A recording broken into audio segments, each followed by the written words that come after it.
I have to roll a 6. If they're home alone, roll a 6, roll a 6, roll a 6. And then we'll come back in about 10 minutes. We'll sneak in. It's over! Chances are they're probably in Cassie's room. So we'll sneak in the front door. Probable conclusion, it's probable I'm gonna get my ass fucked! Come out, investigate, kill him. This is Peach's fault! Peaches did this to me! Go, let's go, let's go! He was in! I wanna fuck some ass. Craig had the substance and Adam had the style of the interview, and that's just, you know what I mean? And not that you didn't have any substance either. Oh my god, Almighty Tevin just raided me! Whoa! You love to see it. Thank you, Almighty Tevin, for the raid! Here we go. This didn't make any sense.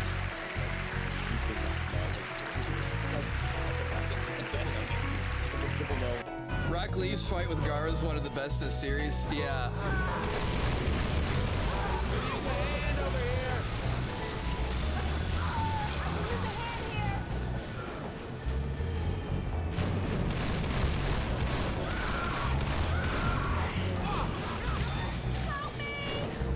Karma, it's all up to you.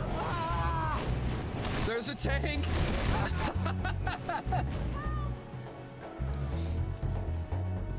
Fuck this game. This game's a scam.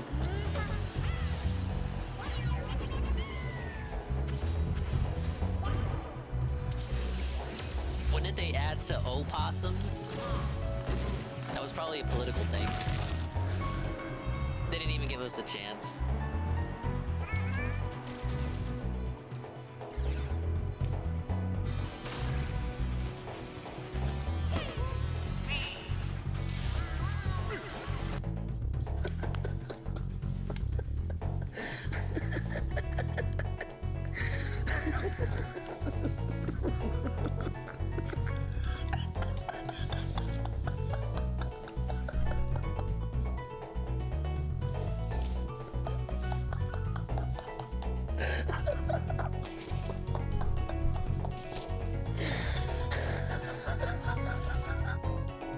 You're not gonna remember it, trust me. Ready? Dale tu cuerpo alegría, Macarena, que tu cuerpo para alegría, cosa buena. Dale tu cuerpo alegría, Macarena, Macarena, hi! You know it's all about that money. Yeah, I know, she was in the house, whatever. It's because I was moving shit around, so I was walking back to my car and into the house. I was going back and forth. So it was, so I had my shoes on because over there it's like gravel. It's like gravel and grass. I'm not walking there barefoot. In fact, even when I'm in the house, I'm wearing socks. I don't like.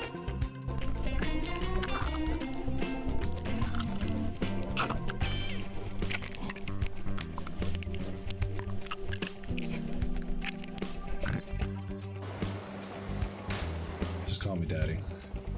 Call me whatever you want. I don't care. Really? Yay. I like daddy best then. Eric. Oh god. No, no, no, no, no, no. No, no, no, no, no, no, no.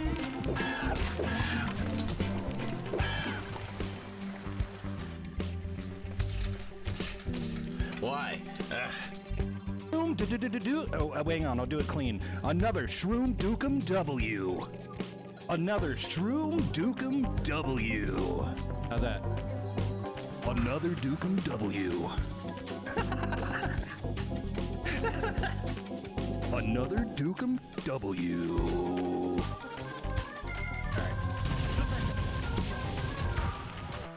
It just sounds funny, like hearing that. That I changed now. That line is so, I don't know, overused by I was an online troll in the Street Fighter community. Absolutely, there was online harassment that happened. Absolutely, I've learned from that. I've been through it myself now, and I realize how harmful that is and why you would never do it. Especially when you're someone in a position of power who has an audience, to actually troll people, to do drama against people. That's so harmful to them. I would never do that for personal gain anymore, ever again. And taking that money from Keemstar, I feel like I'm.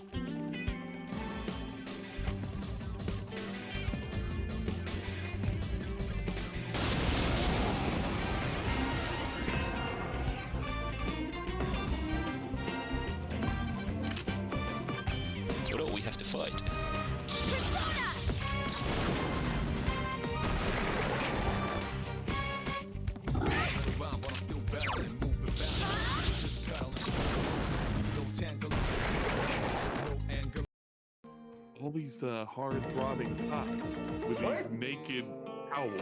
What? Christmas will not be, for I will steal it. What the fuck were we doing the whole game? Were we not stealing Christmas the whole game? I guess not. We were just doing... we were doing Punk'd, but the Grinch version. Oh, don't tell me we gotta build a sled. I want the game to be over. Can't finish my sleigh. No! So close. No! I need No! 4 pieces. No, no, no, no. I must return No. in Homeland. No. Collect the missing sleigh parts. No! Only when I have all the parts can I come back here. Come on, Max.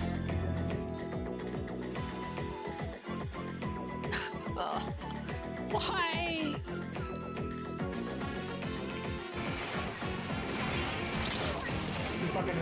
He stopped it and he stopped him back up. Oh my god, I'm losing my mind, dude.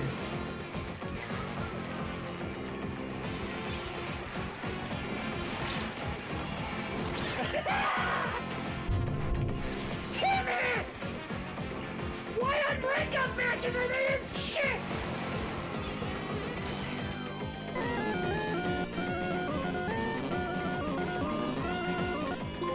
There we go, Retro Gamer. Clear round 9 of original Pac-Man. Whoa, Pac-Man World Master! Collect all trophies. The haters are felted. I'm the best gamer ever. I'm muted. What?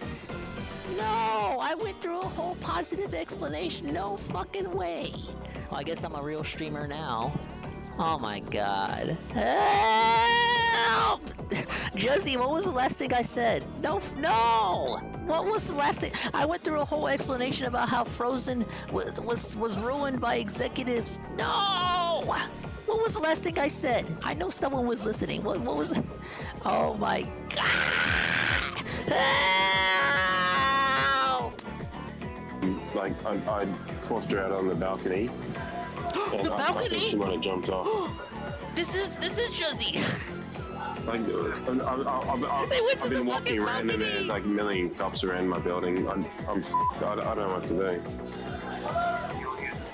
I didn't cause this. Like, I didn't push her or anything. I just... Alright. And I'm gonna whip this. we wanted to go again, and we were gonna do, smell all the scents, especially now that COVID's over, thank God. Now you can do this again. Because that was the thing. When COVID was going on, they were like, oh, no, you can't open the candle, can't smell it, can't do this, can't do that. So we didn't even bother going out there, okay? So we go out there, excuse me, and, we're walking around the mall, and this mall's huge, by the way. This mall has 2 full giant floors and a third kind of half floor. This. A criminal investigation is being conducted by the FBI. It looks like the monkeys are hiding somewhere. Find them using the monkey radar. Use the new gadget. Press the start button, and then press the triangle button. Was behind this table. Assign the gadget to the buttons in the gadget select screen. There is still a bit more to the story. I like how they don't use the word equip because they fear kids don't know what that word means. At least that's how that's the perception I'm getting. All right, give me that cookie.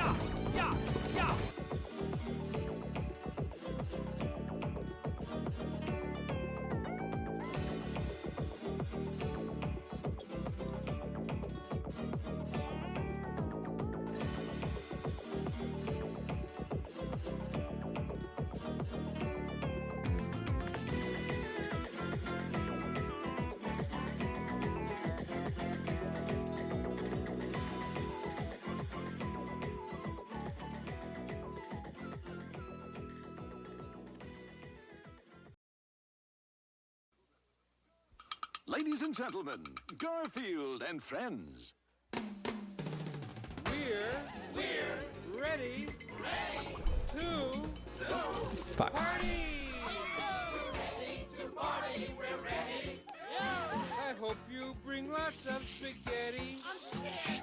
Come on in, come to the place where fun never ends. Come on in, it's time to party with Garfield and friends. Dancing, fiesta, romancing, siesta, samba, la bamba. Ay caramba, disguises, the surprises. And pies up. All sizes. Come on in, come to the place where fun never ends. Come on in, it's time to party with Garfield and friends. Come on in, it's time to party with Garfield and friends. Garfield and friends. And pay attention. There'll be a test at the end.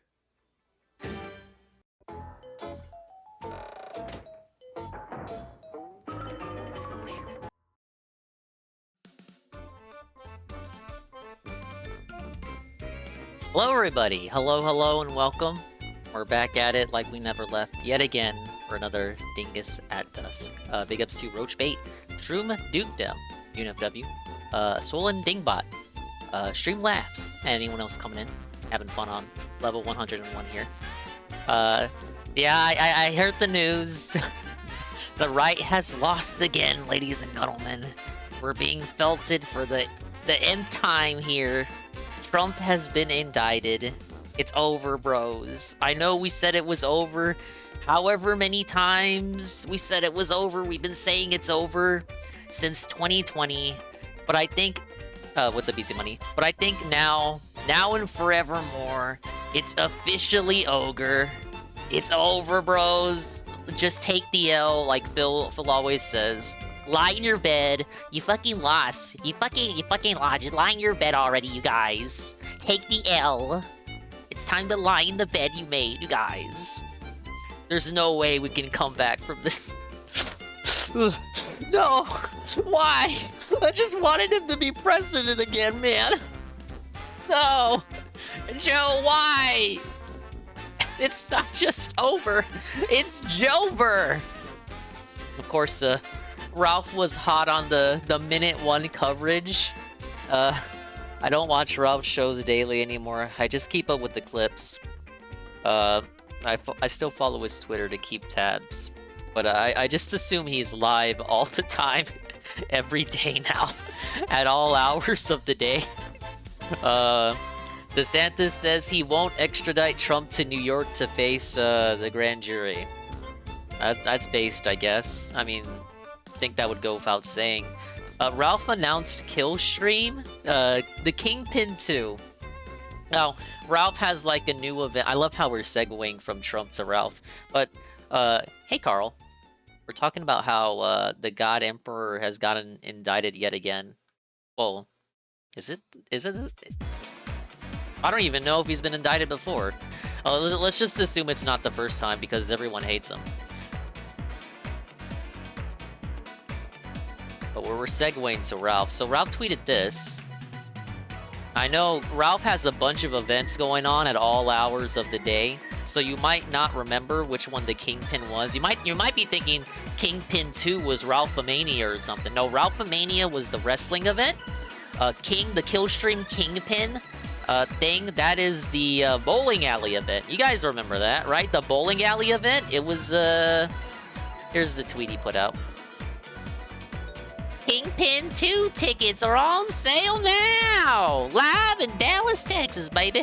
Many more names will be added before May 20th. Also, barbecue pool party on May 21st at the Ali Jamal Castle with the Kingpin cast. Now, if you don't know who Ali Jamal is, I can forgive you. I barely know who he is either, because that dude did not exist back when I was still watching this show nightly. I've come to learn over the past couple of months that he's basically Ralph's Derek, in the same sense that Butters and Dark Butters were his Dereks before him. He had a spat with this dude's parents recently. So, you know those theories people have about Phil having dirty deals with Derek's parents? Now, these are like actual literal conspiracy theories that I do not believe in. But some people like to propagate these theories. Now, on the other hand, with Ralph, this is like literally true. Ralph had spats with his resident Derek's parents, and allegedly they own a castle? I didn't know this. So they're gonna have a pool party at Ali Jamal's castle. A real kingpin move, I gotta say. Let's see, Shroom Dukem with the video redeem. Seth Rogen with DSP-style commentary on this short. Ah, yes. We can take a look at that. Yeah, the mysterious duty theories. Let's see. Do I still have this saved, Gunnelman? I think I would, but I probably don't.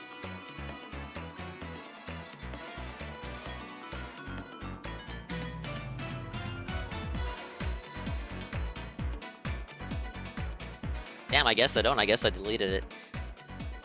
You entire. Whoa, Pharaoh's Anonymous. Feels good, man. Finished Xenoblade 2 and Dingus is streaming. What a day. And well, thank you, man. Thank you for the 30 bits. Ah! Yow. Hello, sir. Take your time. I was gonna post it in Anne's Discord for like spamming links all afternoon. That's fine. I saw you were the person to notify me about E3. I mean, I knew that shit was gonna get canceled, but I didn't think it was gonna be like right after the day where people were reporting that something was gonna go down. That was quick. I was looking for coverage of the. Did I not save the bowling alley event? All right. Anyway, I was gonna segue into Ralph getting punched at the bowling alley, but you guys all know that happened already. You don't need me to press the post the video one more time. Wouldn't that have been a great segue? Unfortunately, it looks like I no longer have the video. This fucking sucks, man. I do have something else from the bowling alley, though. Another all-time banger from the kill stream. Thank you, ladies and gentlemen. That is comparing Ralph's views on the Kingpin event versus Nick Rekieta restreaming the Johnny Depp trial. I felt like it was years ago by this point. Yeah, I knew Jeff Dorito Pope was immediately gonna segue into Summer's Game Fest, and he took like he wasted no time at all. Alright, but it's a detox night, ladies and gentlemen. So we're gonna catch up on video redeems, and we're gonna play the game. Thank you so much for playing my game. Let's get right on it. Let's waste no time at all, man.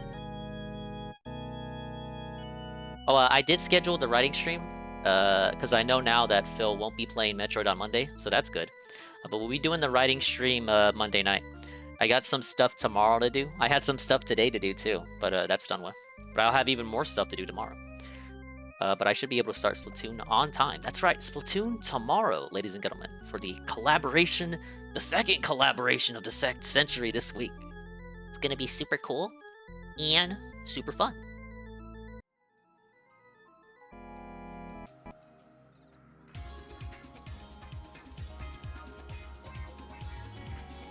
Yeah, it is gonna be fun. We'll be joining Team Nessie. I believe we're gonna be rotating players out because there are a lot of people this time around that want to join in. Some people just bought the game just to play with us, like Revy and yes, Rydrake.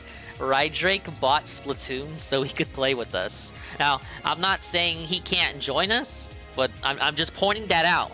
That Rydrake now has Splatoon and he actively wants to play with us. That's I have no problem with that, you guys. But understand that tomorrow your spot in the lobby may be removed so Rydrake can join us. Don't be offended if we have to do that. But Revy bought the game too. And we've been getting Revy tips on how to proceed positively in grinding and all that. Obviously, if you guys join the team, man, I want you to contribute. Let's do amiibo shit. Why isn't it reading my based amiibo?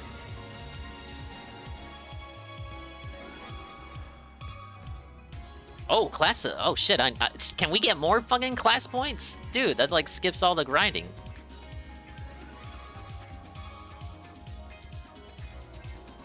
Forgot I had this purple squid. Whoa, bonus experience? Dude, the game loves me today. It's probably Mr. Game & Watch. This fucking flat motherfucker. I'm gonna have game volume low today, since, you know, it's Xenoblade. Anyway, we're not gonna be doing nothing important. If we get like a Hero Quest cutscene, I'll raise it up, but for the most part, at least for right now, it's just gonna be me hunting unique monsters and catching up with redeems. Pick up Sosuke. That's favoritism, dude. Like the Ivy Leagues. Yeah, Rydrake, the minority sports player. I actually don't know if Rydrake does any sports. I guess you could count acting as an extracurricular activity. Alright, let me just make sure everything else here is good to go. And we will continue. I had nothing but a coffee today. I woke up late. I did so bad when I played with Ann and Dingus that I figured I'd be banned by now. Nah, you did alright. You're definitely getting better at the game. Like you're actually putting the work in. I'm not saying that I doubted you. It's an example of how far someone is willing to go to put the work in to be not bad at the game. Yeah. Okay, we're good. Let's open up these redeems.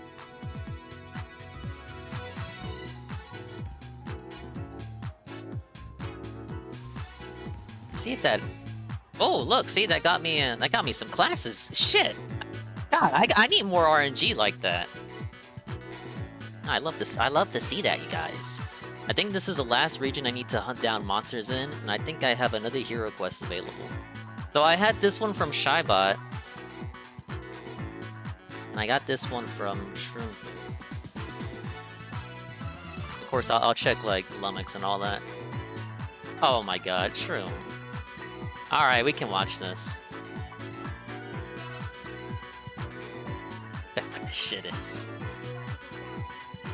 I don't like the thumbnail. In the history of video, Seth Rogen talks about the DK rap. Oh my lord.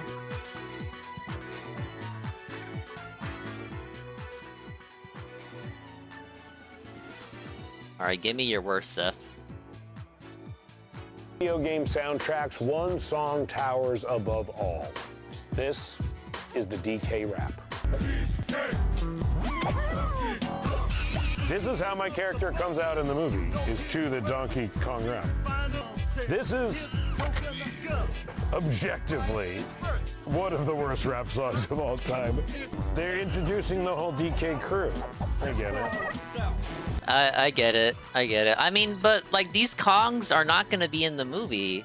Well, I think they make cameo appearances in the crowd shots. I think Lanky, it's either Lanky or Funky, but Funky's not even in the song. But I know like Tiny is not in the. Tiny and Chunky aren't in the Mario movie. Fucking Swanky Kong is cameoing. Is that the proper term? I don't even think Diddy is in the movies. Why did they even show him the DK64 rap? Because it's like his appearance, DK's appearance in the movie. I think is gonna be more closer to his like arcade origins. But of course, they just give him the modern look that he's got now because that's what everyone recognizes him as. I know Cranky Kong is in the movie. I think that's more attuned to the lore that Cranky Kong is the original Donkey Kong, and Donkey Kong is like the current Donkey Kong is like his grandson. I don't think it really has anything to do with rare shit. Hey Grizzly, yeah, it kind of does suck. Wait, kinda? No, he does. And then he farts out. I don't remember a Kong that propelled himself through farting. This dance he's doing is actually kind of sick. Cranky Kong, take it to the fridge. This part of the song's actually good. Coconut shells. There you have it. An iconic song, an iconic dance, an iconic crew, an iconic moment in time. 10 out of 10 bananas. That was really, really, really bad. Like that song's probably not even in the movie. But thank you, Shroom Dukem, for toxifying me with that shit. Big ups, Perezka. You are the we love person of the stream.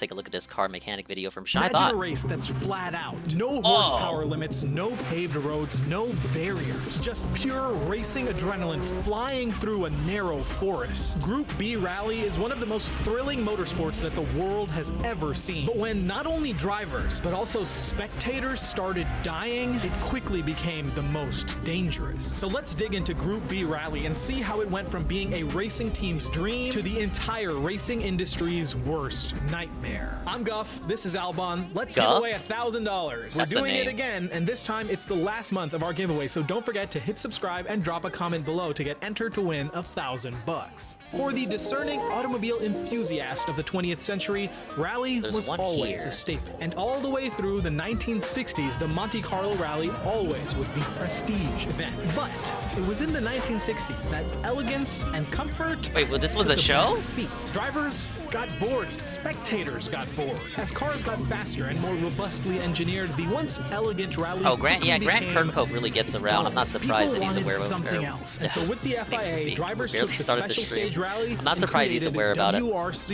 in 1973, the World Rally Championship, the pinnacle of rally racing. And at the head of this shift was the Federación Internacional del Automóvil, the FIA. And the FIA's job was simple: to represent drivers and to oversee international motorsports events. They decided who could race and who couldn't. And with WRC, the world was finally seeing what these drivers and their cars were truly capable of. See if we can hunt down the one over blew here. up, and thus began the golden age of rally racing. A time with insane cars and even more insane driving. Truly the best and sharpest drivers paired with the nuttiest automotive engineers. Like Lancia and their Stratos HF, who dominated so badly that the rules had to change. Or Renault's 5 Turbo, which proved to the world that you didn't have to start from a blank slate like Lancia to compete in WRC. And then, of course, there's Audi, a factory team that was laughed at for bringing all-wheel drive to a two-wheel drive game. Back then, all-wheel drive technology was pretty basic, and when people saw the Audi Quattro, they thought it would be too heavy, too complex of a system. can I but use just this the fact boat? that you even know what the Oh, word fuck. Quattro Oh, is man. proof enough that Audi had They come got up me with thinking I something could have truly wrote that. special back then. But that era of rally was quickly coming to an end in the late 70s, because just like before, drivers were getting bored with the current class limitations, and they asked the FIA for some changes. And this time, even the car manufacturers were on their side. And the timing couldn't be better, because Jean-Marie Wait, Balestra had ads? just been elected president of the FIA's. Why are you getting ads? I'm not, you're supposed to bypass ads if you're a sub. Are you on mobile or desktop? Fraga trolled me about this the other day. And are you in America? I guess that could change shit. If this is actually happening, I'm really pissed off about it. Because I haven't fucked with my ads at all. Yeah, ad-free viewing is on if you're a sub.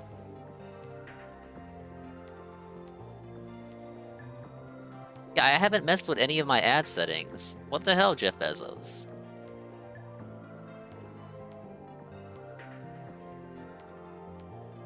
Let's see, any new annoying settings I should have been notified about? Well, I guess annoyed about, too. I'm sorry, Sosuke. What's this option?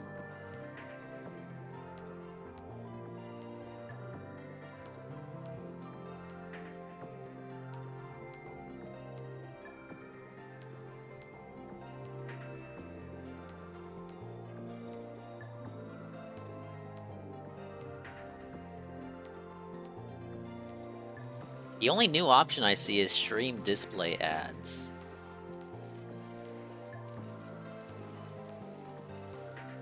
Oh, your video is an ad.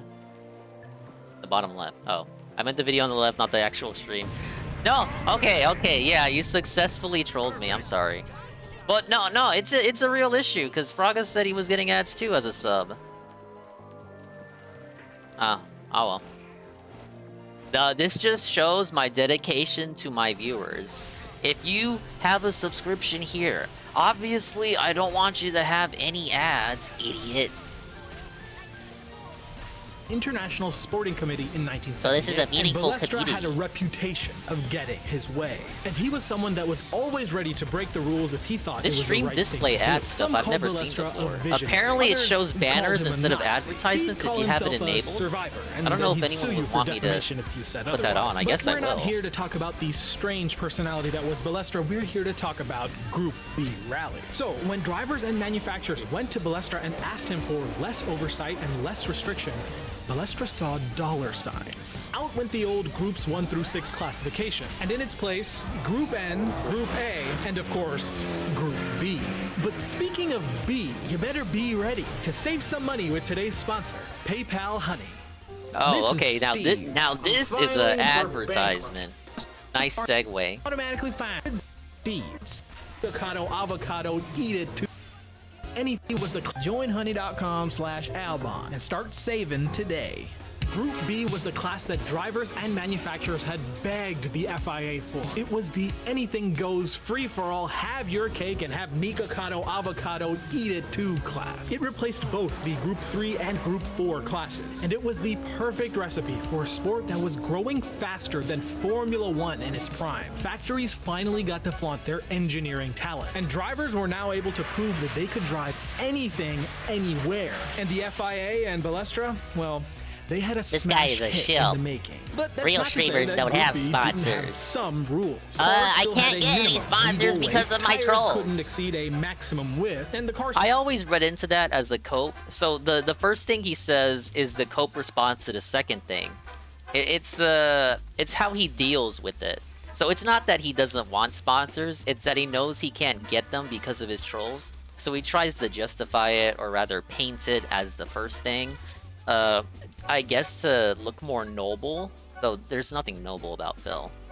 Still needed a roof and enough space to fit 2 drivers. But that was basically it. There were no rules on design. You could make the car as big or as small as you please. Use whatever materials you wanted. Oh, and of course, the power. The power was limitless. Strap on a turbocharger or supercharger, hell, put both on. The only caveat was that your horsepower number would classify you into subgroups, which were designed to maintain even competition in Group B. And as far as homologation rules go, manufacturers only had to make 200 road cars from their Group B race cars within 12 months' time, way less than the 5,000 road cars required for Group A. And if you made a change to your Group B race car the very next year, you only had to make 10% more road cars to make your Evolution model race car legal to race, which unlocked the ability for teams to make improvements year over year. And oh boy, did the manufacturers show up. Audi brought their Quattro DNA into Group B with the A1 in 1983, a 340 horsepower turbocharged I'm not much of a car inline version, but I 5 know monster Shybot that is. weighed under 2,500 You'd probably go crazy over a video but then like there this. was Lancia. Their rivalry with Audi in the 1983 season was an unforgettable moment in racing history. Lemon The has some Lancia good Rally videos on 037 was NASCAR built as a that dedicated even ground-up race car I've for managed to Group B. enjoy It those. was mid-engined, rear-wheel drive, designed with the help of Pininfarina and Abarth, and it was the unofficial successor to the Lancia Stratos that changed the game years ago. At its debut, it rocked a 2-liter four-cylinder engine that made 265 There's one up here, but I horsepower, and it doubt. was that I Lancia really that doubt I'm ready bested for Audi it. to win the very first Group B season in 1983. Audi's loss left a little bit of a sour taste in their mouth, so naturally they went back to the drawing board and came out with an Evolution Yeah, this model, one over the here. Quattro A2. And although it didn't end up taking the title the very next year, it did set a new precedent. Audi was updating their car far faster than any other race team was, and with these new FIA rules, it was totally legal. And just halfway through the very next year, Audi released the Sport Quattro S1. And this was the Audi. The S1 was the most powerful car in their lineup, with 444 horsepower through a 2.1-liter inline 5. But this was Group B, baby, and everyone was gunning to be king of the hill. Midway through the 84 season, Peugeot homologated its 205 T16 race car. This was one of the craziest cars that rally racing had ever seen. It had an inline 4 that made over 5 500 horsepower, thanks to 3 bar of boost pushing through a Garrett turbocharger. It set the fastest time record immediately at its first event, and went on to win the WRC Manufacturers Championship in 85 and 86. But there's an asterisk to that 1986 season that I'll get to later. Of course, along with every great car was a great driver, like Timo Salonen, the winningest driver in Group B, who dominated that Peugeot 205 T16, or Stig Blomqvist, one of the drivers behind Audi's dominance, along with Hannu Mikkola, of course. Then there's Marko Alin at Lancia with Walter Roll, or Juha Kankkunen, the 1986 champion with Peugeot. And of course, we can't go on without recognizing the Here queen he of the is, hill, Obliterator, Michelle Mouton. She level never won anything 91. outright in WRC, but before Group B, she took the gold Let's try at the to 24 skip a hours try. of Le Mans. She helped Audi win their first manufacturer's title in 1982 and set the hill climb record at Pikes Peak in Okay, I gave it a 1985. try. All these drivers, along with their iconic cars and the thrilling racing, was why Group B was more popular than Formula One. 100,000, 200,000, sometimes even 400,000 people showed up to the scheduled WRC races. Spectators spilled over from the sidelines onto the course itself. Everyone wanted to get as close as possible for the perfect vantage of the cars sliding by. And if you were in the way, well, you better move fast. Team mechanics would often see cars come back with blood stain, torn hair caught in the body panels, and sometimes even fingers. And as Group B got more and more popular, being a spectator became more and more sketchy. But maybe that was to be expected. At its core, Group B Oh was my god, he inherently annihilated dangerous. 3 And of even my though guys. Group B was what the drivers and manufacturers had asked for, things were turning sour rather quickly. Drivers were starting to fear for their safety. And look, it was one thing that the cars were ridiculously fast with relatively little safety equipment, but the unpredictable spectators added a whole new element of danger. Drivers were constantly complaining to the FIA that things were being thrown at their cars. Obstacles were being placed on track. Gravel was being added to the apex of corners to upset the car's balance. The racing Yeah, committee that they were sounds talking pretty to, that was dangerous. FISA, Jean-Marie Balestra, and the FIA's governing body of motorsport. And well, FISA didn't exactly make it better. They agreed with drivers that the racing was getting more and more precarious, but they didn't really do anything about it. Races weren't canceled. Because it made Spectators money, weren't dummy. limited. With the huge amount of cash flow that Group B was generating, FISA saw the danger as a risk that was acceptable. Well, that is, until it wasn't. On May 2nd, 1985, tragedy struck during the Tour de Corsa rally when the Lancia 037 flew off track directly into a tree. The roof was torn off by the tree limbs. The car was totally mangled. The co-driver, Maurizio, made it out okay and limped back to the course to flag down oncoming cars. It took ambulances 20 minutes to arrive on scene, but even if they had come faster, it was pointless. This is how it's done. Because Ah, the what? driver, Oh, Attila shit. Bottega, Big ups, was killed Ludwig on World Order. impact. The massive This rate with a party of tragic 30. event forced the what's up, entire man? rally world to take a step back and petition the welcome to the FIA stream. for some real changes. And Big ups, Dalton. Come faster. I have no idea what you're talking about. This is a mysterious troll message. You're probably coming into the stream wondering, wow, Dingus does not care about cars. So why is he watching a car video? Well, we're doing viewer video redeems because it's detox night. while everyone's safety concerns were heard by the officials, ultimately the FIA ruled that the severity of the crash was big due ups once to again. too much Ludwig, speed, always, and Attila was rating killed positively. at no fault to the car's structure hello again, or Dalton. safety Hello, devices. Santa. So the racing continued. But later that season, Ari Vatanen crashed in Hey, Argentina. it's called His car Mario flipped Kart, over and he broke not his Mario legs, Car. his ribs, and even punctured a lung. He and his Think co-pilot about that, both Berezka. may have survived, but Ari never raced in Group B again.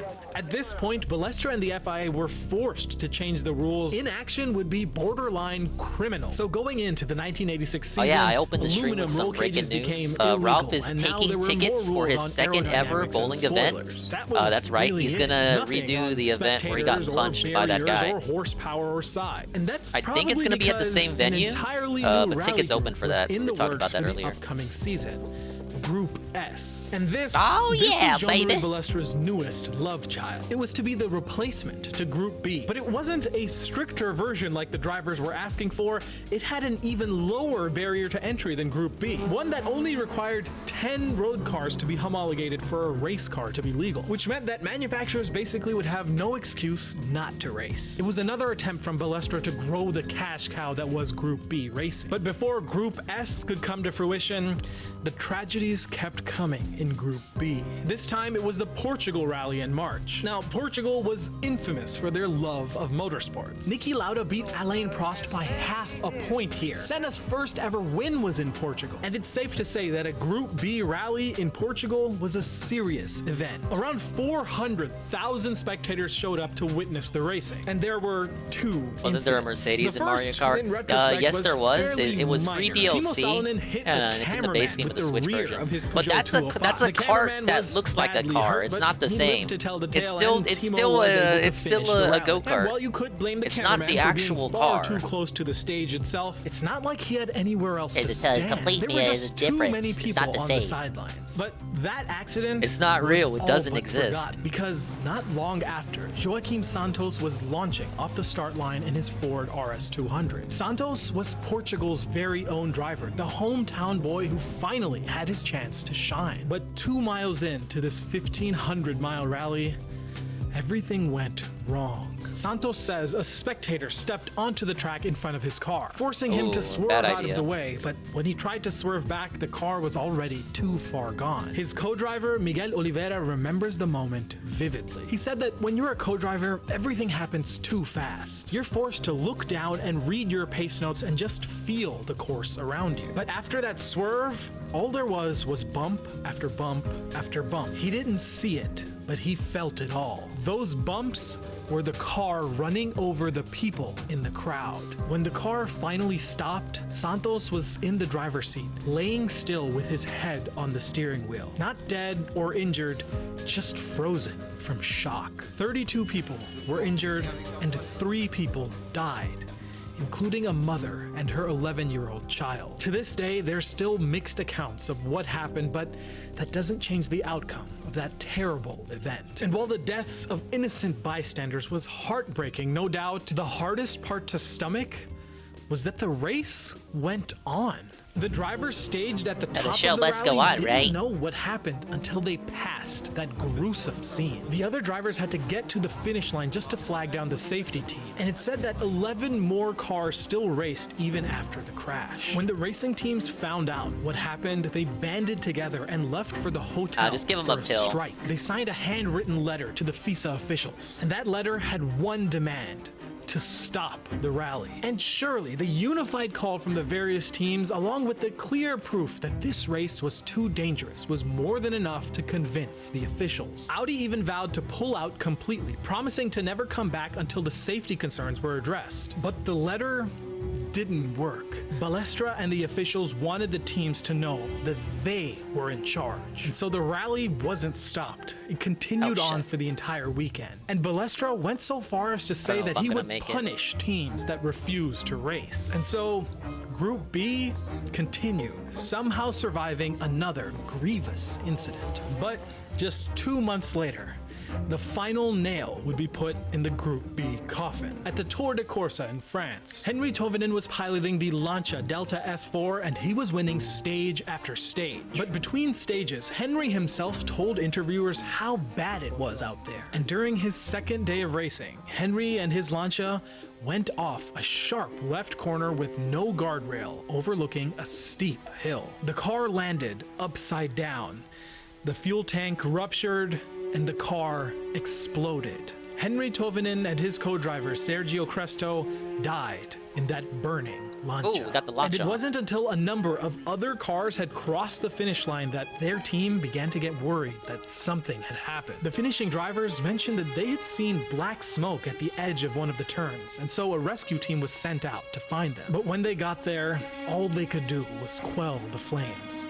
Both of the drivers were gone. And while there's plenty of controversy surrounding that day, any criticisms of Henry's driving is just misdirection. The world had finally seen enough from Group B, and Balestra and his committee now had no choice. After this season, Group B was to be officially banned forever. Visa conducted an investigation and claimed that the drivers' reaction times were just too slow for how fast the Group B cars had become. But that was just them passing on the blame. Group B cars could have had better fuel cells, better roll cages, spectators could have been limited, barriers could have been put in place, and most important of all, the officials could have just listened to the damn drivers. Watching footage. It is pretty scary to see footage of these old-ass races, and there are just no barricades at all. But, I mean... everything's got to start from somewhere, right? Of Group B racing in this day and age is mesmerizing. It is truly racing at its most extreme, its most impressive. But the cost for a sport like that was just too high for all of those involved. Today, rally continues, but in the way that those drivers of yesteryear had pushed for. Safer cars, better courses, and far fewer spectators. We really have learned from the difficult lessons of Group B. But even still, one can't help but look back at that era with awe and admiration, because those cars, those drivers, those acts of pure driving heroism. Is barricade really going to stop a rally car going max speed? I mean, like it's like Thank you so much for watching. Don't forget to subscribe and drop a comment below for your but it's chance about to win taking the $1,000. steps. And check out PayPal. Well, we're just not gonna have any protection at all because it's just gonna ram them anyway. The like button. I'll see you guys in the next one. Thank you, Mr. Sir. Teaching us about cars and how they go fast and sometimes cause incidents. What do we got? PKA talks about the upcoming Wings Redemption versus Boogie fight. This is live.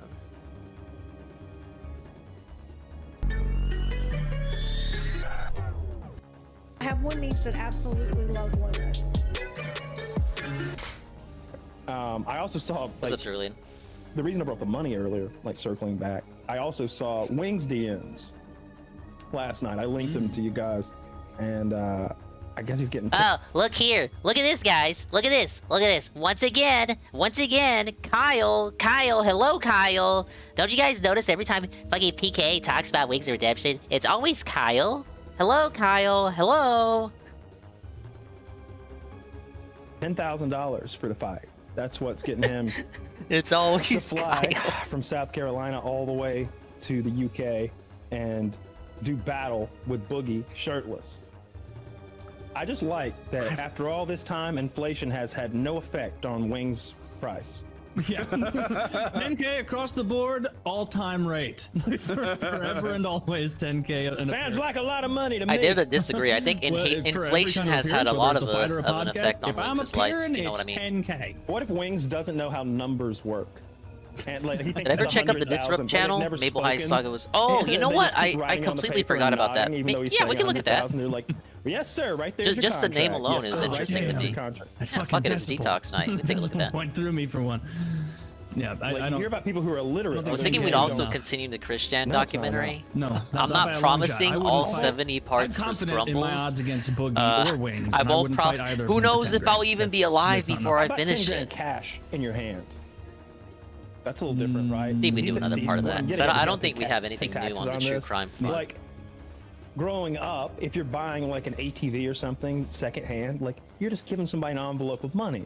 So $1,500 means $1,500. But we keep talking about $10,000 to fight somebody. What are the taxes going to come to? Yeah, what's going to be left to that afterwards? I don't know. I see the vacation is worth 10 grand. Yeah, is he staying there for a while? I would, but he won't because he's an ignorant oaf. No, he's there. You got it. That would be ridiculous if he went to England and stayed in the hotel. I bet he turns around and comes right back. Actually, his wife might drag him places. Yeah, okay. His wife might drag him places, but he'll go to the tourist spot. Yeah. No way he gets on that big ass Ferris wheel they got. That son of a bitch would break off and start rolling through the countryside. Wings of Redemption and Boogie are I'm fascinated by this fight. It definitely is an interesting kind of incredibly close freak fight. Like just doing like extra super duper obese Well, heavyweight, from the whatever it is. DMs he leaked, it looked like the fight wasn't even set, right? Like Keem is like, hey, we go through this every fucking day. When are you going to sign the fucking paperwork? And like, on Kick. You know, that always You can goes collab back with full Guy with circle Two to where I Names. started when we first heard about this, saying that like this isn't going to happen. But I've been assured by people behind the scenes, like as recently as a week or two ago, that like it's 100% happening. And I believed them, and now like I see those DMs, and it's like maybe it's not if even he happening. hasn't signed it, it's not gonna happen. I think Wings is gonna show up. I don't know why his One of trolls us have such misread little the confidence in him. DMs. Keemstar says, guys, I still don't have the contracts. They're telling me tomorrow. All week it's been like this. I interpret that as Keemstar's businessmen haven't completed the contract creation. Okay. Well, it's looking like it's gonna happen as long as the KSI side of it doesn't go. Wait a minute, who's coming? Isn't Why he would the no? guy? They wouldn't care. Right. Yeah, I guess you're right. The age of consent in the UK. Yeah, he won't have any issues there. Oh my god. You're telling me I lost that at the last minute? God damn it. All that fucking time, man, just to lose again?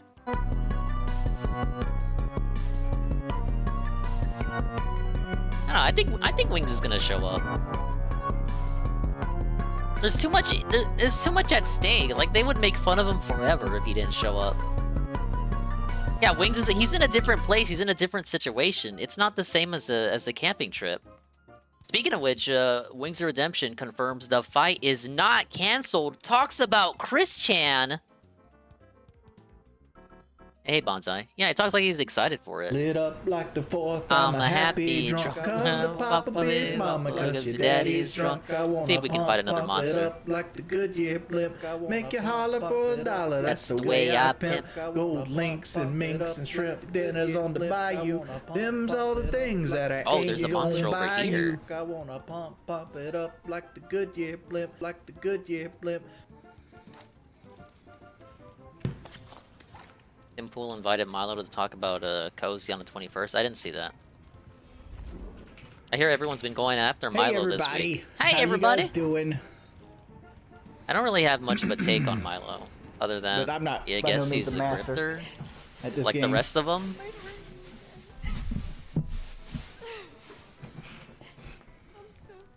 Big ups Almighty underscore Tevin, Nothing, and it's just a he's got a bag. video reading for me. DSB tries it. We will beat this. Final We know your Fantasy. fast Well, I food know was in the King bag. You D, ate dude. it already. Who gives a fuck what my food was? Dude? ASMR. Nobody cares. Nobody cares. Okay, we can watch this.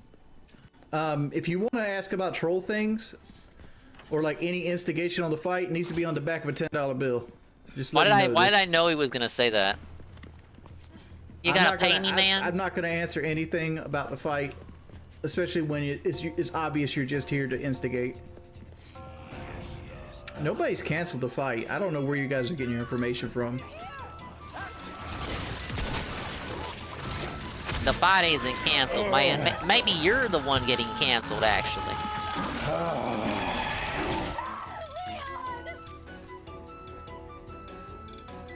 As far as I know, the fight's still on. Ashley! This man went fucking berserker style on me like a... fucking hit me like one of those draglings in fucking Dark Souls. He gave it to you family style. Let me get a water, guys. I'll be right back. A water. I'll be right back. I gotta get me a water, man.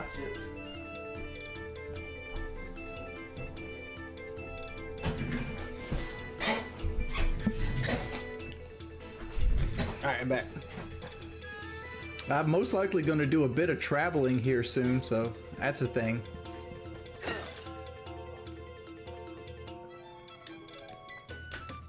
You guys ever see a snake eat another fucking snake? No. It's just wild. Why is that something you've seen? He's not reading the chat for free. He does that for free, Bojangles. Let's see what we're doing here. Pimpy, you need DSP nut emote. Okay, Wings, which main event is your fight in Undercard 2? KSI versus Joe somebody. I forgot his name. He's that guy who has fought in under one of the Jake Paul fight cards. that's my hope, Bojangles. What happens is fun and entertaining, and you have a cool life experience with London with Kelly. Why do you think I'm doing it? I want to money's have a a perk. cool life experience, baby. You're about to find out. Is he even able to fly? I would assume so. He's not that. Come on, he ain't that fat. Like, he ain't confined to his bed, man. He doesn't have doctor now in his ear. Not yet. Stay up there. I mean, Phil streams 9 hours a day. Would you consider him successful? Is it really 9 hours? Give it to him family style. What do you think I'm doing, Exactly. bud? Give it to him family style. See, I predicted what he was going to say in the video. Family style, I have no fucking clue. I don't even remember saying it, to be perfectly honest. I remember him saying it.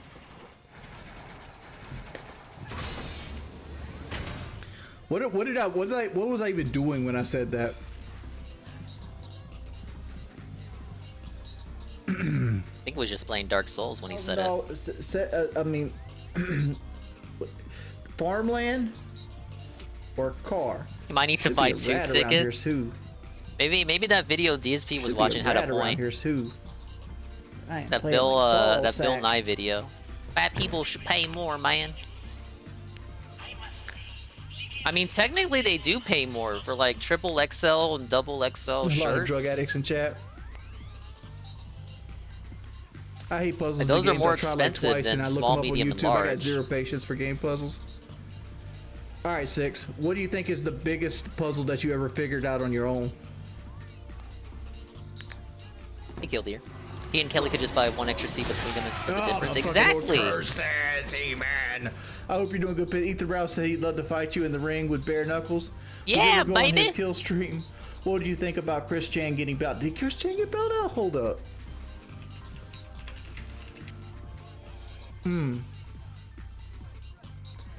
Like how Somebody Chris bailed Chan out got Chris bailed out Chan. and Ralph immediately tried to hop on a story.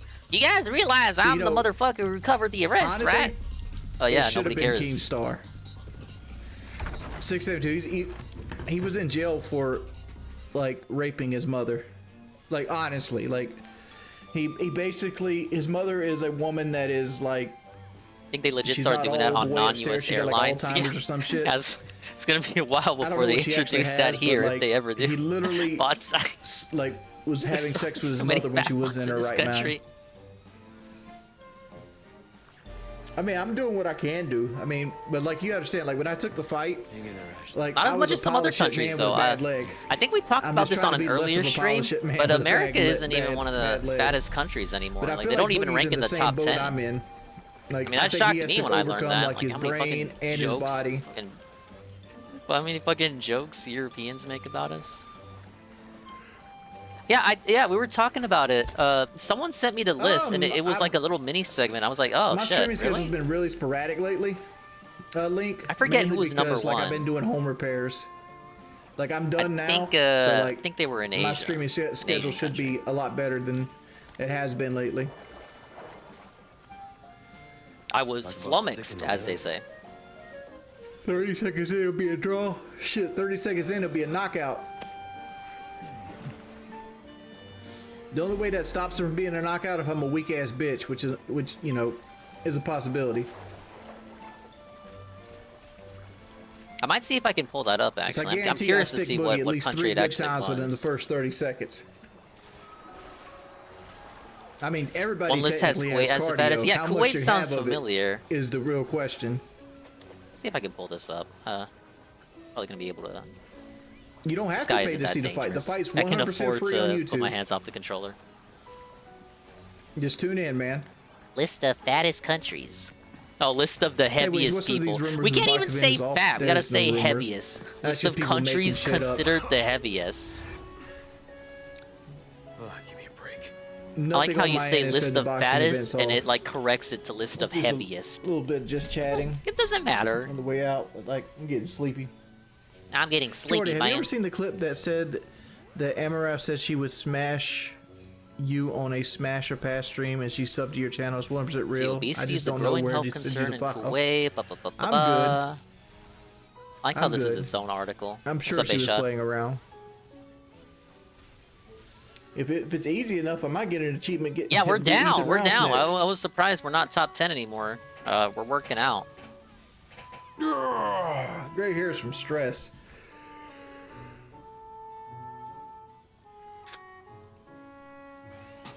All right, most obese countries.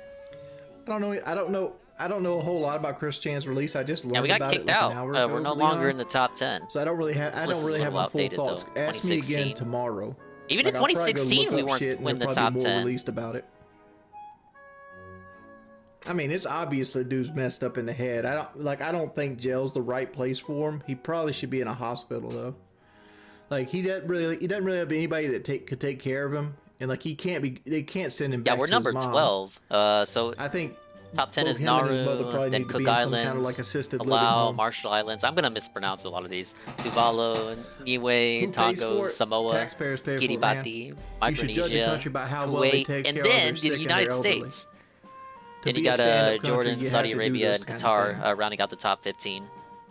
And Chris Chan Libya, would easily Turkey, fall under Egypt, the Lebanon, sick and the United Arab guys. Emirates. Like no sane. I cannot pronounce for rational shit. I'm person sorry. does what If he you did live to in his any mama. of those areas. Period. What's up, Roderick? Is Wings even training? Allegedly, all of his training is off stream. You'll have to take his word for it.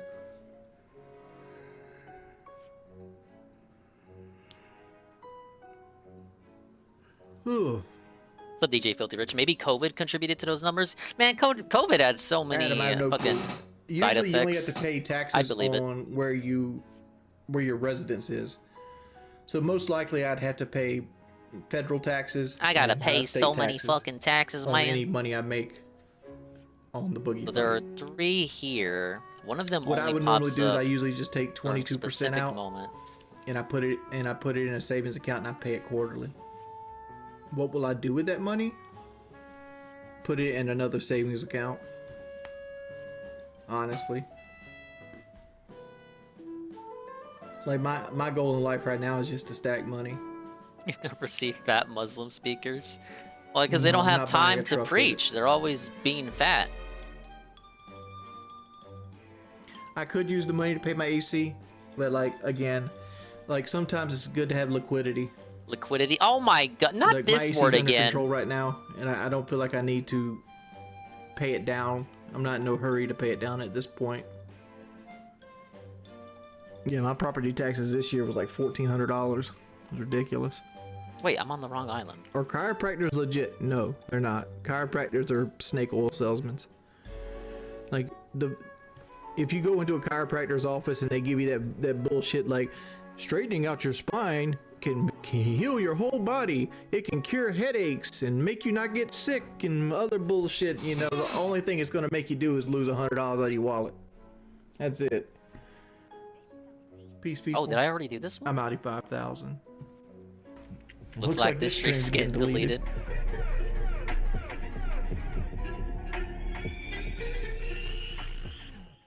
Alright, I owe Cerulean this video, and then we'll watch Tevin's redeem. The Maple Syrup Heist. I don't even know what this is about, but it already sounds interesting. Only 14 minutes, so not an hour documentary. Let's take a look at this. The Maple Syrup Heist. Hey, I love syrup. Whoa. Located in Quebec, Canada, there's a network of strategic reserves in place to protect. You love this channel? Yeah, I like their production value. Liquids. Thanks on for the planet. introducing to me. And just northeast of Montreal, there's a warehouse that holds tens of millions of dollars worth of what has come to be known as liquid gold. More than 20 times more valuable than oil by weight, this liquid is tightly controlled by a small group of suppliers that are responsible for producing almost 80% of the global supply of maple syrup.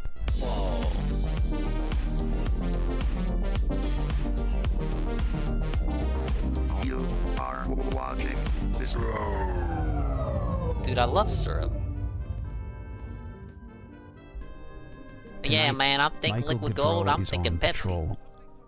He's on site to conduct his annual inspection of one of the largest strategic reserves in the network owned and controlled. Oh, is this how you get up to this area? FPAQ. During the whole game, how do I get up here? Giro opens the warehouse door and walks inside.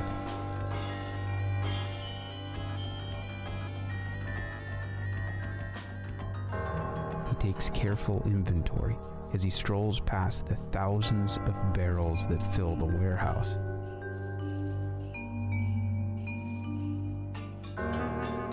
One by one, he takes count of each and every drum. Every single one of these barrels is filled with 600 pounds of pure maple syrup. That's a lot of Towards the fucking back, syrup. Givro notices some barrels stacked on top of each other that he needs to get a count on. So he begins climbing up on top of the barrels to get a better view. But as he steps from one barrel to the next, the drum beneath him quickly gives out as Givro falls to the ground. The barrel rolls just a few feet before running into another nearby drum. Givro walks over to the empty barrel and removes the lid. It's at this moment that Givro realizes something is terribly wrong. It's actually butter. Nearly 3,000 drums of syrup are unaccounted for. The barrels are in place, but the syrup is gone. The drums are completely empty.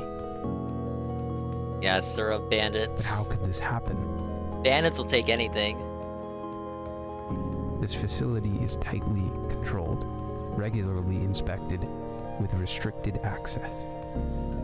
You know what this reminds me of? The only real fucking explanation Baja is Blast that heist someone at Taco from Bell. inside the FPAQ had organized the maple syrup heist.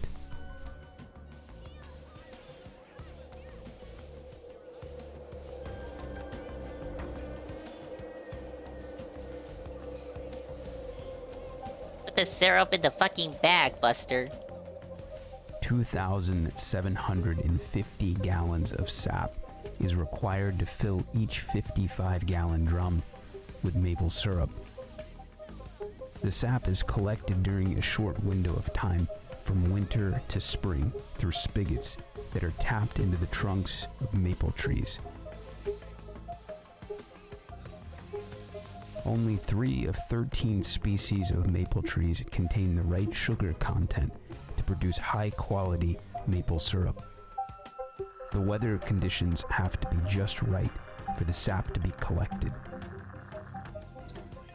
Ideal conditions call for frequent dramatic changes in temperature, with nights reaching below freezing while the days are warmer.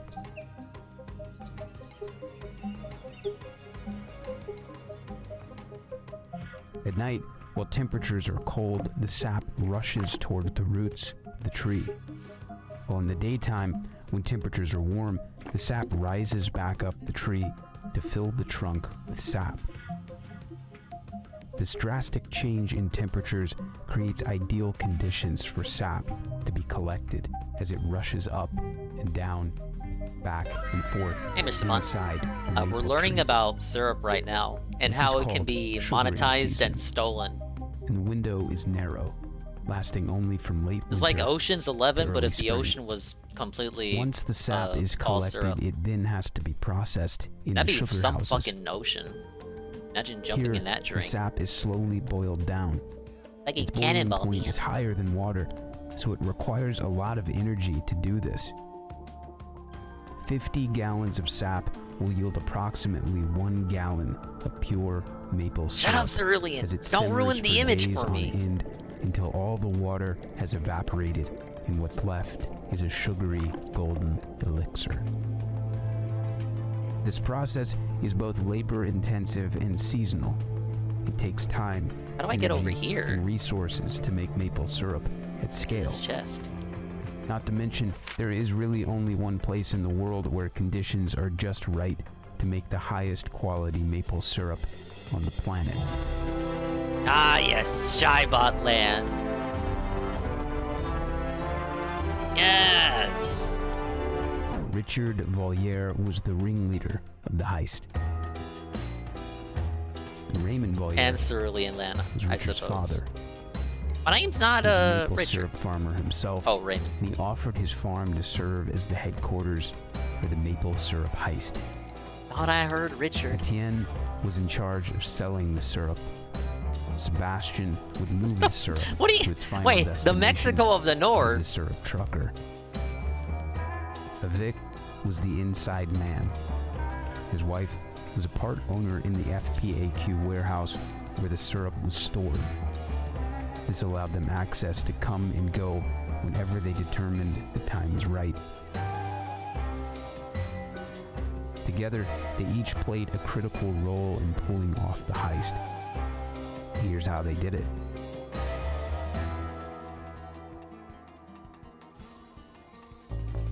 The plan was as follows. Arrive to the FPAQ Yeah, take notes, storage guys. facility after hours. This warehouse isn't actively patrolled by a security guard. I like the So as heist long as music they have here. ongoing access, they just have to not be seen. But the warehouse holds 5,000 barrels of syrup. Moving this amount of syrup all at once is just not possible. I'm putting together a So it team. has to be done in stages. But doing this raises the risk of being caught.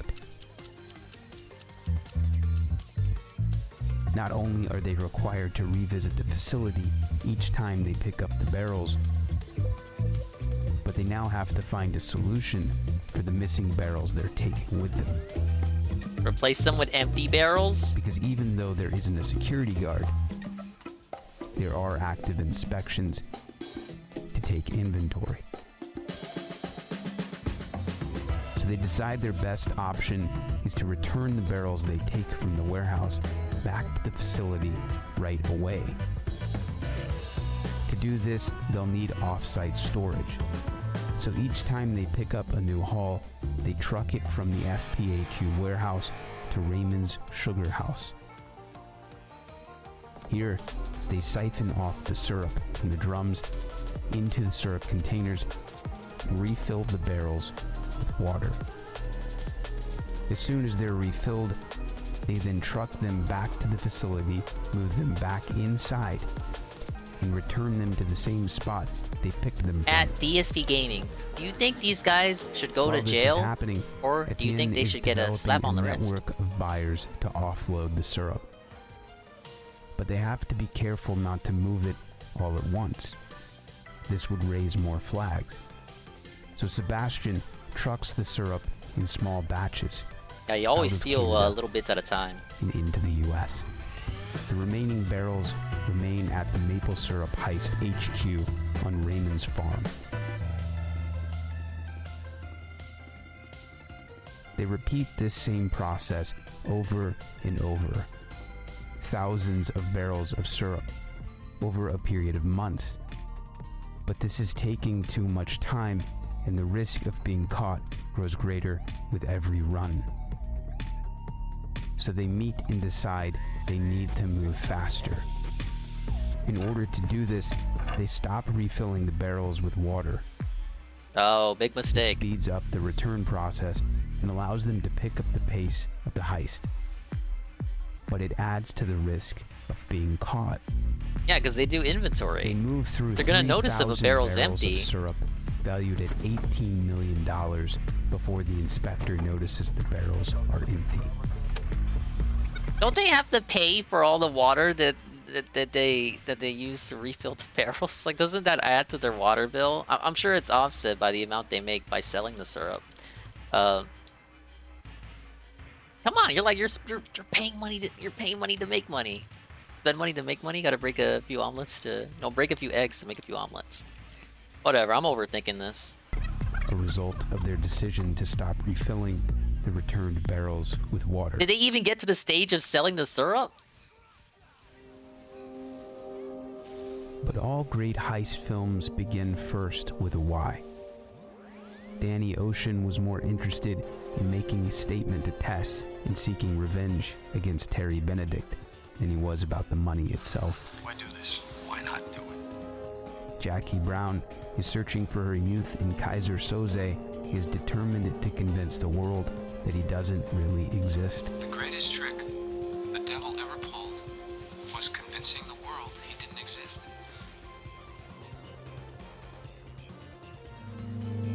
The crimes themselves are just a means to an end, but the money itself is usually just a symbol of what they're really after. For Richard, he wanted My to name's make not a Richard. statement to the FPAQ.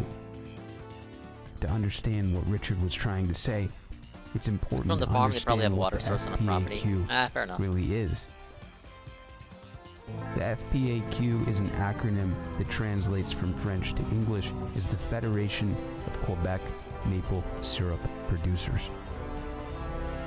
Originally, this group was formed in 1966 with the idea to protect the producers of maple syrup in this region.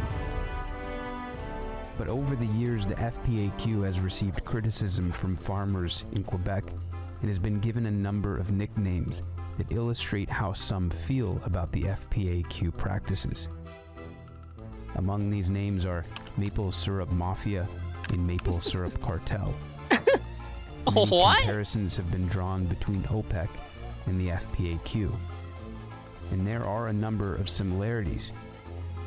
Both maintain a strategic reserve to control supply, monitor the marketing practices of each supplier, and control the prices of each commodity. Maple syrup is serious business, For man. syrup farmers in Quebec, you're required to contribute a set amount of your final yield to the International Strategic Reserve, which is controlled by the FPAQ.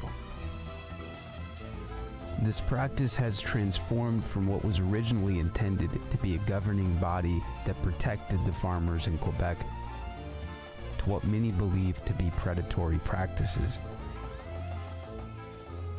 Richard Valliere, the son My name's of a not maple Richard. syrup farmer, decided he wanted to do something about it.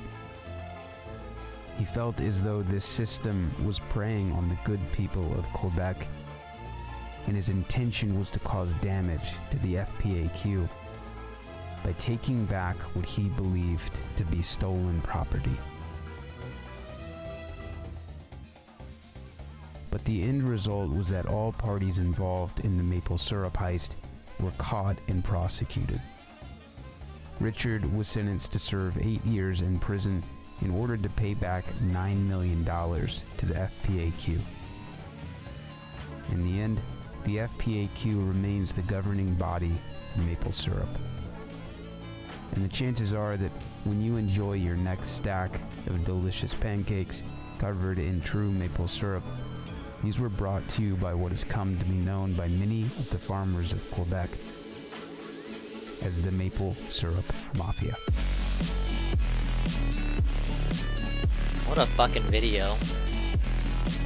I like how it gets straight to the point. No time is wasted. Big up Cerulean. I learned a lot. Thank goodness you recommended this to me and not the guy. Huh. Oh, wow. This Maple Syrup Mafia, this reminds me a lot about stuff we see in the game industry today, right? You're not paying him? Well, of course you aren't. What if you got a gift membership, though, like Derek?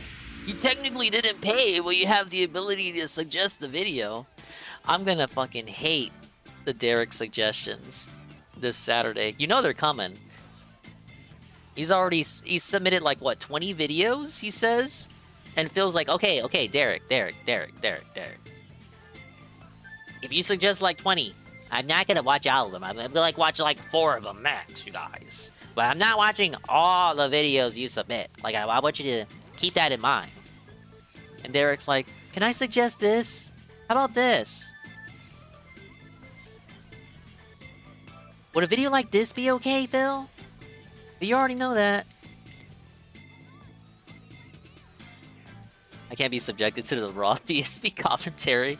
You need a Fraga, Dingus, and Tevin, Ludwig, something. You need any kind of filter. Yeah, I know that feel. I cannot. Like, I need someone. I need someone calling them, even if it's like recorded archival audio, canned audio takes of some guy. It could be anyone. Some guy calling him fat every 10 seconds. I need something layered over it. More than 20?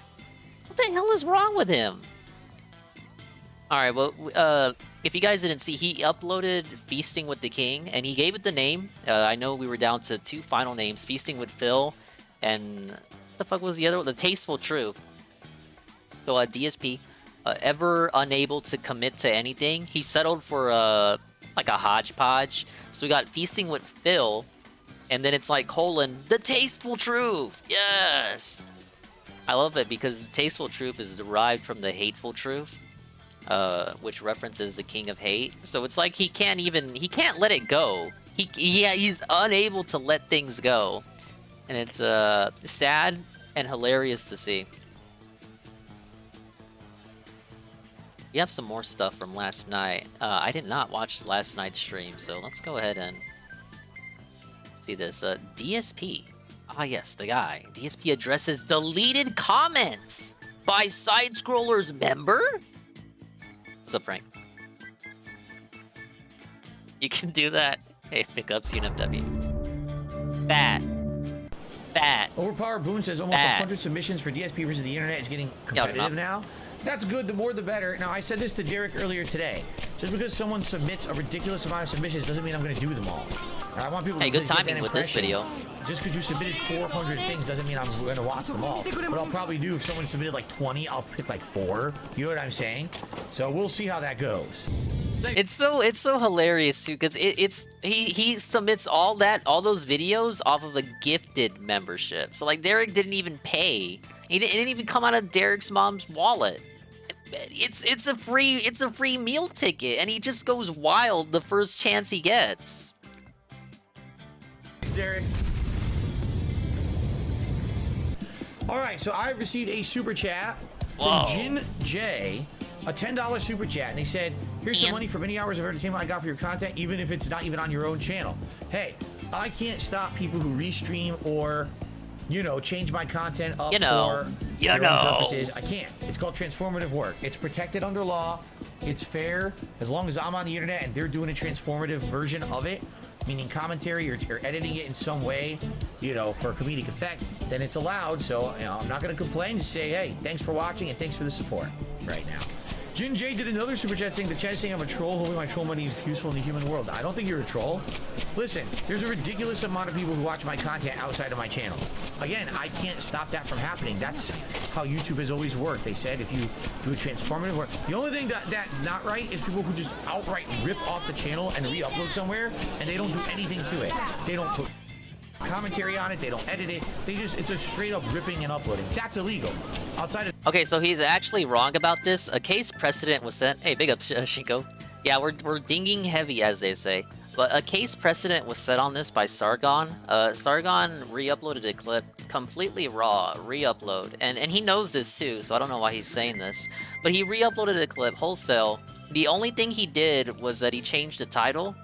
But otherwise, it was the same clip. He went to court over that because the lady whose clip he fucking re-uploaded didn't like that. And the lady lost. Sargon prevailed.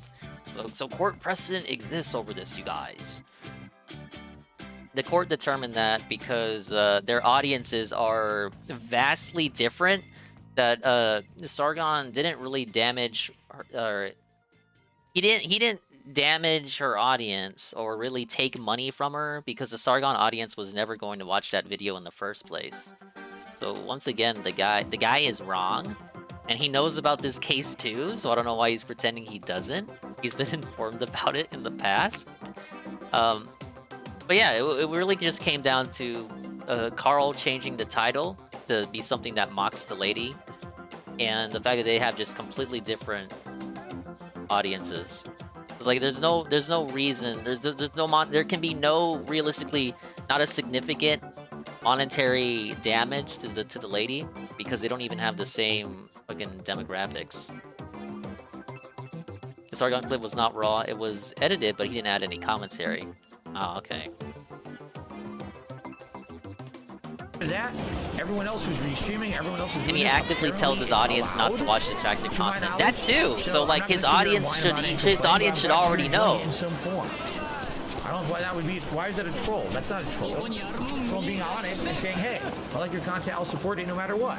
It's weird how people kind of get almost indoctrinated into the detractor community who have been fans of mine over the years. It's weird because it has nothing to do with me. Homology always hits us with these people were talking about clips. something about comments on DSP Reacts, and I missed it. Let me see if I can scroll all the way up because I was getting tagged a bunch of times here. So I'm confused. First of all, I'm so confused, you guys. Was it Side Scrollers Trav who had started the conversation here? Sound good? Now, the only reason he's bringing this up is because, one, he saw the word side scrollers, and two, Travis was like the one guy who was on his side, kinda, and he wasn't even there for the interview at all. I think his presence was the thing everyone was worried about the most, and in the end, they just had him in the chat, I think, moderating. So, if you're talking about comments on my videos, What's up, Fraga? All right, boys, prepare the... People don't understand how it works, so allow me to explain. Please don't take it personally. If you leave a comment on my video and it doesn't show up, it's because all of my comments have to be on approve-only basis. The reason is because I have so many trolls. I have so many trolls, on guys. an approve-only basis. Literally 99% of my comments are disgusting, vile, insulting things. I used to have open comments many years ago. Doubtful. My actual fans, my hardcore biggest fans said to me, please turn off your comments because it was so vile. Most of his uploads barely get views. Like, you can go back to before he closed off all comments, like some of those old videos, and then there are some there's some uploads that barely have any views. And you go to the comment section, and it's like either no comments or 1 or 2 comments, and they're like nice or they're not toxic. It's like, no, I think 99% is kind of exaggerated here.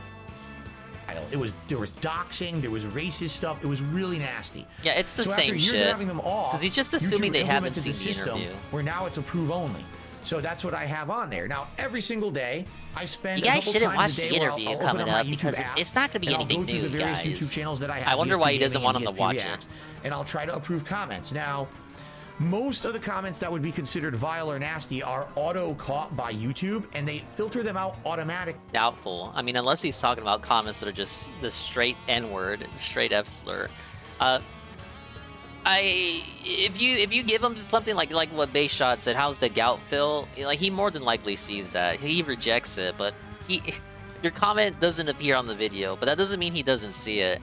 You can tell him whatever you want, and even if you don't see it get publicly accepted and appears on the video, then more than likely he probably saw it. Meaning I never even see them.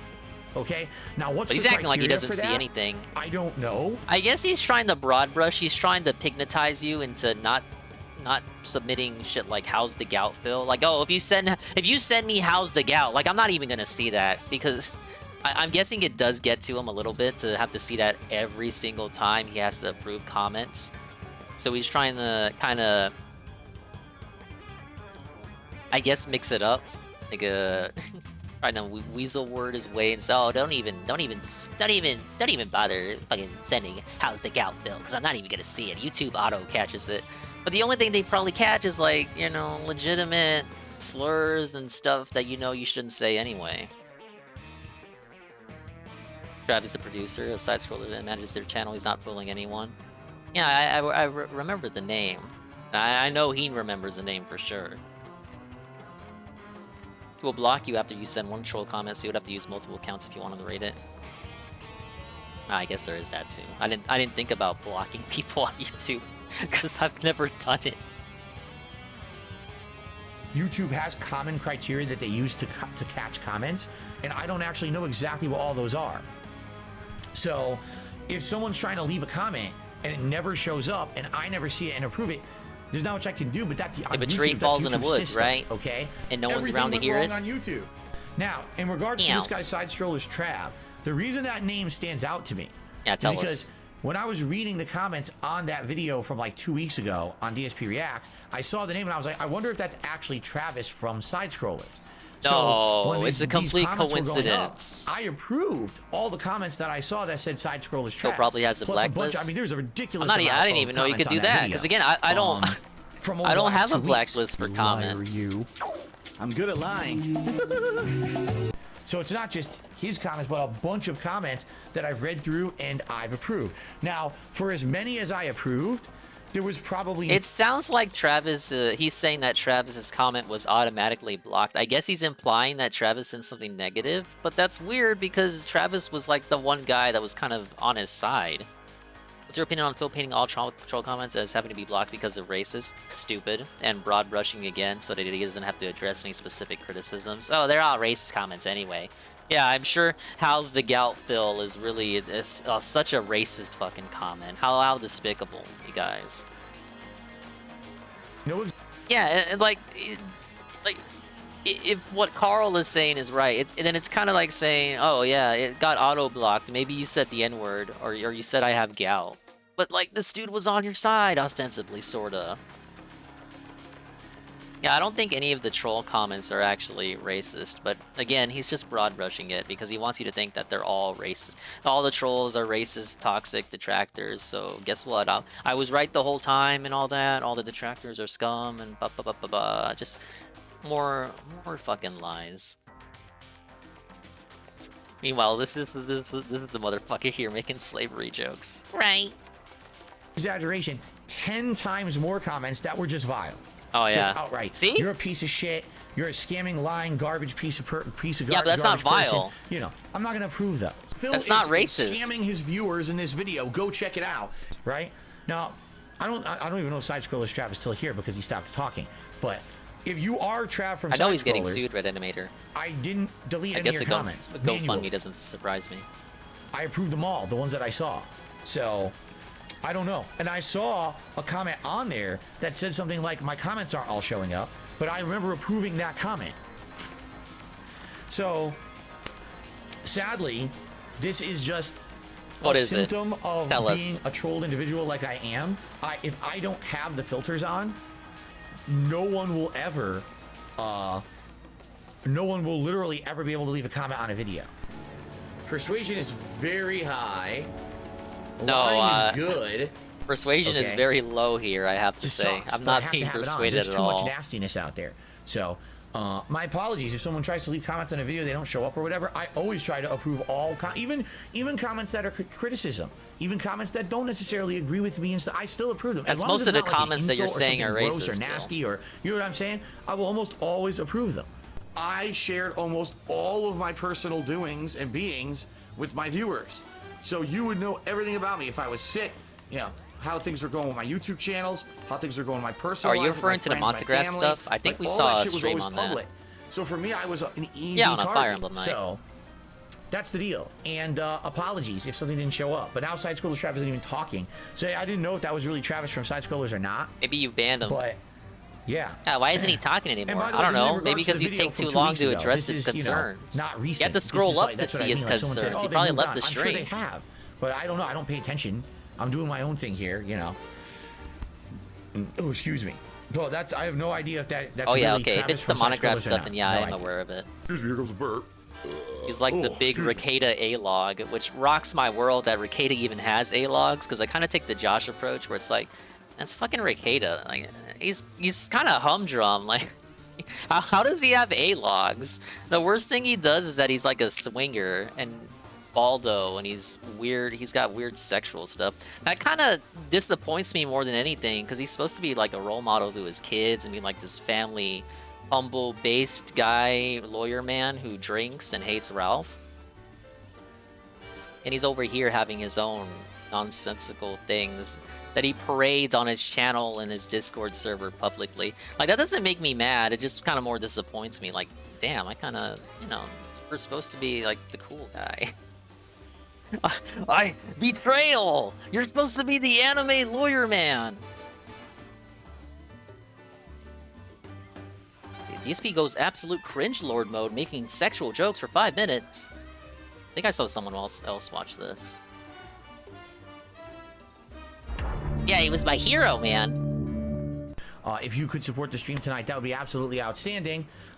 since it is the last stream of the week. Any support tonight, you know, tips-wise helps with my day off tomorrow, and anything else just helps in general. We are at the end of the month, so thank you. In fact, I literally just got said a dollar two things tip. Wow. left. Let's see who this is.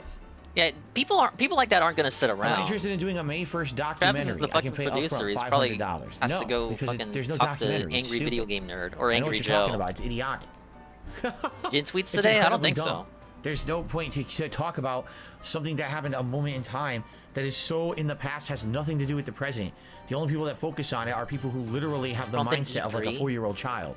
So, you know, God. people like Rich from Review Tech USA and people like that. Rich. You know, they You never reached get out to past Twitch, it. though. They can't get past You reached out to They're just Twitch. stuck I on mean, that one. you reached out to Twitch. You did reach out to Twitch, but that was another story. You did reach out to Rich. E3 was just canceled and former President Trump has been indicted. Yup, you guessed it. It's my day off.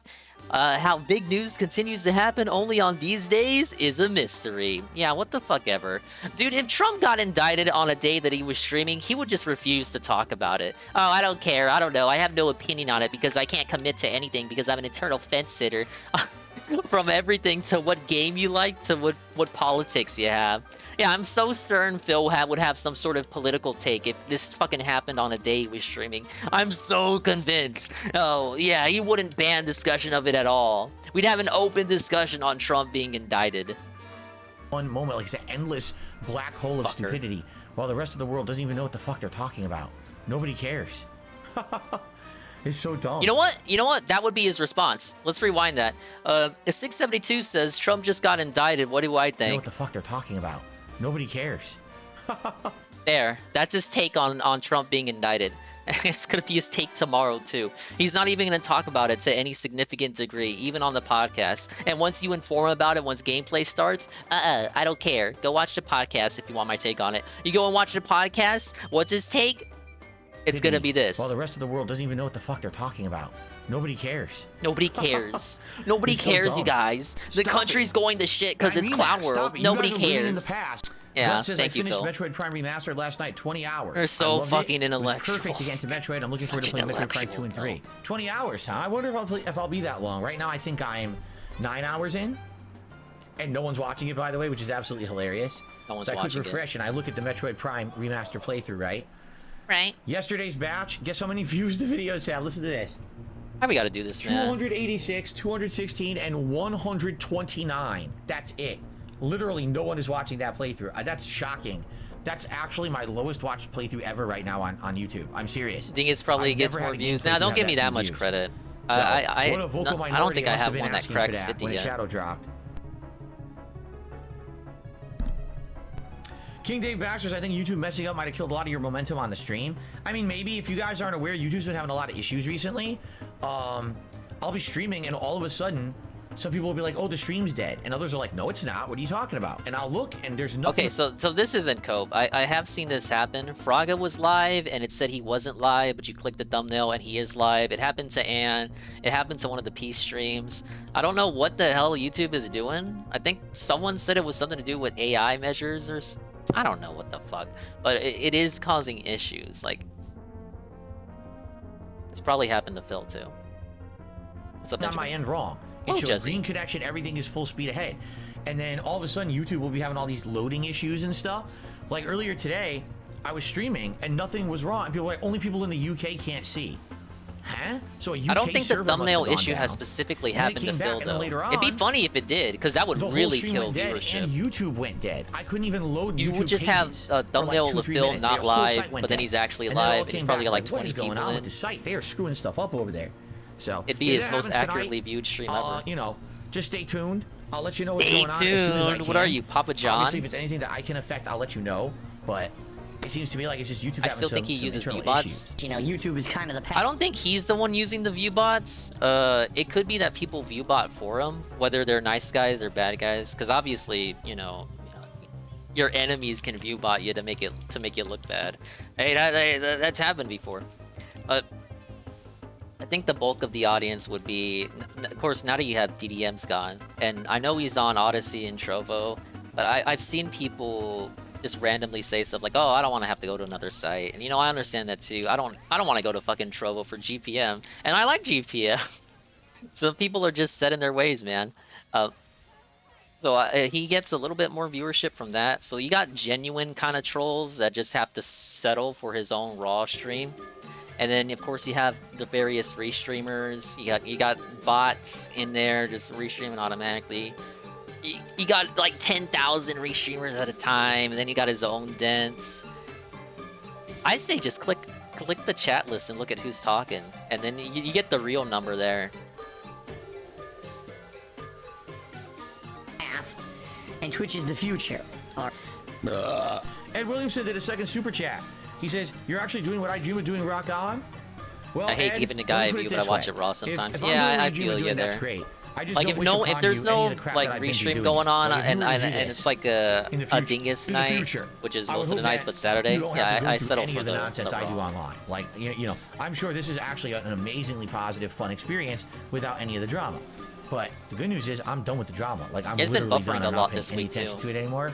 So this week has actually been quite good. I had a really good time this week with everybody. Even with a tough game like Resident Evil 4 Remake, I had a really good time this week. I'm looking forward to next week very much. Now that all that drama is behind me and I'm paying no attention to it. I would never be in the situation I'm in right now, financially, if it weren't for the trolls completely destroying my YouTube business. Damn it! I'm really up Shit's Creek this time. You got me dead to rights. Calm down. I'm only here to make a purchase. You're not under arrest. Amazing voice acting. That's right. It puts my Dark Cloud 2 voice work to shame. You just showed up out of nowhere with a face like an ogre's and my alarm bells went off. Well, I normally don't trade with strangers, but to apologize for making you kick my ass, is that Derek? I see, thanks. What can I do for you, mister? Isn't that like, dude, I swear, it's a little lighter than his current tone, but that's like an older Derek. That's his face.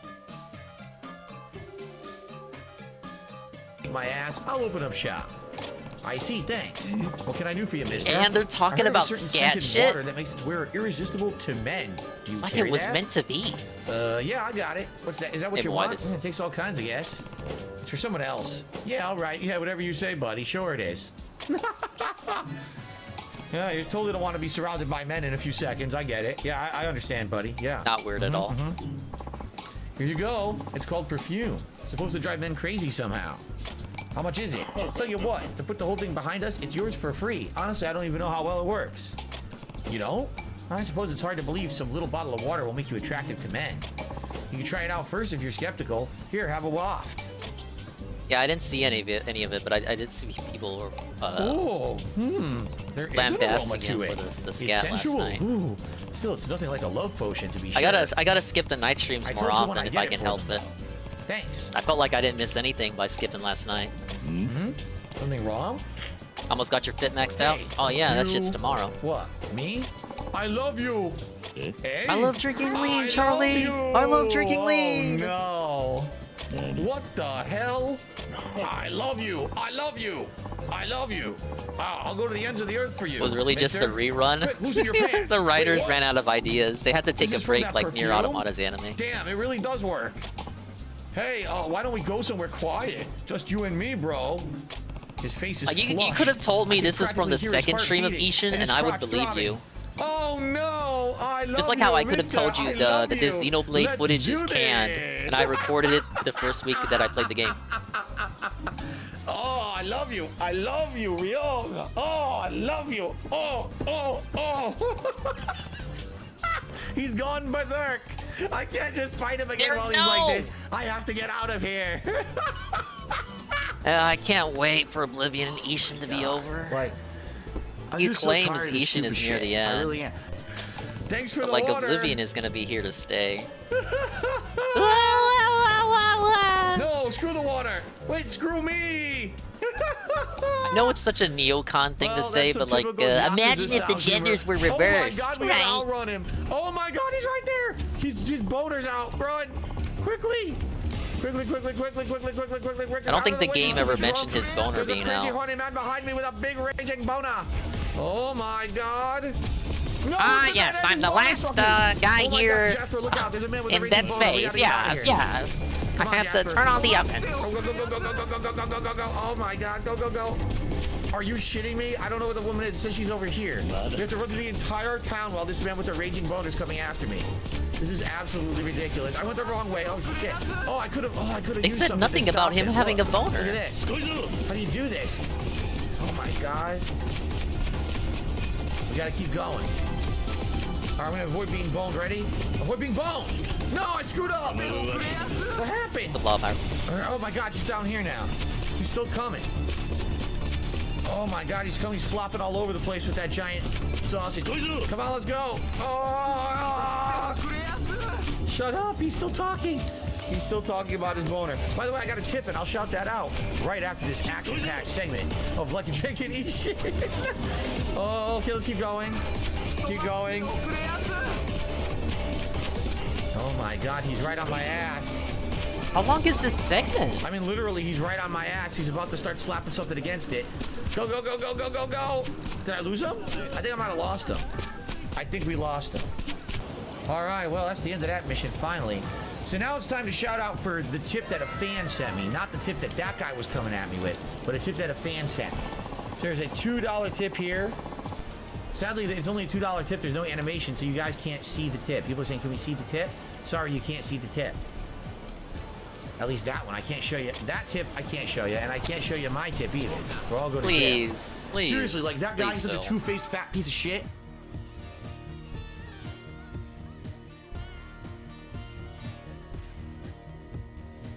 What a fucking segment. Alright, the fish is almost dead. DSP tries to oh my god. Yeah. The PC gamer segment. I don't have much to add to this, but I know some people are gonna be upset. Nice detox night, right? People should not be getting ripped off. Okay? And they are. They're constantly getting ripped off. So, here's the thing that I'm noticing increasingly. Mods? Have you heard of mods? The only mods you know of are your own. But games can have mods too. Doesn't run as well on the other console, and runs like shit on PC. Why did we all pay the same amount of money? I'm so Isn't the fat people confused, should pay more on planes right? argument? It doesn't make sense. Think about There should it. be equivalent scale. Game is more buggy, you should pay less. Overall experience. Guy is If they're not fat, gonna pay put more on the the plane. time and effort to make one version the same as the others, then don't charge the same amount of money. Okay? And I'm tired of this because I'm hearing it over and over. There's like that this rug keeps happening logic to PC here. gamers. Now again, I'm not a PC gamer, but I'm on your side on this one. This is bullshit. If they're gonna sell the game, really don't make feel the that game way, though. good. You shouldn't just be selling an inferior He's version. on your side, Guess what guys. the latest game is? That's the victim of this. The Last of Us Part 1. Okay. I saw some funny pics for those who from don't the know, PC I mean, we have version to of Last of retread Us. ground here. The Last Like of Us there Part was like 1 a all is black-faced Joel. the That's pretty remake amusing. Of The Last of Us 1. Excuse me. How about instead of disrespectful charging is that? less for buggy PC ports, you just advocate for waiting PC ports 6+ months being better? for this That's game to all. come That's out, all you 'cause had you're to a say PC for this gamer, segment. And when it comes out, it's a piece of dog shit because Naughty Dog didn't care about you, right? But you paid the same money. You're not like. Oh, I feel like it's just a it's just a rite of passion. It's just tradition. It's tradition in general for you to say a PC port sucks when it comes out. At least for AAA games. Did I say rite of passion? I meant passage. You know what I mean. There's no passion in this dude's life. Hey, Boo Goo Ben, could be me. Let's get for $20. No. They No. charge you full price No. for a piece of Yes. dog shit. Okay. This is actually wrong too. $70 games, PS5 or fucking Xbox Series X. The same game will be $60 on PC. Actually, objectively incorrect. shit. And I really feel that PC gamers at this point, they're coming A rite to of passion. I have that with my wife every night. right? And I hate to say it, but at some point, That too, Steam has stop getting refunds. abused. So you know what? If you get a buggy PC port, we can refund the game. at this point. Stop this! Can DSP refund a buggy game he downloaded off of PSN? Maybe, but it has to be really buggy, like Cyberpunk. But most of the time, that's not the case. So you get refunds on PC for crappy PC ports. You don't get refunds on console storefronts. And he could probably buy a game physical and then return it to like fucking GameStop or Walmart if he Karens it up enough. Something he loves to do, but he doesn't want to leave his house. How many years has this gone on? Where Yeah, he waited until he finished the playthrough too. Bad, and the PC gamers get screwed. What but a they keep buying Grinch. PC ports, right? I mean, at this point, we It was a have to start literal admitting Grinch something. move. Can we please collectively admit something? No. All right. I can admit No. you fucking Not suck. in every situation is the PC version the best version of a game. The zoom in. I want the zoom Did you in. hear what I just said? No, I didn't. Tell me Did again. it sink in yet? No. Well, hold on, let me repeat it. Spam it. Spam it in my ear. Not in every situation will the PC version of a game be the best version of a game. You hear that, PC fanboys? No. No, it will not be the best. The PC version will not always be the best version Damn, of I'm a game. feeling so blown the fuck out right now. I heard about the femboy moment, but I don't think anyone's clipped it. I'll take another look. No. In the modern God, shut the day fuck era of up. gaming, the PC version of Was a game the Zelda Tears of the Kingdom will Collector's not Edition going on always sale? I don't know. be the I haven't been best keeping up with it. version I didn't of a play video Breath of the game. Wild. I'm not a 3D Zelda has to guy. sink in More at of a some 2D point. Zelda man. All right, the PC Master Race days. I've only played Skyward Sword for are 3D over. Zeldas. Now Me it's playing the very 3D different Zeldas, that's depending on like the pie game. in the sky You stuff. understand what I'm saying? It's not that I don't want to play them, but There are a lot we of have to games get out to them. there that sadly just run better on console, and you have to admit That it special and edition accept looks it. nice. Enough of this weird tunnel vision that I only play on PC and everything. It's should be definitely great on PC I and want it everything's just good for on the PC. Joy-Cons kind of Shut deal. up. No one cares about you, boy. Now Boy. again, I'm with Boy. you. If you're a PC gamer and you're paying Where's money, the monster top dollar here? for a game, you should get that good experience on PC. I'm with you. I'm on your side. You deserve really better doesn't than feel what that you've been way, getting. The Last of Us, Callisto Protocol, Hogwarts Legacy, Callisto Protocol. Batman games, and a million others. Because I didn't make a giant running track I didn't list. really for the hear people show, say but it's Hogwarts PC literally, port I was hear bad. every time now that there's a cross. He saw like one PC tweet version and sucks, decided it PC was a version bad crashes, port. PC version needs patching. PC version this. PC version that. You pre-ordered the Zelda Switch? Man, I got the Splatoon 3 OLED. Really? What is going on? Why would I It get doesn't the make Tears of any the sense Kingdom at all, OLED, and then they okay? announced like It's a new frustrating fucking Switch to hear 2. this shit, all right?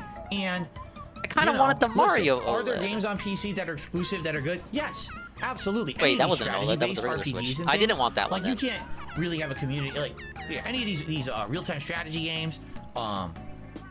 MMOs are ginormously huge on PC, and a lot of them Was are a paid kind of army. exclusive. Yeah, or this is a PC leaning gaming towards rant. having exclusivity on PC. There's definitely a wide plethora of games that really Yeah, the console thrive on doesn't include PC. the game. They No haven't one done is that for a crapping while. on PC gaming here. But what I'm trying to express is that this is The controller does look good. The Zelda controller. I'm trying to tell myself not to get it because I don't even play the game. But I do have I'm using a Splatoon controller out. The Splatoon 3 one. There's a Splatoon 2 one, but that I don't have. They did a Xenoblade 2 Pro controller that I also don't have. For ones I do have, I got the Smash one. Now the Smash one came with the game, I believe. I want to say it did. And then I think that's how I got it in the first place. The Monster Hunter one for the Monster Hunter Rise, and then they came out with another one for Sunbreak, and I have that one too. But I don't even play Sunbreak or whatever the fuck it's called. I just have them because they look cool. I don't have a problem. Think about it. It's 4 Pro controllers. What if I have 4 people to play with, including me, Ree? no longer a definitive yes or no answer. No. Yeah, I it was is lucky not to always get the a. case that I was lucky gaming to get a is better on Smash Pro PC. controller. And that's not the PC gamers' fault. That's the game developers' fault. They have left a lot of you behind. They have made it so that now a lot of their focus is on Yeah, the Hate Army, we checked it console out gaming market. before you came in. They feel that Just if they another develop nonsense for the tweet. consoles, that they're going to make more sales. Okay. Do you really think he would have talked about the Trump indictment if my video paused? Oh, it's him switching to a clip. Do you really think he would have talked about the Trump indictment if it happened on a streaming day? I really don't think so. Nobody cares. Blah, blah, blah, blah. Nobody cares that the country's falling apart. Oh my fucking god. I mean, Yeah, Sony fucks up a port. Just like how they fuck up their own games, and PC gaming is dead. I mean, you have to have like maybe 2-3 brain cells to fucking Are do you a that. functional regard? I Last have to night, ask. Okay. My wife and I said, Hello. we want to watch someone else play Resident Evil 4. I'm 10 hours in. Today I'm going to be 13 hours in. No, he Let's talked watch about him someone in the else play same Resident tweet, Evil 4. Peaches. So We started He's gonna watching gloat about someone play E3 for Resident sure, Evil 4 but Remake he's not on gonna PC, talk about Trump. hardcore mode. He's And I was gonna, like, he's oh, gonna be this is vague great. about I'd it too. actually love to watch He's not it, even gonna 'cause know I wanna see, exactly could why they do he's getting better or worse indicted. than me. Remember, that early village portion kicked my ass. It was very difficult on hardcore, especially not remembering where you could go, like hiding in the house and stuff like that. And I'm like, Yeah, we'll probably I talk wonder about Twitter dying. Fucking how Trump. someone else is gonna do.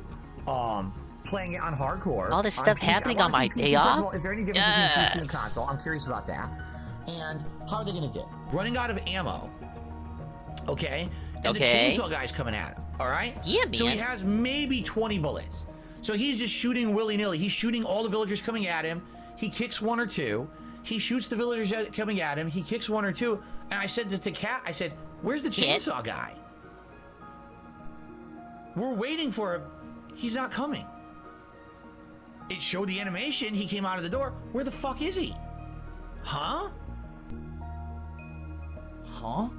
Aw? So he's just continuously shooting, and he's doing a few, Damn, another melee supply attacks or whatever. drop. And then all of a sudden, the bell rings, and they all walk away.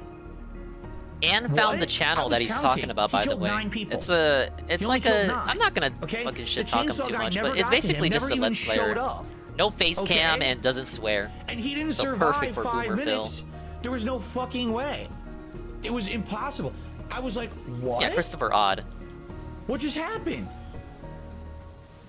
Now I'm not even done yet. By the way, it's confirmed he was playing on hardcore. Benjamin defending our country's honor, but doesn't follow politics. Okay. Many Listen to such this. cases. He gets now. This is still chapter 1. He gets to the next part of town. Okay. Every fucking enemy he's killing either dropped handgun ammo. He got so schizo about this. I'm not kidding.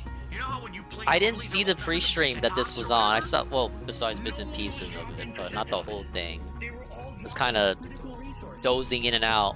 But I What did is watch the going gameplay on? that followed. So I don't know if the version he's playing is fucked up. I don't know if just every PC version is The fucked dents up. are about to gaslight But him I here. was just like, I don't even like. I'm watching with my wife. I'm like, I don't even know if we should watch the rest of this playthrough, because if the whole thing is gonna be like that, like, what's the point? This is like literally no challenge. What's up, Everyone Billy? he shoots, they die within a few bullet hits. Right? Almost no big deal. I was like, what the fuck is going on? What? Everyone's dropping tons of resources. Every enemy is like, Aw. dropping ammo and shit for him. What is happening here? I've never seen anything like this in my life. Never. I couldn't believe what I was seeing. I'm at a loss. I have no clue. I couldn't explain Such it a at all. non-existent And my thing wife to is like, die well, I thought you tomorrow. said that was hard. I was like, what? No wonder I'm What? hearing her name in the news again. I No, was it's wondering very why. hard. I explained to her. I said when I played it, Oh, I had to go in the yeah. house, bar all the doors. I went upstairs. I'm throwing grenades. I'm fighting them in the house. I'm on the fucking rooftop mode. I'm shooting them on the rooftops. I'm kicking ladders down. I'm going crazy. Must be over to the moon survive. she's This relevant guy is again. like fucking like preschool mode, like fucking Fisher Price Resident Evil 4. I wish you were playing Fisher It was Price like Resi. pigs were flying over my house, volcanoes were erupting, the sky had fallen, hell had become an ice cube. I couldn't fucking believe it. You know, it's bullshit. I definitely want people to get a better overall experience of gaming, no matter what platform you're playing on. I don't think it's fair. I just don't. At this point, gamers need to put their feet down and be like, listen, either we're gonna get what we want, or we're just not gonna buy your Demand shit better. anymore. And I think PC Yes. gamers need to start doing this. You need we're not to gonna rise buy up, shit ports. We're not gonna idiot. waste our time on this shit. We're just not gonna buy them. You know? Are you? And I definitely hate to say it, but if you're a PC gamer, I feel bad. You might have to start buying consoles, man. It seems like that's the better way to go. If you want to play Yeah, these, who these paid him games off on to day say one this shit? and have a consistently good experience, it seems like console is the way to go. These PC Oh, versions yeah. are so flaky. It's just the way And to it's go, not you your fault. guys. You deserve to get the You consistent deserve version, and better. They're not. They're Why just aren't you not. getting better? You still haven't If told these me. game companies are not going to do what's right, are you going to keep giving yourself an inferior game experience? Are you going to have to wait 6 months every time a new game comes out? Are you going to then just to get a shit port? I don't know. I wouldn't do that. Wait, what is? I gotta rewind As a that. content creator, or game These experience. games get mods day one. There were lewd mods for Ashley like the day Resi 4 came out. What do you mean wait? You gotta wait 6 months or something. 80 side. These game companies are not going to do what's right. Are you going to keep giving yourself an inferior game experience? Are you going to have to wait 6 months every time a new game comes out? Are you going to then just to get a shit port? I don't know. I would. What did he say there? Like, does he mean for patches, or is he saying for PC versions come out after console version? that's really not the case anymore. Outside of, I guess, paid Sony exclusives like Final Fantasy and Live Alive. Well, Nintendo paid for that. Wouldn't do that. As a content creator, as someone who wants to play the new games when they're new and when they're exciting and when they're attractive to a viewing audience and to myself, I want to play it right away. I'm glad that I have all the consoles because it gives me that flexibility. Because you got donated like PC 2 that of was them. top of the line, I'd actually be hurting myself, shoot myself in the foot. You know? Not really. That's Nintendo not games right. don't make you any It money. should not be. It should be you're in the best position, and it sounds like you're not. And that's again, that's bad. Is that the monster I'm looking for? So anyway, Anyway, that's great. you know, No, it's that's not. Just my thoughts. You can disagree. That's okay. I love to hear everyone's take on this. Sorry, I got to tickle in my throat. Yeah, that means Sony paid them off, Hate Army. It's a year to the day too. They don't even wait. As soon as the year's up, it's like bam, straight on the PC. Like the PC port already exists. Like they were already working on it behind the scenes and everything.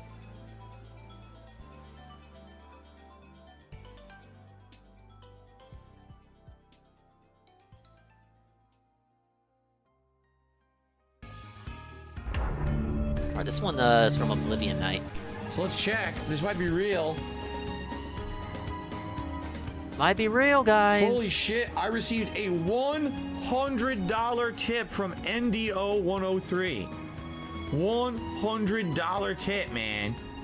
Boom! Out of nowhere, too. Like, I had no Yeah, clue because when that was shit coming goes to tonight. PC, it's only on Timmy's store Look at too. that, man.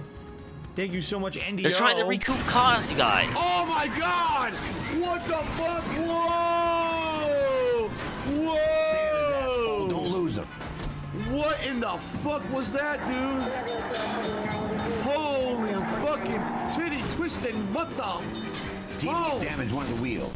And with that, we're at $165 in tips tonight on the Oblivion stream. It's pretty crazy. This is the most tips I've gotten on a stream all week, including Resident Evil or any other game. shut up. Even including the React stuff I did this weekend. Thank you guys. No one wanted to here's the see you funny part monetize that I the wanna say, Windows okay? depression. A lot of people say, Phil. A lot of people are saying. Why Oh. do you play late night chill streams? Oh, this is God. this is the truth. Help. I want to Help. address this now. I Help. feel like it's a good Get time me to out. address it. People say, Phil, why do you play late night chill stream? I'll answer that in a second. Let me get a hat and a vest on for you guys. All right. Here we go. No need for a poll. I know people have wanted the platinum vest for a while. This is the first time we had a vest in a long time. Oh, he just didn't so let's wanna just run do a the platinum vest for tonight so that way we can get it, okay? What a So, gracious yeah, God. He's people getting say, Phil, sweaty with the platinum why vest for us. do you do the late night chill stream? Someone just said it Ellis. to me last night. Okay, last night we were playing Like a Dragon Ishin, and someone says, Phil, you know, Like a Dragon Ishin, it's a late night chill stream. You don't get a lot of viewers. You don't get a lot of likes. You don't get a lot of support. Why do you do it? I said, because I'm not doing this for that. I'm doing it because I enjoy what I do for a living. I enjoy hanging out with you guys. I enjoy the social interactions we have while we're playing fun games. Now, it's cool to play a hot new release that everyone wants to see, like Resident Evil 4 Remake. I really enjoy that, okay? Absolutely, Supposed to be a monster 100%. here. I love those kind of playthroughs with you guys. But at the same time, I enjoy a late night stream like tonight or I last enjoy a night late night just as chill much, stream, if just not like I sometimes enjoy a even penne. more, okay? And it's true. Not every stream is going to have insane amounts of support. That's true. But as you can see, people appreciate the fact that I not put on in top. these streams that aren't necessarily meant to be the hottest new releases or you know what I'm saying? They just want to chill. Oh, no, People I don't. want that I don't know what feeling. you're talking about. So, yeah, it's I not just going to wanna happen chill. every I night. don't know Not what every you're talking single about. stream is going to be a giant knock it out of the park home run when it comes to, like, you know, making money. That's absolutely positively true. But at the same time, as you can see, you never know when people are going to come I just by wanna- I to just wanna- I appreciate just what you wanna- I do just wanna and race. say, I don't hey, know you what know, you're I just talking want to about. support out of nowhere. And literally, that's what happened tonight. You know, earlier tonight we had Tyler with 2 big tips, and now we got NDO coming out of here with a giant tip. And why? Because they just appreciate the kind of content that I put out. It's not because I'm playing a hot new release. It's just because they like it in general, right? And that's what money I really that could have went appreciate. to the So, fucking thank funeral you of Tyler's to alleged those of you family who died. do support these They kind didn't of really die. streams, right? And allow me to do Allow chill stuff. cow. Because I don't like to have to be the guy that's like, oh, I can only play a hot new release every stream, and if I don't, I go out of business and shit. And I gotta worry about You everything. do say that, though. I don't. As you can see, this is excellent. You may not I don't like have it, to but really worry, you are know. like that. Yeah, you'll always have slower streams. That's okay. But when people every once in a while come by and show how much they appreciate. Yeah, Tyler likes the content. NDO likes the content. NDO likes the content so much. He loves Oblivion so much. That's why he's always in the chat when we're playing the game. I really appreciate that. So thank you to NDO. Thank you to Tyler tonight. Thank you guys for your big support of the stream. I really appreciate that. Show me the money. Show me the money. Show me the money. Just give me money. Me the money. Whoa. Excuse me. I'm sorry about that. Guys, thank you so much. Like I said, great chill night. And again, to reiterate, why do I do late night chill streams? Why? No one is fun. asking. I love hanging out with you guys and relaxing and having a conversation. And there's no pressure to get anything done in the game we're playing. And we have a lot of fun times, right? And a lot of fun discussion. Do they necessarily always get insane levels of support? No, they do not. But they don't need to. Every once in a while, you get a night like tonight where you get some grateful people who are like, wow, thanks for doing these. You know, it's not the major big yes, thank you for anything. Doing this. All the nonsense that the shitheads on the internet say about me, right? If I was only about the money, I wouldn't do streams like this. Give me money. Give me all your money. I would constantly be figuring out what's the game that will map. You know, if I were Phil, and I'm not saying this is his mindset, but if I were Phil, and all I really thought about was the money, I would do streams like Oblivion just so I could make the point that I'm not doing this for money, when in reality I actually do. Like I would play games like Oblivion just to put up the masquerade, the facade, the wall that I'm not doing this just for money. Maximize the amount of views I get and the amount of profit I make. That's not what I'm about. It's about having that balance. And yeah, if I'm going to play a game like Wolong that I didn't like, at least that balances out and allows me to have late night chill streams, you see? And then every once in a while, you get a really awesome stream like tonight where people said, you know what, we're going to come out and support it regardless of the fact that it's a late night. You know what, Peaches? I forgot that. Sorry, I was looking for the next monster. I forgot. It is the viewer's choice game. And he didn't even bring that up here. He literally has to play. It's not even like a choice. Of course, he could like pull a Divinity style situation. I chill stream. And I really appreciate that. Yes, you're welcome, Benjamin. Okay? I'm playing Xenoblade for you. Yes, I get no support on the Xenoblade streams, but I play it anyway because I just enjoy Xenoblade. And since I'm doing vlogging and or react style content just like Friday, Wuhan. Saturday, daytime streams, I don't want Wolong. Resident Evil 4 to be Wuhan. on hold forever. No, so I'm playing it because I'm suffering for you guys. So Oblivion will return on the late night Sunday stream. I hope you will join me for that if you can. He's so excited because of the money. He acts like these guys are going to come back. And we're going right into that Oblivion gate to get those Danger Hearts and continue on with the He's so hyped. hyped. He's it's like the most hype he's ever been for an Oblivion stream. Very much. Who supported it, like NDO, Tyler. Per your request, more Oblivion fun. Thank you all. Seriously. Thank you. Thank you for helping me. Thank you. No, Bloom Kid, I'm not off tomorrow. No, I'm not off tomorrow. I'm here. I'm here tomorrow. He's not here tonight. I'm here tomorrow. I'm streaming. I'm streaming tomorrow. Tomorrow, I'm streaming. Oh. Was this after the money? He really clowns out after he gets the money. It's okay. I do too. The massive cheer! I mean, you kind of have to. Well, he really goes overboard with it. All right, Almighty Tevin has a video redeemed. He wants us to watch this. Final Fantasy VII DSP ASMR. Get your headphones on. Ladies and gentlemen, welcome. Yes. Finally, to a playthrough. I mean, crap. Over a decade in the making. Oh God, is this not the remake? I saw the thumbnail in the title. I thought this was the remake playthrough. Oh no.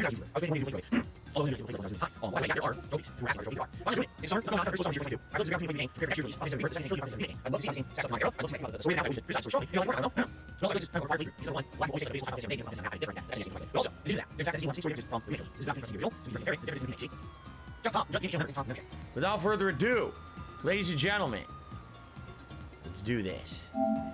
Yes. Oh, yeah. For record, we are playing the PlayStation 4 port of the PS1 Classic. This one came out in 2015.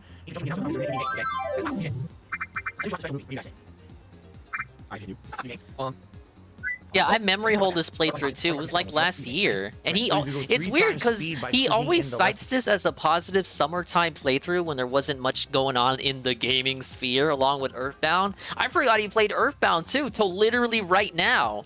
But he's like, oh, these were the most successful playthroughs, even though like they weren't exciting new releases or some shit. I remember when he lost stream elements during an Earthbound segment. Thumbstick. No encounter mode? The game has a no encounter mode. He sounds excited about that. If you press You have a LB no and RB encounter together, mode on every you don't have to day. fight any You enemies. never see anyone except your wife. Okay, here we go. No encounter mode on. Ah, yes. Yes. Yes. Once upon a time in a galaxy far, far away. Dun dun dun dun dun dun dun dun dun dun dun dun dun dun dun dun dun dun dun dun. I don't remember this intro. It's full of stuff. Seven redeemed this because he went full yes. That's the only reason this got redeemed. There you go. I don't know how loud it was gonna be.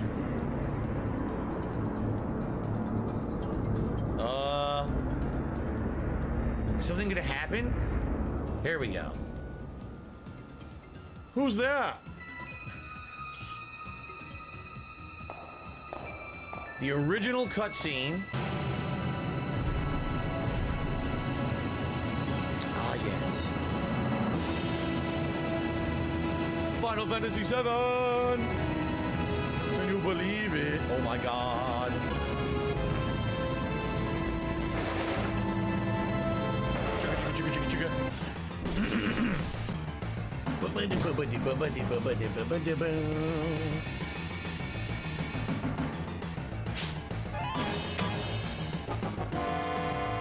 Come on, newcomer, follow me. Here I am. Now. Oh, look. So when you press the touchpad, an arrow will pop up on screen to tell you where to go. That's what the assist means. So if you get lost in the background, you can't figure out where to go, you press that and then it'll tell you. That's kind of neat, actually.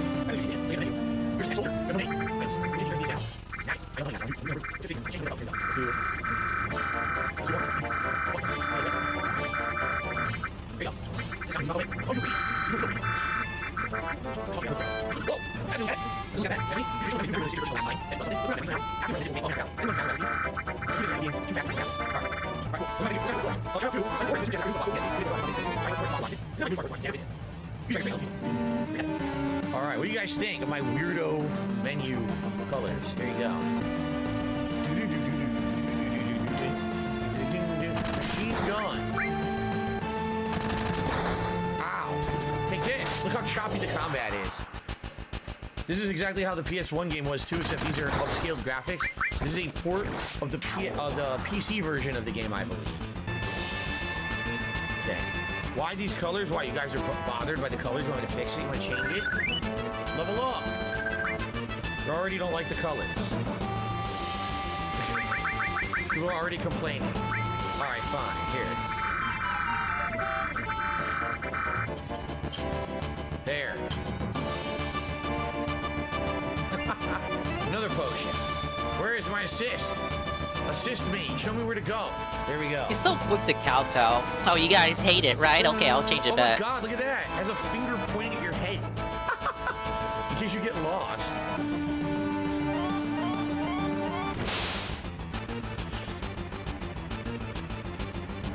He loves this game, you guys. Dun, dun, dun, dun, dun, dun, dun, dun, dun, dun, dun.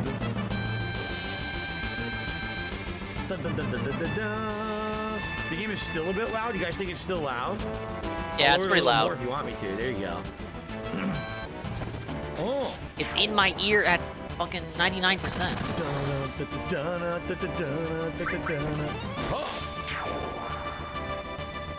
Epic music. Yeah, I'm starting to remember why I memory hold this playthrough too. He's got the Japanese shirt on. Ding dong die.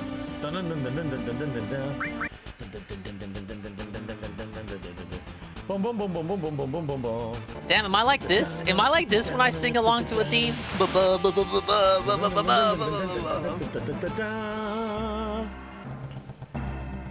Like, damn, I sometimes hum along to music too, but never for this long. I appreciate that.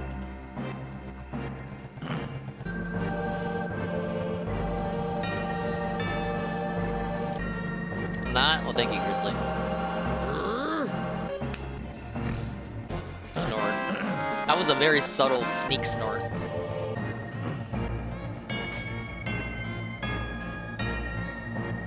Oh, look. He shot out a potion. He did. He literally pooped out a potion there for me to grab. See, I would do that for like 20 seconds, tops.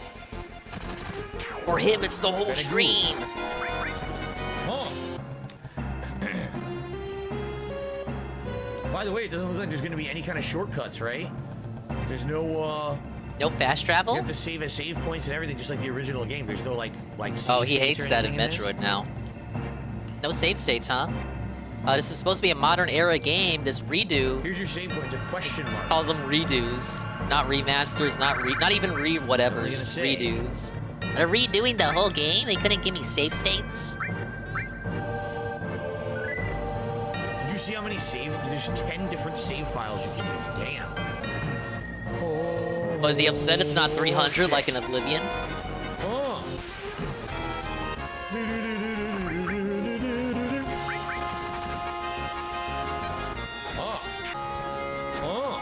Do you have a favorite storyline? The game is still loud compared to him. Early 2000s. It kind of sounds like he's trying to talk over it. Will refresh my memory. I'll tell you as we play. Like he's fighting. Like, just lower it. I really want to see his OBS settings. That's like the one thing I want to see.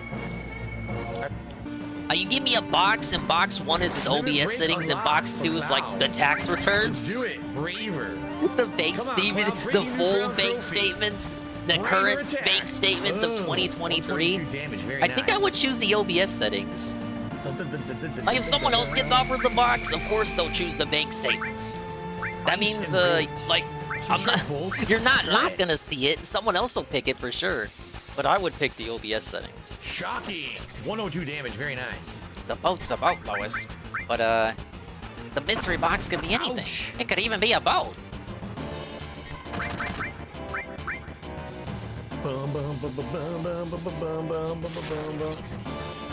Very good. You pick to see his health records. Oh, that's a good one. Oh shit! I can see attacked. I could agree with that. He says don't attack while his tail is up. Now he's gonna attack. We're gonna Just get to see hit. what he's so, what he's whining God so damn much it. about. I got a lot of yeah, health problems, guys. Barrett's got his limit break. Heal up. Gotta wait for the tail to go down. And we'll defend until then. Okay, tail's down, limit break time. Big shot. A big old ball. Oh, ooh. Ooh. Nice full frame rate ball.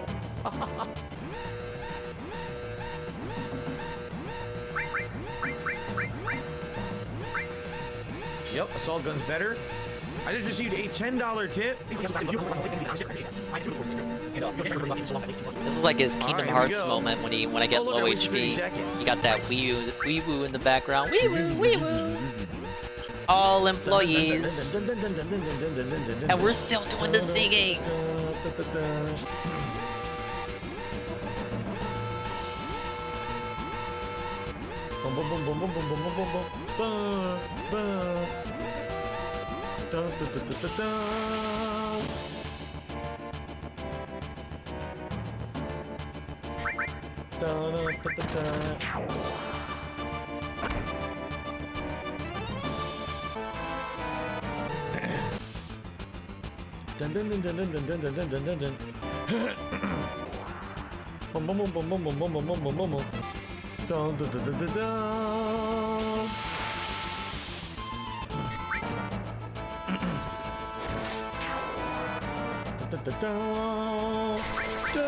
This one teleports so much, I can't even see where it's going.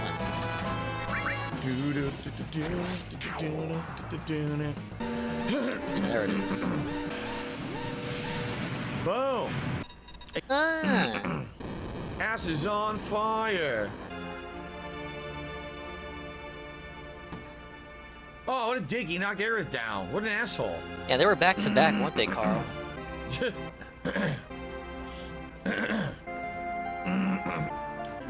I don't even know where I am. I don't think I tuned in for a single Final Fantasy or Earthbound session, like the whole way through. He forced these as day streams too. They were never the night stream. Maybe they were once or twice. Excuse me, it's absolutely disgusting. I'm sorry. I thought these were the chill games. Munch, munch, munch. Num, num, num, num, num, num, num. Ah! Ah!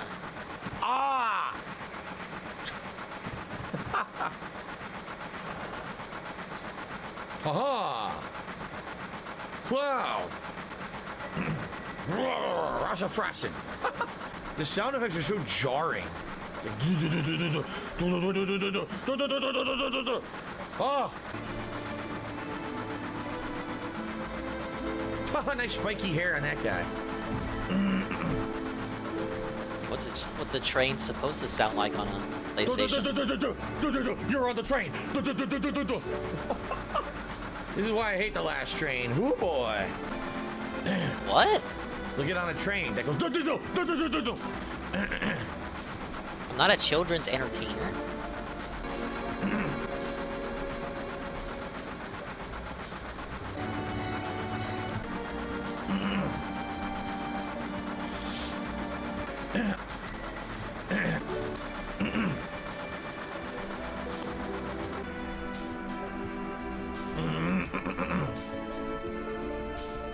La la la la. You're really telling me I gotta wait for this one to circle back?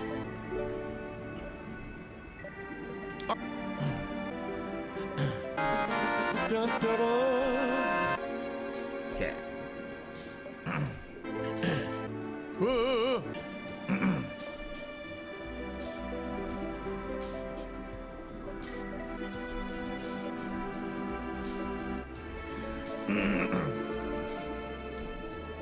La la la la.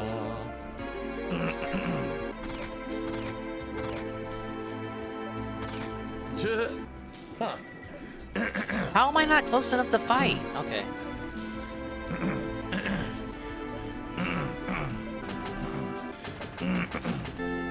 Ah, Tifa, the character who every idiot on the planet fawned over in the 90s. Oh, Tifa. Oh. Sorry. So I don't know. We'll see. At this point, not too. Let's see not why too Didi excited Duke for it. named this one ASMR.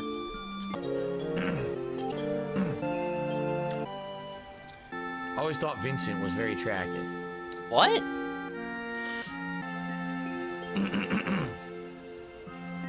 Window just broken on the rocks.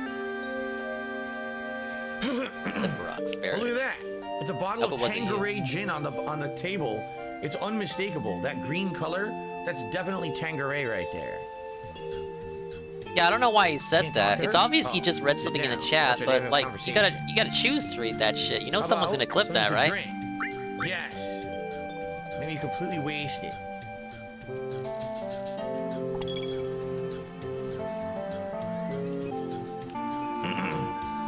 There you go. There you go, there you go, there you go. Leading manual band. La la. Oh la la Cloudy, ba feeling all ba, right? mamma mia. Yeah, why? No reason. You look a little tired, I guess. Okay, going down. I'm gonna get to a point where I can save. So I go on my break. I gotta save, guys. Why does he have to save on his break? He's gonna Jonathan keep Chai playing the between game. $4.20 says gin is great. I used to drink gin all the time. I haven't had gin in years now. Oh But, man. I do like gin. I agree with you. Yikes. All right, very nice. Good intro, my friends. I didn't last at all.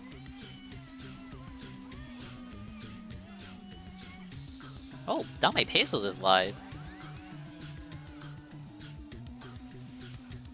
He's been live for an hour. Now let's see what he's up to. Because that was the last video redeemed. It's talking At the about end of the Mr. day, Trump. Everyone is above the law. Don't go to jail for pirating music or whatever the fuck. Everyone breaks a law or two. If they start enforcing the law when they don't want you to become president, that's the danger. That's the danger. I don't know, dude. Just with the context. I'm gonna show you this. Oh, this is a hot take. Say, holy shit. They fucking did it. I'm gonna go live 9 p.m. It says breaking news. Motherfuckers laugh. They indicted former President Donald Trump. And then this clown lunatic says anything to remove trans shit from the news cycle. This guy thinks they wanna arrest Donald Trump so you forget about some tranny. I don't agree with that language. No! We love all people here in the Swollen Dingus stream. I'm just reviewing this video for the purposes of ridicule and critique. What an idiot. What's the tweet? Because it's true. Followed I wanted to see the by tweet. Sargon of Akkad. Just get all the satisfaction when I'm right about everything. Oh, it was a chick in pants. It was. I keep saying dude in a dress. Whatever. It will always be a dude in a dress in my heart, chat. The memory log gets really saving my ass here, I Peaches. have prepared this from before. The thing leading up to the arrest.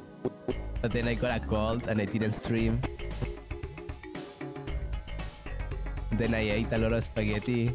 Oh, come on! How do I keep dying? You still haven't So I'm told gonna me. go through all of it a little bit late. But now it's all what, chat? It's all apropos because it's technically happening Alright, this is the today. run. We're gonna run it back. And I'm technically not late. Mm-hmm.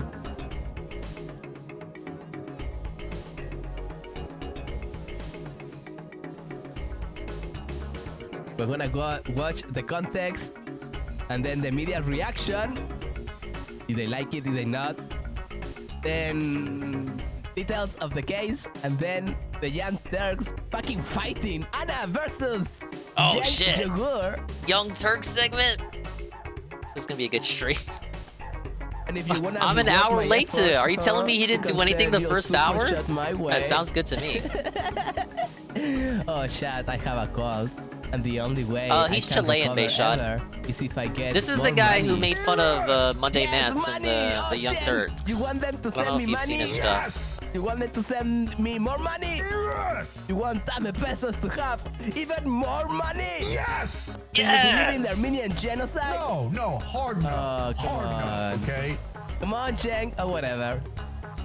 I couldn't find the What other is the clips, Dingus so now politics we cast happening? are unable to get. Oh, we need the Perezga confession politics that the Armenian cast. genocide Yeah, happened it'll be from Perezga, Wow. Dame, and Let's Lalo. continue with the Lay low, show. lay low. Manhattan District Attorney Alvin I will Bragg listen to that. could argue he's recently had reasons to, well, brag. He's the first black person to lead that Dingus and office, Hate and now Army in just his podcast. second year of holding What would we even talk about?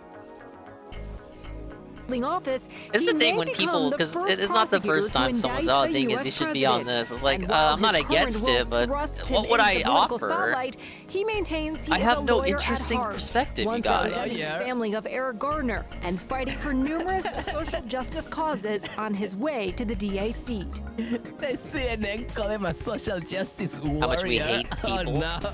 I Trump do is hate a going lot of to people. jail forever. I've been advocating for changes to the law so that police can be held accountable. But no bigger battle than now, as Bragg may make history Bragg? once again. Is that his name? Donald Trump hated America before he became president of the United States. This is the news reacting to Corruption their from the possible shop he used to be a destruction manager of at. There really the wasn't that much country. corruption, Let's though. go. Donald Trump has spent Was much more of the last like, few days on his ridiculously named social media The platform, corruption Truth that I could Social, talk about, I really posting didn't know about much his possible about. That was Talking district about how level the American stuff. dream was dead. Yeah, try telling that to the immigrants. I guess, I mean, More the likely bandits we would be a see form that of he corruption, but it turned wasn't. himself in, so to Like you speak. see But that's bandits because every he's day a at any other coward. store. He's calling for a large-scale protest because we know he's not shy Michael about the impact of Maddow. violence potentially benefiting him. Like, they hate us. They hate America. So why are they still here? 1,000 of the most violent Trump supporters in America are already in prison, and none of them are coming to Like, Manhattan. I wouldn't count the minions, my situation that I had with the minions, as corruption. Trump hardcore supporters are prone to violence. That's what Like, he's corruption saying. goes a little bit They higher than hate when I America. was facing with them. By their own words. My takes would be pretty standard as far as retail Why don't they goes. move to Russia? Why don't you I go don't want to to Russia, incriminate myself. Shad? Yeah, obviously. It's like they are It's just like everything it's they like the syrup heist. I was moving pretend product behind their the scenes. opponents are, If I talk about it, they I'll just expose made up that myself. people are like, go back to Mexico. So then they do like crazy. Dame They Mamology become talking shit about everything they American politics. pretend to I hate. think they have been on Crazy stream together. shit. On a kill stream, He called him ironically. a quote Soros-funded prosecutor. George Soros, a Jewish billionaire. Jew. The Soros stuff is also an anti-Semitic dog whistle. Let's call it what it is. Of course. If Of Nancy Pelosi course. Of Had course. gotten this letter, if she'd received this letter, this is what she would do with it. Oh This is wow. somebody who has such serious She will break the paper. She's so strong.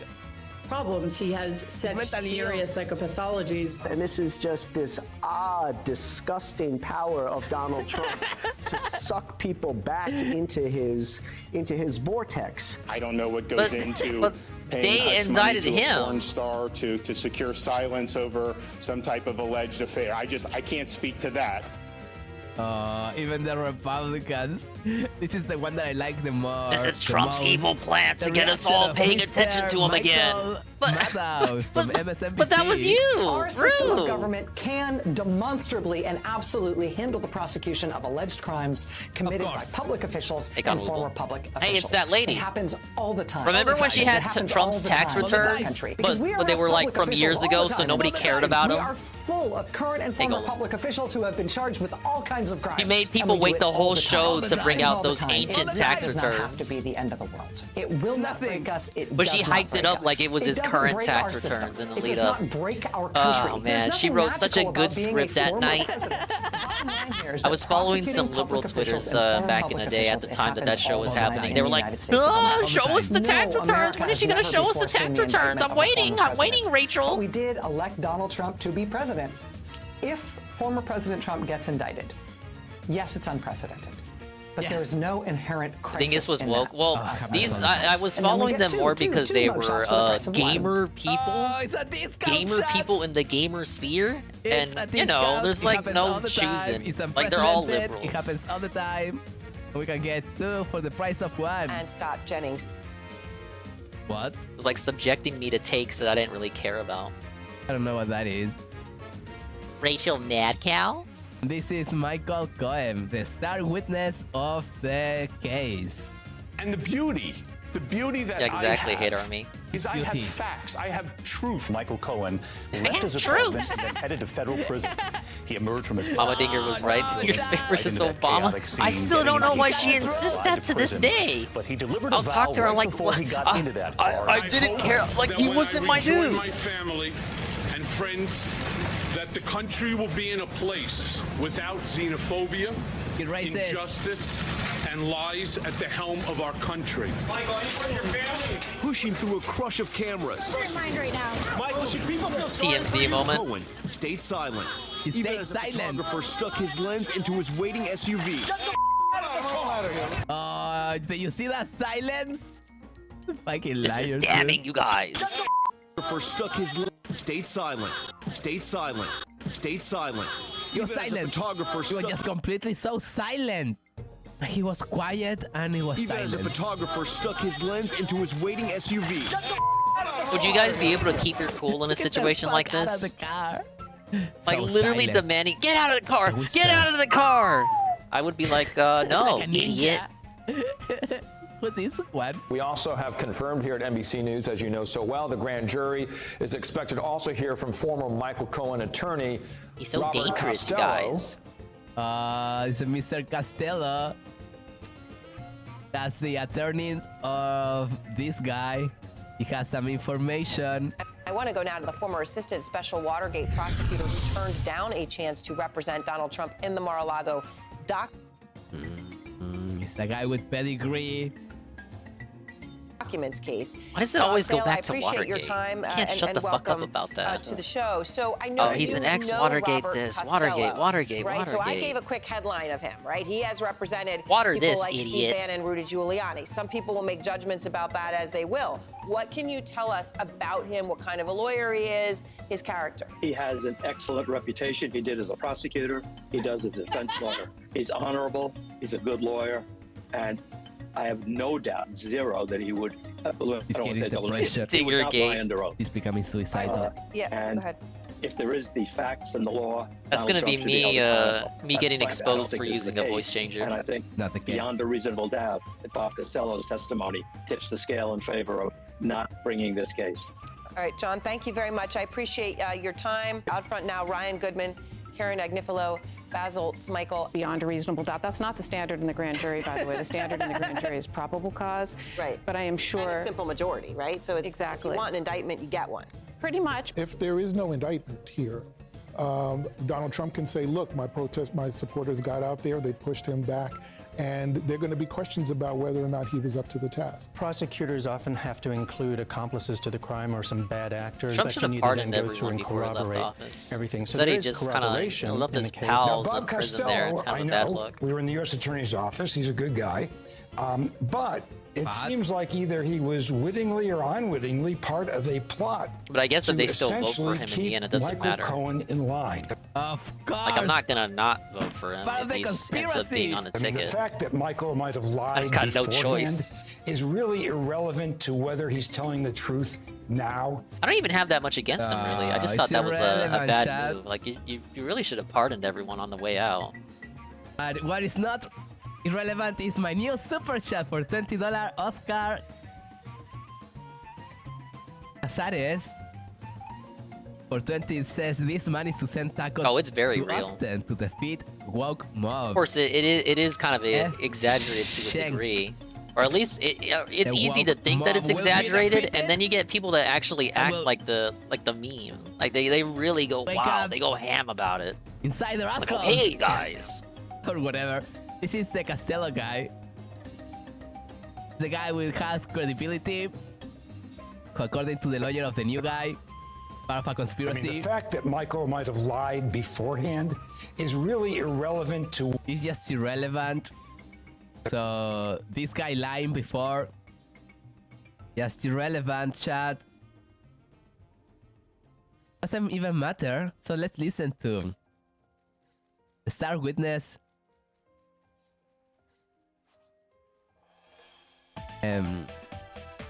Prior lawyer. I had Supposed to be submitted another to monster both here hiding around. Trump's defense team, Susan Neckles, and the Manhattan District Attorney's Office 5 packets of materials. I would say that in total, I agree, hate it army, was but I probably cannot read about that. 4 inches thick. But you know my takes. You know I agree with The that. Manhattan District Attorney. The to fucking give trolls the need to be put up materials to the first, grand jury. right? That's the whole reason I produced these, most of which were Who compiled would DSP put up to the wall 2018 first if he and was the, 2019. literally In Akadov Pickler? 2018, I gave essentially the Like, would same trolls really information go up to first the United before, States you know, Attorney's Office for the Southern District of New York. Only degenerates? after they notified Would he me put that trolls Michael before Cohen furries had or executed a waiver PDF of the files? attorney-client privilege. For reasons I have no idea. Yes. He would put frankly, it was a very criminals? stupid move by Michael Cohen. What can he say? That I'm lying? I have You the guys are documents. quick on the draw. He says, You're not going to waive give him any. attorney-client privilege. Is that true? That's another one. If You're in not fact even going to that give him an inch. I waived attorney-client privilege. Yes. I'd like to know when. Yes, how, criminals and first. I don't recall That's waiving anything. Did it- I don't know did it happen? what he's talking about. Did you sign Them boys anything when you were first. dealing with SDNY like that? Not that I recall. No. Bob Costello, remember. No. if he was any more The imaginary elite in the criminals statements go that are coming first. out of his mouth, he'd be a number Mamma one New York fucking Times mia. best-selling Where's this fiction monster? author. It's supposed to I don't spawn know what here. he's talking about in terms of signing anything with the Southern District of New York. I'd like to see it. Tonight, he was on another station denying that he waived I guess the you have a point, Hate attorney-client Army. privilege. Yeah, why would he Here it banish is. the people, the That's very his few signature people on the left that he second can page. still pigmatize? So, I guess he didn't know that. He Okay, didn't know, demonic chat. He criminal. forgot. He's just innocent. I like to see it. There it is. Can you see it, chat? Oh, what a fiction writer. Hook for $5 says pesos for 4 pesos. Please, please don't die. My penis has fully recovered. Thank you. Michael Dainan, I guess, for $30 says nothing. Thank you for the money, baby. Taylor, my biggest super chat yet. So I'm gonna give a big round of applause for Michael Dainan. Woo! Fuck yeah, baby! I send you a peso from the pesos. But now, what information could this guy have on the fucking case? Could it be? Could it involve the guide I'm suicide? using is wrong Let's for the listen. spawn for this one because the Today, picture after doesn't giving all those match. materials to the Manhattan District Attorney's Office. All of it. Unless it's is it above? Emails, No way, because they I see cherry-picked there's sand 6 in the emails picture. they asked me about. And of course, they took This them out of doesn't- context. this doesn't match when where they took he them out of is, context, unless- I told the grand jurors, I don't know whether this will ultimately come to across the fruition or beach. not. I told them Then to that doesn't ask match for where the the entire grave packet, is. and I held it up. My only mission there today was to tell the truth about what Michael Cohen was saying I guess let me at try any across point the in beach. time during the time that we were representing him. And what is that? Oh, very simple. Get to the Oh, I saw that, Billy. TJ April of Gamebox retweeted it. 2018, April 17th, I believe. And it's always cool to We see met art with like that Michael get Cohen for the first time resurrected. at the Regency Hotel at his request. Something like that could have been lost. Michael you know, was Nintendo's in a not manic state. reusing art like that ever again. He told us It's got that he had old style to contemplated it. suicide, that he had been up I on think the there's roof some of the sort of Regency mandate Hotel within the Nintendo weekend to before, not seriously depict Yoshi considering facing jumping from the off front anymore, because he couldn't because face you the just don't enormity get him of the facing legal from that problems he knew position. were coming his way. You don't get His front office facing had been Yoshi searched, anymore. his He always home has had to been look to the searched side. by the FBI pursuant to a search warrant, and he was imagining the worst. If you go for on himself, although at that moment in Yoshi's time, he Mario still hadn't Wiki been article, charged and you with go to any his crimes. gallery, you can kind of So, see Michael how they Cohen, used to have him in facing that forward, but now they state don't. Of high anxiety, when he said to us numerous times, "I'm looking for." I saw way the out. the I need British an code escape too. hatch. How That do one I just do looks this? funny. I need to know what my options are. And his That looks options like were, something you as could he store mentioned, salt and he pepper said, in, "Do or I have a maybe chance for cookies if pardon? it was a little Do bit I have bigger." a chance for commutation?" I'm not sure he understood what that term actually meant. Do I have a chance for a cooperation agreement?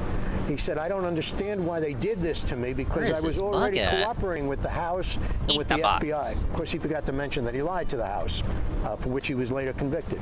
So, I, of course, following my obligations as an attorney, I saw that explained guy. each of his rights and what he could do. Now, The evidence that he did not pay off Evidence. on behalf of his Where's the well, here's what he evidence? did. Yeah, the heart of it is that Michael Cohen told us that he was approached by Stormy Daniels' lawyer, and Stormy Daniels had negative information that she wanted to put in a lawsuit against Trump. So Michael Cohen decided on his own, that's what he told us, on his own, to see if he could take care of this. So he sat with the lawyer for Stormy Daniels. They negotiated a non-disclosure agreement for $130,000. So I said, "Michael, where did you get the $130,000? Is that Trump's money?" "No, it's not." "Well, where did you get it? Did you take it out of your I own guess it has to account?" be in the "No." daytime. Again, how did you get it? Oh, "I took he's out over a here. HELOC loan. He's for over here, then why does his I grave said, "Why appear would in a you do completely that?" different He location? said, "Because I wanted God to damn keep it. this secret, even secret from my own wife." He said, "If I took eh? $130,000 out of my account, she'd know right away, and I'd have to tell her what's going on. I didn't want Melania to know. I didn't want my wife to know." The guide is incorrect. No. A waiver of your agreement. He did. But you're still violating the trust that he put in you. No, I'm not.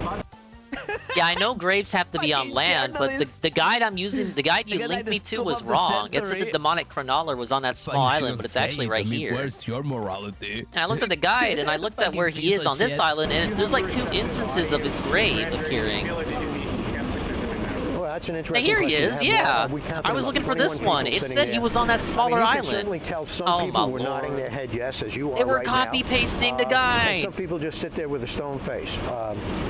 I think 2 or 3 of them had masks on, so you couldn't read anything. During that first meeting, this is important. He said, we were there for 2 hours at the Regency Hotel. He said maybe every 3 or 4 minutes, he'd be talking to us while pacing like a wild tiger in a cage, back and forth, back and forth. He was really frazzled. He looked like he hadn't slept in 3, 4, 5 days. And he'd just suddenly stop in the middle of talking about something, point at us, and he'd say, I want you guys to know, I will do whatever the F it takes. I will never spend 1 day in jail. Never. He must have said that Never. close to 20 times. This was his mantra all day long. You think a guy whose mindset, right at that moment is, Trump has a cheat, plan. steal, shoot somebody, whatever it takes, I'm not going to jail. He had a Well, he similar went to issue. jail. It might literally be the same grave. I'm joined by former There's like Trump two lawyer Michael two Cohen. graves He on the hosts map New for this Culture podcast. specific He's the guy. I think they author fucked of the up. book, Revenge. Michael Cohen? I've heard his name before. He wrote the book Revenge. Such a great witness. I'm not that into American politics, you guys. Renegade Shuriken for $2.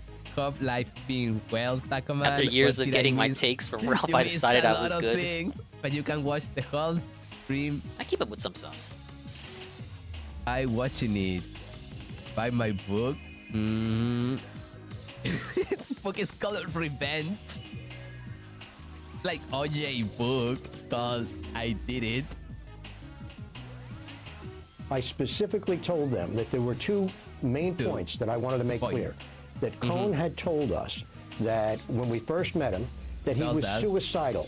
Why is that important? Because when you're suicidal, thinking that that's the only way out of your legal mess, and you're presented with the following options, that you can cooperate against Donald Trump and provide information that would get you a get-out-of-jail-free card, and you respond to us, I do not have any information on Donald Trump.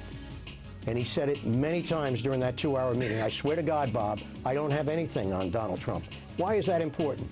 Because when you're willing to give up your life in order to avoid these legal troubles, when they're insurmountable to you, and you're offered a way out, so all you have to do is cooperate on Donald Trump. Do you have anything on Donald Trump? And he says no repeatedly. I swear to God, Bob, I don't get have your anything. news from people Then not allowed on you Twitter or know YouTube. that you've got a guy who probably doesn't have I get my anything. takes It's from because I don't want a lot of certainly overlap easier on my to give up fucking Twitter feed. information I on just Donald wanted, Trump than I it is to mostly kill just yourself. wanted to be fucking Booba fan art, Booba fan art, and I guess news on Phil. So I'm careful about Information on what Donald Trump than it is politics to I kill you. follow. It's certainly Like I easier like to give keep up tabs on information on Chungus, Donald so Trump than it is to kill Chungus yourself. will American give me politics, political everybody. updates, and Chungus is fucking stupid. But most of the time, his mainstream takes American kind of line political with. comedy gonna have its best days. Like, he's not. It's like broken clock shit. Earth. And I think I follow Paul Joseph Watson too. Not for any particular reason. I don't really watch his videos, but it's kind of like, okay, well, like if I gotta choose one guy out of this hat. I used to follow Cernovich, but his stuff got kind of annoying. So that's the whole context. And after that, Oh, what the fuck's going on with Vito? got If that, I toppled the indicted. enemy, well, no, I toppled him and then I launched him. So he fell and then I launched him and then his model started spazzing out. That's an actual gameplay feature. It's not a glitch. Oh yeah. If Phil played this and saw that, he'd probably call it a glitch. It's Got fucking spinning around. indicted.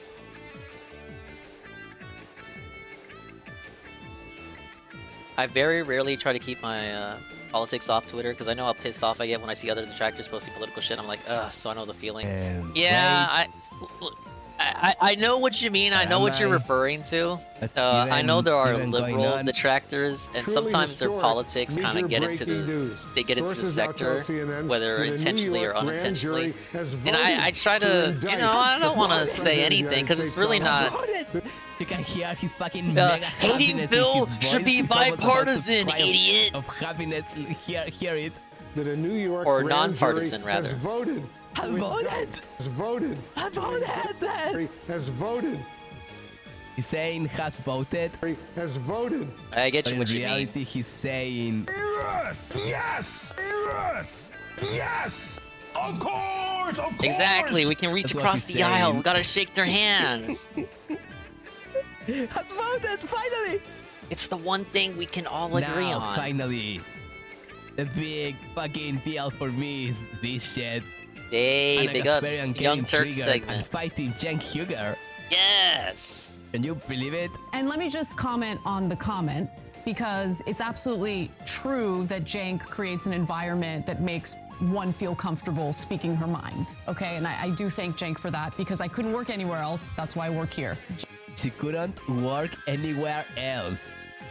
That's why I work here, Anna Kasparian. Woo! Bravo, Anna! Some can't get a real degree. Cenk made a statement that, yes, triggered me yesterday, and I'll explain why. She got triggered yesterday, Chad. Here's Phil to tell you more. Tell you what's Anna. good. Here's First, let's Anna watch to it. tell you more. Are they This is clipping it. their own show? Let's watch it. What's super interesting is that most Republicans agree with Mike Lindell when he says if you arrest them, Trump is more. When I was recording this, I left my microphone on so you can kind of hear double. Sorry Come on, about alright. that. I'm doing all right. More likely to win. Yeah. You know why? Republican voters. Trump got like indicted, criminals. so Dame Pesos fired up the stream. This is our detox content for the night. Like, come on, just This be fucking fair, Dame Jake. Pesos. I'm not missing this. No, you're not being fair. You're being I can't laugh purposely like Dame. I inflammatory and can't do the Dame ridiculous. laugh. No, what they'll see Trump as like some sort of victim, right? Yes. As someone who's being targeted politically. Poor guy. We got to stick up for him. No, but Anna, we're saying the same thing. So let me explain. Are we? Yeah, we are. Okay, so you think 100% of Republican supporters of Donald Trump's all know that he committed crimes and they purposely are not addressing it. Okay, they don't care. No, but seriously, No, you're Jake, doing an exaggeration. You're saying 100%. Woman I moment. didn't say 100%. But you're- okay, you- but you the great generalized. majority. You yes, generalized. Okay, yes, I okay. will generalize. Look, guys, here, Al Franken does a kidding photo with somebody, and the Democrats immediately get rid of him, throw him under the bus. The slightest infraction for a Democrat, and you're gone. Republicans are like, oh, I committed this crime, I committed that crime, I committed this crime. And each time, most Republican voters go, oh, I didn't see it. I don't see it. Oh, no, victim. Steal from me. Sure, go ahead, steal from me. Victim. Cenk's fucking crazy. You can commit almost any crime as a Republican. Having a As long as meltdown. you own the libs, the MAGA base will love you. Yeah, they sure protected So Hunter this guy Biden, didn't saying they? that people hate liberals so much. Oh, that's a troll Republican story. That they'll elect anyone, criminals or rapists or whatever, whomever just fucking destroys liberals. That's my guy, says America, according to Cenk Uygur. do you remember what the coverage was like on right-wing outlets That's a as bigger Trump was point. getting Yeah, impeached chunk the yogurt. first time? Do you think right-wing media was actually reporting the facts of that impeachment trial?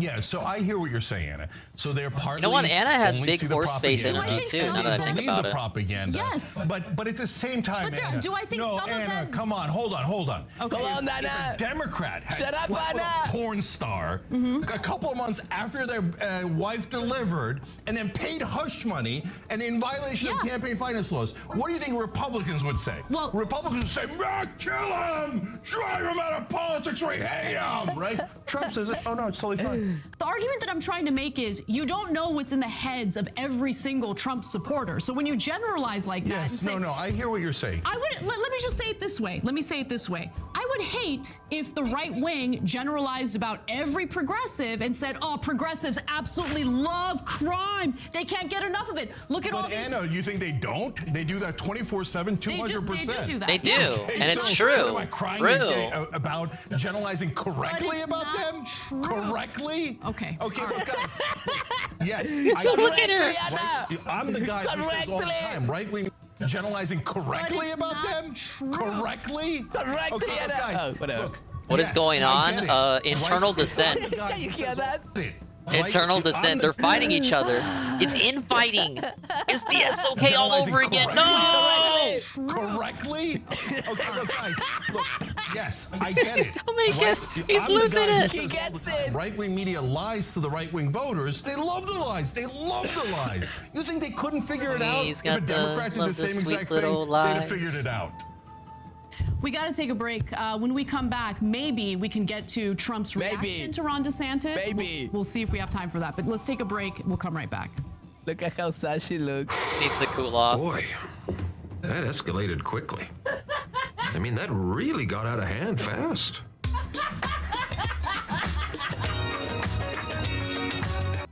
By the way, that laughter is in the recording. I was laughing so hard and I left my microphone on. We gotta take a break. Boy, that escalated quickly. I mean, that really got out of hand fast. Yeah. Oh, the mic was still on. The mic was still on the whole time, huh? Yes, there for 5 Bucketinis. There's a chest down here. I gotta remember Armenian that. Christians are based, but Anna Kasparian is a political pick me. You are an artist, Taco, dame Taco. Glad to see you. You are still here. Wait, did I get the gem that was here?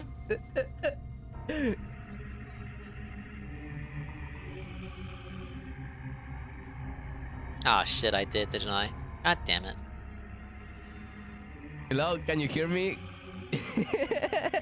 My headphones fucking came out. Got another super chat. $2 from JJ and a breakup impending. Dame slide into her DMs. I think Anna is fucking ready and not prepped to go away. Do you hear that shit that she said? That I Jake wish the guide creates was more an specific environment about that where makes one feel comfortable speaking her mind. unique Okay, enemies and are. I do thank Jake for I know it that has a because I picture, couldn't but work it's like, anywhere else. damn. That's why I work here. All these She islands couldn't look the same. work anywhere else. And if you babies have a good degree, I wanna spend some of that dough in a 40-year-old. What's up, Frank? And This is I don't have that Drink command. calls. This isn't Who good wants to stream. do it? This is Dame Pesos. Like one of you the fuckers guy who made takes fun one of for the team. Monday Matt. It says Mr. T, Mr. Trump, Mr. T in jail, Anna versus Cenk, and more. Storyless match show live. I had to address it. So I want to explain my reaction to it real quick because I've This just isn't been Momology. less and less Momology has a interested much in stronger hyperbole and accent. generalizations, right? Like for me, there's two things happening. That's Number why he used to one, have I have Will an do issue voice strategically narrate his with doing videos. that. In fact, one of the things that I've noticed is the right wing loves to tell right-wing voters, oh, How do I the get left, down they're here? just Oh. full of elitists. They think you're trash. They think they're better than you. And then they'll come across content where we'll say disparaging things about them. We'll put them down. And I think that is playing right into right-wing media's trap. And I have an issue with that as well. Everything's a By the way, right-wing media chat, trap. This disagreement It can't be that your is takes are just about how they regarded on their do own. propaganda. So that is clear. First of all, the reason why I say the right wing loves criminals in the context of always defending Donald Trump's crimes is because they generally have a concept of the rule of law is for you, there's but a I don't want any rules or laws binding me. I'm interested in power. I'm not interested in justice. Oh, some of you fucking silly idiots in chat, like a broken clock is correct twice. She isn't right. She's stupid and wrong. You guys don't get it. Anna isn't talking about how it's bad to think everyone that doesn't agree with you is awful and evil and retarded and awful. She's saying that the progressives shouldn't say how they feel about Republicans because that makes their propaganda less effective. Because if I come to you and tell you what I believe, and if what I believe is that you're awful and evil and a stupid retard and that I'm superior to you, right? Maybe that won't make you willing to listen to me. Maybe that will keep you from being convinced of my propaganda. So maybe I'll lie to you and tell you that you're awesome and great and it's really just Donald Trump and the Republican politicians another base. Another base. That's what Anna is saying. They're talking about how to do better propaganda. And I think that it's important that there are warriors on our side. Because in my lifetime, all I've ever had is pathetic weakling Democrats who never fight back against endless assault by the right wing. The right wing assaults, Democrats never assault. and then Democrats guys never come in and go, smear. "Hey, sorry, but They no, we never love Republican debate. voters." So I don't want that. I don't want that at all. We gotta fight for you. The thing is, you talk about warriors. Like, I want warriors. I'm sick of these mealy-mouthed Democrats. I hear you on that. But we should be warriors against the power structure. We should be warriors. We should be warriors against the propagandists in right-wing media, right? Those who actually have the power. Is propaganda an enormous part of the answer? Of course, there's no question about it. Are there good guys on the Republican side who have been misled by a number of factors? I think of those One is poor right-wing Democrats media. Oh my losing God, on do you know what they're literally doing to every the single M&Ms? issue. You should be really They just angry. keep taking Oh, L's, trans obviously. athletes in schools, there's 12 of them. You should be really angry, right? So that is an enormous factor. In fact, that's the number you probably one should be factor. concerned. I've told you a couple of times, my uncle voted for Trump, even though Trump was talking about banning Muslim immigrants from the country when he's a Muslim immigrant, right? Yeah, so propaganda that didn't is happen, a hell of so a it didn't drug. matter in the end. And my uncle's not a bad guy. Another friendly friend I have, a lovely, great guy, unbelievable guy. Does your uncle love crime? Yes. So hold on. Okay. No, but now Fox News has convinced them that it's okay if Donald Trump commits crimes. It's okay if Republican leaders commit crimes. Hold on one second, Cenk. Fox News never acknowledges that Trump has committed crimes. In fact, Fox News is now dealing with a $1.6 billion defamation lawsuit. They know. So there's a poll out today. 65% of Americans say Donald Trump definitely committed a crime.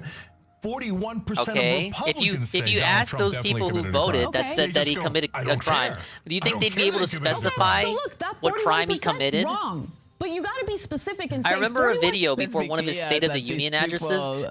These guys went to a college campus and asked to what was your reaction to the State of the Union address before it even happened. And everyone they asked on that campus said they hated it. It was of Republican racist. voters It was like literally didn't even happen acknowledge yet. Trump's criminality and they don't care. And but get real, another 40%. You think they know what crimes he committed?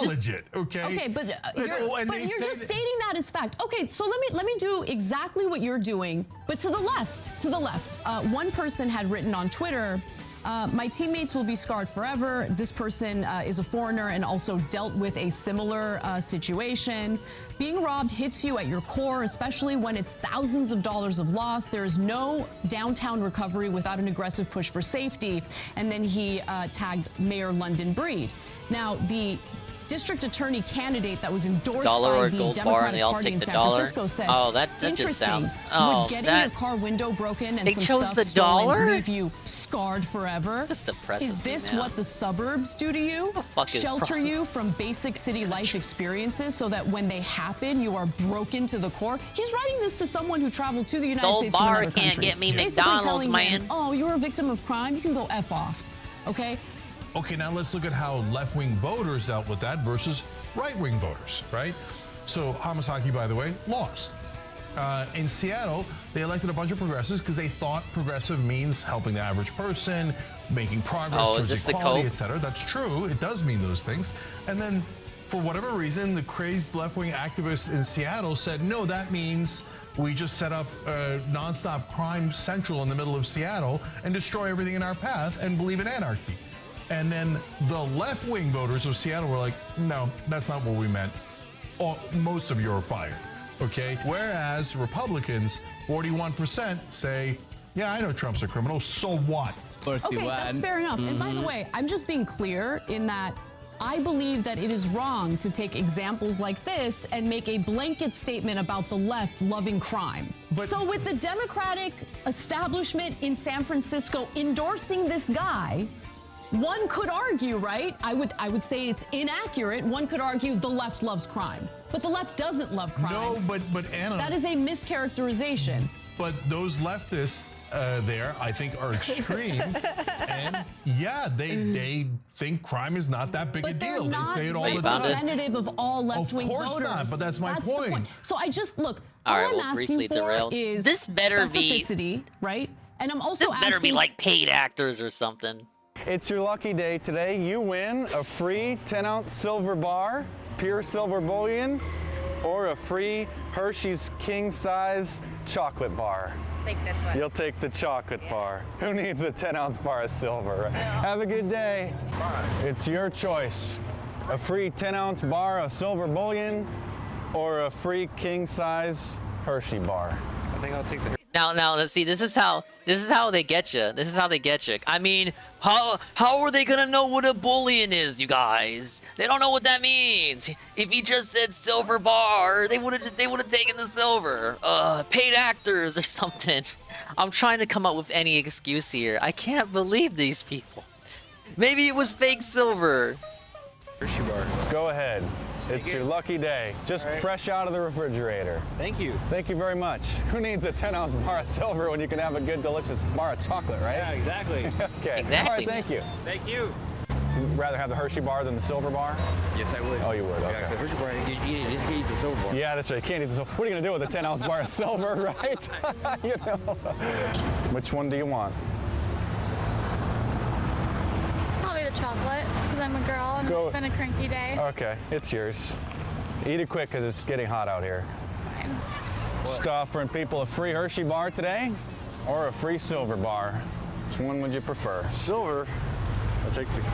Who needs a silver bar? Lucky Dude, day today, that guy didn't stick a around. He free didn't want to be bothered. Chilled Hershey bar straight out of the fridge, or this bar of silver. It's 10 ounces. What are you guys doing? Which one do you want? Well, I don't have any way to do anything with the silver. Why? Okay, so you'd pawn prefer it the or Hershey something. bar? Yeah, but is it real? Yes. Is it real? Just straight out You of think the you're being fridge. punked? Doesn't seem real. What do you mean it doesn't seem Hershey bar real? Doesn't seem real. I mean, we could go into this coin shop. We could verify the silver bar is real. No, that's all right. It's real. I always take chocolate. Always take chocolate. Enjoy. Is the chocolate real? You're a winner today. She didn't ask anything about the silver. Is the silver real? That would be my question. Or is it a real free silver? bar. It's 10 ounces. It's a little tarnished. Which one do you want? I don't know. Chocolate bar. Go ahead. All right. It's yours. You're a winner. Thank you. You're welcome. Have a good day. You're a winner. What am I winning? You win either a free 10-ounce bar of tarnished old silver bullion or this Hershey bar just out of the fridge. What is it? What's gonna happen? Which one do you want? Candy. Go ahead. It's yours. All right. We got another winner for the Hershey bar giveaway. Thank you. Thanks for watching. Subscribe to my YouTube channel if you're new. Check out some of the previous videos and playlists on youtube.com/markdice. Hit me up on Facebook and Twitter, or check out some of my books in paperback on Amazon.com. Thank you for the show. Thank you, Hate Army, for the video. Have been about for decades. That was very black-killing. Their middle is, bipartisan compromise. Like I would at least ask if it's real silver or if this is like Axe in the River story. If I refuse both, do I get both of them? Often very wrongly, I'm sure, right? Ah, yes, fellow woodsman.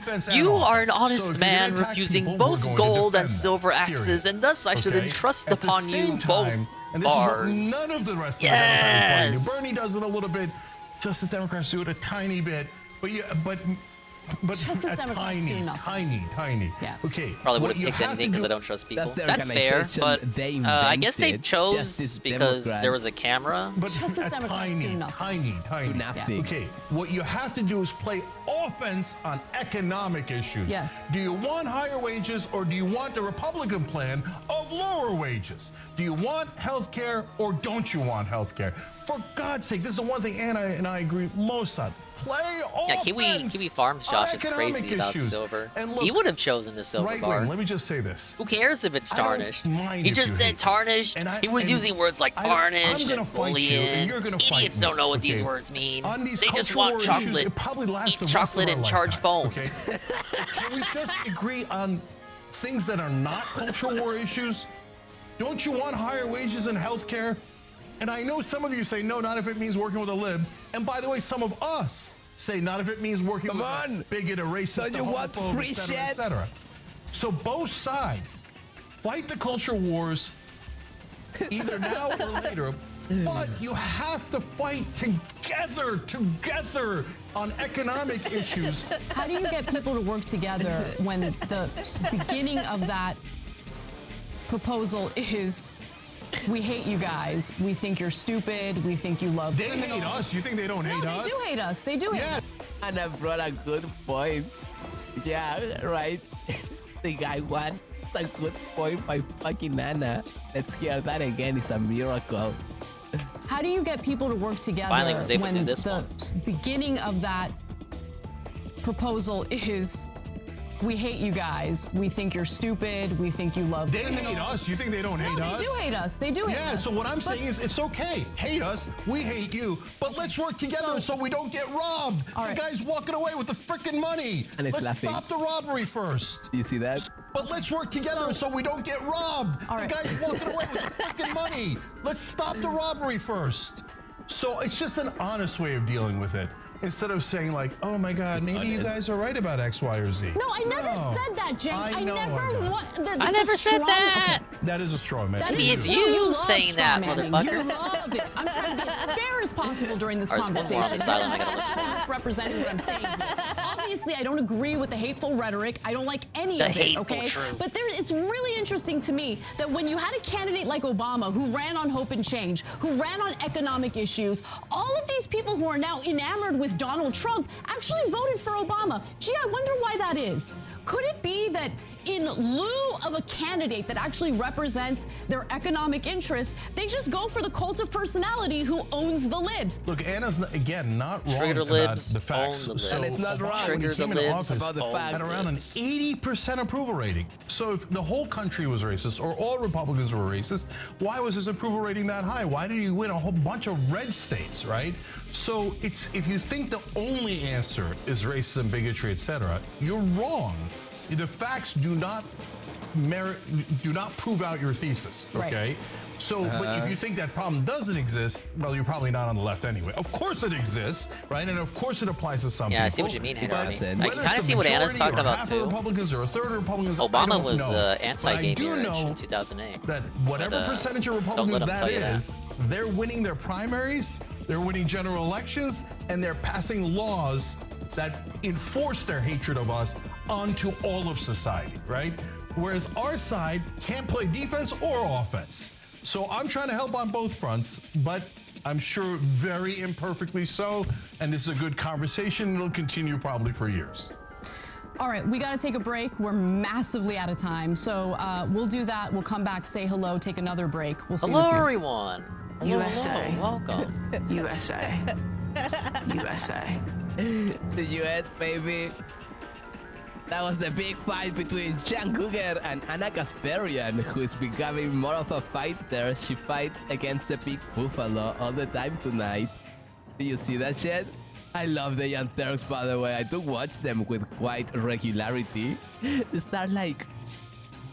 There's a huge difference now between what it was before and what it is now. I mean, before it was just this.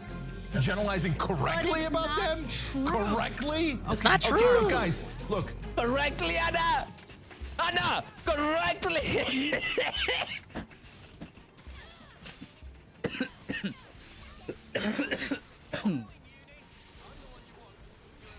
Ugh, my throat's killing me. My lungs are dying. I'm gonna stop the show. I've been doing this for like 2 hours. Oh, that's nothing. That's shorter than a night stream. An hour and a half, 2 hours. I think this is a good length for a show, right? No. And I think I can get it down to like 1 hour. And then it'll be pretty nice. So send your last super chats, because I'm gone. Ugh. I'll have a new show for the transgender killer and the... So this is gonna be my show, right? It's gonna be the best clip show on YouTube. Other people just watch YouTube videos. I'll do like a little supercut. I'll show you the stuff that I think is funny. I'll do some jokes. I'll do some edits, some supercuts, right? That's barely an episode of the podcast. Around an hour. I'll do a live The stream. Dame restream. That's my plan going forward. So maybe 1 week or I weekly like or that he's bi-weekly. you know, going the extra mile though. And Yeah, I'll make super have cuts, you guys. my videos too. It's not I just gonna be haven't another worked show on where I just watch other videos in a people's while. videos, like So I'm this stream doing- here. I'm finishing. I can appreciate that. All right, a where's Daily the Wire where's the versus crab? There's fucking supposed to be a Brotherhood crab here. I don't Crowder. understand. What's up, Rolly Mate? That drama for like 2 months ago. I began but never finished it. The fly I mean, swatter it's like almost Kamado. done. I just have to. It's supposed to I be bought in this things for general that area. video. Those big letters and stuff. I bought more. No, I have to do it. It's too funny. A super chat from JMC Video.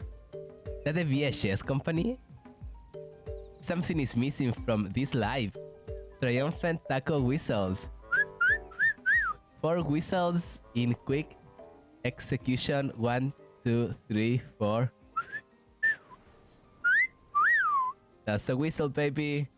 Send me your last super chat. I want mucho dinero. Or Yeah, not. send me the money, dummy. I'm pretty much out, so it's over. And that's my current plan. What is even this? Where am I? My little taco. Dude, where is you this like crab taco? at?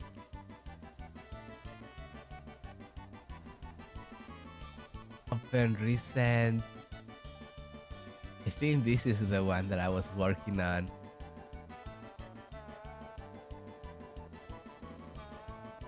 Oh, this chef frozen. Oh, it's just mega frozen. Oh, this is just frozen.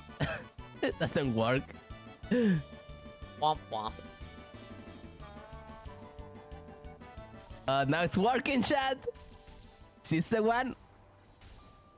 Did I No, do no, this it one? isn't. What? What's I going did it. on?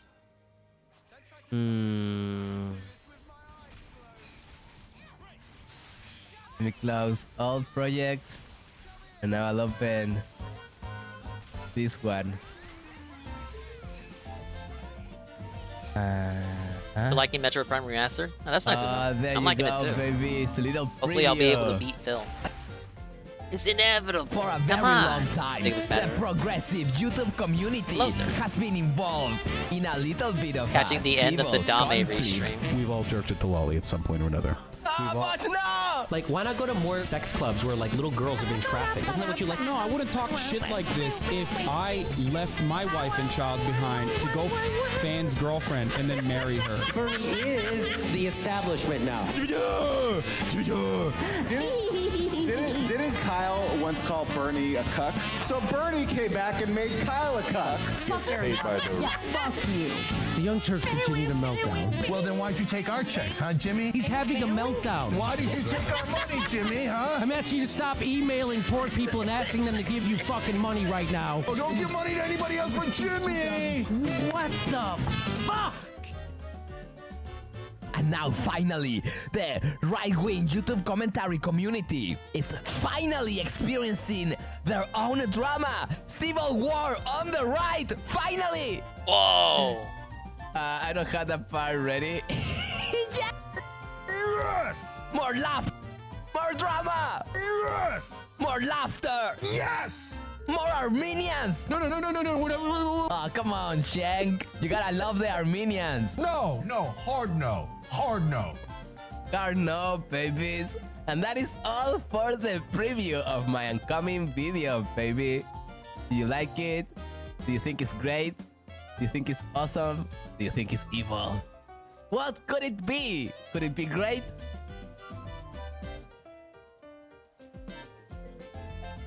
Does it have Ralph? No.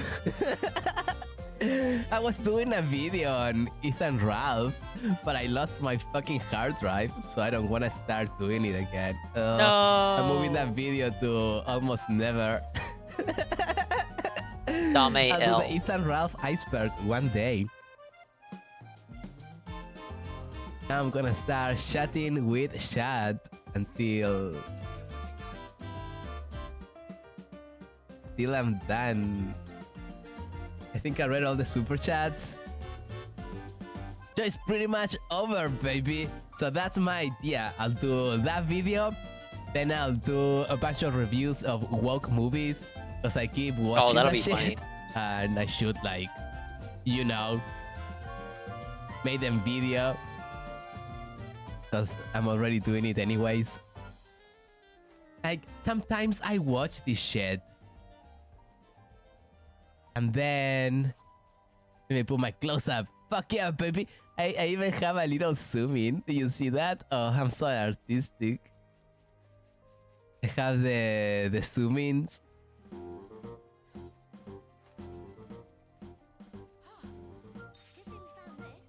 Dude, where is this fucking crab at? I've been looking for hours.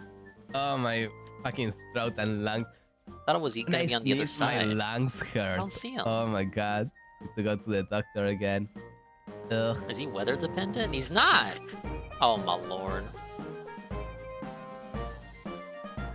Ugh. I hadn't had a cold since fucking Corona began. Ugh. Oh, I no, no. have a cold. Whatever, Chad. What was I say? So that's my plan. So TW video next week or the week after. Ricardo J says that I have AIDS. Fuck you. Origami says I got June.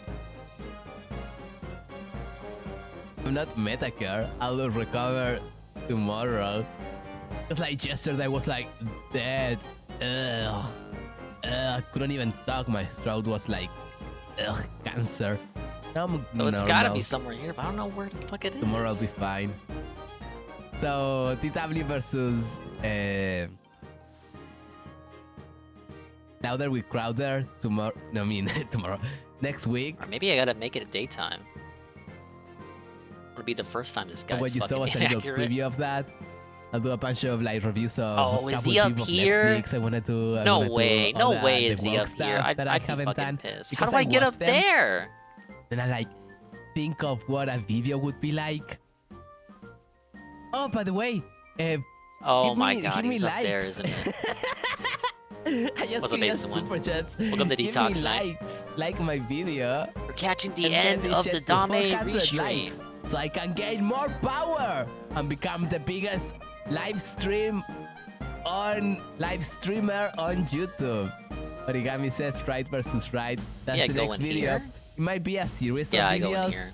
but maybe not. I'm gonna lose it if the crab is up here. And I'll do live streams whenever I have like an Oh, hour. nothing, just a fucking chill grind night. Hopefully this is the Oh, last Ricardo J Xenoblade just stream, gave you guys. the first like. Yeah, Dame's back. Trump got indicted, Best sadly, taco because streamer, everything babe. sucks in his clown world. I'm the only taco but that inspired streamer Dame that to boot is up. a taco. Did you It's see? a short stream. Did you see that I have a taco? But better to have some Dame than no Dame. I have a taco, baby. You like tacos? Yes! Do you like burritos? Yes! Do you like the Armenians? No, hard no. Hard no, okay? He doesn't like the Armenians. Wah wah. Womp womp. I still can't get over that Jen Huger called his fucking retarded show I disagree with that remark. the Nazi Hour. There it is. It has a fucking Armenian working for it. It's like if I called my show the the Nazis and the host was Been working more double shifts. Oh man, I feel you there. Adolf Most of my doubles Streisand. back when I was at the Our little store, Mrs. they were not Anna voluntary. Goldsberg. No What one a else can stupid come in, fucking shit. guys. What a stupid fucking shit. Let me You're the only go one that and can see do it, if I Dingus. missed some fucking super chat. Yeah. This retarded shit just fucking Yeah, I deletes am, them aren't all.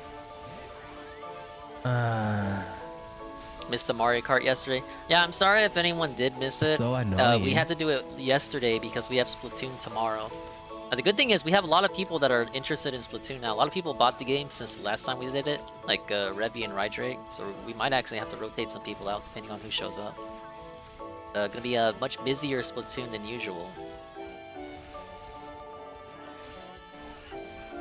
Yeah, I heard that one, hate army. I heard it a lot. Here's the glue that keeps the think store I read all the together. super But you already knew chats. that.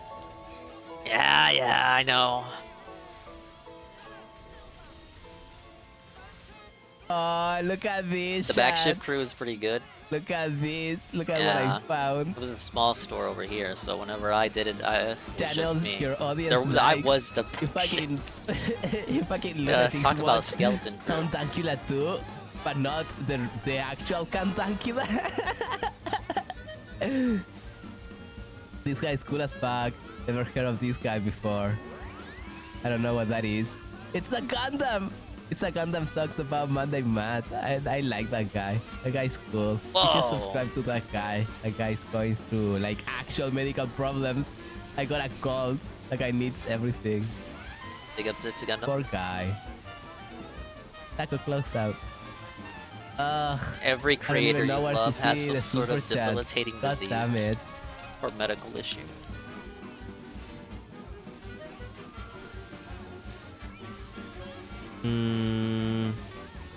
I don't know.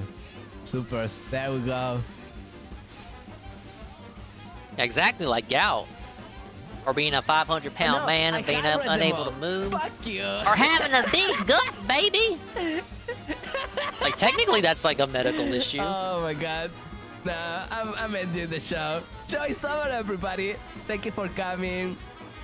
I read all the super chats. Didn't wanna like go away without making sure I read all the super chat. A super chat was something is missing from this live triumphant taco whistle, right? I read that one. People are very generous. Thank you, Giga Mango, for Fanta, for sending me so many super chats. I love you all. Send you pesos. BB, dame. Bye bye, everybody. Oh, that privacy says, did I miss the stream? No. Your taco is floppy, baby. Gonna have to See catch ya, it on the VOD, Gyro man. TK12. Is that from Hunter X? Gyro never. Oh, I got 400 likes. It's a big achievement. It's not Hunter I X, it's deserved Hunter all Hunter. of it. I wanna thank God. I wanna thank myself too. Pesos is time goal, man. 401 like. It's time goal, man. Yes! This is the power. Oh, Ricardo J sent a new super chat. Look at them, look at them. They don't want him to Close the leave. show, dame pesos, He's not gonna donkey come back show. if you let him leave. But you already knew that.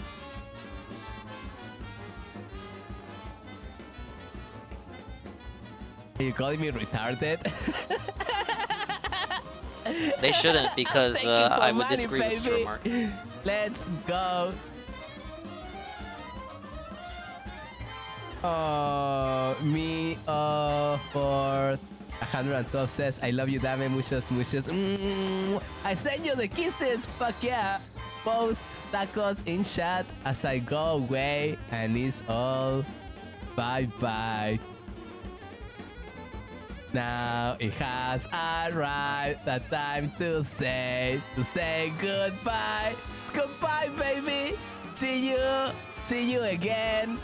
See you again some other day. I'm gonna end the chat. No more super chats. I need to figure out how to end the stream with the chat. Post tacos in chat. Go buy me some burritos. Oh, now chat is full of taco. Let's go, Taco Army! See you soon! Last Wanna one have I more can easily videos, defeat is more over here. power. This is like a 2-hour live stream or whatever this was. It was pretty fucking good, baby. I thought I had super mucho pesos, mucho power. Dame power! That's my new name. Dame power! That's what I'm gonna call myself today. Dame excellency. Best streamer ever, better than PewDiePie. Goodbye, everybody. See you very soon. More videos coming very soon. Next week. Maybe the week after if the cold. Ugh, whatever. Oh, my throat is killing me. I'm out of here. I need water. Ciao, weón. Bye, everybody.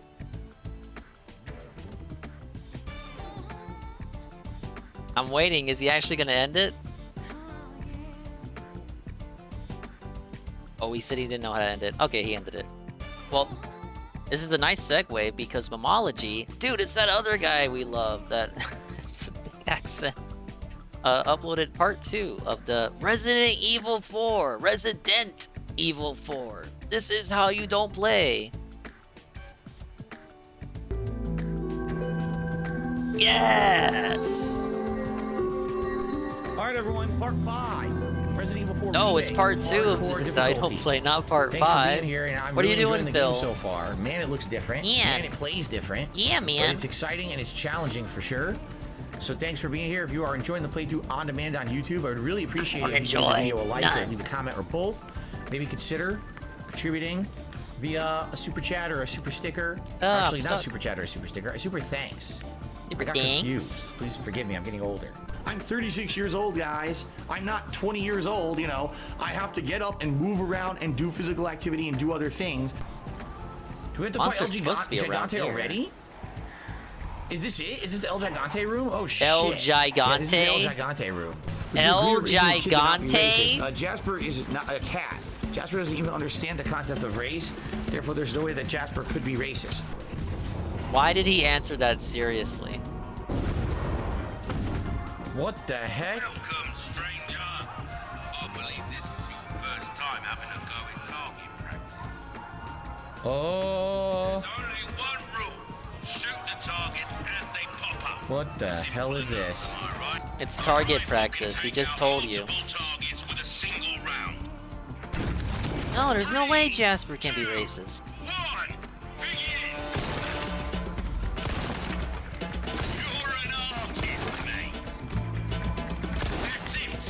Oh, this is some nice music.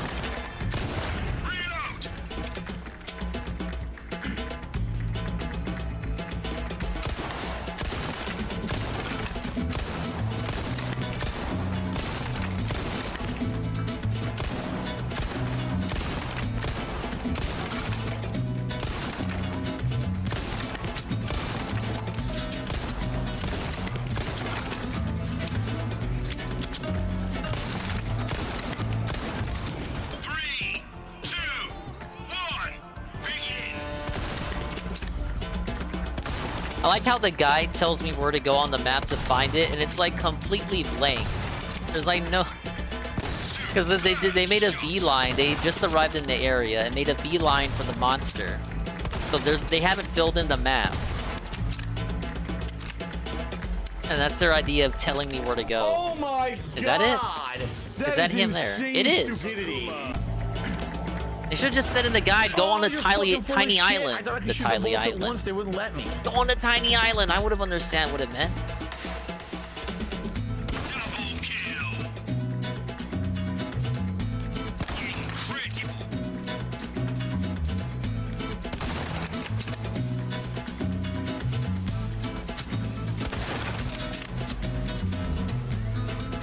Oh, I didn't know about the other one.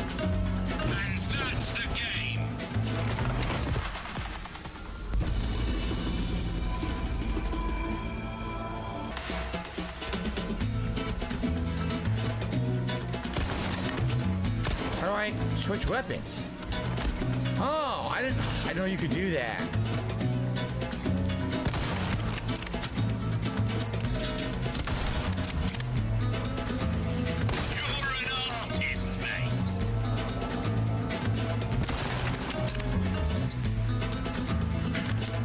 Sucks. Dude, you had to do trick shots by switching weapons and shit, which I didn't understand. Alright, well, I didn't do that good, did I? I just did okay. I don't really want to do this all night. I could do this all night to try to get better, but I don't really want to do that, so. I don't even know what's going on. I don't understand how to control anything. What the fuck? Charms can be swapped out via the customized case. Why the hell do I care about that? 20% shotgun shell craft bonus frequency. What? Wait, what? I'm out of here. What do I want that for? The fish farm. I agree the graphics look great. Shit. God damn it.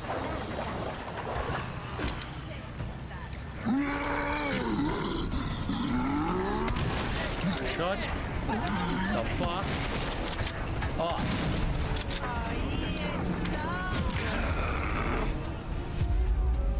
Ahí está. Playing MLB base shot? The new one? Why didn't Phil play that? Didn't you say there were no games in April? Yeah, I guess there are no games in April if you skip all of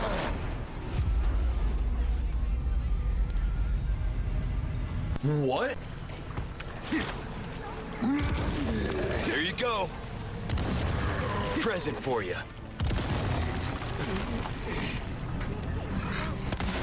It's on Game Pass? No one tell them.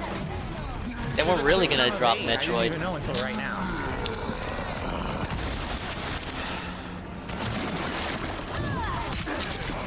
There's a quick time of 8 that you're supposed to press. That's brand new. That was not in the original. That enemy was not in the original. So this is all new.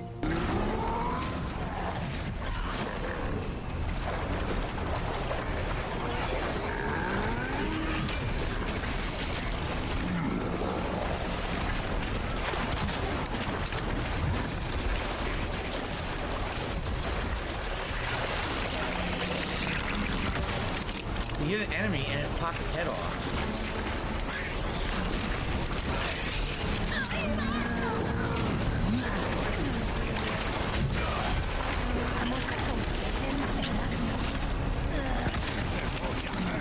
It's weird how he wants it to be a reimagining that's like the original, but basically a completely different take. Like Yeah, this everything's whole brand area is new. It certainly, I And don't then he still remember any of compares it to the original game.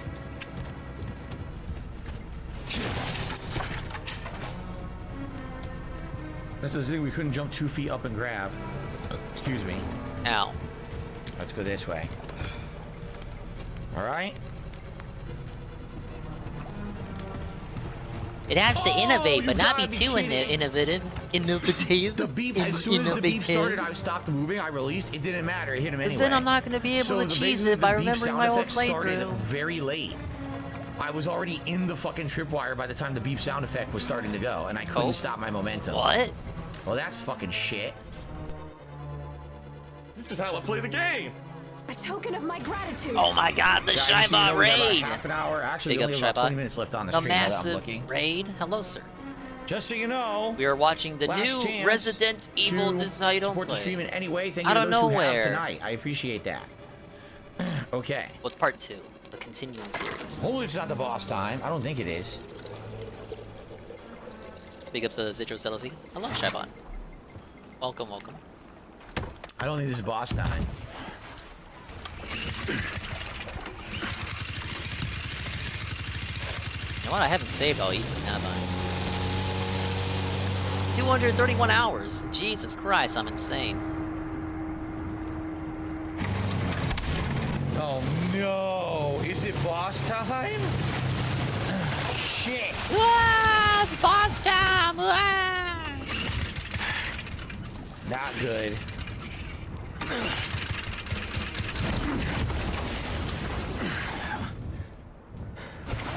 I have no idea how to do it in this one. Will it be the same as the last, the original, or will it be different? The same as the last. Means same as the original? Oh shit!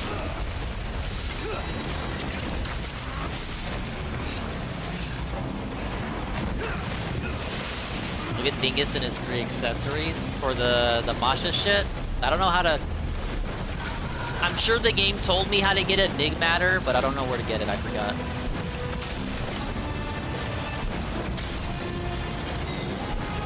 Harpoons. Oh, you get them all from the arena? Oh, I should probably go there then. I just finished all the unique monsters that I could realistically kill. Not the ones that are level 100.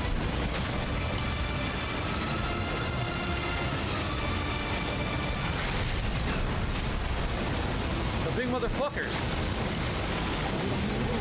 Yeah, I didn't go for anything that was level 100 or above. Everything else I was able to kill, even the level 87 ones.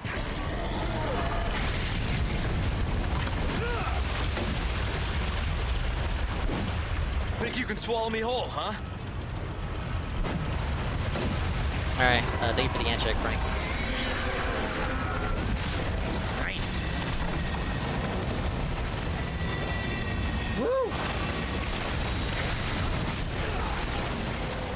supposed to dodge that at all? I have no clue. I have no clue what I'm doing right now.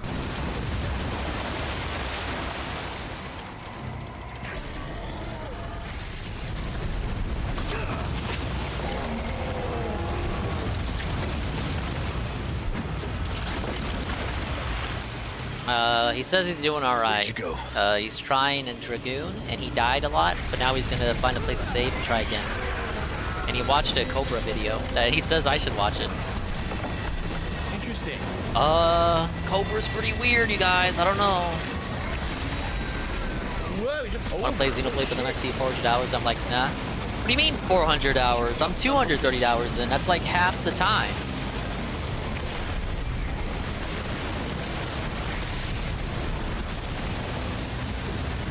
blood everywhere.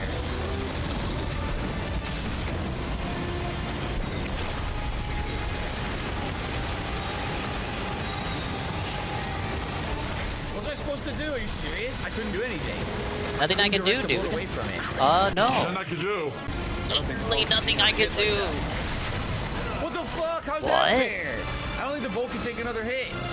And then immediately hits and there's no way to dodge. Come on. Another raid. That's Big ups Coggers. That's The Coggers fucking raid, yes. I don't think the bolt can take another hit and immediately does an undodgeable hit. Appreciate the raid. Were you able to finish that's dumb. I have to do a whole Resident fight Evil over, too. 4? Yeah. This is trash. This is complete Another trash. game This is not good dominated? gameplay at all. Okay. Well, I'm gonna I try beat it again. before NATO Cog though. Hopefully I get it this time. I really don't know what I did wrong. Big I ups was trying on to get out of the way of it every what? time. No, and sometimes you just don't ban Shroom I thought, oh, Duke you're them. supposed to naturally get hit a couple times, but I guess I was supposed to be perfectly dodging. Don't ask me how. I did nothing correct. I did nothing everything correct. Wrong.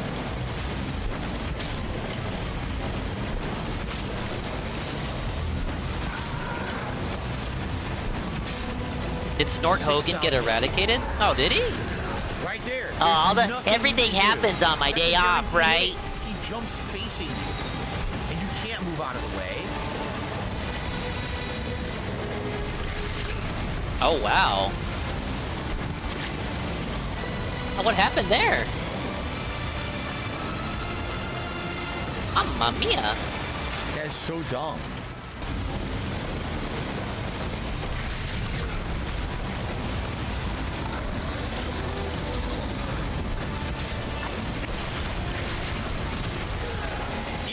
Again, it didn't even hit me. It hit the boat, which I can't stop the boat. Oh, privated all This is dumb as vids. shit. I can't stop the fucking Okay. boat from being above the water.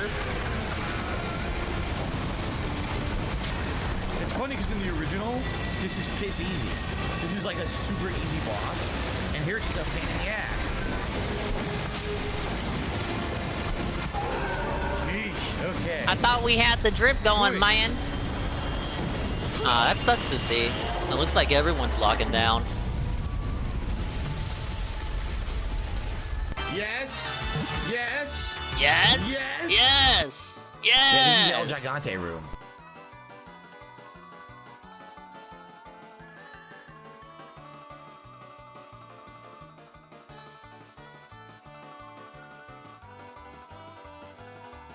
Alright, well, big ups Momology on part 2. Doing this is how you don't play in parts. Piecemeal portions. Digestible. Snort Hogan is nice because he drops the raw concept with no commentary or anything. He gets like everything. Yeah, he does do that. You hear that, hate army? I'm just joking around. What else? Is that everything for today?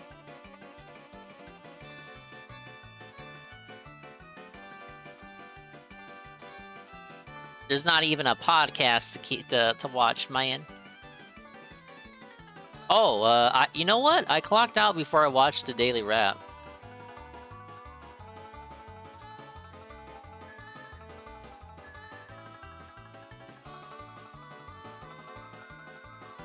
Oh, I said I was joking, hate army. Good evening, everyone. Hello, and welcome sir. To the Daily Wrap for what was Wednesday. That's right. I know my schedules have been thrown off recently. The 29th of March, 2023. Oh, this is really perfect awesome music for this streaming day that video. was a good variety of stuff. So let's recap what we did. Did I listen to the First of movie all, on review? today's Level 1 podcast, which was very Vicariously. fun. We basically talked a lot about the state of PC gaming and how it seems like most PC games when they come out these days, and it's a Oh, I wonder why I never saw it, because he PC titled version it seems to have weirdly. issues. They're pretty inferior, and it's just not fair to PC gamers. We had a discussion about it. Some people like my take, some people don't. But it was a big chunk of the show. I don't know if We I'm didn't ready have for much the else to talk gauntlet about, so yet. It was open Q&A and stuff like that. So give it a look. If you haven't yet, it was a good podcast, okay? First stream today was more progress in Resident Evil 4 Remake. We had just arrived at the Salazar Castle. And so today had a lot of interesting segments, including basically the infamous Defend Ashley when she's doing the cranks segment. Also, a lot of When she's doing the Rampart combat with cranks? the sniping and the big catapult. Is that even an infamous segment? And a few other very notable things. In fact, one of the things that had happened in the original Resident Evil 4 had been completely changed around and added more to it. But it's Big ups weird to 'cause they Tevin, gave who this beat whole Yoshi's character Island backstory yesterday. to fight him. And 100%, it's like, obviously. Wait a minute, in the original, wasn't there more than one of them? So if there's this giant backstory just for this one guy that you kill, how could he show up again? He's dead. It's really confusing how they did that, so maybe they changed it. I don't know. Anyway, the castle looks great, played great. The It was castle. fun. It was a good time. Ah, yes, we went Great to the progress castle again of today. I just wanna Salazar. say thank you all, those who are continuously watching, engaging, and supporting that playthrough. I really appreciate it. The views are quite still good on that playthrough. You guys are still liking the videos. Please keep leaving comments. That helps a lot too. And anyone who wants to support it in any other way, thank you so much. The streams What's up, really Hula? well. Yeah, Trolling's gonna be zero Tonight's late tolerance stream tonight. Was Like a Dragon Ishin Chill. We did 2 more hours of side questing fun in Like a Dragon Ishin, where we know that chapter 10 is the last chapter you can do the side quests in. So I spent another significant amount of time, and we did a ton of side questing. We finished 2 major side quests that were multiple parts. We advanced other side quests. It was a lot of fun. We actually did some upgrades and stuff. Pretty good stuff. So it was entertaining again, and a great engaged audience. Everything was fun, and Yeah, everyone I was hope you guys massively enjoyed when engaged, they were and we live. all had a If lot not, of if you're fun watching and all on demand, that. Thanks for watching after Yes. the fact. I think the next time we play the game, I'm likely going to do a little bit of story advancement, and then hopefully maybe go back to side questing before we leave chapter 10. We'll see. Okay? So good stuff, and overall, guys, I just want to say thank you. This was a great week, and thank you so much, because the week was normal. Unlike last week, that was just so much bullshit and drama and horrible shit. That was actually 2 weeks ago. That was 2 weeks ago, Phil. It wasn't last week. Thank you for just going back to normal and not being Schizo mode. Red free. So, good stuff. Now Jasper has sat on my lap, which is very silly. I'm not here tomorrow, folks. I'm not here on Thursday. All right, I'm not. I hope Oh, that you know what? I can guys do will Kamaravi's. I can do chill, Kamaravi's have a hero good day. quest. If you watch And anything on my I channel, think thanks. Sagiri's. The views help, and if you could possibly like the videos, leave comments for engagement. You know what? I can purposes. If do you're having a good Eno's time with those too. videos, please do, and thank you. When I return on Friday, And I'll do the Masha's. Level 1 podcast here on DSP Gaming. It'll be my bi-monthly Q&A show, Ask the King, now over on DSP Reacts. So please post up your questions if you haven't yet. And then it'll be a late If you night do stream Kamaravi's. of Resident Evil 4 Remake here back on DSP Gaming. So it's like here, and over there, and back here. It'll be exciting. It'll be a little confusing, but it'll be exciting. No, I'll we're set up not the talking streams so they all about it. link By together not so you know where mentioning to go it, we're after not the talking stream. about it. Should Obviously. be a good time. All right, guys. Again, thanks. Great streaming week. I had a great time with everything. I hope you did too. They had a I'm great gonna time, watch a new movie guys. soon. Yes. I'm gonna watch Nope by Jordan Peele, and I'm gonna review that over the weekend. There's Wait, gonna wait, be a wait, new wait. episode of DSP versus the Internet. Huh? Jordan Peele? Saturday. I'm gonna watch Nope by Oh, no. Oh, fuck off. I want him to watch Get Out or Us. Fuck off when Nope sucked. Jordan Peele, and I'm going to review that over the weekend. That's not gonna have There's gonna anything be he a can new comment on. episode of DSP versus the Internet is coming Saturday. Great gameplay of Resident Evil. And I want the Metroid Prime. DSP review of Get Good Out. content Come this on! week. Good It would be variety. funny. My birthday is the week after. We'll do a birthday bash celebration. It's going to be a lot of fun. All right, everyone. Thank you so much. Great stream. There's this Please be safe African American Thursday. See you all gentleman. Friday. Oh, Sound but there's good? nothing wrong with Thanks that. so much. Have a good night. Peace out. See you all later. I want him to talk about the segment where the African American gentleman in Get Out literally picks cotton to survive, to deafen himself. That was supposed to be social commentary. I want to see if he picks up on that. Well, big ups to Phil. Now I get to indulge everyone with this again. his amazing positive review of the Batman. Oh, unless we get a fucking redeem at the last second. Ah, yes, the Grizzly video redeem. Salvaging us from a DSP moment. 5, 4, 3, 2, 1, go. Fast, sharp right. Fast, sharp right. Sharp right. Sharp right. Listen. Sammy, you have to listen. What the hell is happening? Sammy, please. I beg you. Fast, medium right. That was a Trevor Trove. To turn the wheel, Yeah, he's been watching movies. Where you been at? He reviews movies now. Downhill, triple caution. Yeah, Shabbat, we saw that first hour. Thank you for recommending it. Caution, stay center. Whoa. Concentrate, Sammy, please. Medium left, long. Turn in. Medium left. What are you doing? What are you doing, sir? Nice and easy. Turn. Throttle. Fast, medium left, long. In. Medium right. Concentrate. Medium left. Listen to my calls. Medium left into sharp left. You're not concentrating, Sammy. You're watching out the driving. Maybe he's not able to concentrate because they're yelling in his ear. Seriously, you are watching and driving. You're supposed to be driving, sir. You have to be easy, Sammy. I'm telling you, you're not listening. Shut up, No, I'm just giving you advice, Sammy. Into double caution jump. No, stay on road. Sammy, please. Sammy. Fast, medium right. Listen to the call. Sammy, please listen to the call. Sharp left. Sammy, you have to stay on road, Sammy. Otherwise, car will break down. Sammy, you will wreck the car. We will not finish. You have to stay on road, Sammy, please. You are breaking the car. Sammy, what are you doing, man? Fucking hell. Sammy, Fucking hell, man. Please, I beg you. We are wrecking the car. I am begging you muchly. Sammy, you are wrecking the car. Shut up. Sammy, what are you doing, my friend? Shut up. Don't tell me how to drive. Shut up. Don't tell me how to drive, man. What the hell? Alright, is darker, grittier, and more realistic better? DSP reacts. Batman 2021.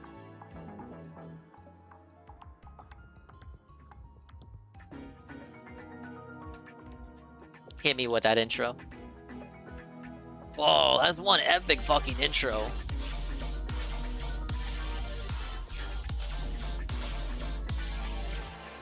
Try to stay away from DSP reacts. Yeah, well, this is what he's doing now.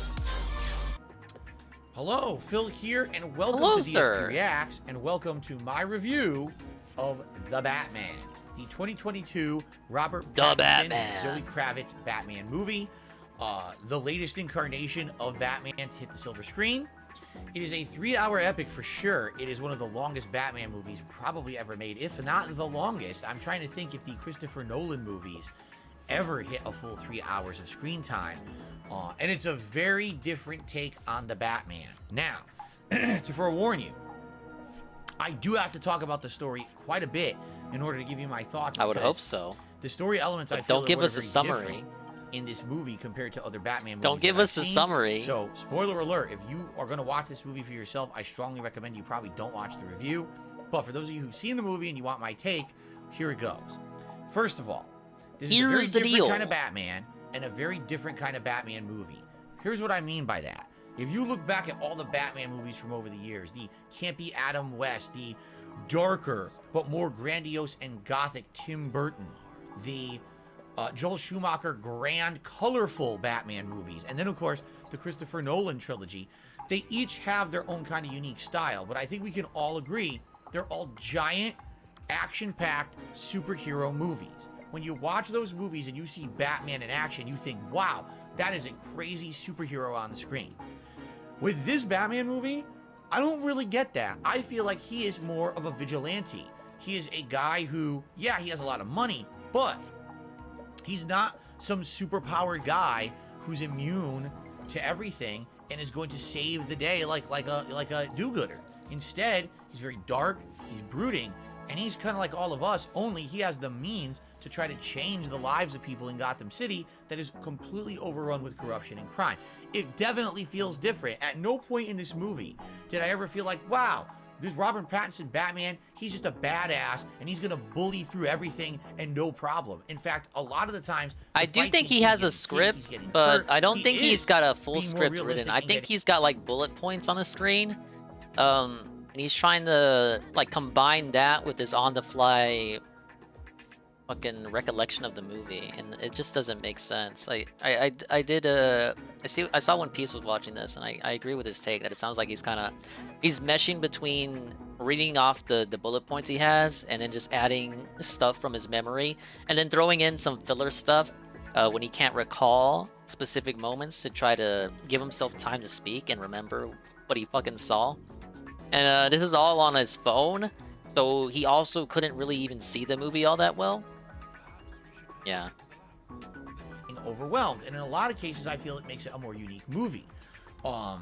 However, at the end of the day, when you want to talk about the overtones of the plot, which we'll talk about in a moment, I'm not so sure that it was the most entertaining movie I've ever seen, and in fact, quite frankly, I'm not really sure I liked it that much. All right, let's talk about it a little bit. First of all, the cinematography, all right? Hate to say it, although the setting of Gotham City in this movie is interesting, Whoa, it looks like New York City. Even has its own Times Square, its own Madison Square Garden called Gotham Square Garden. It's a one-to-one comparison. Gotham City's supposed to be New York City. However, the cinematography is very dark. And here's what I mean by that. The lighting is very dark in this movie. There were several scenes, fight scenes, action scenes, where I'm trying to exactly make out what's going on. The only reason I couldn't do this is because Kamaravi was one of the last classes I got to level because 10. of the lighting. And I don't have that issue with other movies because when people are like, oh, you watch your movies on your phone or whatever. I watched so many other movies recently. None of them have been a problem. Only this movie was that dark where I was actually struggling to make out what was going on in certain scenes. I just think they made it too dark. They were trying to make it seem more gritty and realistic. But if you're going to see a 3-hour movie, you want to be able to see what's going on in the movie, right? You have a TV, you know. Another thing about the movie is its pacing. It has very distinct acts. Okay, Act 1, the Riddler is on the loose in Gotham. The installation works, murders. just barely. He's basically trying to lead Batman Why do you and the ask police such a on thing? this, this wild goose chase going through the city, solving riddles, who's behind it all, who's really the person behind the corruption. The second act, essentially, a lot of the answers you wanted are already answered. And by the end of the second act, all of almost the villainy of Gotham City has been stopped. But then there's a whole third act where the Riddler's true intentions are revealed, how he did all the things he did throughout the movie is also revealed, because it's kind of weird. It's supposed to be this one unhinged guy. How did he get unlimited resources, unlimited time and planning, and unlimited know-how to do everything that he's done? This is a very realistic Batman. As far as the choices available if you to watch you go, the 1990s Joel Schumacher Batman movie with the Riddler starring Jim Carrey, Jim Carrey gets his powers because he has a device that sucks the intelligence out of all the denizens of Gotham City watching television. So it's a very silly sci-fi kind of way that explains, oh, he's superpowered because he sucked everyone's intelligence into his head. He's a genius. This is just a normal guy by the time you speak in the Riddler doing all these things in Gotham. How does he have the know-how to be able to sneak in and kill anyone he wants or attack anyone he wants, to set up these elaborate explosions? How does he do it? It's answered in the third act. So there's 3 distinct acts to the movie, and each one lasts about an hour. But man, I'm certain some of these acts feel like a slog. I almost feel like they could have taken each act and took 20 minutes out of each one to make each one around 40 minutes long, and then the movie would have been a much better movie. Definitely there's some prattling on. There's a lot of dialogue between Batman and Catwoman. Maybe some of that could have been cut out. There are some things that seem like they're kind of meandering to me. Not to say that anyone does a bad job acting. I think that everyone does the best at what they're given, but man, it just feels like this could have been trimmed down and been a better movie. Let's talk about each of the characters, okay? Batman / Bruce Wayne. I think Robert Pattinson, interestingly enough, does a great job of playing the Batman. He's believable as a realistic Batman. One who takes blows, one who's not immune to being hurt, and who needs help to actually succeed. Wait, I get to choose? One of the major plot lines in the movie is that Batman is teaming up with not yet Commissioner Gordon to solve the Riddler case. If it wasn't for Gordon, I'm sure Batman even if you say wouldn't be able to no, stop the they let Riddler, you and do vice it again versa. later If it if you wasn't for want. Batman, Gordon wouldn't be able to stop all these crimes either. So really, they work hand in hand, almost like a cop duo movie, which is very interesting because none of the other Batman movies ever played out like that one, and this one does. So What do you mean, no hesitation? Good job as a realistic Batman, but I actually think. Why would I have to think? Incarnations that we've seen, he is the weakest Bruce Wayne. He does What's there to not play consider? the Obviously, I billionaire want another playboy at party all. In fact, member. that character doesn't even exist in the movie. Bruce Wayne in this movie is a recluse, a guy who barely is ever seen. After his parents are murdered or whatever, he What a retreats deus ex into the Gotham machina. Manor, excuse me, the Wayne Manor, and basically almost no one sees him. And even a mayoral candidate in the movie calls him out for it. It says in public, "Where Hey, are welcome you? back, Why aren't you crazy helping lady." Gotham?" That's weird because He's got that's not her Bruce fucking Wayne. uniform Bruce back Wayne like we she know never is left. supposed to be this billionaire, playboy, eccentric guy to the public, but that protects his persona as the Batman. No one would expect that Bruce Wayne is Batman. In this Hey, Mr. movie, Line. the guy's a crazy billionaire recluse. Why wouldn't he be Batman? Yes, Ethel Bros, we're right? in. So it's a little weird, and you might say, well, it's their version of Bruce Wayne. That's fine, but that's fine. If you're going to do your own version, your own take, okay, but then why even have it be Batman? If you're going to take the source material, you're going to change it up completely so much, then why even have it be Batman? Just make your own movie, right? never better. We already know how mean, Bruce that Wayne literally- is in the comics and other It's movies. though new We don't need strength is another welling new up version of inside Bruce of Wayne me. that's kind of confusing. This way I'll be doesn't able to really fight make by sense. your side And that's too. the thing. I don't think that the Bruce Wayne have my movies are thanks. good. And therefore, I don't think that Robert Pattinson's Bruce Wayne is very good either. It's not his What's fault. wrong, He's doing what he's Kamarabi? told to do with the character, but I don't really like it. Okay? Silver Now, code. Zoe Kravitz is What does Catwoman. that mean? Nothing I'm like Catwoman not at all in any sure. other movie. Which is When I weird saw you because when you just think of all the now, the different word Catwomen simply that there came have to been, me. they're all completely As though different, something right? was In this case, guiding she's me. someone who's very much ingrained in the the world? underworld of Gotham, This and she wants to sensation. get revenge From on where did it things that have spring? happened to her and her family, and that's really her plot. Now kiss. She's actually quite Kamarabi. good. She's actually a pretty good, I can strong explain. character. Although, again, how she could really be What we should be thinking about surviving now in is this the underworld future. of criminals all What we can armed to the achieve in teeth, but somehow unison, she's not getting no? killed or shot is a little weird. But at the I same said I time, you could be suspend your your disbelief eyes. for a movie like this. That has not changed. Pretty good, solid character, I Just would as say. you showed I actually me really the like the way actor who played before. Commissioner Gordon. I Let me forget now his be your name, guide. but he did a really good job. He's not Commissioner Gordon. You are He did a right. really good job as a detective. The one good detective in Gotham, because You literally can everyone see else in the that movie is which like I corrupt, cannot, and that's really the indeed. overlying plot of the movie. Is that Gotham City's completely wanted to corrupt. live life Even true to people who you think myself, would but be the answer is not still corrupt, not like clear. you know the DA But or perhaps the chief by of working police together or with you. any of these people who are in positions of power are all corrupted, and that's why the Riddler is out to clean up Let's the town. search for the Let's talk a answer little about hand the in Riddler, hand, Kamarabi. okay? He's just a normal hand in guy. hand. Between us, Like he has nothing no can be real. impossible. Again, he's not superpowered. He's not super intelligent. He's just a guy who's been messed with his whole life, and he's fed up. Wait a minute. Doesn't that sound kind of like the Joker that I just watched with Joaquin Phoenix? I mean, yeah, it does. And actually, that's the main plot Shut of the up, movie. Phil. Is that We're trying to basically take in a Batman nice is moment a here. vigilante, okay, he's trying to Oh, help I didn't Gotham. even have to do a But what happens quest. is now all the Hero other class people rank in has Gotham increased to level who've been 20. mistreated start to be inspired by Batman, and now you got someone like the Riddler who says, well, I can be like that too, Would you but I'm believe going to go further than Batman's ever done. I'm going to actually take out all the criminals of Gotham with brutal yes, how do I murders make and this about setups and things. me? And that's really what he's doing during the course of the movie, and he's just leading Batman and Gordon along with him and trying to get them to figure out who he is, because he needs their help to actually weed out the criminals of the city, and they don't realize it. They're almost like the unwitting accomplices of Riddler the entire movie, because they don't really know what's going on. I don't know about Riddler, man. Like, I'll be honest. I don't know about Is the he- Riddler, is he you an okay guys. character? I guess, but again, he doesn't feel like a supervillain.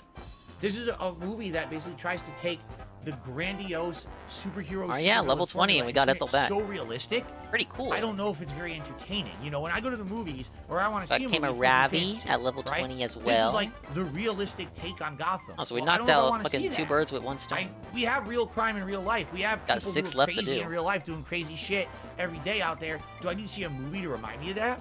Or did I want to step away from my real life of that also awful stuff happening? Oh, you can and take be her able to, back like, and they don't suspend my care? disbelief and see a superhero movie. That sucks. And that's really not what this movie is at all. Just being honest. It's dark, it's grim, it's gritty, it's realistic. If you like that, great. I was thinking you were supposed to be Batman. Damn, and level I didn't really get 95, that vibe Ethel? by the end of the movie. I was like, Wow. I don't think I saw a Batman movie today.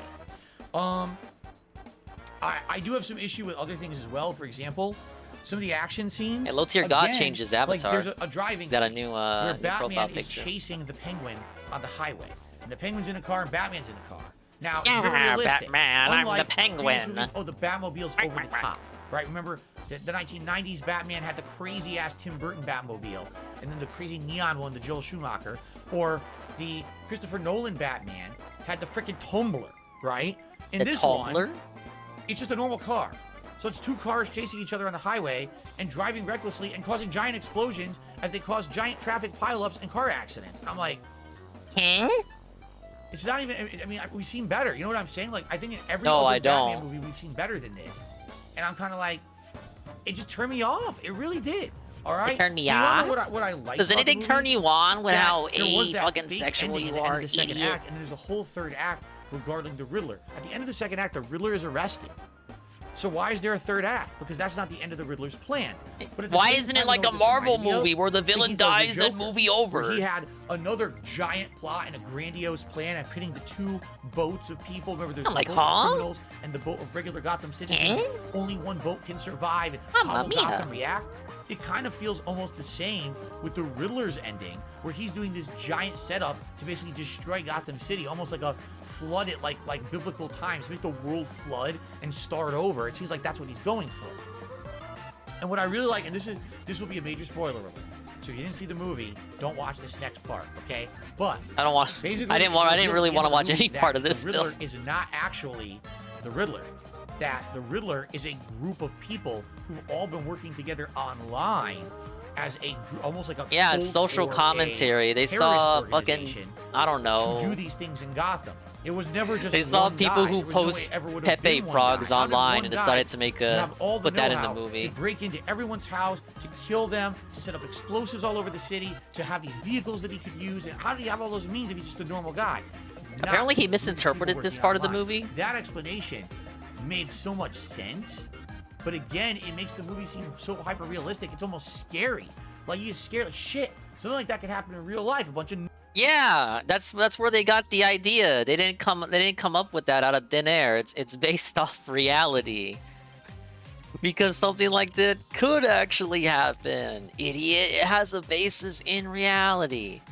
Yeah, Fraga, you guys think Fraga was just one person the whole time? How do you think one Fraga is able to restream one pig every single day? It's because he's not one Fraga. There's a lot of Fragas. You didn't realize this, idiot? Wake up, sheeple. He got so scared, trembling his phone. And now they try to take over a major fucking city. What's up, Eddie? It could be plausible. D. Eddie B is here. You know? Hello, sir. But again, is that a Batman? Welcome to Detox Night. feel like a Detox Batman Night movie involves me watching okay? his old videos. So. Oh, this isn't What really did I that like? old. The acting. Nothing. I think the acting of It sounds like you everyone didn't was like top-notch. There anything. wasn't a single person in the movie I didn't like the acting. There was no one who was cheesy, hammy, over the top. What's crazy was I think Colin. It sounds Farrell like he was likes win- cheesy stuff, Dude, though. I had no idea that was Colin Farrell. You know what I'm saying? Like, looks No. nothing like him. He's playing a great character, and geez, did not for one moment did you think that was Colin Farrell. He was so in makeup and everything, so transformed in the movie. Transformative. Everyone does a great job as their characters. I just don't think the plot's that great. When I go to see Batman, I want to see a superhero movie. I don't want to see ultra grim, real, dirty, dismal Batman. You watch this movie, at the end of the movie, it's like, do you feel triumphant? Do you feel, wow, they stopped it? No. Actually, it even has a dark ending. I won't spoil it, the final ending, but it even has kind of a dark twist ending. It's like, man, Gatsper. you would have hoped for something better than that, especially Catching up because on the movie Detox is Night. 3 hours long. You sit there for 3 hours. Some of these acts are slogging on. And I think the best part about it was I actually liked the detective story. And if you like mysteries and detective stories, you'll probably really like the plot of this movie.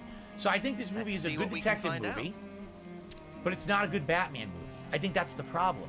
It's a grand movie in what it is and what it's trying to do, but it's too realistic, it's too gritty, and it doesn't really fit the lore of Batman. You have to make so many logic jumps and change the character around enough to make this make sense in the Batman world that it doesn't feel like it's Batman anymore. Like, let me put it this way. When I saw the first Batman movie, the Tim Burton Batman, starring Michael Keaton, I couldn't wait to see it. what I'm hearing is that was a really great version of Batman. I can't wait to see it. When I It's so saw the obvious first to Christopher see. Nolan Batman movie true. with Christian We're Bale, in real I'll people this admit time. there actually was some things in the movie I didn't like, and I thought that it was a little bit long-winded and slow. But at the end of that, I was like, wow, that was a good introduction. I can't wait to see this Batman in action again. Now that we're out of the whole developmental stuff, let's see him in action in another movie. This movie I saw, I was like, it's a good movie, it's okay, but I really don't want to see it again. I wouldn't want to see a second movie in this series. This one was so grim and dark, I don't feel like I want to see another one. That's just my take. I don't know. Maybe you could completely disagree with me, and that's fine. Leave comments on the video as always. Let me know your opinions. I love hearing it. But I was shocked because so many people had told me the movie was good. And I start watching, I'm like, is this Batman? What am I watching? I feel like I'm watching a dark, grim horror drama, mystery slasher movie or something. Yeah, it is. I think it's only rated PG-13. But man, it doesn't even feel like it. It really doesn't. The way it's filmed and everything is shot, it feels like this is a hard R. It's not though. There's not swearing. There's not excessive gore. Can you, I was waiting. This is why we're rewatching it. But hello, Strawberry Night. Can I hear that again? Everything is shot. It feels like this is a hard R. It doesn't even feel like it. It really doesn't. The way it's filmed and everything is shot, it feels like this is a hard R. It's not though. There's not swearing. There's not excessive gore. But it feels like this should have been a hard R movie. A hard R movie? Those are my kind of movies. But it feels like this should have been a hard R movie. Though there's not swearing. There's not excessive gore. But it feels like this should have been a hard R movie. This dude is 41 years old. How is he this dense? It's weird. Oh, he's about to be 41. So I really feel like it struggles to determine what it wants to be. It's just not that good. I think it's okay. All right, it's kinda Frogger, neat. it's time. Okay. I wasn't amazed. I wasn't detested. I watched the whole thing. I did find things that were entertaining, but man, You know what he's gonna say if you tell him about this. You know what he's gonna say. I wasn't thinking race when I said that. If what you took away from what I said is race, then you're the racist one, motherfucker. it's just not as good as the old movies. Sorry. Even the Joel Schumacher movies that are absolutely over the top hammy. You can at least watch those with, I'm just gonna watch a popcorn, stupid, silly flick. And you can still kind of laugh a little bit. I mean, admittedly, Batman and Robin is really bad. But at least you know what you're doing. Like, Why did he need to whisper in my ear about that? Honestly, I wonder if they're gonna make a sequel. They probably are. But I don't know, man. Unless they I don't know, man. The next one, I feel like it's gonna be a downer series. I don't know if that's what I'm. Downer series. Like the Joker with Joaquin Phoenix. They changed the Joker. They did. And it's very realistic, it's very dark, it's grim. That's fine. But it wasn't really a supervillain movie. Like, you could have called the Joker movie Clown. You could have called it Harlequin. You could have called it something different. And it would have been the same movie and it would have been good. This movie is called The Batman. The Batman. You know, but it's really not Batman. You know what I'm saying? But the thing is, yeah, it's more than just Batman. Something else. You call it Owlman or something. I don't know. What? It doesn't seem to fit what it was supposed to be. And it's innovating. That thing you say everything needs to do, it's innovating. It's not the same as what you remember, so it should be good, right? It's too grim, no. too darkly shot, hard to see. Too darkly shot. Realistic. Didn't make me feel Maybe good. watching on your phone was a bad idea. In a Batman I want to feel good. Superhero movie. When I watch a Batman or superhero movie, a Batman movie. When I watch a Batman movie, I watch Batman to feel good. Feel good? What? What Batman movies do you watch to feel good other than the opening scene of The Dark Knight Rises? I think I don't know. It feels like he goes into some of these movies thinking it's gonna be like a Marvel movie. They make quips and defeat the villain who has like the power to destroy everything ever, and then they beat the villain and they make another quip and they go to Starbucks. And there's a post-credit scene where they're like his credit card is declined at the Starbucks. He wants that, and he went into this movie thinking it was gonna be that. I was hoping for better, and I was kind of disappointed. I agree. It's too long. A lot of time investment for a movie that wasn't that good. Let's do what we can to help. Guys, that's my review. I hope that you enjoyed it. Share your comments. Let me know what you think. Tell me I'm an idiot if you think you disagree with me. I'm totally open to that, all right? Until next time, thanks for listening. I'll see you guys later with another review. Peace out. If he wanted that kind of movie, couldn't he watch like the new Shazam or something? I know Shazam is lighthearted and jokey. He couldn't watch the new Shazam? But he clowned on that movie for failing. I'm sure that's on HBO Max. Oh my god. What a ridiculous review. Review in quotations. This fucking dude.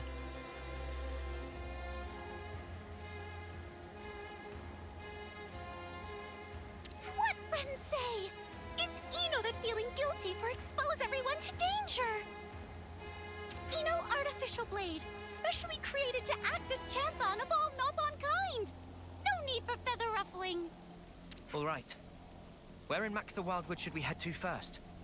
First, friends should visit Ingado Pass Caravan and speak to Pororo. Pororo said to be latest eyewitness. Eno acknowledge. Eno know friend Pororo from long time ago when help schlep goods. Schlep goods? Great. Then let's set a course for Ingado Pass. I need to expand dong my lexicon. I didn't know that was a word. Whoa, Hero Quest, the hope of Nopon kind. This game got way too much content. You're telling me, man. I'm hoping this is the last stream. We can put it to rest. Been playing this since July. This means, but think about it this way. It means you get more bang for your buck. I'm just gonna do these last hero quests and then the final gauntlet, and I will have done everything I've wanted to do to consider myself satisfied and the game officially dominated. At least I got something to look at while I play the game, right? Ah! I can't get a good shot. You know what I'm talking about. Yeah, no super boss is conquered. I'm sorry! Alright, this video's been floating on my feed for a minute. You guys might not be able to relate, but I want to see if he defends this or not. I don't even really like this guy that much. I used to like him more back in the day. You'll see what I'm talking about. This video is brought to you by Raycon. Hey, Arlo. Yeah, Oh, alternate God. universe, Arlo. We're on the moon. Yeah, all right. Raycon is good, and we love it. That's gross. Oh, come on. Oh man, I know Dusty Wii U is pretty much a cliche at this point, but I didn't put the dust on it for a joke. This is just jeez. Okay, let's just. No, we're watching the Puppet Man now, Carl. I mean, oh, I'm so mad right now. Oh, I could just. Never mind. Who's got the energy to be mad? You know, it's just not in me. But you know what? I'm frustrated because the Wii U and 3DS eShops are about to close. They might even be closed. By the time you watch this video, might already be done. Closed forever. Just forever, completely dead. And naturally, at the time of this recording, everybody Puppet's gonna give us some hard scrambling takes to buy over stuff. here. It is their absolute last chance ever. And on that note, you know, I have been racking my brain, reading articles and stuff, like all of these 3DS and Wii U games to get. What is it I want? What's that thing that I want? The only thing I have been able to come to. I was supposed to download Fire Emblem Awakening DLC because it was the only Fire Emblem 3DS game that I hadn't done it for, but I let the opportunity slip past. Not that I would have been able to add funds anyway. I think the only way I'd be able to is to add them to the Switch and then merge funds or something. There was a very convoluted way you were still able to do it, but I let the opportunity pass. No. Is Picross 3D Round 2. That's it. I played Picross 3D on my DS. It's probably could possibly be my #1 most played game on my DS, and I never got around to playing Round 2. And you know what? You can't use a credit card anymore. If I use eShop money, then I'm not using the same account anymore. I have a totally new account, so I don't know how I would transfer it from my leftover from 3DS to there. So I got to get like the exact amount, the exact number of cards that I just haven't done it. I think I just gotta say goodbye. Point is though, this is dumb. This is just dumb, you know? It's inevitable. It's just really disappointing. It's and dumb, you but don't it's need me to tell inevitable. you that. Everybody knows this is disappointing, but I don't know. I thought I'd just take one last opportunity to just grump about it, to just be a little bit frustrated, to a degree, to at least some degree. We get it.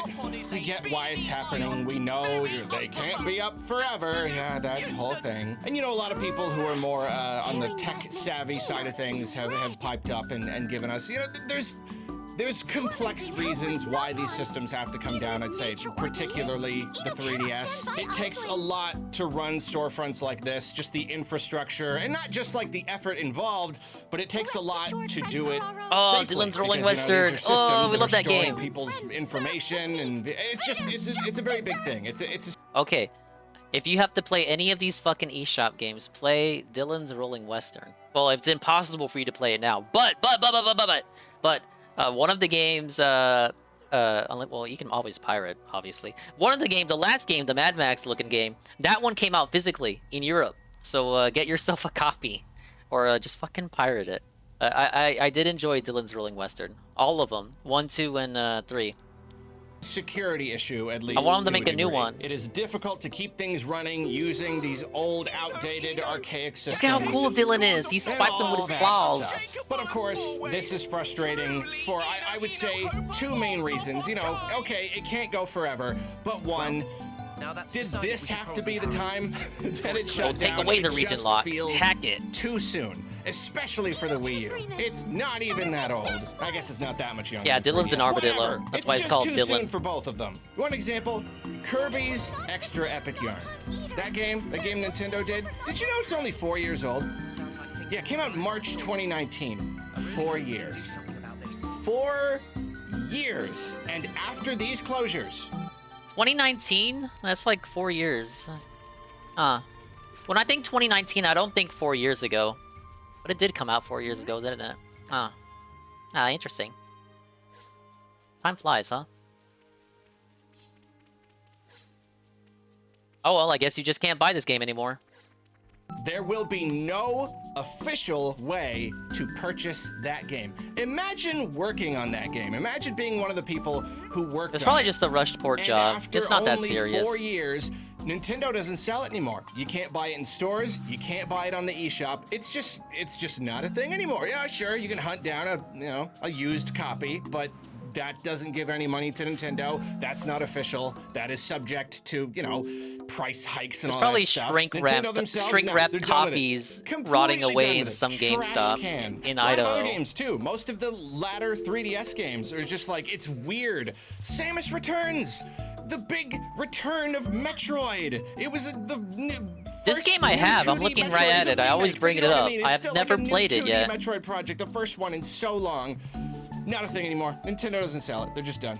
They're just done with it. Metroid Dread, Metroid Prime 4, Metroid Prime Remastered, doesn't matter. This new era of Metroid, nah, we're leaving that one behind. So yeah, it's frustrating that it just feels Oh yeah, too Fraga soon. did play it. But then, too, of course, He emulated another it. I have an obvious actual one, copy I could it's play. the fact that Nintendo isn't giving us any other options. Sure, it may be hard to use this old archaic system, but could you consider putting a new system in place or something? And I get that takes work, that takes money, but still, this is a vast library of games. 2 libraries of games. To just flush it all down the toilet is so ridiculous for so many reasons, even just from a business standpoint. Don't you want people to be able to buy these games? And it's extra frustrating that the Wii U is going along with the 3DS, because the Wii U, that could have been the key. They have DS games on the Wii U. It can emulate DS games. So there's a very good chance that Nintendo will never have another dual screen system, because it's just a thing.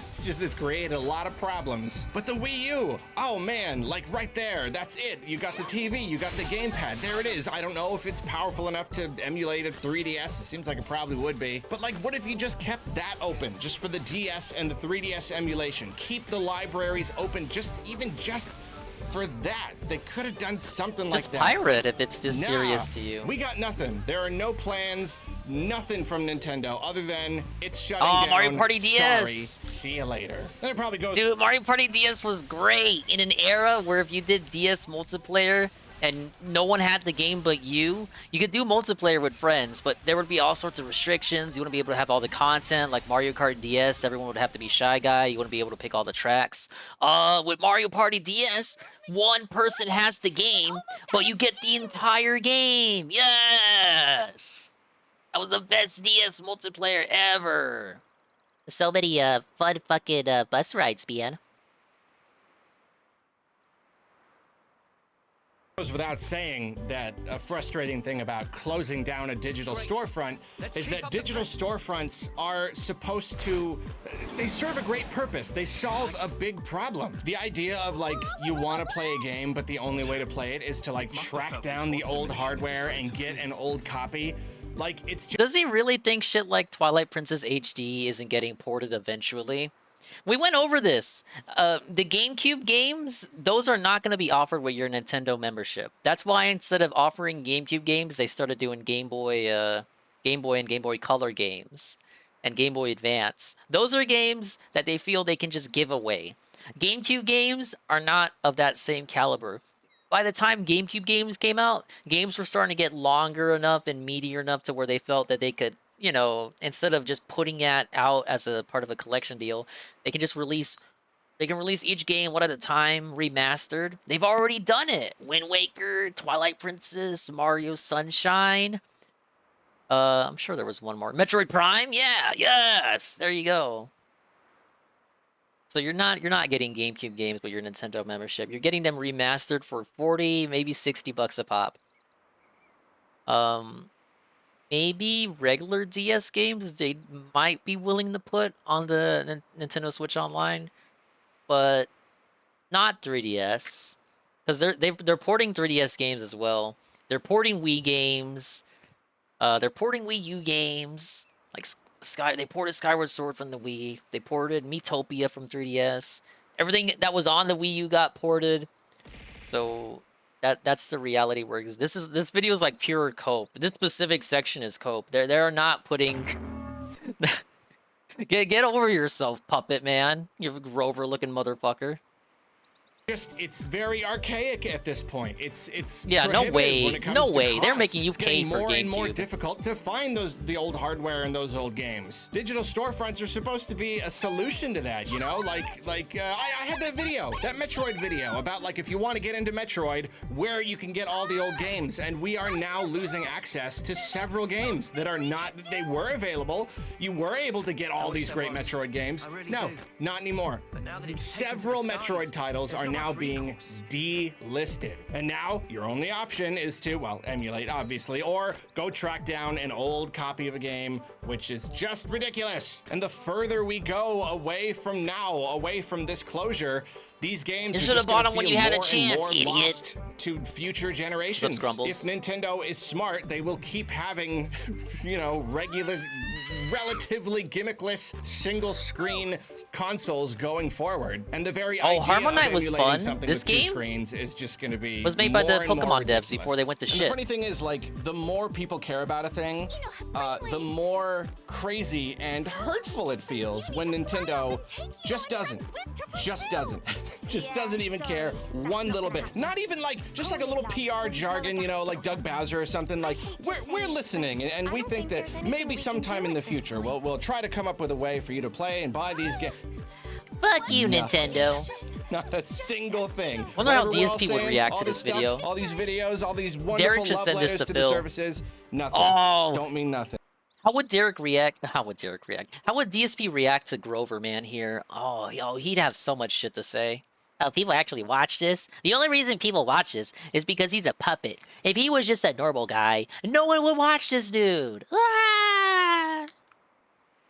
And this definitely plays into that whole Nintendo thing of being focused on new things. That statement that just boils my blood every time I hear it. You tell them you love that old thing. You tell them that you'd love to play that old thing. They don't care. They don't care one single bit. They might give you a remake sometime down the line, but for the most part, we hear it again and again, especially like Miyamoto. Just like we're focused on new things, as though giving us the old things and new things, those are mutually exclusive. It is impossible to have both. See, and then people like me, we get into the psychology of it. We start jumping at shadows. You know, Nintendo does not want this. They shouldn't let us. But you know what? We get looking at this. I'm thinking, what are all the reasons they might want to do this? You know, so there is indifference.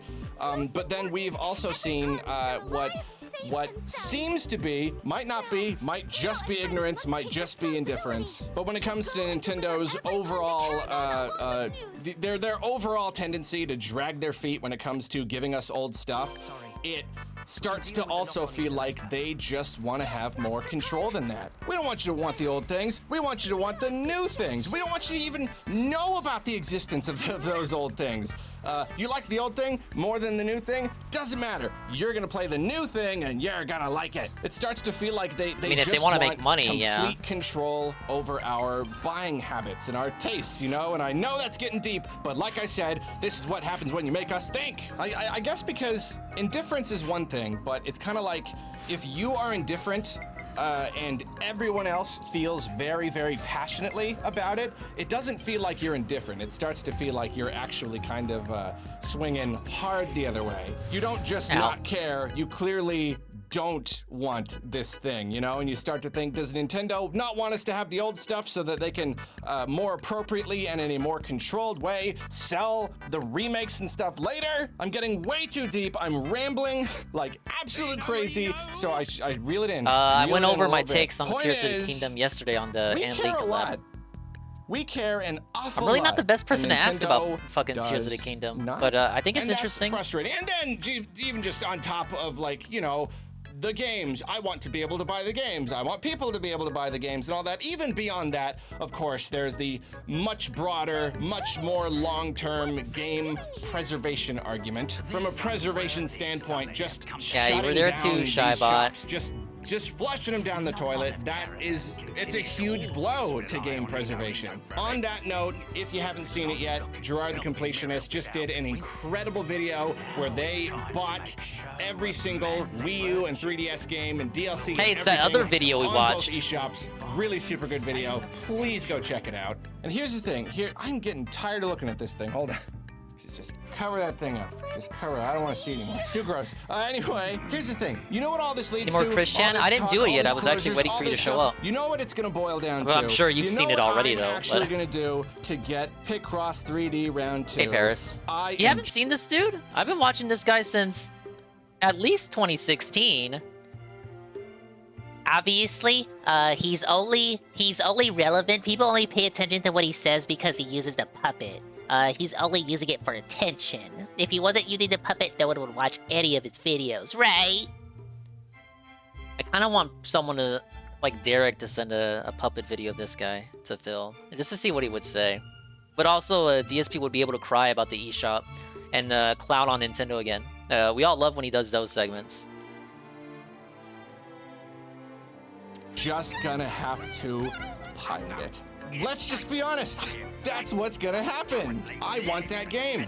I'm not gonna be able to buy that game officially. I could buy a second-hand copy. Doesn't import it from Picross Japan, but we Round never 2 got have a physical a... copy here. Oh, okay. I'm No just physical gonna copy. have to pirate it if I want to play it. Here's the thing, though. Piracy. That's not even the word to use anymore. I'm not a pirate. I don't really emulate. That's not Coke really a segment? thing that I've gotten into. But you know what? Like, this is the truth. It's not piracy anymore. If Nintendo is Weird not Coke. selling this product, if there is no official way to buy it, I'm not pirating it. It's just emulation. I'm just gonna call it emulation at that. But I'm just gonna have to But you don't have emulate it. But if you're gonna go to this reach, then I can also say you don't have illegal copies, so it literally can't be emulation. At least if... Look, I get his argument, but it's very weird. It's kind of like a spiritual... We're taking things back. We're redefining terms because we don't like Nintendo. Like, just say you're a pirate. No, I get it, Ghost MC, but it's like he's kind of like cucking out. Like... It's kind of like he's cucking out, because I guess he's got, like, deals with Nintendo, I think. I wouldn't call them sponsorships or something, but he's got like a relationship with Nintendo, and he obviously doesn't want to damage it by saying anything in this video that would damage that relationship. But like, this is like a weird. This didn't need to be in the video. Just say you're a fucking pirate, because that's what you are. Don't redefine terms or anything like that, because then I'm gonna be able to say, okay, well, if you claim that, then I'm gonna be able to claim this. It's like, just say you're a pirate. It doesn't literally mean you pirate every game ever. Yeah, there's nothing wrong with being a pirate. What? Dude, I love One Piece. What? It is like there should be no stigma attached to We that. know why You he's saying can't this. He doesn't steal want to an lose his item from a Nintendo store sponsors. that doesn't sell that item. It's not possible. Just logically impossible. It's an unstoppable object meets an immovable force. And when it comes down to it, when I download a ROM of that game and play it for free, that's just not something that should be frowned upon anymore. It's just not. Nintendo loses nothing. And like I cannot stress enough, I don't like to emulate. I just don't. See, look how he just look. Why does he need excuses? Like, oh, it doesn't hurt Nintendo, you guys. They don't lose any money. Let's see, so it's okay, you guys. Like, okay, look, I get it. Just pirate the game. Why is he justifying it? Do that. I prefer to have the real games. I mostly just don't usually know how to do it. I'm just not very smart. I'm scared of messing up my systems and all that stuff. But you know what? Word is on the grapevine that the 3DS is actually pretty easy to mod. And that is Very what easy. anyone is gonna have to do if they want to play 3DS games or Wii U games or whatever. That's just the way it is. Buy it secondhand and give no money to Nintendo at all. Pay way too much money because the secondhand games market is just ridiculous. Just emulate it. Just emulate it. If that's the option Nintendo has given us, then we should not feel bad at all to take that option. It's all we got. And you know what? It's nice that we at least have that. At least, you know, the people are maintaining this one little bit of power. Nintendo can't fully take away all these games. They lack that ability. And that's great because they don't deserve that ability. Honestly, they do not deserve the ability to just delete these games from existence and make sure that no one can play them ever again. You might say, oh, but they're the platform holder. They published a lot of these games. They have all the right in the world. I mean, okay, from like a business standpoint, yeah, but the business standpoint and the moral standpoint, the artistic standpoint, those don't always agree with each other, and I'm not gonna always go with the business standpoint. I'm sorry. They're doing what they feel is in their best interest. We're gonna do what we feel is in our best interest. I did hear that. You know what? Just all of this, it really makes you think how scary it is. The idea that we will someday, maybe not even that far away, be having this same discussion, this same kind of video about the Switch eShop.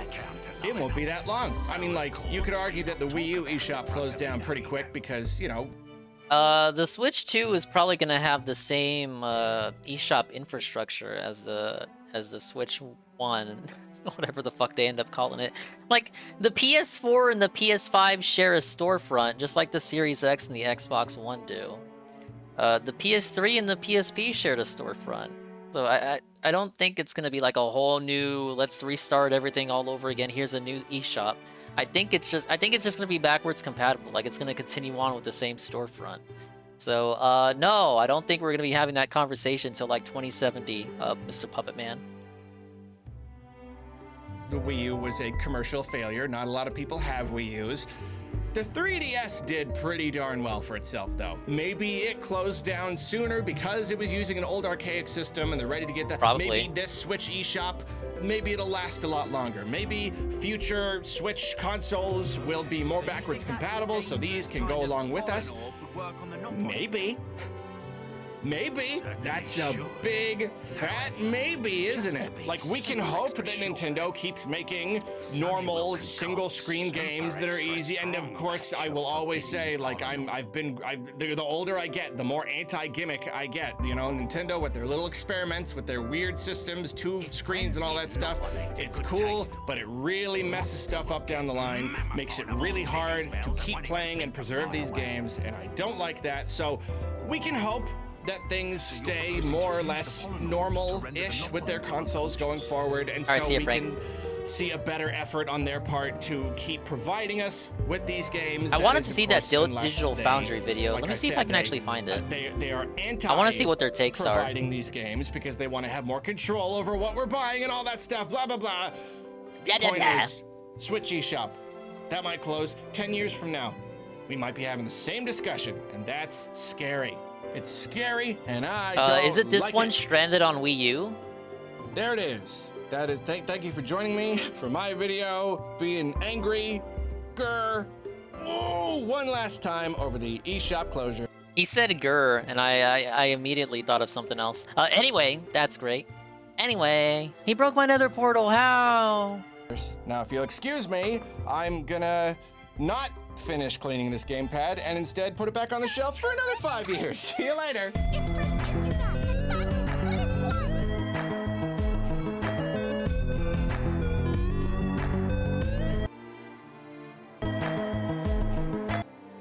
What am I thinking of? Let me think for a moment of a word that rhymes. And wigglers. Wigglers. I was thinking of wigglers, obviously. Alright, what is this Digital Foundry video? I want to see their take on porting shit. Eddie, what's the video you're talking about? I wanna see it. Oh, they didn't make a video, just an article? Okay. Wait, no, we can see this one anyway. And the best games stranded on the Wii U. Let's see what they have to say. Wow. The Wii U's online capability is on its last legs. On March 27th, Nintendo is set to close down the Nintendo eShop for Wii U systems. You won't be able to purchase any more games, nor download any demos, though your existing purchases will still be re-downloadable for now.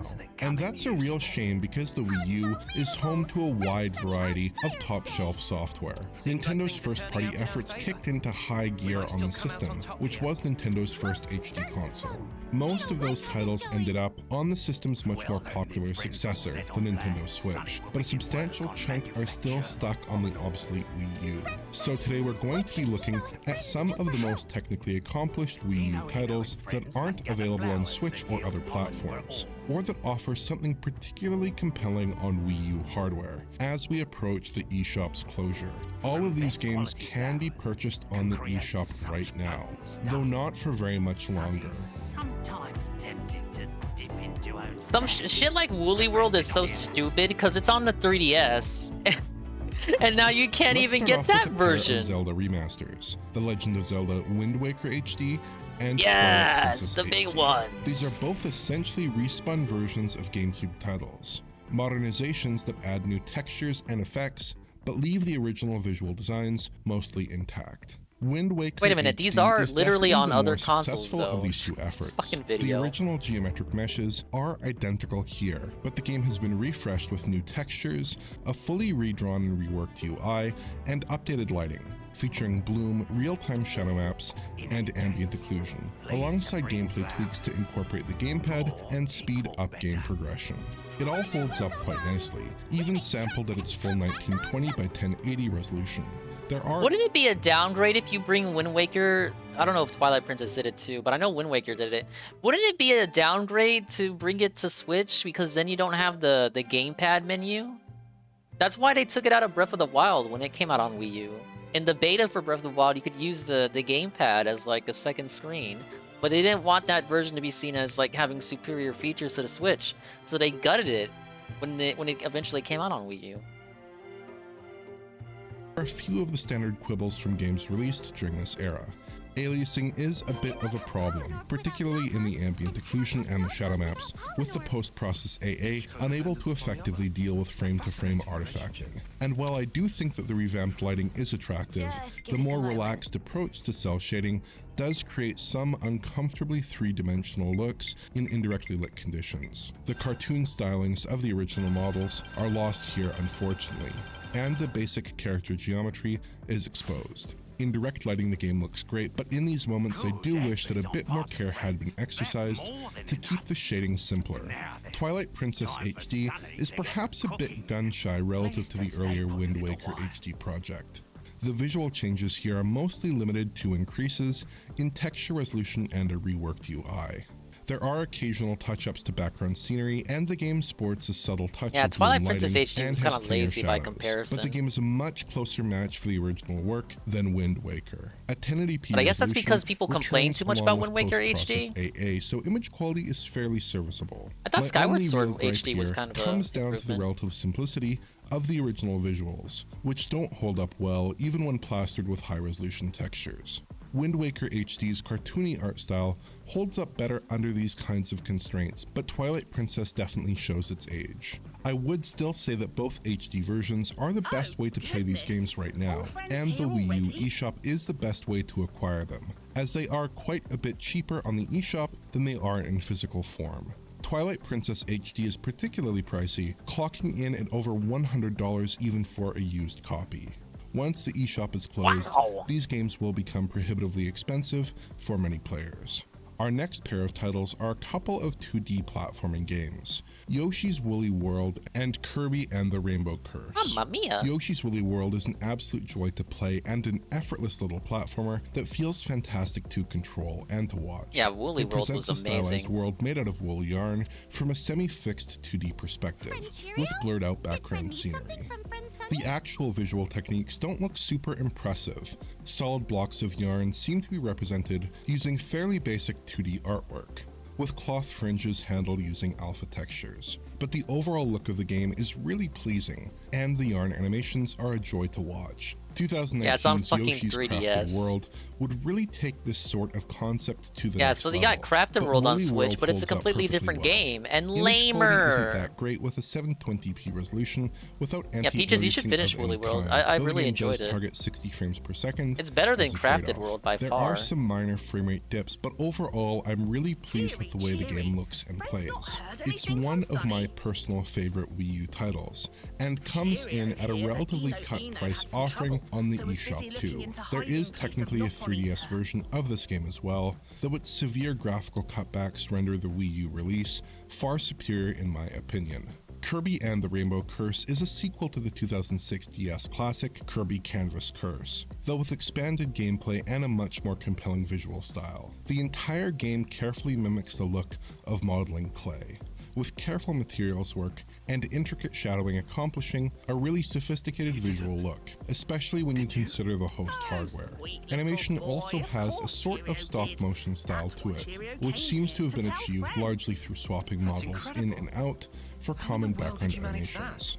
The title's stylus-based gameplay takes place entirely on the Wii U gamepad itself, though the image is mirrored on the HDMI out as well. Overall image quality is pretty good, with the game clearly rendering at a relatively low resolution, but with a decent form of post-process anti-aliasing to clean things up. And the game hits a perfectly stable 60 FPS. Rainbow Curse is one of the best looking Wii U exclusive titles, and it's well worth picking up. The next grouping really just consists of one game because it's a big Xenoblade Chronicles X, the Peaches game. That really impresses on How is this not ported yet? They ported the fucking Tokyo Mirage game. Does a great job maintaining a high degree of sophistication even into the far distance. Large enemies, trees, and shadows are rendered out just about as far as the player can see. Under directly lit conditions, the game usually looks excellent. Cities impress as well. These areas are packed with dense, high-quality artwork and feature plenty of civilians. They do expose some of the weaker aspects of the game's visuals, however. Pop-in for smaller objects occurs quite close to the player, which can be distracting at times, particularly in situations like with these vehicles. Human character models have off-putting faces with an odd mix of exaggerated proportions, combined with more realistic skin shading. And the player party doesn't have collision with a lot of game objects, including allied NPCs, which can look pretty odd at times. The basic rendering features look like a lot of Wii U games.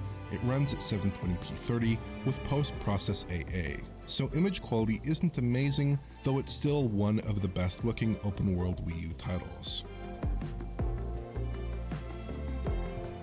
You're calling this a little above baseline. Our final grouping consists of titles that have top-rate Wii U gamepad implementations. These games really push the bounds of the Wii U hardware itself, and really have no analog whatsoever anywhere else. Affordable Space Adventures is perhaps the most ambitious of these games, and I have the this most one. perilously situated, as it is a I enjoyed it for what I true played of it. eShop exclusive. In other words, Affordable Space Adventures will be completely impossible to acquire through legitimate means after March 27th. In Affordable Space Adventures, you pilot a small spacecraft through alien worlds, solving puzzles and overcoming various obstacles. The game's touchscreen interface allows players to manipulate the spacecraft systems in real time, and also serves as the ship's control panel. The gamepad integration here is really impressive, It's hard to imagine the game without it. Visually, it has some nice touches, but isn't really anything notable. Frame rates are a bit unstable, unfortunately, verging on 60 FPS most of the time, but often falling short. Still, it's one of just a handful of games that truly exploited the Wii U's unique functionality and achieved something special. There are a few other titles worth mentioning here too. Fatal Frame Maiden of Blackwater is another eShop With a lot of exclusive tissue title stuck that up requires heavy nose. use of the gamepad. What the hell? Gameplay revolves around using the Wii U gamepad as an in-game camera, aiming it using the controller's gyroscope. The game has been ported to other platforms since, although it really feels designed specifically around gamepad use. Some typical multi-platform titles had effective gamepad integration as well, despite being originally designed around single-screen platforms. Batman Arkham City and Deus Ex Human Revolution both pack stylized gamepad implementations that offload menus and various minigames onto the touchscreen, which works fairly well. These aren't game-changing additions, and obviously these games are easily accessible elsewhere, but they do add an interesting element to the experience on Wii U. Finally, it's worth mentioning the games produced by Shin'en Multimedia, a highly accomplished Nintendo-focused developer.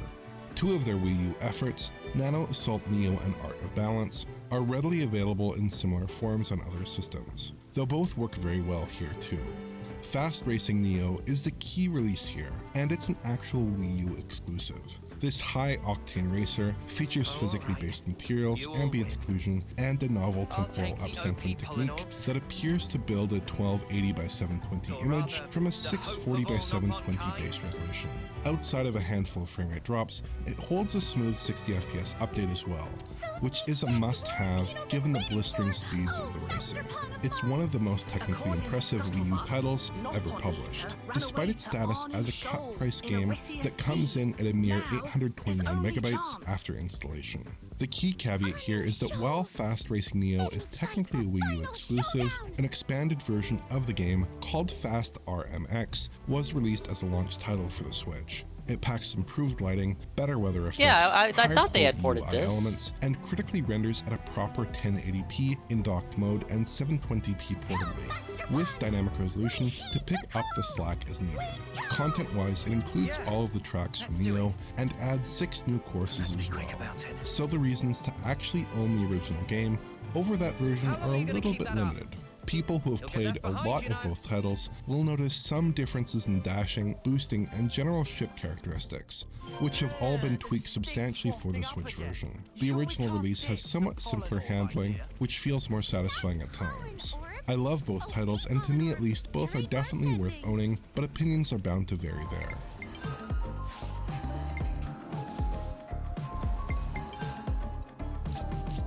So those are some of the most technically impressive Wii U titles out there.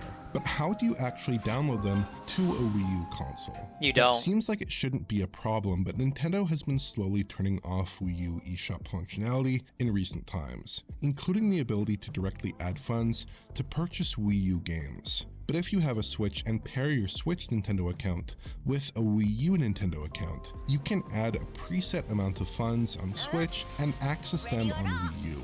After March 27th, these funds will still be accessible on Switch, so there should be no issue if you don't spend it all. It's just a bit of a shame that the eShop itself is essentially being turned off. The Wii U launch was scarcely over 10 years ago, and the console still feels fairly modern, with built-in HDMI and novel game streaming capabilities. There are a ton of games in the service that are really worth picking up online, especially with the rapidly rising prices of certain titles on the secondary market. This is an issue for the slightly older 3DS as well, which is also getting its eShop closed on the 27th. And that really is an unfortunate prospect. While the Wii U didn't exactly light the world on fire like its predecessor, it provided a capable HD-ready platform for Nintendo's development studios and external partners to develop software for. Even with a low wattage GPU and a bizarrely weak CPU, the system was still far more capable than any prior Nintendo platform, and the visual accomplishment and complexity of first-party Wii U titles often impressed. In some ways, it felt like a test run for the Switch that simply arrived a few years too early to really make the concept work. The Switch took the key feature from the Wii U, the ability to play on a separate, smaller screen, ditched the wonky dual view concept, and critically made the console a fully portable device. That progression required high-performance mobile SoCs like the NVIDIA Tegra X1, which was a sea change from the conventional AMD GPU and IBM CPU setup that the Wii U employed.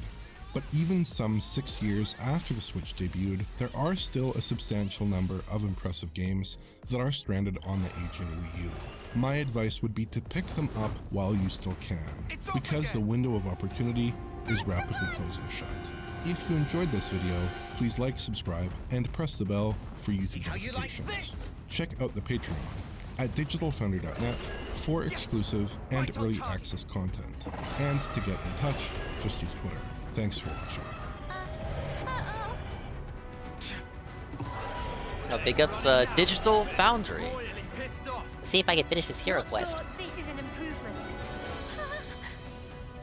We'll be fine, yeah? Master Pun?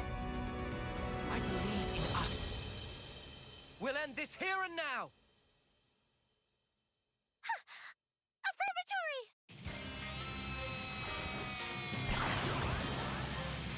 The hell?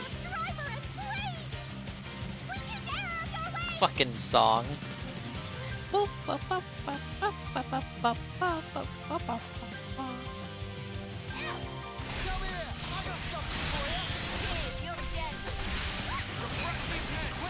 wonder how Peaches felt at this cutscene. Oh my god, it's the song from the other game, you guys!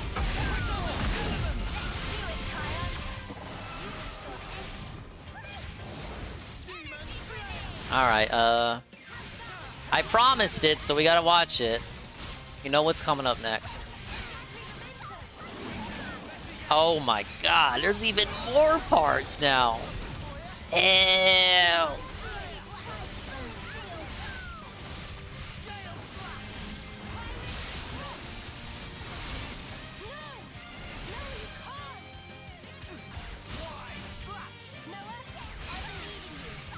No, not review DK Oldies USA. What made him this way? What is the attraction? What keeps us fascinated? This is the story of Chris Chan.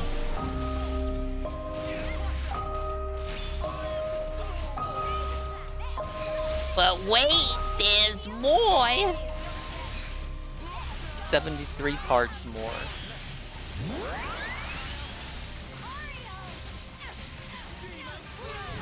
In the year 2000, the Chandlers came back to their family home in Ruckersville, and in August, at the behest of his parents, Christian began attending Piedmont, Virginia Community College, where the highest level degree students could attain was an associate degree.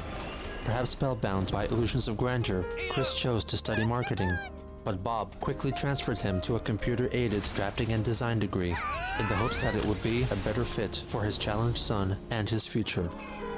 According to the PVCC handbook of the time, this was a 2-year degree, worth Longer 15 than Go credits. streams of the entire Xenoblade In franchise? addition, Probably. he took English classes and even a tennis class. There's a triangle button on Apart from Ino's study, weapon? he continued to develop his Pokemon website and added more cards to his wall of originals, creating cards representing, among others, his beloved Sonichu.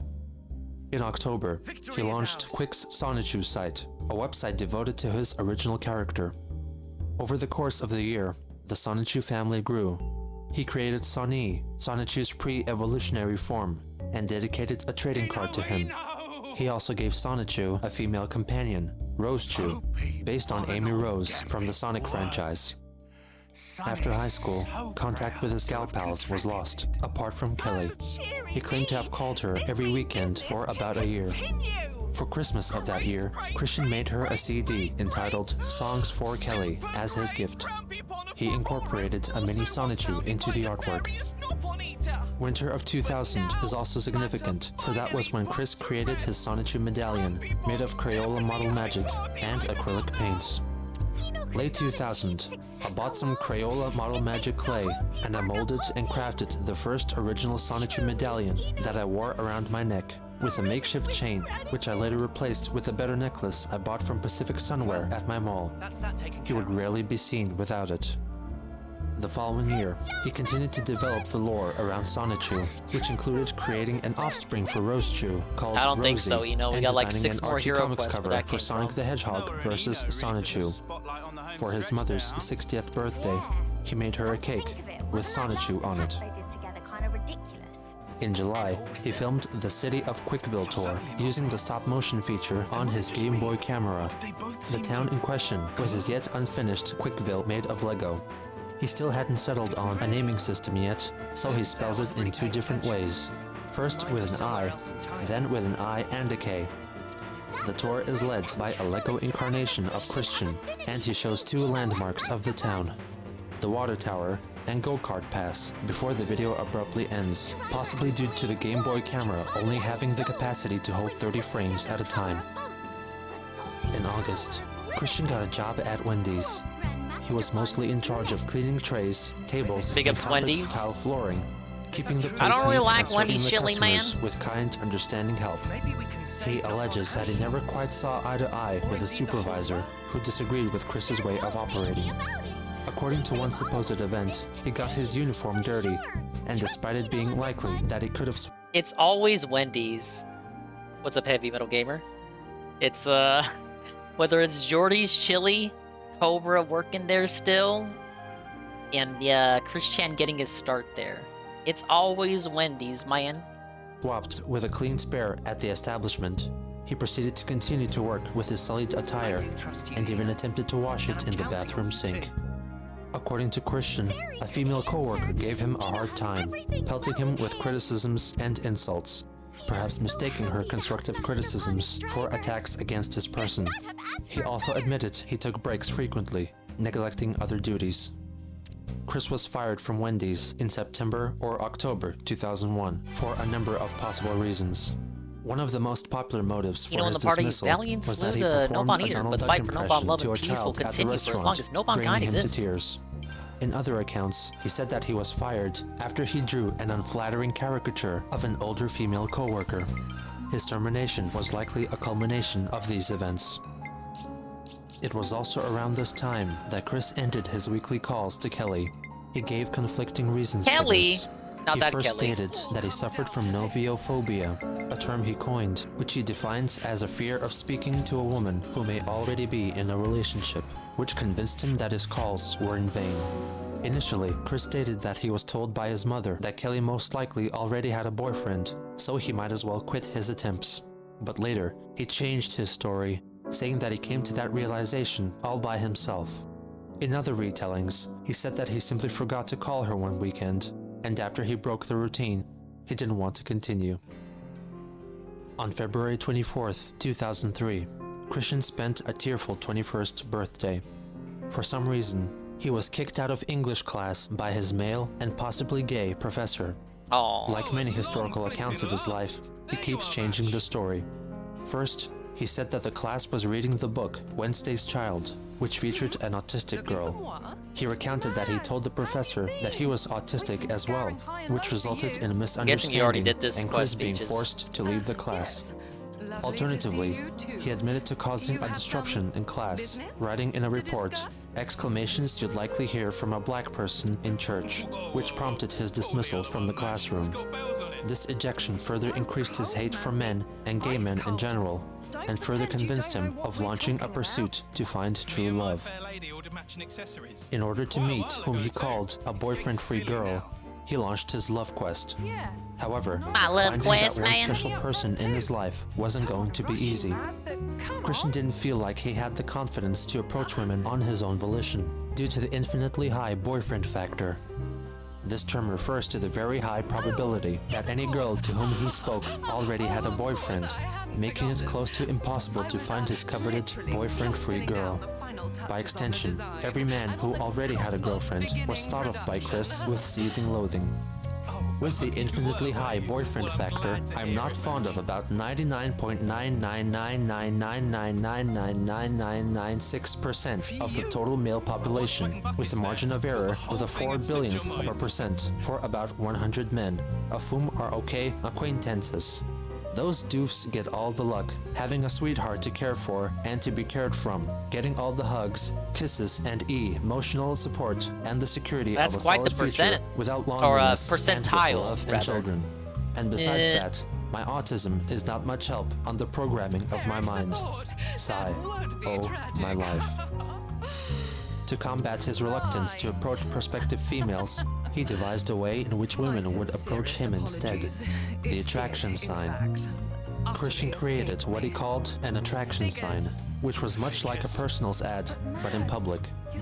21 and single white male, shy, smart, young at heart, computer skilled, humorous, a great thinker and go-getter, natural salesperson, enjoys good parts of life, diplomatic, friendly, loves his family, peaceful, very creative, he's lonely.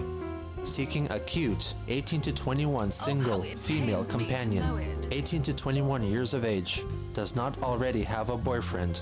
Single, average to slender weight, body type, white, lives in Charlottesville or Ruckersville area, does not smoke or drink alcohol, happy, positive personality, average high income, drives a vehicle.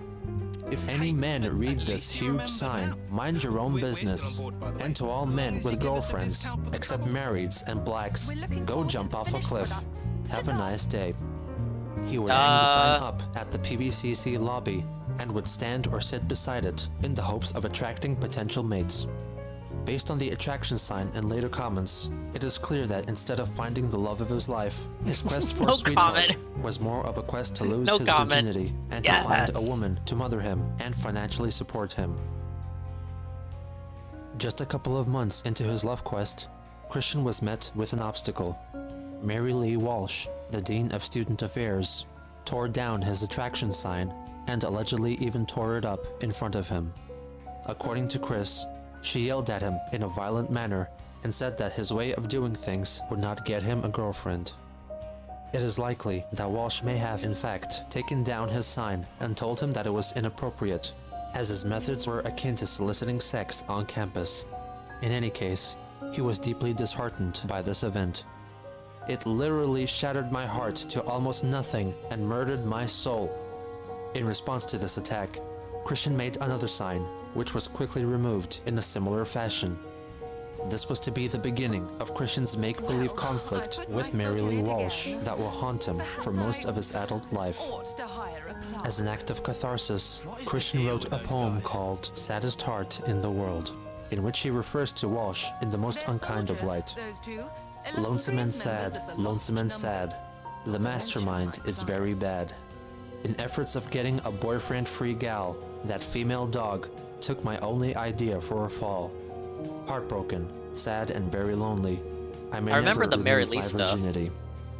I said I'm vaguely caught up on most stuff before the transition. Chris wrote a short like the major story stuff, not any Sonichu and Rosechu, not anything the genesis of the more Love minute Hogs. or It subtle. establishes the origins of Sonichu and Rosechu, and also incorporates elements from the Sonic the Hedgehog lore, such as the Chaos Emeralds. In addition, the story features a lovely Pokemon trainer. Her name was Kel, short for Kelly. He published it on his Sonichu site. In June, Christian found work as a salesperson for Cutco, a cutlery retailer. Yeah, I hear people these days don't look fondly back on Blue Spike. Later testimonies proved that he was still in possession of unpurchased stock, holding onto some items more than a decade after he was employed. His tenure ended in August, when his boss left the Charlottesville area. In August, the newly formed band, Christian and the Hedgehog Boys, released their debut album. The band, which was led by Christian and also featured Sonic, Sonichu, Shadow the Hedgehog, and Black Sonichu, in fact only existed in Christian's head. The album entirely consisted of Christian singing melody-free vocals with original lyrics over existing songs being played in the background. His songs covered a range of topics, such as his search for love in So Need a Cute Girl, based on I Want It That Way by the Backstreet Boys. Tell me why. Autism in AUTISM, sung over the Backstreet Boys. What's up, Easy Money? Yeah, I did see that back when it first happened. And his Spanish skills in the Ricky Martin adaptation La Cocina en la Casa de Casanova. Kind of freaky how easily he was able to slip back into the role. Hey, Uncle Saber. Yeah, I owe Scrumbles at least one part of stream, allegedly. Later that year, Chris wrote another poem, Sonichu's Ode to Rosechu. Content ID! Content ID! Content Content ID! ties binding Sonichu and Rosechu. Oh Rosechu, you are as beautiful as a rose. Though a zap bud. Think about it. If we watch one part of stream, like if I stream every day except Saturday, we'll be done in like, I don't know, 3 months and some change. Into your night, I will protect you with my lance. Speed makes no difference. Though you are slower than I, you dance in the field with such grace and style. Sigh. The poem closes with possibly the first utterance of a variant of Christian's commonly used term, sweetheart. Rosie, as often as birds tweet, will you be my lovely heart sweet? In October of 2003, Christian reunited with his childhood friend, Sarah, for her birthday. For the special occasion, he made her a present, a hand-drawn comic book detailing the complete history of their life together, entitled Chris plus Sarah's Life Shares. It is from this work of literature that the majority of their interactions with each other has come to be known, including Sarah's supposed childhood bullying, which then 21-year-old Chris completely neglects. Like most of his creative attempts, it is self-centered, bragging about his accomplishments concerning Sonichu. He also talks about her personal life, including her relationship with her boyfriend. As of sometime before July 2000, Sarah has been living with her boyfriend, Wes Isley, a magician who does parties. He closes the book with hope for the future. A special note from Christian to Sarah. I hope that we can hang together sometime, but for now and forever, we will always be good friends. To return the sentiment, Sarah decided to spend Christmas with the Chandlers, which delighted Chris. We must talk to Jake and Tessa's compeers in the Nintendo. On November 22nd, 2003, Christian filmed a documentary of his activities in the... Wait. I want to hear that one more time. On November 20... Nintendo.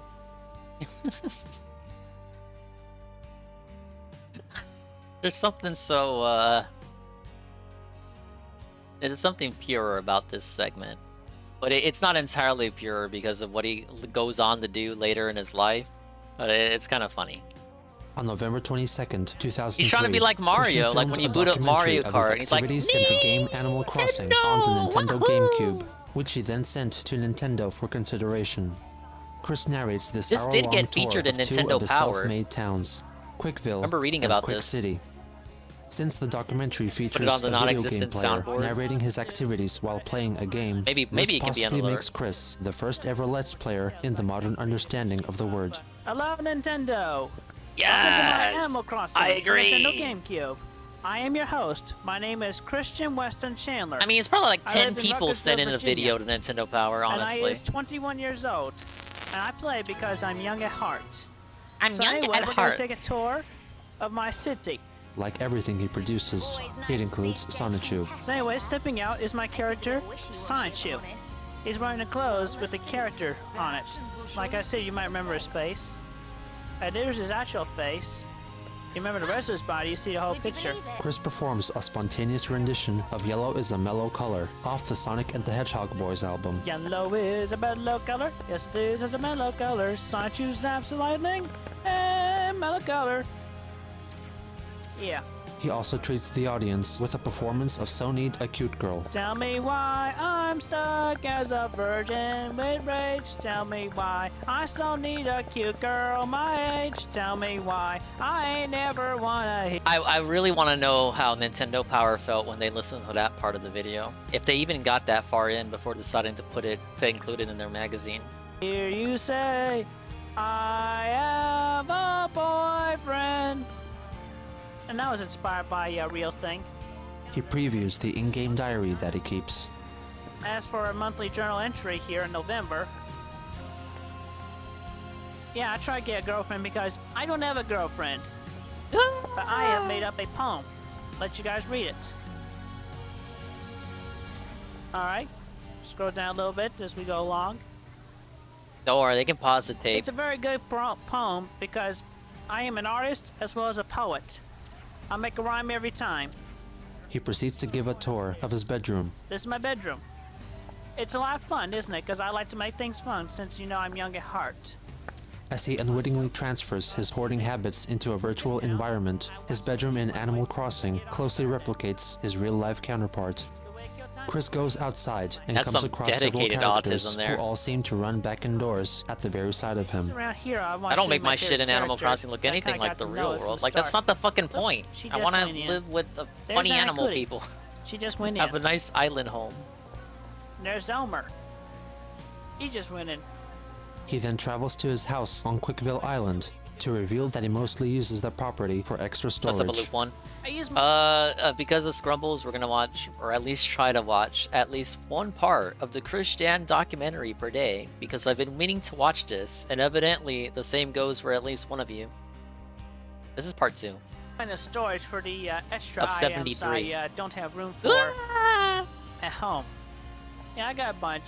He reasserts his brand loyalty for Nintendo and decries their competitors. Speaking of which, you should make this. Yes, I said that right. 73. GameCube exclusive because Xbox and PlayStation 2, my opinion is the same as yours. They both stink.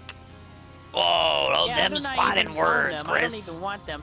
That goes even double for want the them. PS1 as well. I bet he has a PS2. But if you want to know my game systems, I had my GameCube for about almost a year and a half now. Year and a on half? May 31st, 2002. I got your 2002? SNES. I've never heard anyone say a year like that. NES. I got the 2000s Genesis year. 301 with the original Yeah, Genesis. it goes all the 32X way and back to Sega 2004 CD, there. as well as Sega Dreamcast and the Sega Saturn. So I got Damn, mostly Chris had a all of them. Saturn? I've been a Sonic fan forever, and that's why I'm glad that There were no came Sonic to, games on a Nintendo. Saturn. He mentions that he Besides likes Sonic to keep R his and surroundings Sonic clean by Jam. picking weeds. Oh, we look at this. There's a weed. I pick weeds. Keeps my town clean, as well as Quick See. He also likes to keep active. Another weed. Why you know about that? I usually like to run. It keeps me going faster. He introduces the viewers to his character, Crystal. Anyway, this is Crystal. She's wearing the Rose Chew look. There's a zap button on the door. I got Chris bought a lot of shit to have a Rose Chew ton of mug right depth. here. That I know Near about. the end, Chris proclaims that he is high-functioning autistic. And to answer the all-important question, what is I'm just surprised the he has a meaning Saturn. of HFA with the 2 red eyes? I will tell you. Got that? That means high functionally autism because that's what I am. I'm functionally autistic. I may have autism, but since I'm high functional, I can do a lot of things. I mean, otherwise, Yeah, man. I wouldn't be able to do this documentary I'm doing right now. No, the documentary is But on anyway, you. You're not doing a for documentary. the submission of Nintendo Power, Oh man, it's so early in the existence of anyone recording their gameplay and putting it out that Let's Play doesn't even exist as a term. It's 2003 or 2003, as they say. That's why he calls it a documentary. this has been a documentary narrated by Christian Weston Chandler. Thank you very much, and I hope that you will consider this for publication. Oh Bye yeah, now. they did. They did. Christian started 2004 with a New Year's resolution to find a girlfriend. On January 3rd, he drew a Sonichu comic strip, which also featured Rosechu and Black Sonichu. This was the first time he included his characters in an illustrated storytelling setting. On the 6th, he went to get an eye exam. The optometrist in question happened to be Dr. David Chandler, Chris's brother from Bob's first marriage, who informed him for the first time that he had an 8-year-old niece named Savannah.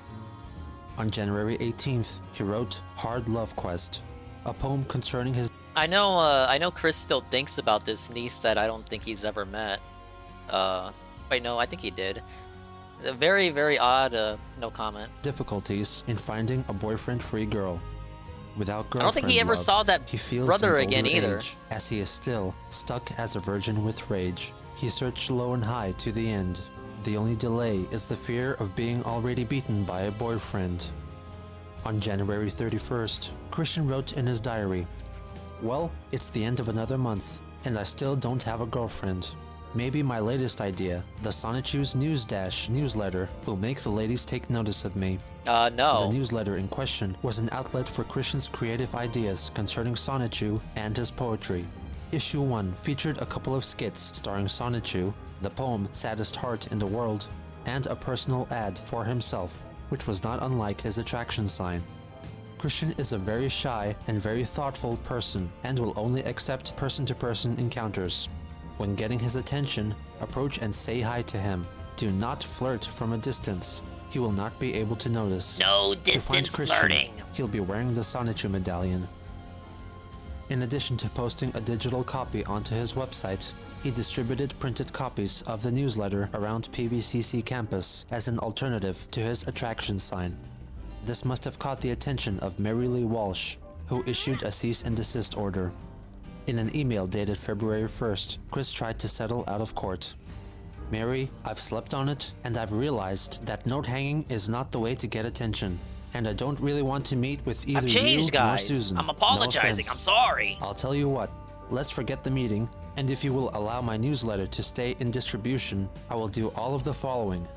I will never hang notes on the wall again. I'll consider stopping my silent treatment on Susan. I'll consider knocking you and Susan up my scale of respect, each by 2 points. 0 equals no respect, 10 equals respect. Walsh replied and insisted that they meet the following week. On February 9th, Christian recounted the events of that meeting. Mary Lee Walsh made it illegal to distribute the news dash. I am very angry at that XXXXX.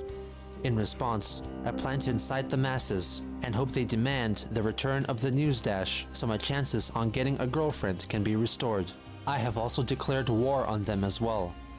It was allegedly during this meeting where he performed his Kamehameha attack, which consisted of Chris mimicking the hand motion of an attack move from the anime series Dragon Ball Z and cursing people into experiencing bad luck.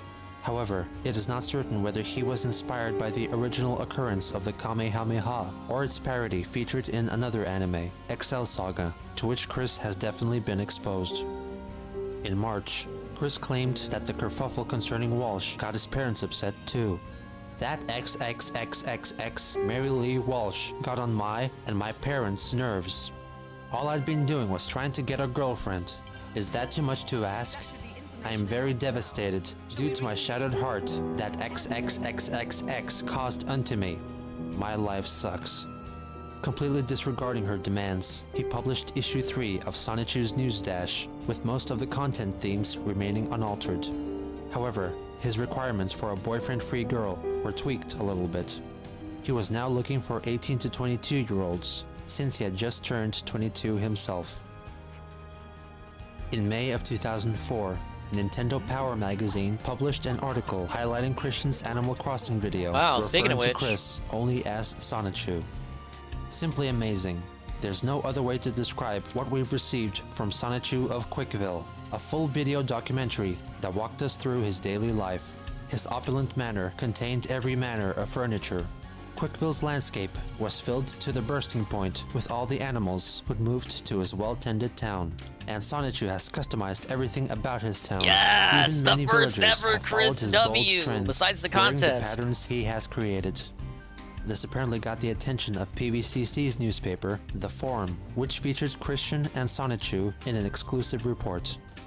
PVCC student Christian Chandler has dedicated many hours to his pastime.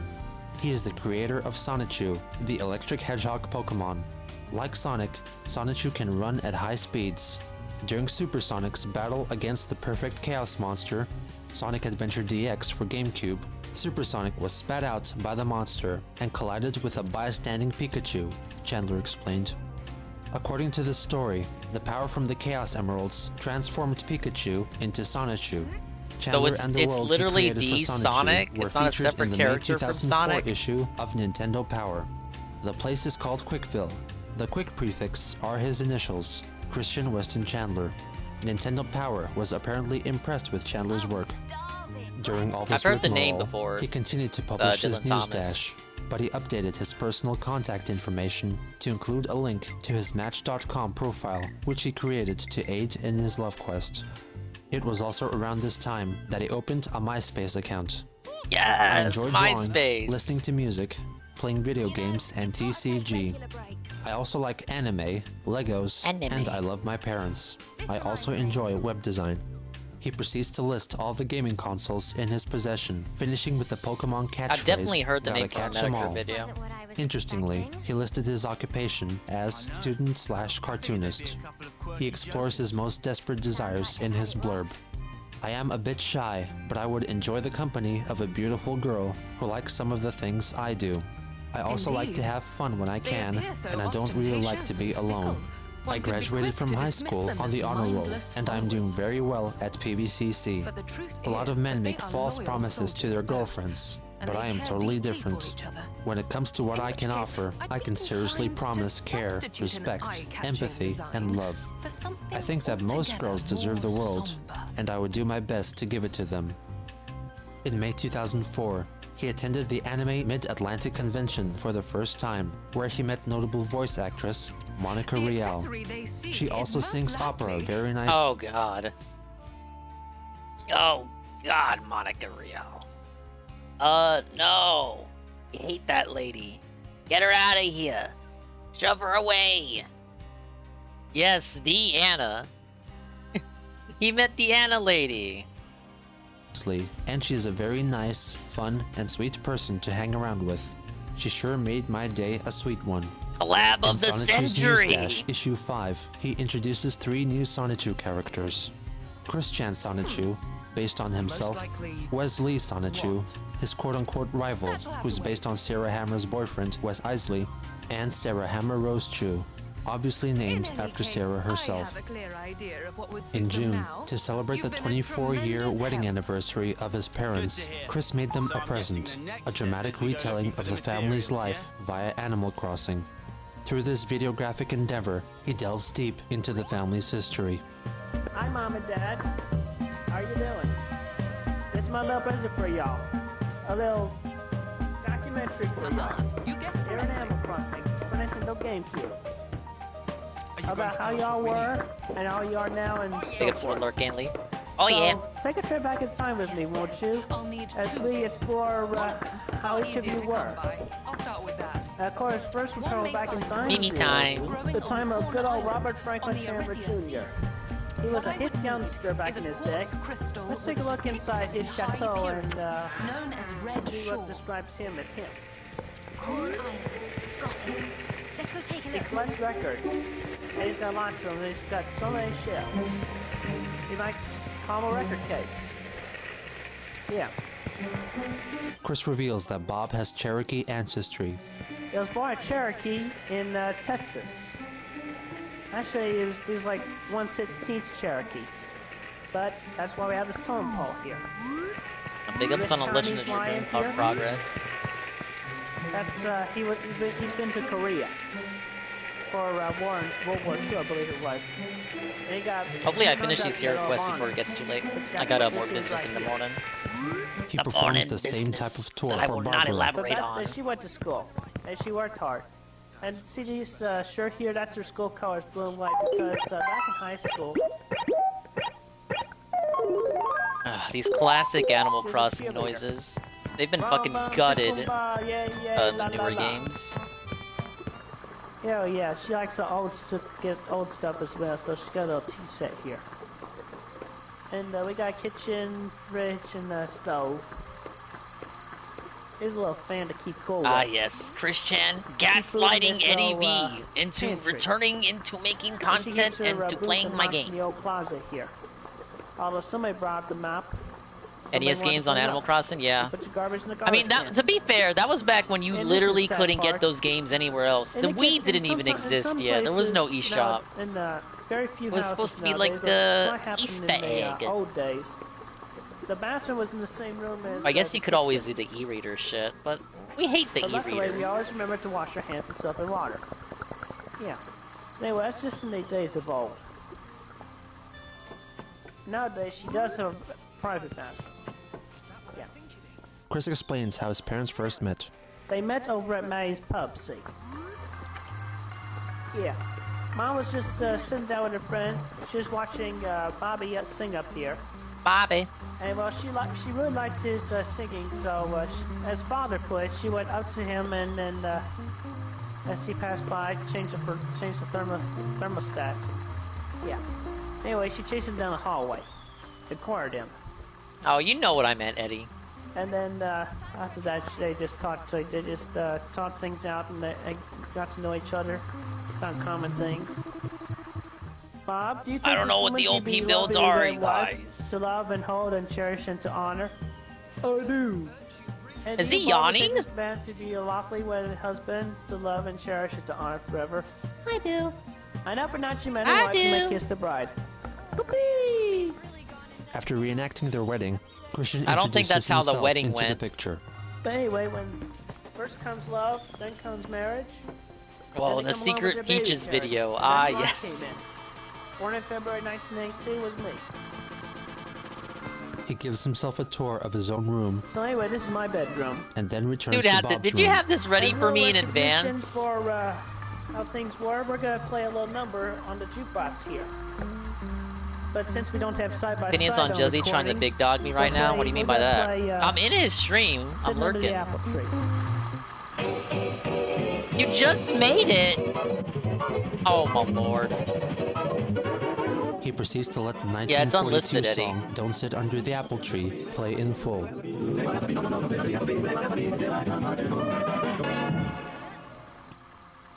there you have it, nice little blast from the past. Nice little blast And from the now past. my mom and dad know something special for this video. The next leg of our journey This will is my take way us of to the saying Orion happy tunnels. anniversary to y'all. Hold on. Don't tell me you're Coming taking up us down there to do actual The video cuts to a drawing made with Mario paint, which says, "To Mom and Dad, Holy happy shit. anniversary. Thank you both for my birth. Love, Christian C." What? Thanks for making me, man. In July, Chris began going to the Charlottesville Fashion Square, attraction sign in hand, to seek out fellow mates. Evidently, his current practice did not yield promising results, as in a diary entry dated August 1st, he announced, "Well, it's another month. Still no girlfriend. But I have a new idea that I'm sure will reel in a girlfriend on a fateful red string." The idea concerning red string consisted of Christian tying a red string to a paper heart on which "Pick me up and bring me to my owner" was written. The significance of using a red string was most likely a reference to its appearance in the anime Excel Saga and is a well-known symbol in many Asian cultures. Christian would throw the heart at prospective partners and hope that they would pick up the heart and follow the red string leading back to him. It cannot be determined how successful this strategy could have been, because just 4 days after he employed the red string of fate, a mall security guard, which Chris referred to as a jerk-op, put an end to it. No. In August, Chris shifted focus away from Pokemon and centered his attention on Yu-Gi-Oh!, a similarly themed card game. He began making his own custom cards and attended his first Yu-Gi-Oh! Tournament at the Game Place, where he met Megan Schroeder. Over the months of getting to know Megan, I grew fond of her. It's only part Although 2? at We're that already at time, Megan? And up to now, she wasn't interested in a lovely relationship. I've bided to her wishes and requests. I am truly fond of her. Since he and Megan had Yu-Gi-Oh! As a common interest, Christian only intensified his obsession with the game, creating more and more custom Yu-Gi-Oh! Cards, with one depicting Crystal, Christian's make-believe female twin. He also designed a girlfriend's gift card, on which the illustrated girlfriend looks suspiciously like the sister. On September 4th, Christian reflected on his love quest so far. While I was at the mall for the 8th week today, I realized something. Since I have been using a sign to state my being single and lonesome towards an 18 to 22-year-old boyfriend-free woman, I, in the event, was trying to sell myself like a new car. 2 days later, Chris's love quest was interrupted by a jerk-op. I told that jerk-op off when I pulled some of my fun cards told him off, and man. told my lonesome virgin story, intimidated him, and shouted no into his face. In short, today was my Independence Day, but I am still alone. On September 11th, his search for love took a turn for the worst. I was not bothering anyone at the mall today while I was trying to sell myself, when I got arrested for trying. I fortunately did not go to jail, but I have been stripped of my right to go to the mall by myself. I would be required to bring my mom or dad with me. My independence and my soul were practically murdered. Chris's run of misfortune climaxed when only 5 days later, the school board of PVCC suspended him for 1 year. My dad is bloodthirsty for revenge as well, He's going to write to US President George W. Bush Jr. and Laura Bush to help me get allowed back to PVCC. We all cursed to death upon that XXXXX Mary Lee Walsh. In conjunction with his suspension, he was required to take anger management classes, get a psychological evaluation, and receive social skills counseling. 10 days after the event, he lamented over his inability to go to PVCC or the mall, and confessed that he would be asking for a girlfriend this Christmas. Despite his bans from the college and the Fashion Square, he decided to continue with his search for a boyfriend-free girl, but relocated to the University of Virginia's campus to— You seem like petty kind of, like, is he wouldn't be still banned at the Fashion Square today, right? Like, anyone, all the people associated with conducting that ban probably don't even work there anymore. Like, maybe he can still go there, right? Or was it more serious than that? to do so. However, this move wasn't for long, as Christian was allowed back to the Fashion Square in November. Oh, okay. Regardless, he went back to UVA for a different kind of engagement, in the form of a mandatory psychiatric evaluation. Well, I know that there are more of such documented I know that's examinations bad, in but existence, I'm just talking about, but this is you the know, only one so far which statute has of been made public. limitations. Mr. Chandler Not says that literally, since but, like, finishing high school and starting at PVCC in the year literally can't 2000, exist he has statute of had an limitations on a increasing fucking interest in store a ban. female companion. It's not like His that attempts people at would this forget about ultimately it. led to his suspension from college. His attempt took the form of a sign, which he placed next to himself while sitting in the lobby at Piedmont. This sign was a list of qualifications that a potential girlfriend would have. He said that he has been very frustrated by his inability to find a girlfriend, and he suffers from noviophobia. This refers to his frustration that females often tell him that they already have a boyfriend. While he does have physical attraction towards females, his primary frustration is with his lack. What did he say? Noviophobia. Oh, okay. So it's this fucking high school Spanish class shit coming into his head again. Novio, it's like, you got a boyfriend already. Aye, way. Companionship. The report mentions his medical record and earlier evaluations. He has already undergone psychological evaluation by Robin Hawks at the Center of Learning Potential.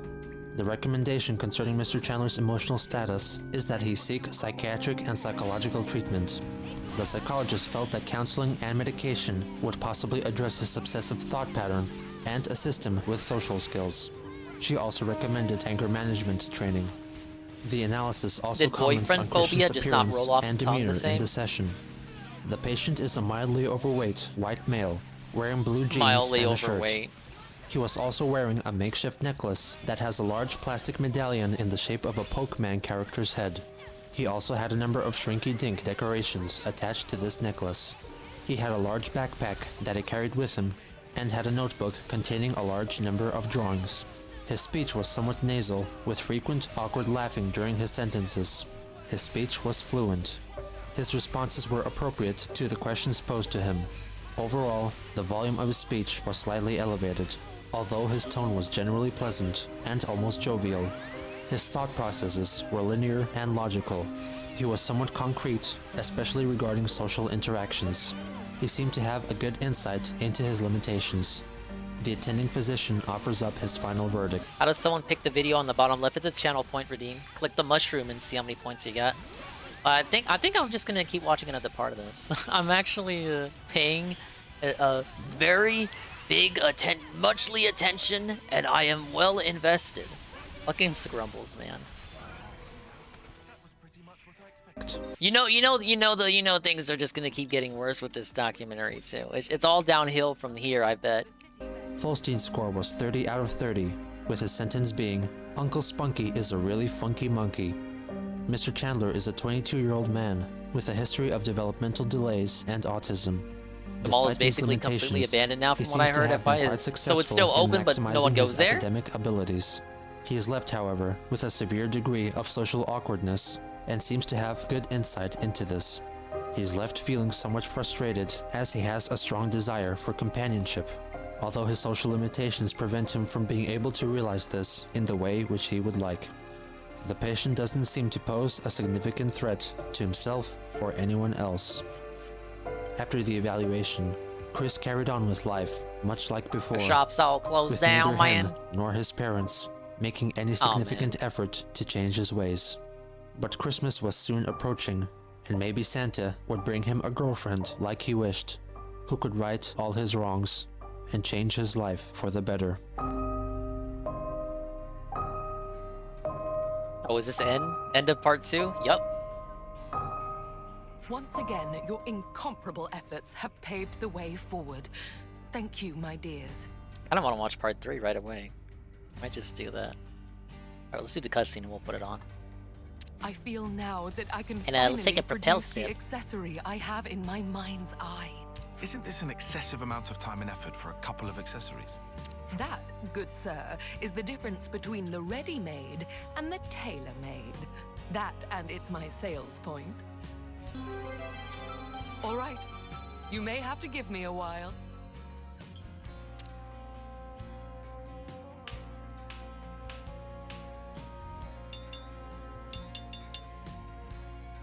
It is complete.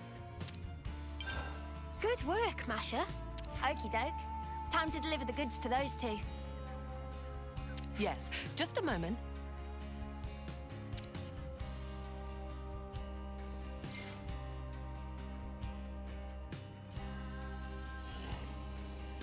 I've given them a call and arranged for them to take delivery at the Founders Square. I really hope they'll like them. They better. After all the trouble they put us through. You needn't worry. They will be satisfied, I assure you, or my name is not Masha. My name's not Masha. Alright, let's plop this on. That's correct. Rings, bracelets, and the like happen to be my forte. What made him this way? What is the attraction? What keeps us fascinated? This is the story of Chris Chan. Jake, Tessa. So sorry to have kept you waiting. These Yeah, I get recommendations like that sometimes, Easy Money. do check if they're to your liking. Oh, finally! You did really kept us waiting, eh? I know. I am Hello. My name is Christian Chandler. Age 22 at this time. I will be 23 on February 24th, 2005. To my understanding, Anyway, for it is one of the strongest over a year precious now, metals I've there is. been trying to attract an 18 to 22-year-old boyfriend-free girl, 18 and 21 before February 24th, 2004, which is this year. Anywho, been trying for over a year to attract a girl, boyfriend-free girl, and I have failed. And you know, when you had so many failures at this time, you can't help but feel sad, you know? Depressed. Something better. You hear that it's about Christmas time. Amazing. Well, all I want for Christmas is a boyfriend-free girl. Chris prepares for Christmas 2004 by singing 2 of his songs for the camera. He performs So Need a Cute Girl, Tell me why I don't need a cute girl my age. followed by All I Want for Christmas is a Pretty Girlfriend. All I want for So you knew? is a girlfriend. So you already know that much about us? She has to be 18 to 22. This was not the first Well, time at I've been this time enlisted of for year, such a request. all I can say right now I'm is excited. that I hope Santa will comply with my request and bring me a pretty girlfriend. And so, You know happy what happens to holidays us, folk, from when we put me, up clothes. Christian Chandler. By the way, you can call me Chris in public. We're lost numbers fighting at the And front. thank you. Our numbers could be up tomorrow. Christian whipped his camera out for Christmas Day too, and documented the state of the house at that time.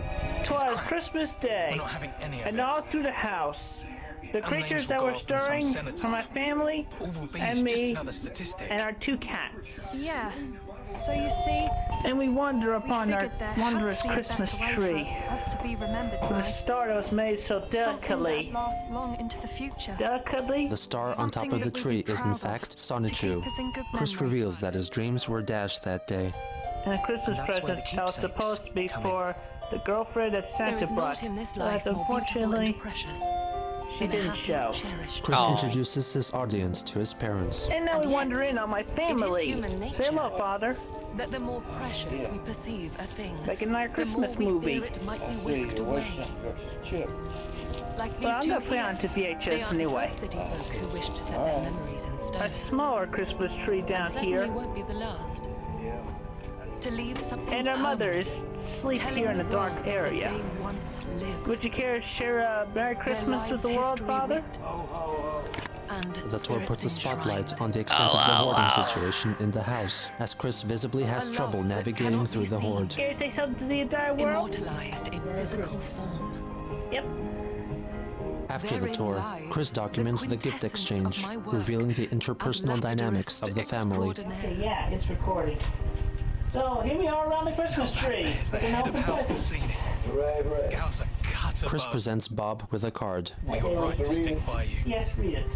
Like maybe Barb got Bob something nice that year at least, right? Extra good care of them. to thank you all for your support. Until our final breath. Well, No. throughout my fantastic. For a long time yet. And If the both of you are No! then I am too. No Thomas. Oh Those man. bracelets, may they serve you well. Like I asked him, And then I'm going to need some Pause the support cutscene. finding a more fence free. Ah, you fucking guys. It'll come, Christian. Hope you all like my present. Bob's struggling to read. Today I'm It's because Chris's thinking of sound writing is Christmas bad. and remembering you all. Merry Christmas, Christian C. Yep. Christian gives Bob the option of receiving the puppet TV show Fraggle Rock on DVD or on VHS. After Christian discreetly implies that he wants to keep the DVD for himself, Bob caves in and chooses to take the VHS. Yes. So you want the VHS? Yeah. There you go. I'm not much for the other. DVD. Why do we have it on both? I gave him a choice, remember? You remember if you originally wanted DVD? Yeah, it's Fraggle Rock, Father. That's what's on there. I see. Everything that's on the DVD is on that VHS. VHS worked better than my system. Yeah. Chris presents Barbara with a Lego set. Snowboarding stuff. Wow. He gives her a plush doll of the Japanese character Hamtaro. Look at you, Hamtaro. That's cute. It's Yeah. cute. Thank you. It's a Hamtaro. He's a little hamster. It's Hamtaro time. He's a little bitty hamster. The family discuss the possibility of a surprise visit from Sarah. Oh, that's my present for Sarah. Because, you know, she might come over. No. Well, she did last year, remember? Chris attempts at an embrace with his mother, but ends up hurting her instead. Here, oops, I'm sorry. Don't work my head. I'm sorry. He does it again. Two boxes together here. I'm sorry. Chris gives Barb another present, a snow globe with him in it. No glow. With me in it. Merry Christmas, Robert. It's also got Sancho in it. Look. See? You know, one side Sancho. What, does he have to embed the character in everything they do? Cool. Yeah. Bob must have been fuck tired of that fucking rat. Now we'll go back downstairs. What you want? Snappy New Year. Yeah. Snappy New Year, huh? Not only counts. Yep. After the gift unwrapping, Christian went back to his room to record a video recapping the events. Another video? Well, now this ends our family Christmas of 2004.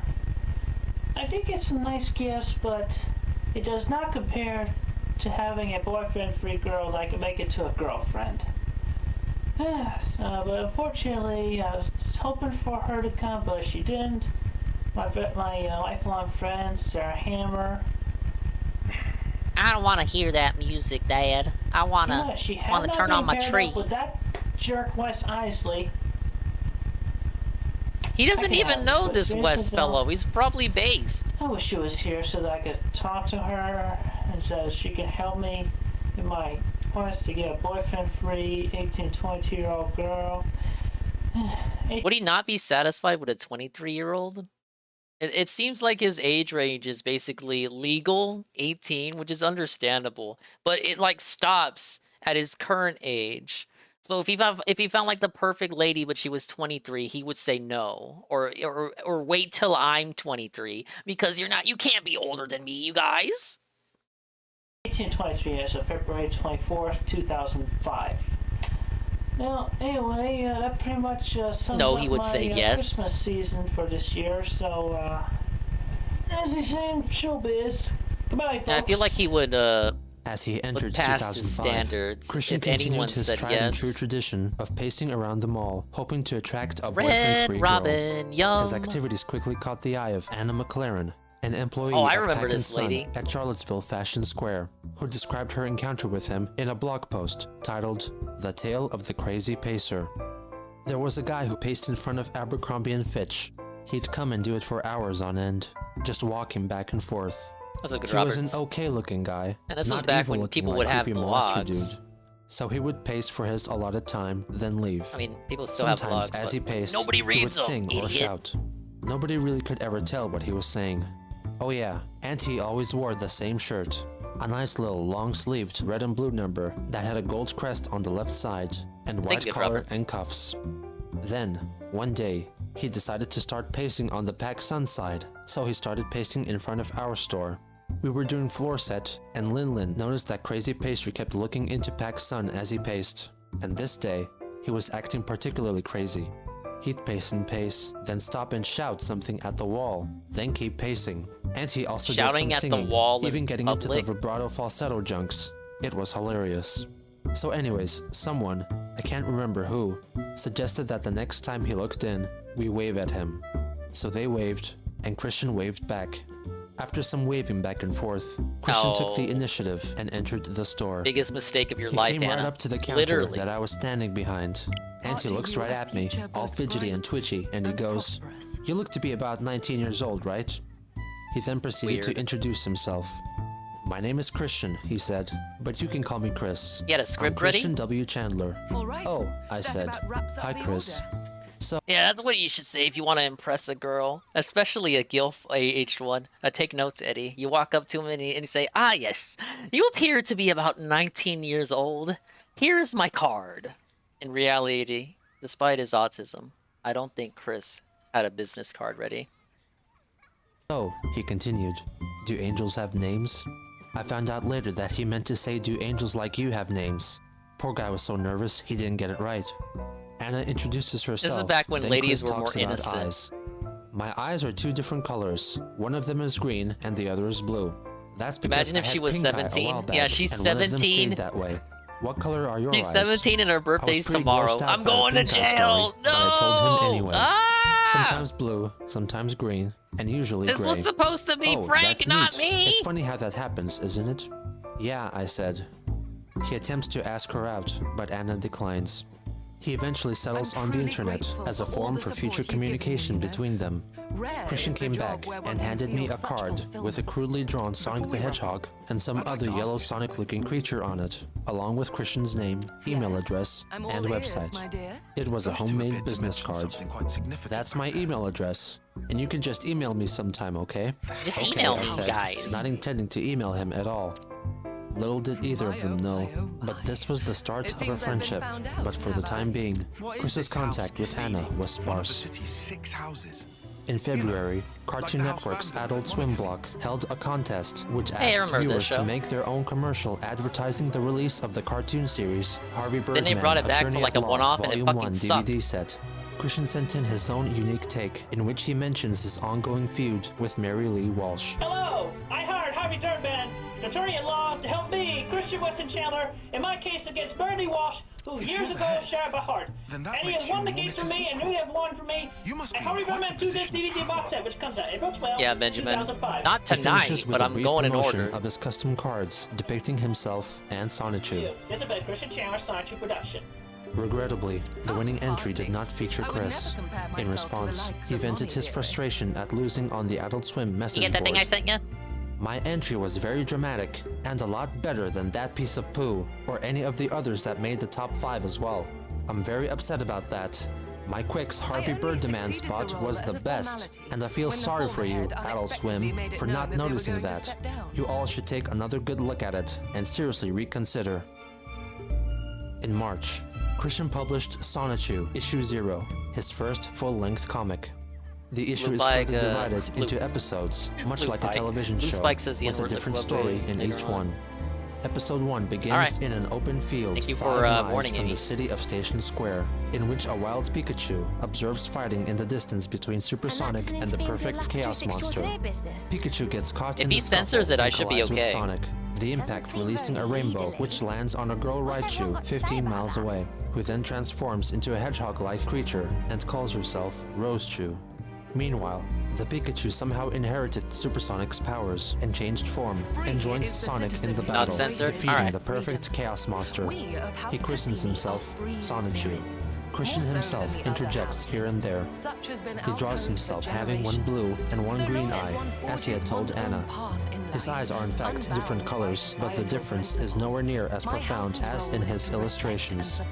He then proceeds to introduce Quickville, and reveals that he is also the mayor of said town. He then goes on to introduce all the main characters of the story, including Mary Lee Walsh. He saves himself for last. Alright, there's a warning. I and should be able devotes to. a full I should be page able to see. to talk about Christian Weston Chandler.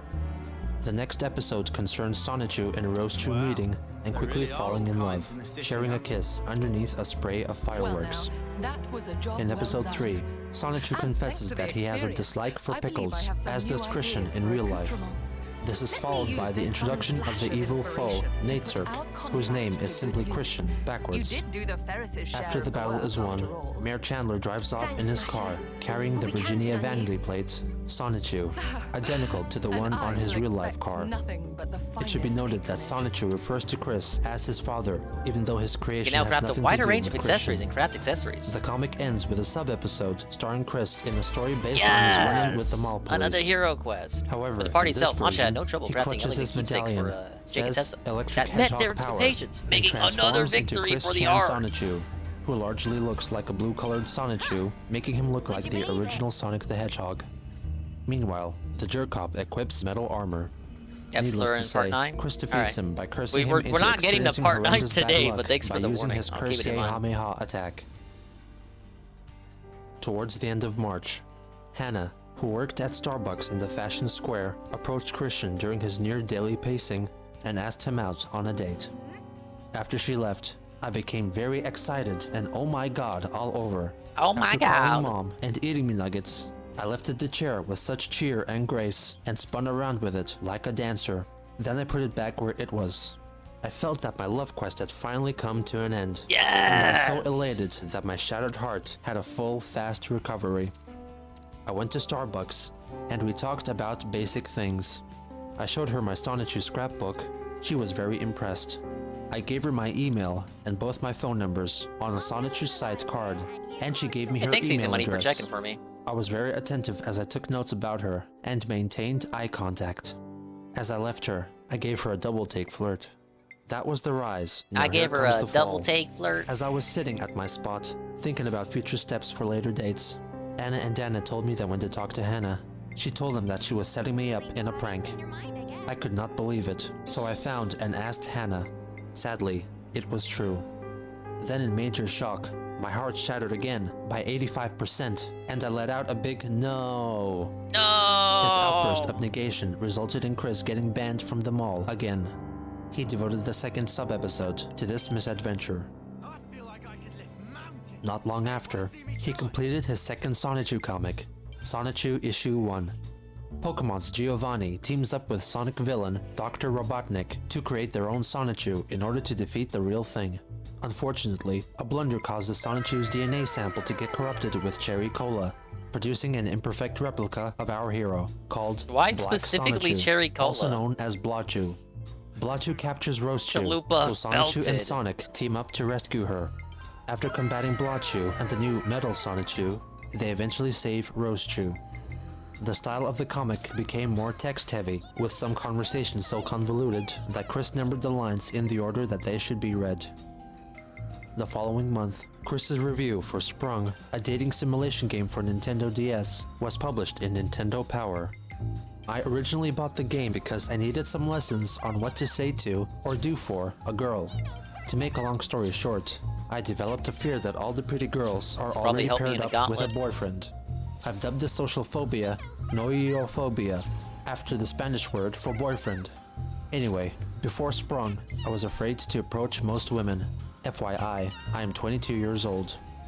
I tried to doesn't sound like he attract enjoyed a the game or boyfriend-free even girl, really played mostly it with that sons, much. for Just over wanted 1 to year use and this 4 months. as a Then Sprung way to provided get me with general into a things to magazine say again and do, so I felt more confident. and chill his When I love tried my quest. newfound expressions from the dating simulator, I forgot my fear of the infinitely high boyfriend factor, and I met a couple of lady friends with whom I feel more comfortable. So thank you Nintendo and Ubisoft for the dating advice that this frustrated virgin needed. Christian C. On April 13th, a University of Virginia student wrote a blog post that included her observations of Christian, whom she renamed Sonichu, hanging around the Alderman Library. So Sonichu returned to Alderman today. I'm not sure what to make of him. He sits in his chair and draws his Sonichu comics. Harmless, I ask me. Yet I feel like he knows he's different. He knows that the world rushing in front of him is not his own, surrounded by the brightest students in America, whatever that means. He sits in his chair and draws. 23 years old. I'm not sure he even graduated high school. In front of him, text of Plato, Faulkner, God, and Kleist's swirl. Does he have the capacity to understand these works? Whether he can or not, I'm not sure. But there is something in his eyes that realizes that there is a level of understanding and thought that he is unable to partake in. As he slumps lower and lower in his chair, with each student he eyes reading or holding a book, he falls into himself, into the markers and colors on the page in front of him. He seems intelligent enough to understand that he does not understand, and that is the hardest part of all. It ain't that serious, lady. He's just an idiot. In early May, Chris released Sonichu Issue 2. This marks a turning point in the comic as the story begins to focus on Christian rather than Sonichu. Episode 7 concerns the Ancient Prophecy. When Sonic explains the mysterious prophecy to Christian, Chris reaffirms that he is the creator and father of Sonichu. They enter the Destiny Cave and unknowingly release an ancient evil power. Chris also meets an ancient leader of the Cherokee clan, who reveals that Chris is his reincarnation. He is told that he has to unleash ancient powers to defeat the evil by using his Sonichu medallion to transform into Chris Chan's Sonichu. The story ends in a cliffhanger, with Sarah Hammer and Wes Isley getting possessed by mysterious forces. Between episodes 7 and 8, Chris inserts an advertisement for Axe body spray, in which, ignorant of the societal norms of hygiene, unknowingly confesses that he believes that bathing makes people smell exceptionally nice, to the point that people would compliment you, and that using Axe body spray is just as effective as bathing. Episode 8 continues with Wes meeting his past self, who is a member of the Wasabi clan, and turns into Wesley Sonichu and vows to kill Chris. Sarah also sees a vision and meets the queen of the Cherokee clan and transforms into Sarama Rosechu. Meanwhile, Chris Chan Sonichu accidentally transforms back into his human self, leaving him vulnerable to attack from Wesley Sonichu, who turns himself into a ball and goes for a flying attack, prompting this exchange from the protagonists. What the? Sonichu, run! You don't have to tell me twice, but during the Stone Age. Chris figures out that his attacker is Wes Isley and confesses how jealous he is of him for being with Sarah, who is eavesdropping nearby. Wesley reveals that he only wants to steal the Cherokean crown. Chris changes into Chris Chan and fights Wesley Sonichu, who eventually knocks Chris out and steals the crown, which inexplicably just came into being.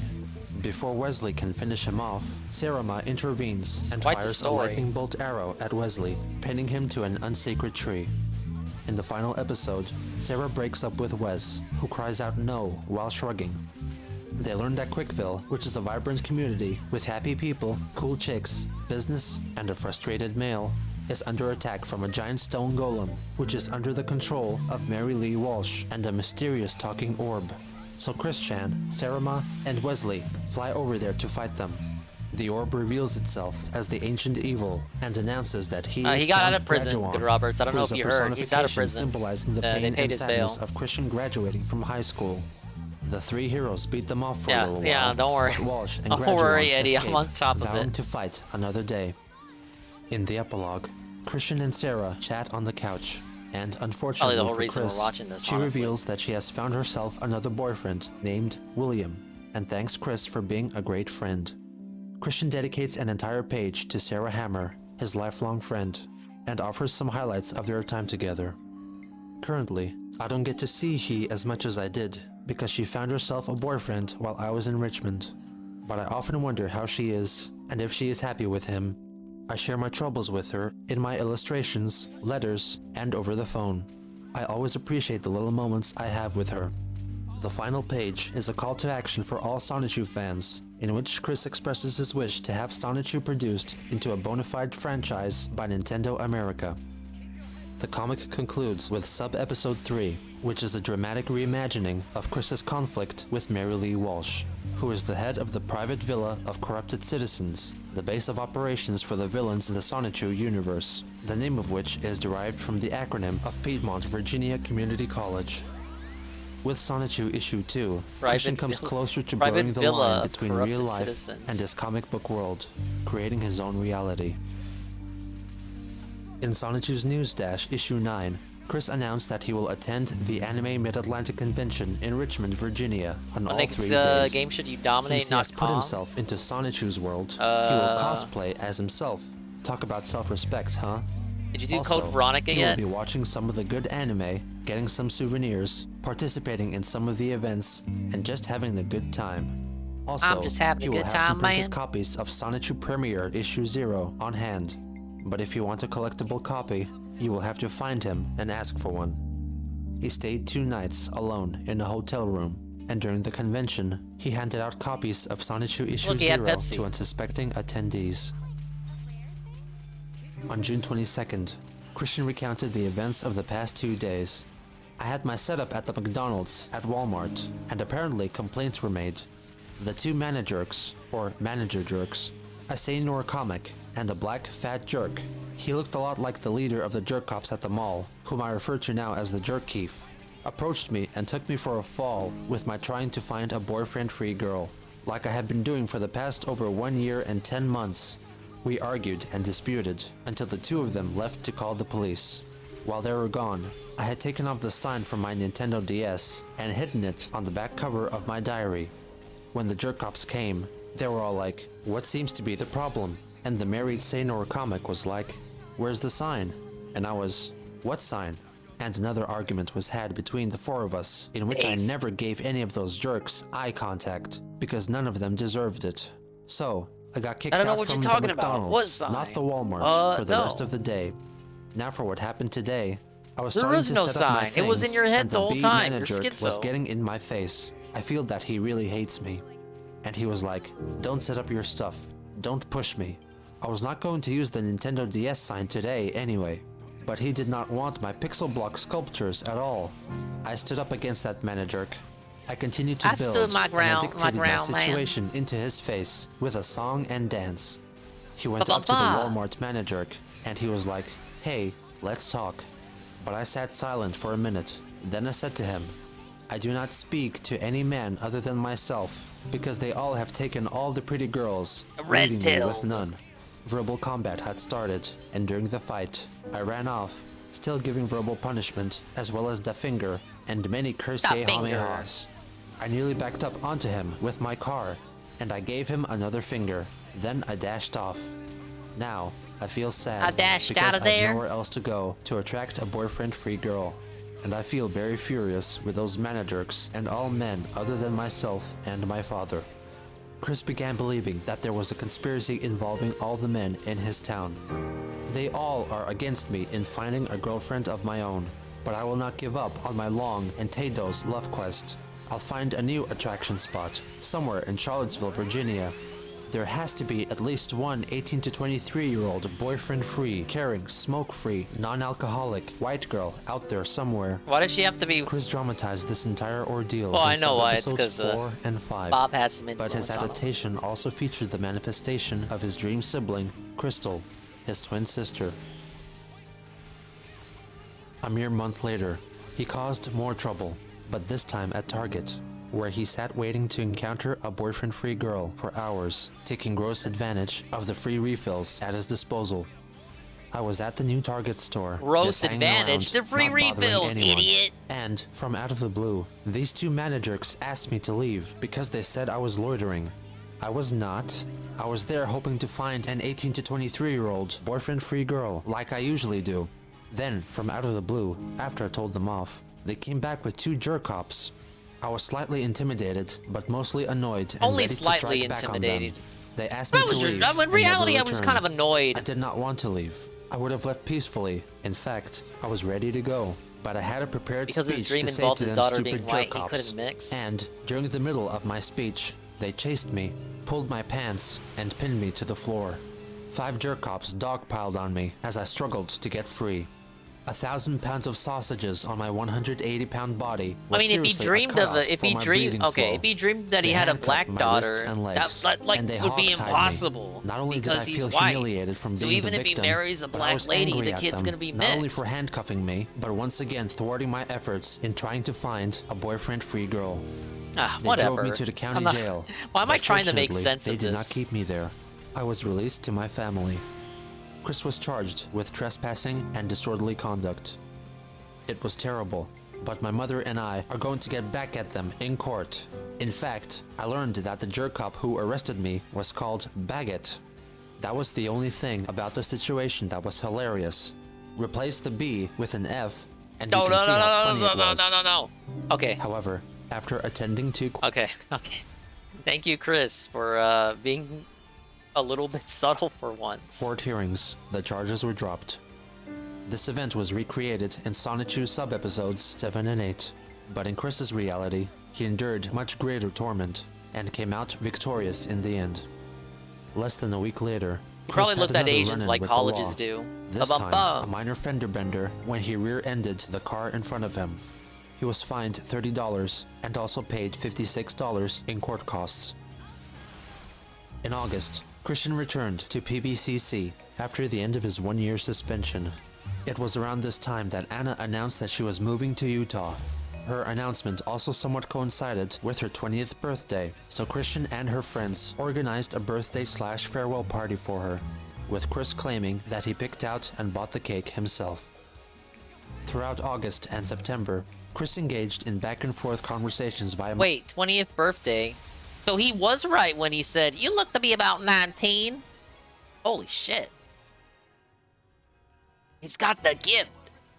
MySpace with 2 female students, Jelena and Lindsay, but despite all his efforts to meet with them, it ultimately came to nothing. In September, Chris finished Sonichu Issue 4, which was merely a compilation of sub-episodes 1 through 8. He claimed that his mother didn't want him making any more stories concerning his own life, so he obeyed and stopped making sub-episodes. In October, a user on a Sega forum began a discussion thread about Sonichu, in which members discussed the comic and Christian's personal antics. This was the earliest documented online discussion concerning Christian, but the original Sega forum hosting site has since been shut down and there is no known archive of the discussion chain. In November, Shoujo Beat, a manga anthology magazine, published Chris's letter which vaguely concerned the manga Absolute Boyfriend. Riko Izawa in Absolute Boyfriend sort of has the same problem I do. She can't get a guy, and I can't get a girl. Here's my sitch. All the pretty girls are already paired up with some jerk, leaving me with none to choose from. Also, nobody can tell, off the bat, a paired up from a boyfriend-free girl. At first, it's equally hard for Riko to find a girlfriend-free boy, but then she's granted this wish, where she gets a girlfriend-free boy, although he is a robot, delivered to her doorstep. Lucky girl. I'm 23 years old. Robot. One would think I'd have gotten a girlfriend by now. If Chris had a but no, robot I haven't. girlfriend. I'm stuck in the situation where if my parents should pass away, I will be a very lonely virgin. Yes, 100% Some months complete. I later, don't know. a fellow reader sent in a reply to Chris. Why is he only looking for pretty girls? There are plenty of girls who are not supermodel gorgeous whom he could date. It's not the outside of the package that counts, but the inside. A girl can be pretty on the outside, but might be mean or self-centered or have other problems. Whereas another girl could be plain Yeah, or Chris, even ugly just settle on the for outside, a homely but quite chick. a beautiful, kind, intelligent person on the inside. If more guys Oh, would I think think about this. what I think this qualities they look for response. in a girl, The lady who and wrote make this sure response those has her own qualities don't just problems. focus on her outer No. appearance, they might just find a girl to go out with. Otherwise, many girls will think, why bother? He'll just leave me for the next pretty girl he sees. Megan agreed with her sentiment. Chris's advances towards Megan intensified, as is documented in their emails. She declined giving out her phone number, and later in the same email, also declined his invitation to go out to a restaurant. In an email from December, She stated that she did not appreciate Christian trying to kiss her, and admitted that she's not interested in a relationship, but insisted they can remain as friends.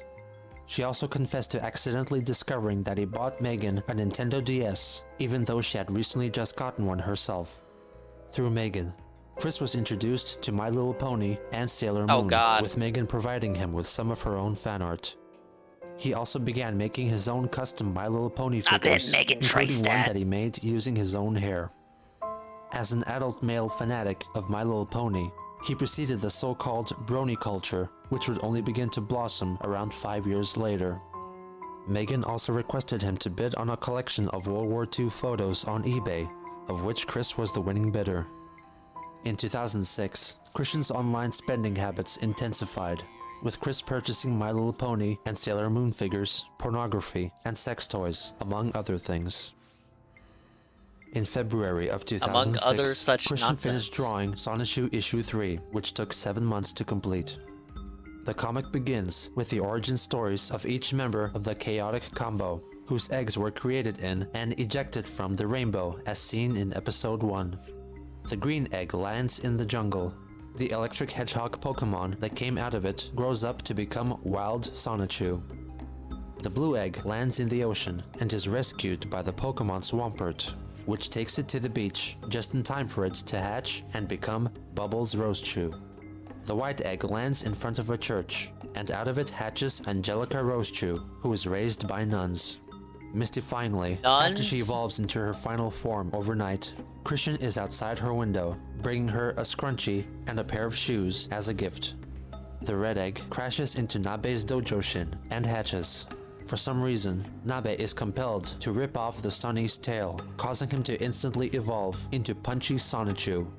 The purple egg hatches in a cave, and the purple Sunny starts to telepathically communicate with the Pokemon Mewtwo, who decides to mentor it. For months, this mysterious mentor taught the Sunny how to hone his pores, lift objects mentally and physically, and whoosh, the outside world was like. Until one day, during meditation, the Sunny suddenly evolves into Magi-chan Sonichu. He then farts. The episode ends with a final bulletin which would have been more suitable for a televisual feast rather than a comic book. Stay tuned for when these hedgehogs meet. In the next episode, Blotchu steals a Master Sunstone and through a comedy of errors is met with 4 of the Chaotic Combo. Eventually, the 5-member troupe teams up with Sonichu and they take down Blotchu, leaving him in a bloody mess, accompanied by a tweet-tweet sound effect, commonplace in cartoons. The comic closes with a fake ad for a call service that would send one of the 2 single men in the world a beautiful girlfriend or a monkey. In May 2006, Christian attained a CAD degree after 5 years of study, even though it should have only taken 2. For the graduation ceremony, he decided to wear the robe from his high school graduation instead. Now that Christian received this qualification, this made him more likely to get a job and advance his life towards building up a career, doing what he loved, and possibly even realizing his wish for the Sonichu franchise to become a dignified reality, making his dream come true.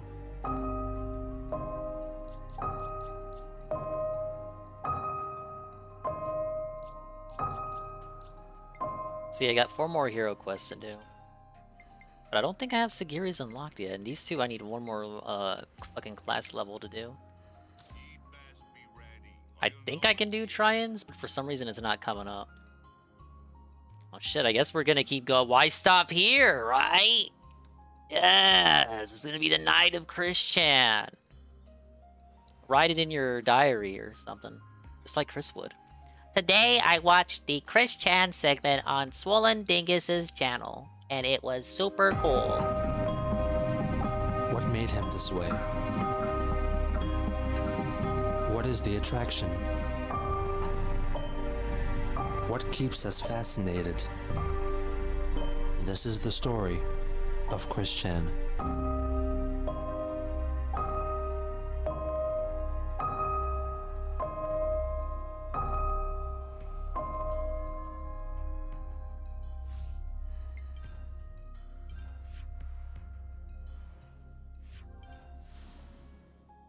With Sonichu Issue 5, The story strays further and further away from the Sonichu storyline Scariest and story makes than Christian the main RE4. character, with the plot of the comic closely mirroring his own life.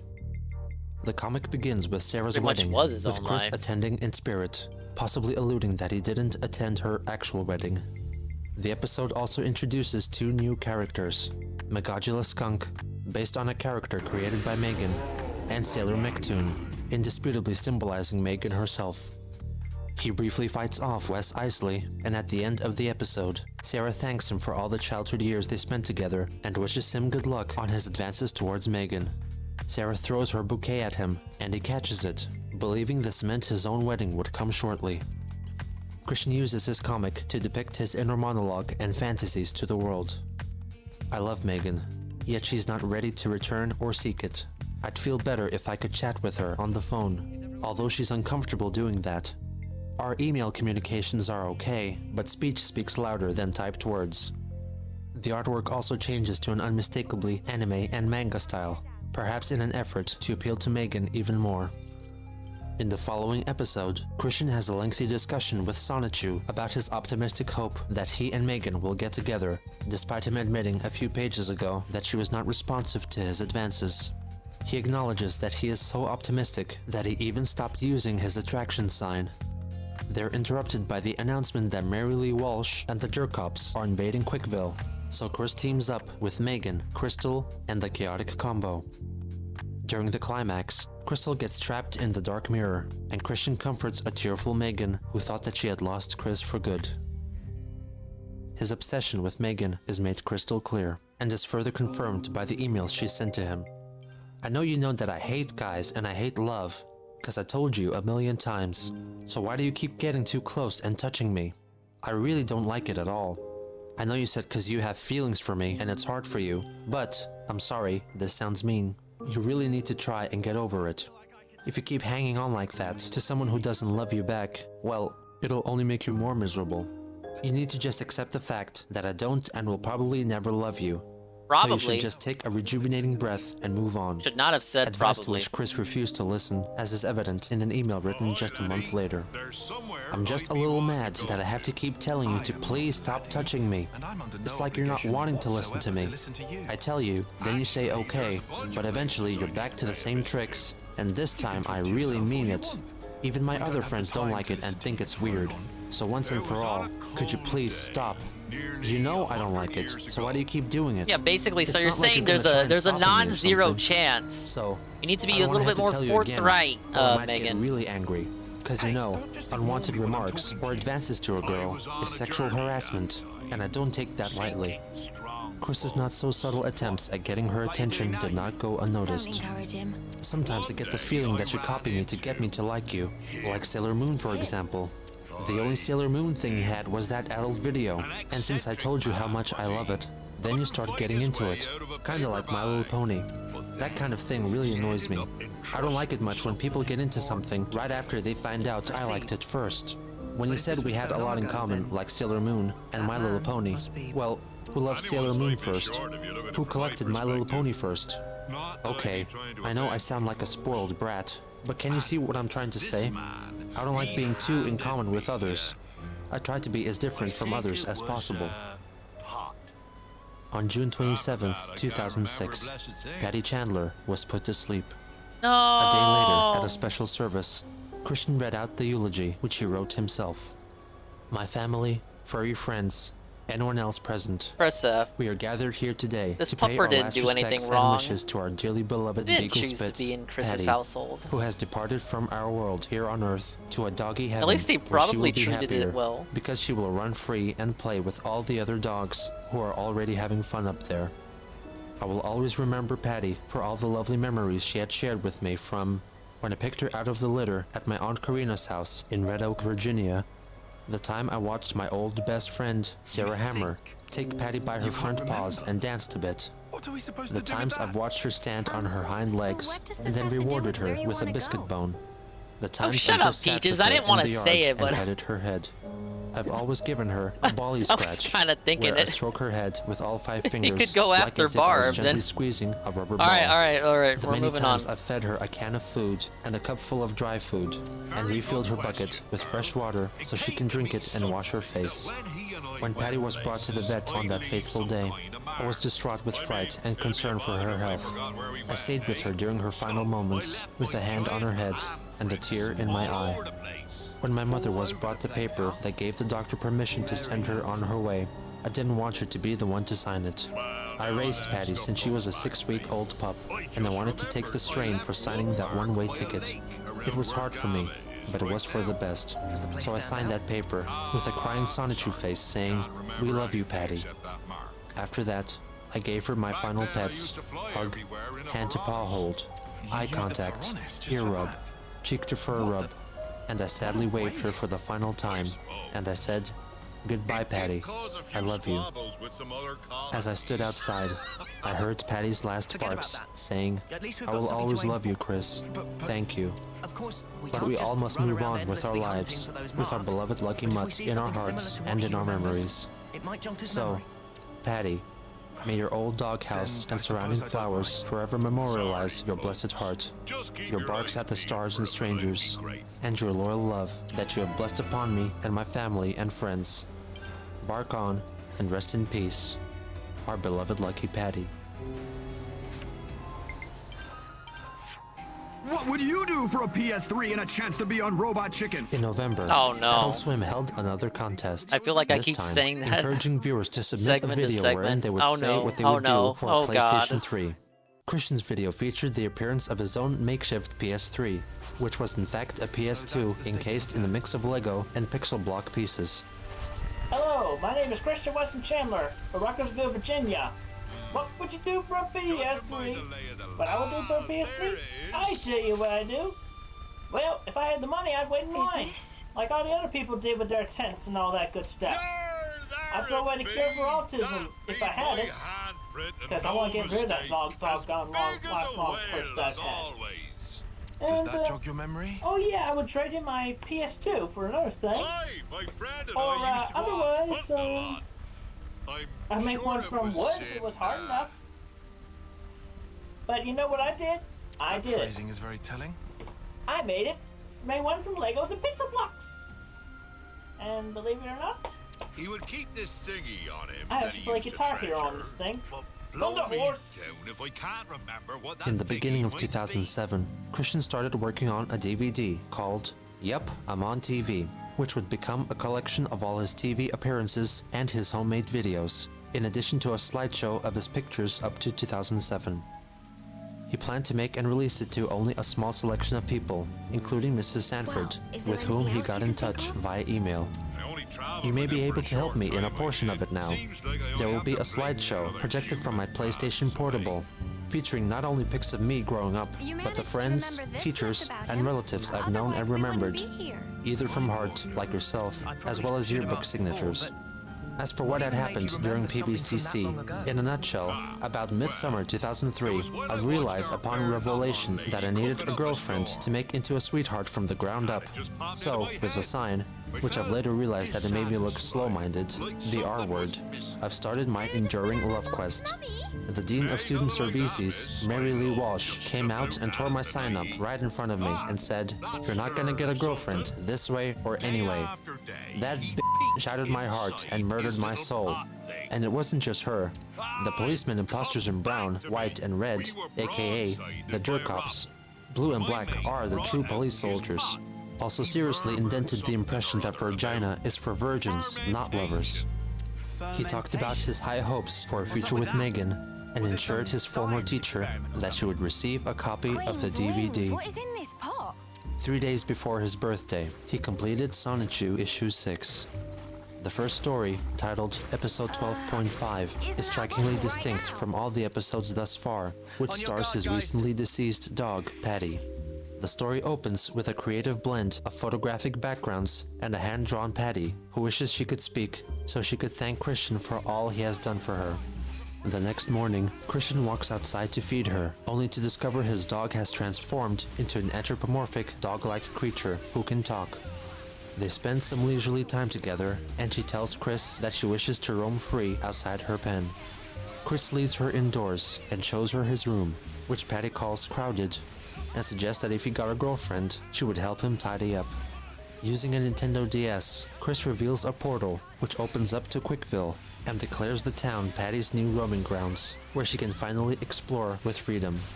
The final page of the story is a simple full-page tribute to Patty Chandler. The next episode resumes where the last comic left off. As Chris and the gang debate the best way to rescue Crystal, they come to the conclusion that they need to acquire the 7 Sonichu balls to save her. They discover an evil green Sonichu, who then envelops Chris in a dark dimension in which he announces himself as the Sonichu form of Natesurk, who then reveals his true form and declares that he is, in fact, Reldnak Natsu Natesurk. As the name implies, he is completely the opposite of Christian, with his semi-bare chest symbolizing his raging homosexuality, which horrifies and offends Chris. Meanwhile, Black Sonichu announces that he has turned his back on Natesurk, and now he is on friendly terms with Chris's doesn't that friends, mean he loves and has black also people? all of a sudden The developed a opposite romantic guy? interest in Bubbles. Chris and Natesurk He loves transform blacks into their and Sonichu he's gay. forms and battle, until Chris Chan somehow ends up back in Manchester High School. Just as Natesurk is about to deal the final blow, a phantom basketball knocks him unconscious. Chris is woken up by Megan, who tells him that Natesurk fell into a coma after hitting his head on the bleachers and is currently in the hospital. Bionic the Hedgehog reveals himself as the one who wielded the basketball at Natesurk's head. They reminisce about old times and how Chris hasn't drawn Bionic since 2004. Yeah, and Chris he has laments a that he is raging 25 boner at years all old, times. having never even had a date. The dialogue he's suddenly a becomes literal a promo pimp, for that's his who. up-and-coming, Didn't realize it was almost 1 time go. which would Yeah, not be available understandable. for purchase. I take it easy money. The scene I'm gonna cuts be to here 10 till these weeks last later, 4 quests are when done, Natesurk and then I'll awakens do from a his gauntlet. coma with a Hopefully fiery I don't urge wake up to murder Bionic the Hedgehog. Watch you 6. On February 24th, 2007, Have I seen his duck? Christian celebrated I his know very of it. special 25th I don't want to birthday. see it. He held the joint birthday and DVD launch party at what appeared to be the game place. To mark this special occasion and to instill his wisdom unto others, he recorded his important message video, in which he reflects on all he has learned over the course of his life. He wished for it to become an educational video shown in schools, but this goal has yet to be accomplished. I can't form a sentence. Hello, I don't want to ladies and look at it. gentlemen, girls and boys, and dudes of all teenagers, as well as the gals. My name is Christian Chandler. I am here, and y'all are there. I don't want to look at his China This either. message is for everyone of the present and the future beyond this date, February 24th, 2007, my birthday. That infected 25th fucking birthday. slit. I am hypotensive No thank you, autistic, sir. and in my 25 years, I have seen and learned so much. And today, I intended to share some wise words that I hope each and every one of you will take to heart and allow for yourself and everyone else a better, brighter future. He encourages his audience not to take up dirty habits like drinking or smoking. You should avoid at all costs smoking, drinking alcohol, and intaking similar icky, dangerous stuff. When I said And reminisce, I smoking meant will about eventually something cause relevant, cancer. yeah? And you'll be more likely to get heart attacks, viruses, and your life will be cut drastically short. They don't call cigarettes and cigars death sticks for nothing other than killing you slowly. Hold on. If I could, I would take every last ounce of tobacco, put them on a rocket, and shoot them up to the moon. He encourages boys to buy a My Little Pony figure to get accustomed to the female form and pretend to treat it like the girl they like. If you're a young gentleman, I recommend buying yourself a My Little Pony figure of your favorite color or whatever.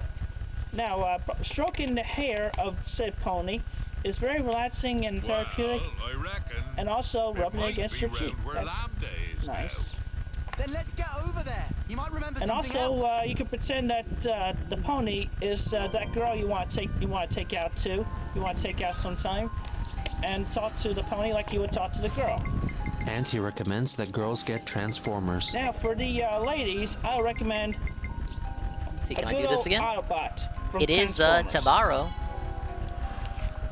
Yes, I'm able to. Because you can get to learn how to examine the mechanics Can we get some class points though? and variations of each and every, of the Autobot you 100 EXP. What have. the hell? You would learn how a man works, and it'll allow you to feel more comfortable in approaching and talking to Yeah, I can see that, Carl. boy you've been flirting from a distance. Because once the internet gets their hands on them, they kind of start just been, influencing them, right? Flirting with from a distance, and hopefully all you have to do is just end up and say hello. I mean, it's not so hard. All you have to do is say hello to the man, ladies. That's all. And everything will just get rolling from there. He encourages girls to be more open to having a relationship with less attractive males, and states the importance of staying with your first mate, neglecting that both of his parents were married before. He finally stresses the point that it is crucial that boys and girls stay straight. Also keep in mind that while you're playing with these things, you should keep in mind of what your true original gender is. Oh no. Because, it's like you're worried about the girl you want to take on a date, young man. Or likewise, these are not the thoughts of Swollen Dingus. I am watching this video for the purposes of ridicule and critique. Young lady. And hopefully in due time or now, each and every one of you will stay straight. Isn't it ironic? For boy, or for girl. Everything else is vice, as said by Dr. Kinsey. And besides, if you stray away from the straight path, it can really jeopardize the entire future of the world and the human race. This video would become the final addition to his DVD. I am Christopher Christian Weston Chandler. Live long and shine on in your very own unique way. War is never the answer. Peace is. Never fight. Compliments will get you fuzzy wuzzies. War gets you prickly wicklies. As well as punches that get you those two. Thank you very much and have a wonderful day. In March, Chris reignited communications via email with his half-brother, Cole Smithy, who had made a career for himself as a film critic. This renewed interest was most likely in order to acquire his address so he could send his DVD to his brother. I have talked to Mom, and I quote her when she said, "I do not regret giving life to Cole. We've had a bunch of good years up till the madness. And all things considered, I still love Cole very much like any other mother would for her son. She really does." Cole's response was brutally cold and honest. I grew up in an abusive household with Barbara and my former stepfather, Jerry, where physical and mental punishments ran the gambit, from bare-assed beatings to cold showers to bizarre scenarios, acted out with glee by two deeply neurotic adults. The treatment I received in Richmond, Virginia was another matter altogether. To raise a child in such conditions is inexcusable. Even at a very young age, I knew that they would abandon me. They were both irresponsible and incompetent parents who exposed me to traumas that I would rather not remember. He continued to elaborate on his feelings towards Bob. The crux of my problem with Barbara comes from two sources. The first is Bob's bitter influence on her, which worked to separate our relationship just as Bob did with his own children, with whom he has no association. In nearly 44 years of life, I've never met a meaner or more reprehensible Republican cur than Bob Chandler. I hope that you will email me when he dies so that I can celebrate. Our mutual hatred has never been a secret, and it points out Barbara's proclivity to isolate herself via scurrilous mates. The second and more compelling issue that permanently ruined my relationship with Barbara is the litany of lies she tells anyone who will listen about the identity of my biological father and about her marriage history. He revealed that he employed a private investigator to track down his biological father, who was most likely a man named Rand Coleman Yates, to whom Barbara was married. Go ahead and send your DVD to my address listed below. You and I may be related, but our mother only loves you. As the months progressed, Chris and Megan's strained relationship carried on. She told him that she did not appreciate him depicting her original female characters with breasts, and once more ordered Christian to stop touching her. In May, Chris created a YouTube account called Sonichu and uploaded his first video, a fight on the game Soul Calibur of Chris versus Mary Lee Walsh. Sage wins. See that? In June, Megan left for Kentucky, with Chris emailing her frequently, updating her with his activities at the game place and saying how much he missed her. He also mentioned attending an upcoming rummage sale in town, which ended up being reported on in the Daily Progress, with Barbara and Christian receiving an honorary mention. Right behind Ross, Christian and Barbara Chandler were waiting to shop. Christian wanted toys and video games, while his mother wanted to look for fabric. In the meantime, Sony held the Chop Chop Master Onions Rap Showdown contest to promote the Parappa the Rapper Hey, video this part game, I remember. which required contestants to submit a video of themselves performing a song from the game. However, they were limited to only using their own voices, with the use of backing tracks resulting in an immediate disqualification.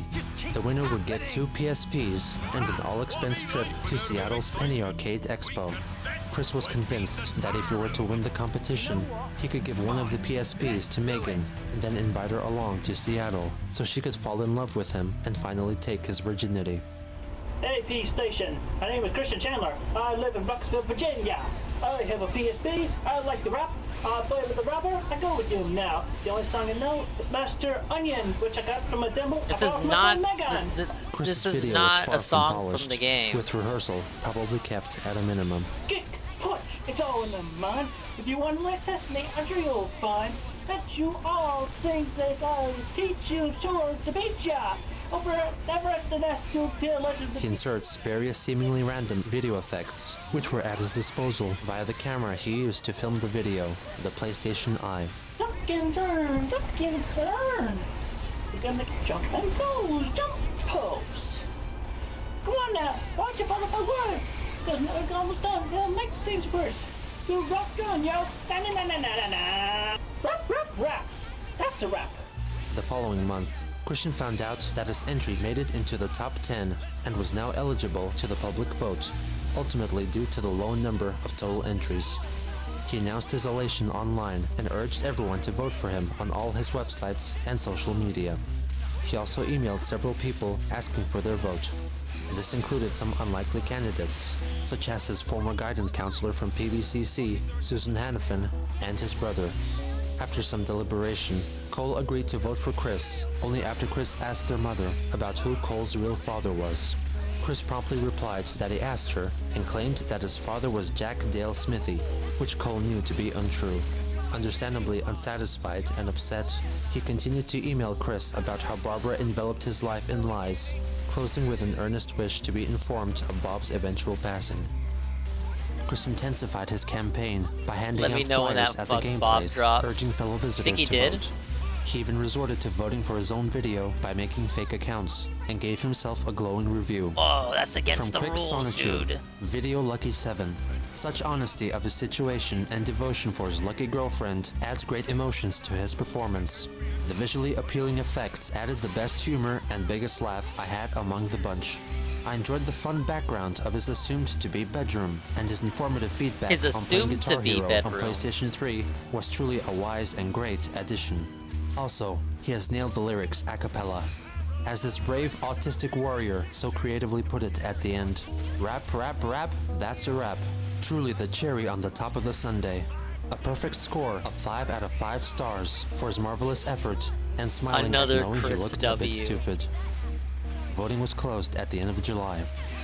The polls are closed, and I am anxious to find out if I'm number 1 of the Rappas or not.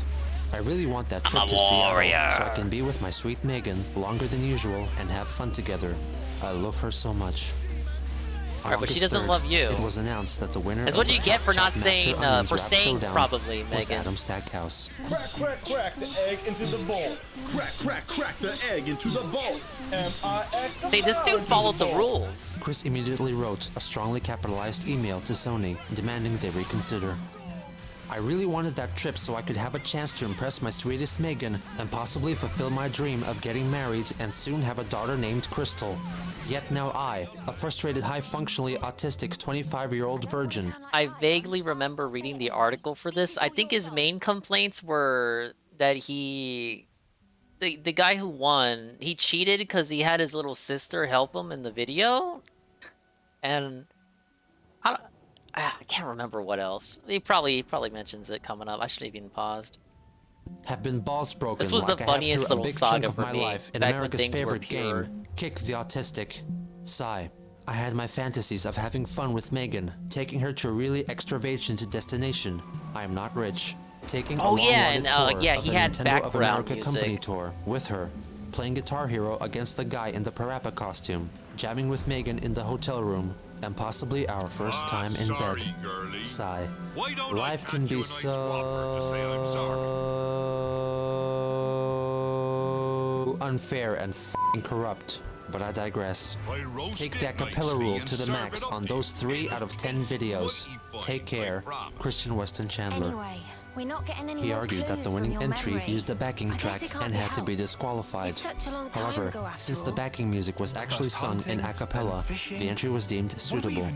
Chris seemingly ignored the rule that contestants could not rewrite the lyrics, which Chris obviously did, thusly disqualifying himself. He directed his anger towards Stackhouse in his blog post on the PlayStation Network's website. To be fair, he did break the rules, but it didn't disqualify him. They allowed him in the top, the final whatever. But not a lot of people submitted videos in the first place. Whatever, I mean, they should have fucking told him he was disqualified. Who cares? This is directed mostly to Adam Stackhouse, the SOB who was the alphabetically first video in the Parappa contest and got wrongfully the big prize. This jerk's video was against the no music rule. His, Surya Butchwald, and Aperluski's video all should have been disqualified because they all had music. Maybe so much time He also let Megan know about his sorrow. I am angry, depressed, and lonesome, all simultaneously. I worked so damn hard. I sent like over 500 messages between MySpace, PlayStation Network, and AOL. And I even made up over 120 dummy email accounts to match with their dummy PlayStation accounts so I could stuff the f***ing ballot. Sigh. I failed. So much effort, rapping and dancing with goofy effects to be even considered, spreading the word as far and wide as possible, wasted. And I did it all for you, Megan. I had you in my heart as I chopped the onion a la mode dance. Megan finally let him have a piece of her mind. I just want to say that your behavior has irritated me for the last time. First, I'll start off with saying that I'm glad— Hold up. I just had one of my longest days out in a long time and finally just got home. Looking forward to telling you all about it on a Level 1 podcast tomorrow. FYI, it starts at the normal time, despite it being an Ask the King day, so don't be late. Does he expect the Dents to remember that sometimes when it's an Ask the King day, the podcast starts later? But now it's like at the normal time. I don't understand. There's a lot of things in this world that are a mystery to me, but this is one of the most innocuous things that baffles me. glad you didn't win the Why even have Ask the King? I mean, why even have the podcast on Ask the King days? Because I have no interest in going on a trip alone with someone who can't keep his hands off me. I'm not your girlfriend, and I never will be. When I say don't touch me, that means don't touch me. What may seem friendly to you is sexual harassment to me. And I don't like your Megan obsession. I don't like being a character in your comics. I don't like how you made me a character in Soul Calibur and Animal Crossing. That kind of behavior really freaks me out. To release his rage, Christian filmed a video of himself shooting a dart-firing Megatron pistol at a dartboard with a photo of Adam Stackhouse's face on it. And that is how angry I am at Adam Stack. Oh, I saw this video, the one where he shoots at Adam's picture. I was like the weirdest, strangest, and freakiest thing he's ever put out. But then any underlying tones you may have had about it are immediately negated when he turns the camera. Kaus, Aperluski, Rudel, and Surya Butchwald. They should have been disqualified because they had music and more than one person in their Freakazoid video. As time went on, his attitude towards Megan changed little, announcing his displeasure at her fraternizing with her friend Christopher. The hugging was one thing, but when I heard the smack of your kiss on his cheek, it started a chain reaction in my head, from OMG to simultaneous infuriation and jealousy. I assure you that I would not do anything extreme to Christopher. Originally, I was not fond of him, because it was obvious that he was a homo. Yes, I am a homophobe. I fear them all, and I fear the tormenting temptations of falling off the straight path. But then I mentally, sometimes from a DVD, and if you'll pardon the expression, shove some pussy in my face.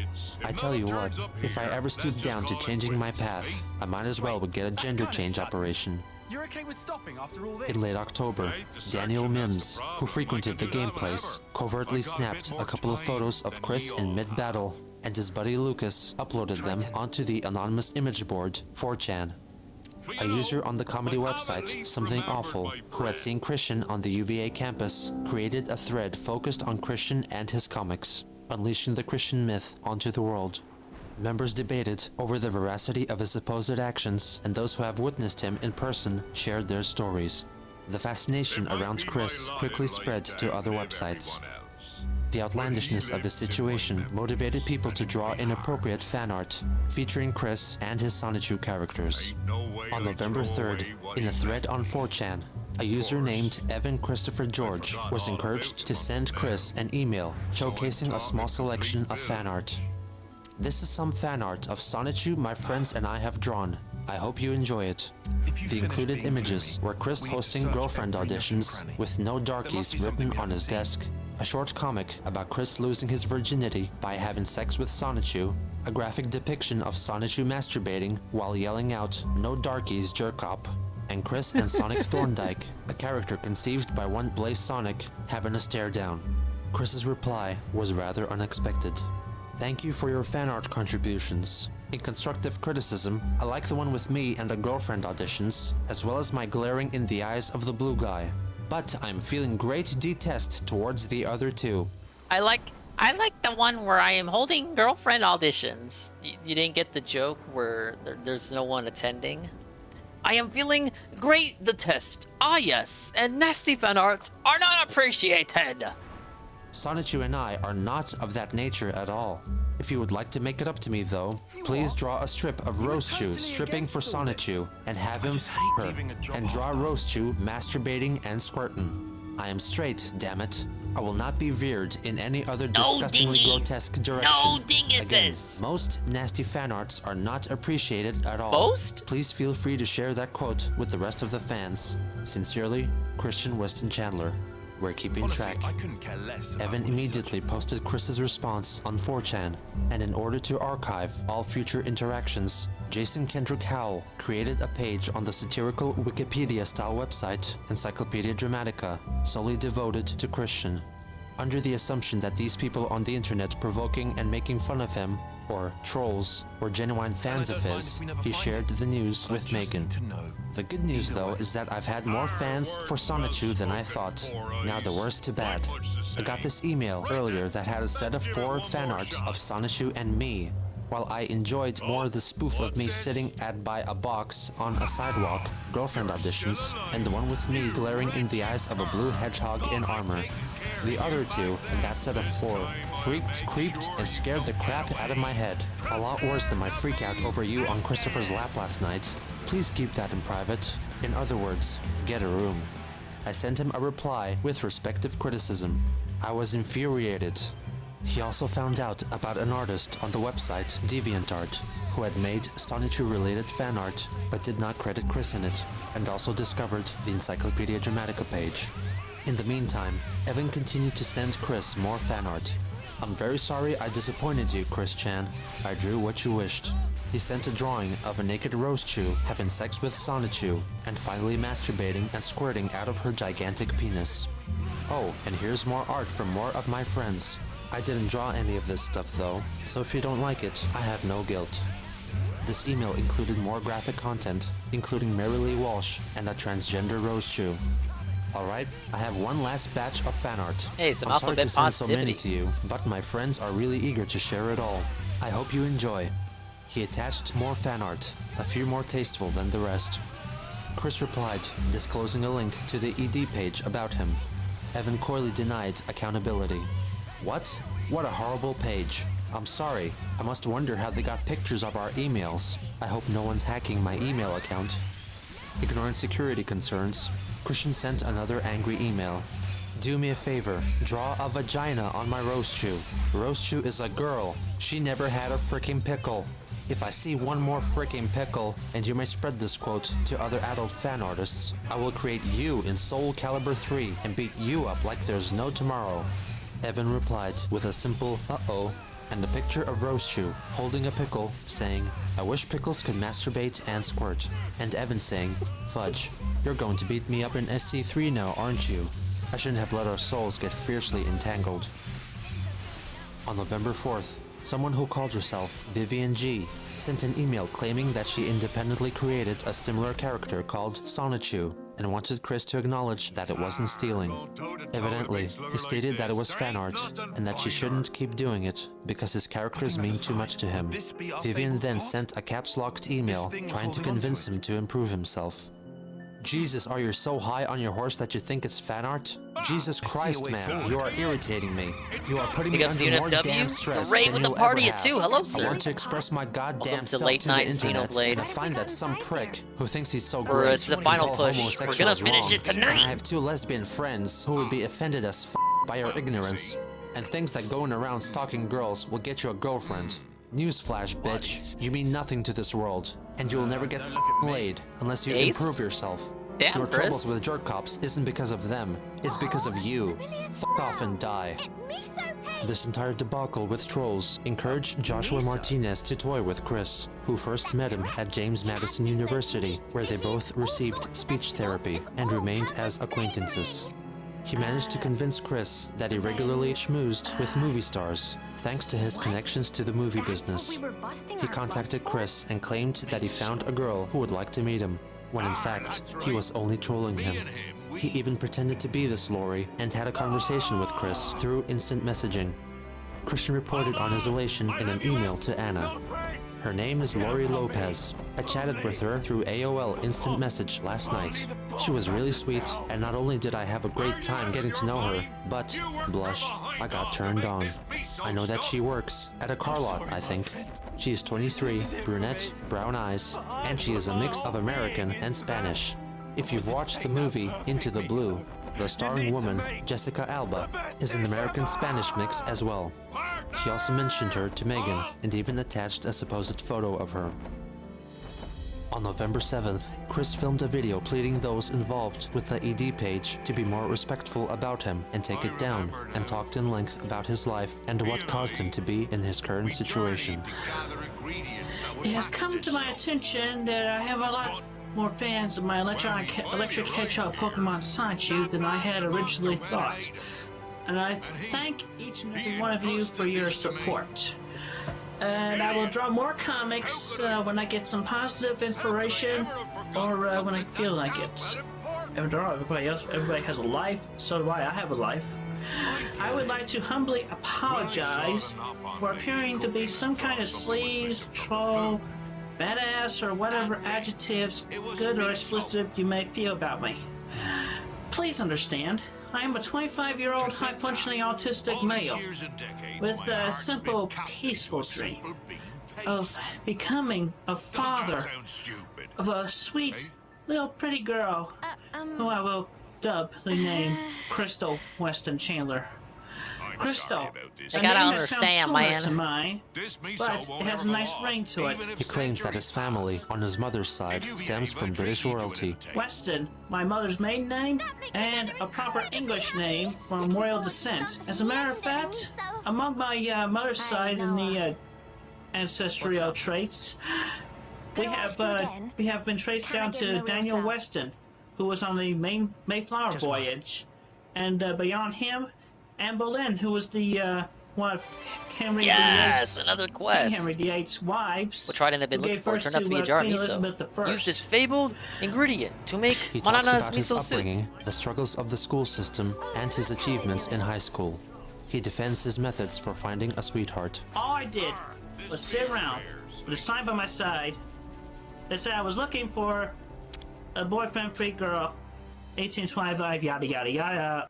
Dark Messiah was good. I'd recommend it if you like those Eurojank dungeon crawlers like Helix, Two Worlds, or Elder Scrolls. There were some really innovative things in that game if you really wanted to get creative when problem solving. Yes. Interesting to know. I'm surprised you called Mega Man Legends a dingus style game. I definitely didn't play it growing up, but I knew of it. I wasn't really into Mega Man. Did I play any Mega Man growing up? Oh, I didn't. That's weird, because I was into Mario, Crash, fucking Pac-Man, Sonic. Huh? I guess Mega Man, the blue bomber just kind of passed me by. All that page. Another pie in the sky I did all that playthrough. because I have feared rejection and the infinitely high boyfriend factor, because you cannot tell which ladies are paired up. I think and which I are have not. one of the Mega Man And wedding collections rings, on Game that's just a whole Pass. different story, because they're married. Because it's not like you give every woman a ring who's already paired up. And this is one perspective. So please understand, I am not a violent person. I'm decent. I come from a caring, loving pair of parents. I'm kind, I'm considerate, I will respect your space and your feelings ever so much. I mean, he was respecting spaces like a decade before that was even a real thing that people said. Thank you very much for your time and listening, and please remember, I'm an innocent person. Just like most every one of you, I've had my faults, I've had my share of bad times, I have my share of good times. Please understand that. Thank you again. Take care. With this recent upsurge in interest for Chris, he had the ability to raise awareness for his cause, and maybe even take proper action to prevent further trolling. Or better yet, if he took better care of his online presence, he could have made all of this It's an action-adventure game fade rather than away. run gun. Still very goofy with the Bond family. I knew it was different from the Mega Man games. They wanted to take Mega Man into a 3D space, man. And we're on a roll with these. Alright, how many more of these I gotta do? We did Tridents, we did Kamaravis, Ino, and Mashas. We got 3 left. And I think I have Sagiri's unlocked already.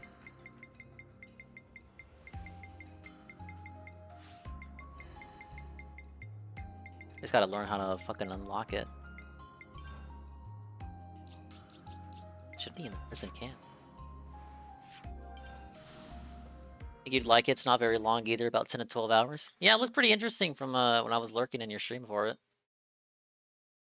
Alright, man. I don't see any reason to stop now when I still got amazing Xenoblade content to plow through. Maybe we will reach part 9 tonight.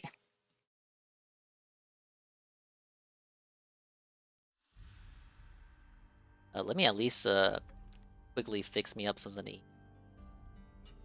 I'll get some cereal or something.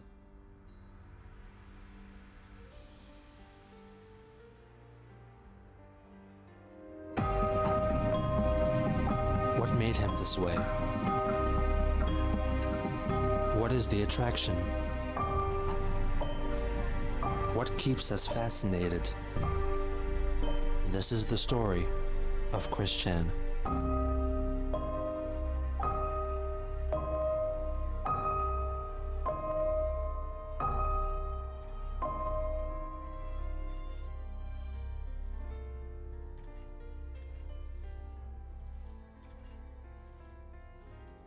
Less than a week after Christian's Encyclopedia Dramatica page was created, someone updated it by uploading an infamous internet-based photograph called Goatsy, which graphically depicts a naked man stretching his anus with his fingers snugly within his rectum, dilating his orifice to an inhumane diameter. This upset Chris so gravely that he took it upon himself to edit the page to make himself appear more appealing. For example, a paragraph noting his racism was changed to, "Oh yeah, he's also old-fashioned.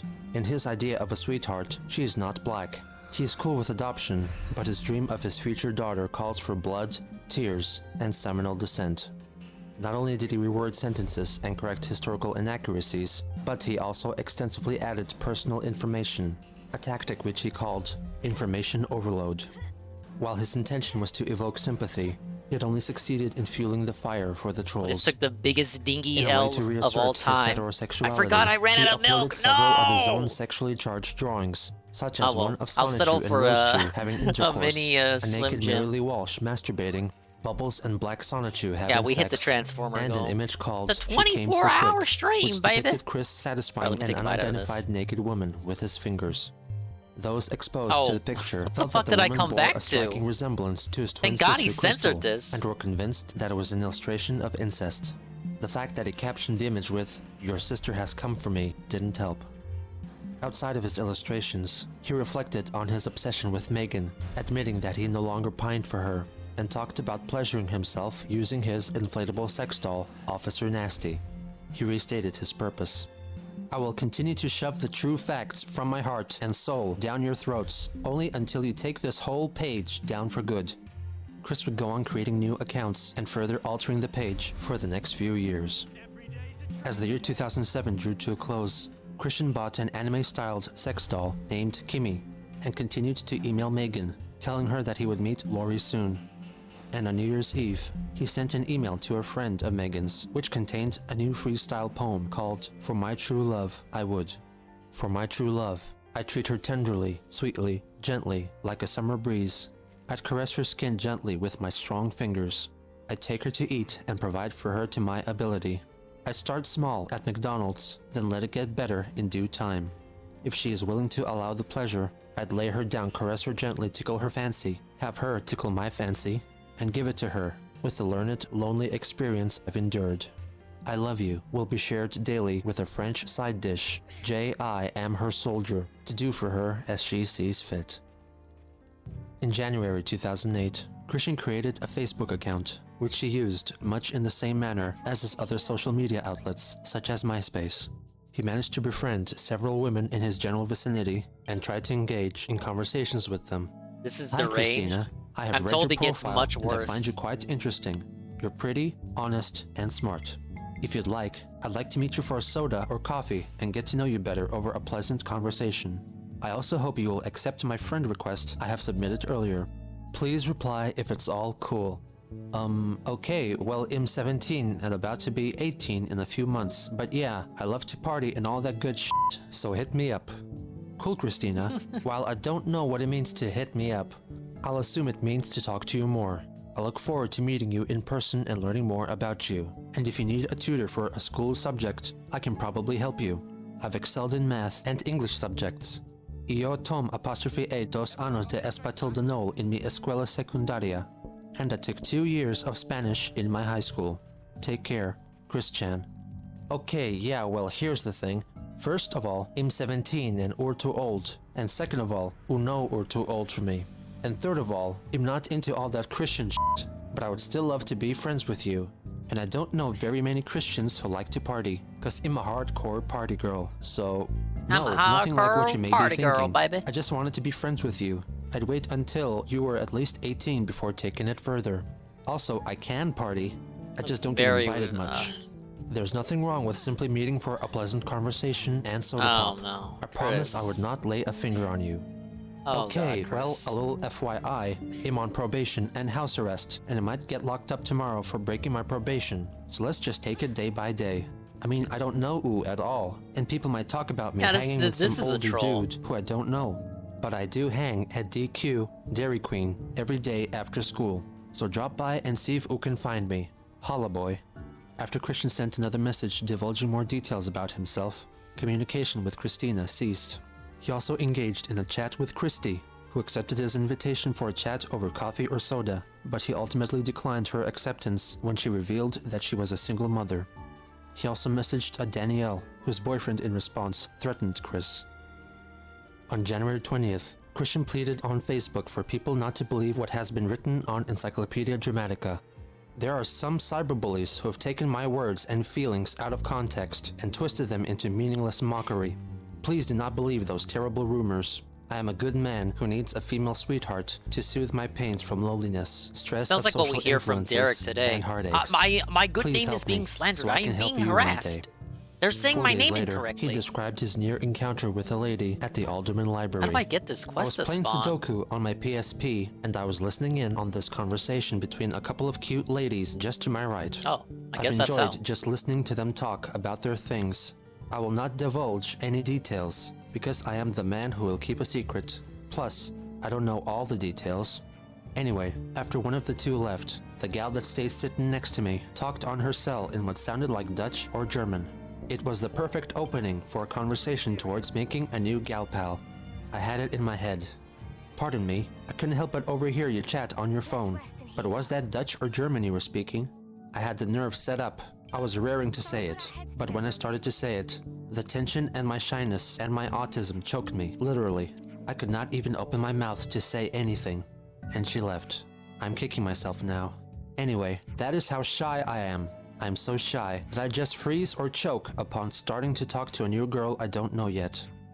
Through his Facebook updates, it was revealed that he regularly attended Grace Baptist Church in Charlottesville. Since Chris was told that Lori Lopez was going to go out with Joshua Martinez instead of Chris, he edited the ED page in order to convince the trolls to ruin Joshua's reputation instead. Look, pal, if you really want to take down someone who has a reputation, consider one Joshua Martinez. Ladies come a-running from at least as far as New York City to his house in Dyke, Virginia. Not just any ladies, but stars like Megan Fox, Jessica Alba, Jessica Biel, Jessica Simpson, and plenty other whores. He also has been piggybacking on the stardom of Vanessa Hudgens, singing with her in her Latino albums, and starring with her in various HBO movies, and even worse, Transformers 2. He has her and some other gal named Brittany for both of his simultaneous girlfriends. Dual marriage in the works here. He's a more lucky SOB than I can ever surmount to. Ruin his reputation. Joshua Martinez. P.S. You did not hear this whole thing from me. The editors of the page didn't bite. In March, becoming increasingly troubled at all the attention Chris has been receiving, Megan requested that he take down all references to her on the internet. However, it was too late. She discovered that she came for Quick Pick and recognized the woman in it to be herself and confronted Chris.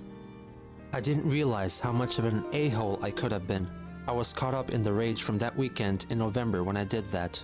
I couldn't even see straight, but I have done what I should have done long ago. Inform AOL, as well as other places on the web who can take down offensive websites and pages. I've really shot myself in the foot, and I am sorry. Not only am I mad at myself for being such a complete enraged a-hole, but my rage against those jerks who put that page up in the first place arose with greater flame because my closest friend got hurt emotionally. That's you. I will see to that website's demise, or my name isn't Christian Weston Chandler. Megan, I'm sorry for hurting you. Megan, I'm sorry for hurting you. Megan, I'm sorry for hurting you. Megan, I'm sorry for hurting you. Thinking that repeating that phrase was enough recompense for Megan, his next email focused on his investigation on who took the picture of him at the game place, launching this entire campaign of hate against him. In response, Megan wrote about her shock concerning her depiction. I'm very much scarred by that image, and it will never leave me, and I can't decide what's worse, the image in general, or the fact you intentionally drew it and gave it to the webmaster for that site that you hate so much. Not only have you poured gas on the fire by doing that, adding obscenity to the already horrific site, but you have also embarrassed and humiliated me, and degraded and demeaned me, whether you realize it or not. Okay, well look, I'm unsure how I feel and what to do, so here's what I think. I'd like for you to just completely leave me alone for a while, until I can sort things out myself. A while? You understand? It's not like I hate you, but I don't see you in the same light anymore. Tell them the fuck off. So just leave me be for a while. Let me try to recuperate with my few other friends, and maybe we can just start from scratch sometime. Who said it earlier? Megan truly is dented. I don't know. Just depends on how I feel, okay? So please, have birds of a feather, and right? Let me see how it goes, okay? Completely misunderstanding her point, Chris thought that the drawing upset her so because she was naive about sex and didn't truly understand like with that fan art shit just now. Chris actually liked some of it. He was too dented to not understand the girlfriend audition one. So obviously DSP. So the idea of a hand job, which was the act okay, drawn Casper, there I as part of outer course versus intercourse, was a surprise to you. I'm sorry. If it helps put things into perspective, you're only just having I can recommend a bit of fun. finding information on the internet through this educational website I found through adameve.com. Or I recommend renting The 40-Year-Old Virgin. That movie touches on some of the issues around sex and how it can really frustrate an older virgin who hasn't had the pleasure yet. Or I can loan you my copy of The 40-Year-Old Virgin. The point is, allowing yourself more exposure to sex acts to make yourself feel more comfortable with that fact of life. In addition, he defended his actions. As for the drawings, while I have shoved the text information down your throat in an attempt to drown them in submission, there were too many images of penises. I think I missed. I was trying to get that secret item. Vaginas to go against those dickheads. Usually the game tells you've got an item, so I think I missed it. Chew. I did the drawing of Bubbles getting it from Black Sonichu. Megan seems like a bitch, honestly. In the comic book anyway. Of course, Chris is. I did the drawings of Angelica Chris and is Mary Chris, Walsh, but that witch hag damn, masturbating. And I did draw the drawing of me giving you a hand job Yeah, from I missed among it. my adult fantasies, Try it again. with your eyes censored to conceal your identity. It was a massive step outside of my boundaries, and I did it out of anger, and I regret having done it, and I'm really, really sorry. But we all do things in the heat of anger, and or out of our boundaries, that we end up regretting later. He proceeded to remove all references to Megan from the ED page, including replacing the lewd drawing of her with a close-up of her groin. By Christian's reasoning, this succeeded in masking the true identity of the woman in question, even though everyone apart from Chris and Megan still assumed it to be his hypothetical sister. He also felt it appropriate to upload the cover of his fictitious PlayStation game, Christian Weston Chandler's Adult Chronicles. Megan understandably took issue with his latest development. Okay, so instead of removing that one completely, you just enlarged my crotch. Thanks a lot. Why didn't you just remove it? Well, I'm sorry, but that just makes me more angry in a way. It's not that actual sex act that traumatizes me. It's the fact that you fantasize doing such things to me when you know I would never. It's like, how do I know you're not going to abduct me and such? That was a figure of speech. You know what I mean? It creeps me out if you have such thoughts about me. It's like you're stalking me, so you really need to back off. Maybe she wanted it subconsciously. Yes, I think it's rather no one's ever amusing given how a you fuck about complain her of these before. people That's why she went to the defiling you. fucking game Yes, many place. posts are ridiculous, but you have defiled Marilee Walsh and our wonderful security officers, who are simply doing their job. Then you defiled me and lied about it. You need to stop with this mindset that the whole world's against you and start taking some responsibility for once. Example, it's wrong to hate these people when you broke the rule by soliciting/loitering. Hey, at least they're doing their job, and I support that. In an attempt to find a resolution to the issue, Chris sent an email to the Wikimedia Foundation asking if it were possible for them to take down the page due to the culture of bullying it produced, only to be told that Encyclopedia Dramatica was not part of Wikimedia and thus they were helpless in the matter.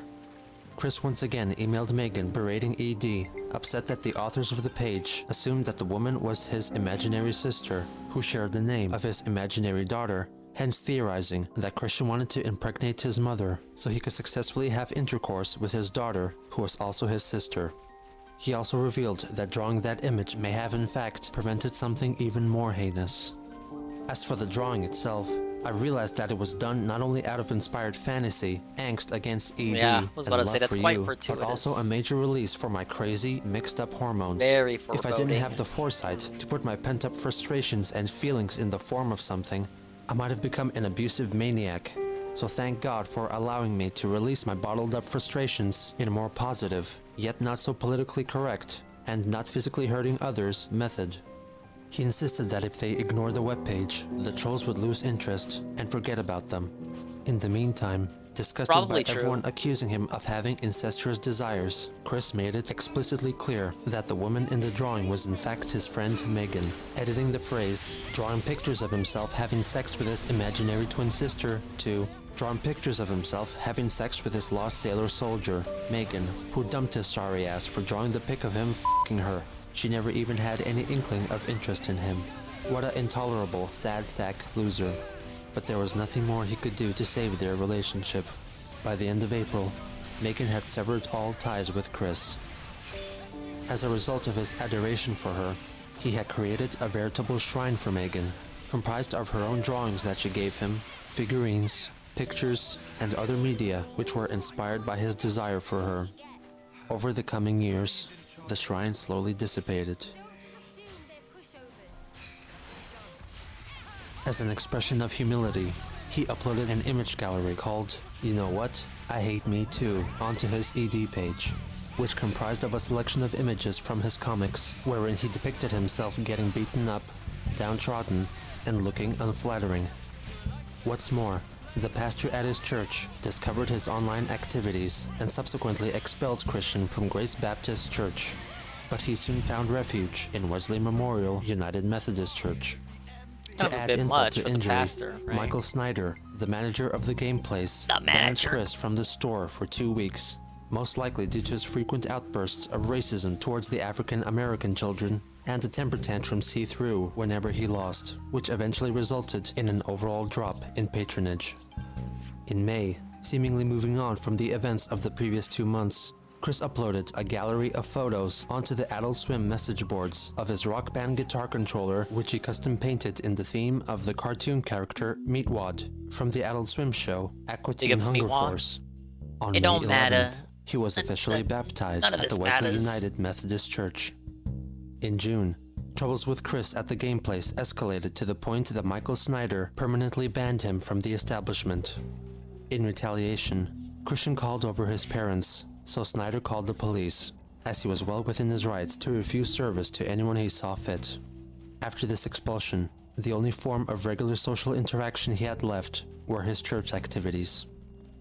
On June 25th, Brittany, who was someone who had become aware of Christian's antics online, wrote a lengthy email addressed to him in the hopes of convincing him to change his ways and move beyond always using his autism as a crutch. In August, Chris sent an email to someone he knew from the game place, letting him know that he had sent a letter of apology to Michael Snyder, but to no avail.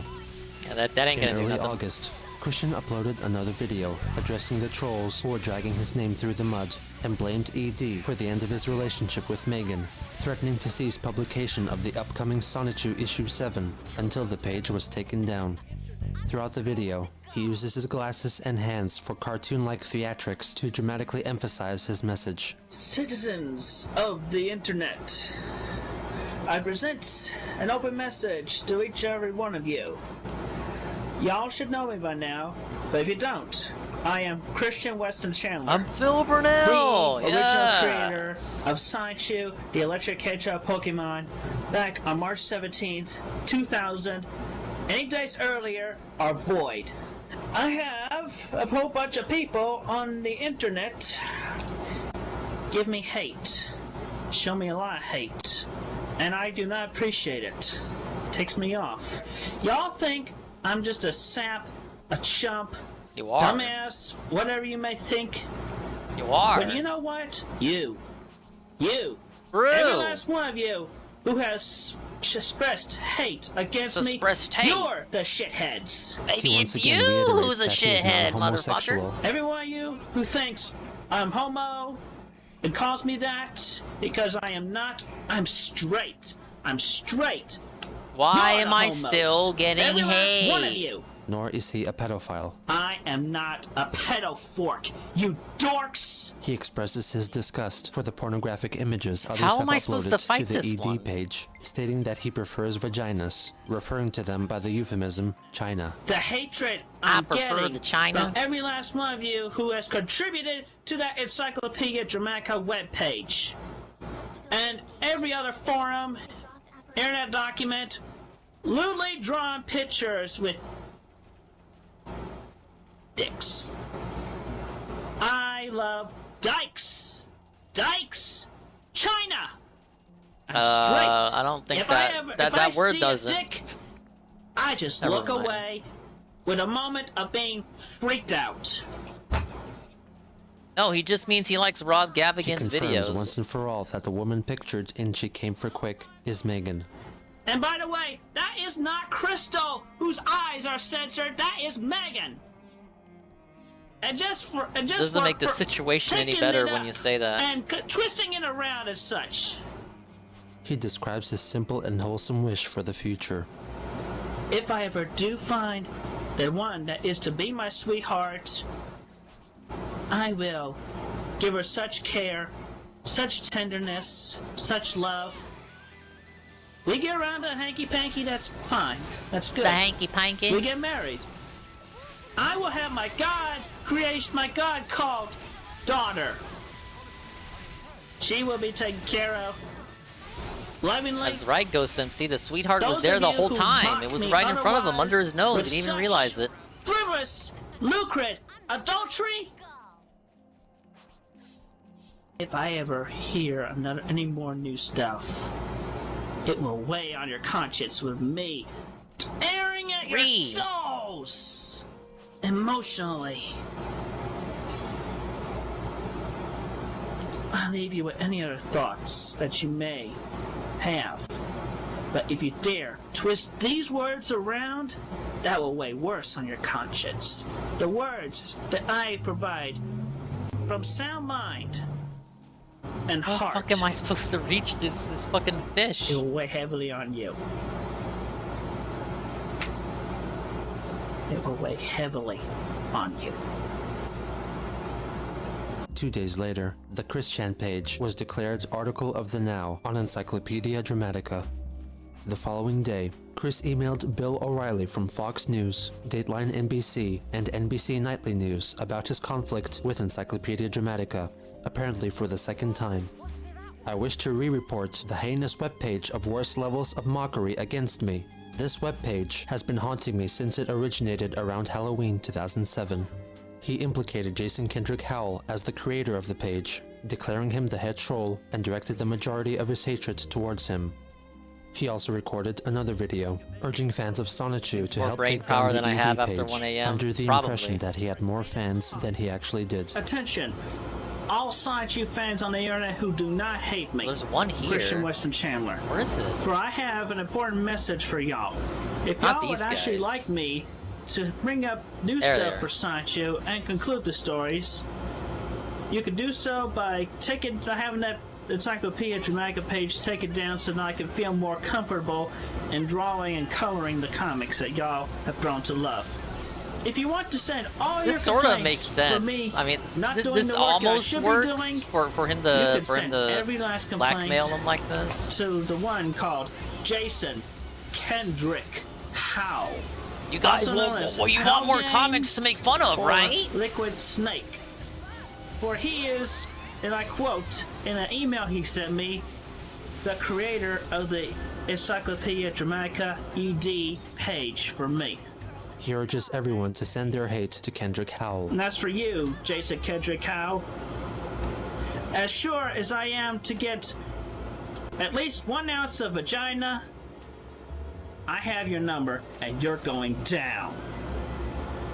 2 days By the later, way, I Chris have your celebrated the IP apparent address. fall of AD. In reality, the website was experiencing frequent outages and slow load times Associate due to kinda the has a point increased here. site popularity. Ba-bum-bum. Ladies and gentlemen on the internet, to all the Sonichu fans, I am pleased to announce that the Encyclopedia Dramatica, not only the webpage, but the whole freaking website's going down. And to make sure it definitely goes down and stays down, do not donate any money to that website. Especially if you want to see the more adventures of Sonichu that I am conjuring up in my mind and drawing up. As a reward for all the hard work his fandom had put in, he previewed unfinished drawings of a joke referencing the cartoon series Family Guy to be featured in Sonichu issue 7. TV-14, just for this sketch, just like the Family Guy show. Let's go, Ghostbusters! Let's go, let's go, let's go! Let's go, Ghostbusters! Let's go! He also inserted references to the 1986 Filmation animated series Ghostbusters, unrelated to the Columbia Pictures movie franchise, nor its subsequent animated adaptation, The Real Ghostbusters. Oh, my aching assholes! Through some email exchanges, Christian found an acquaintance in Robert Simmons V, who was in fact an anti-troll who gained Chris's trust by supporting his actions and creating a persona that possessed similar personality traits.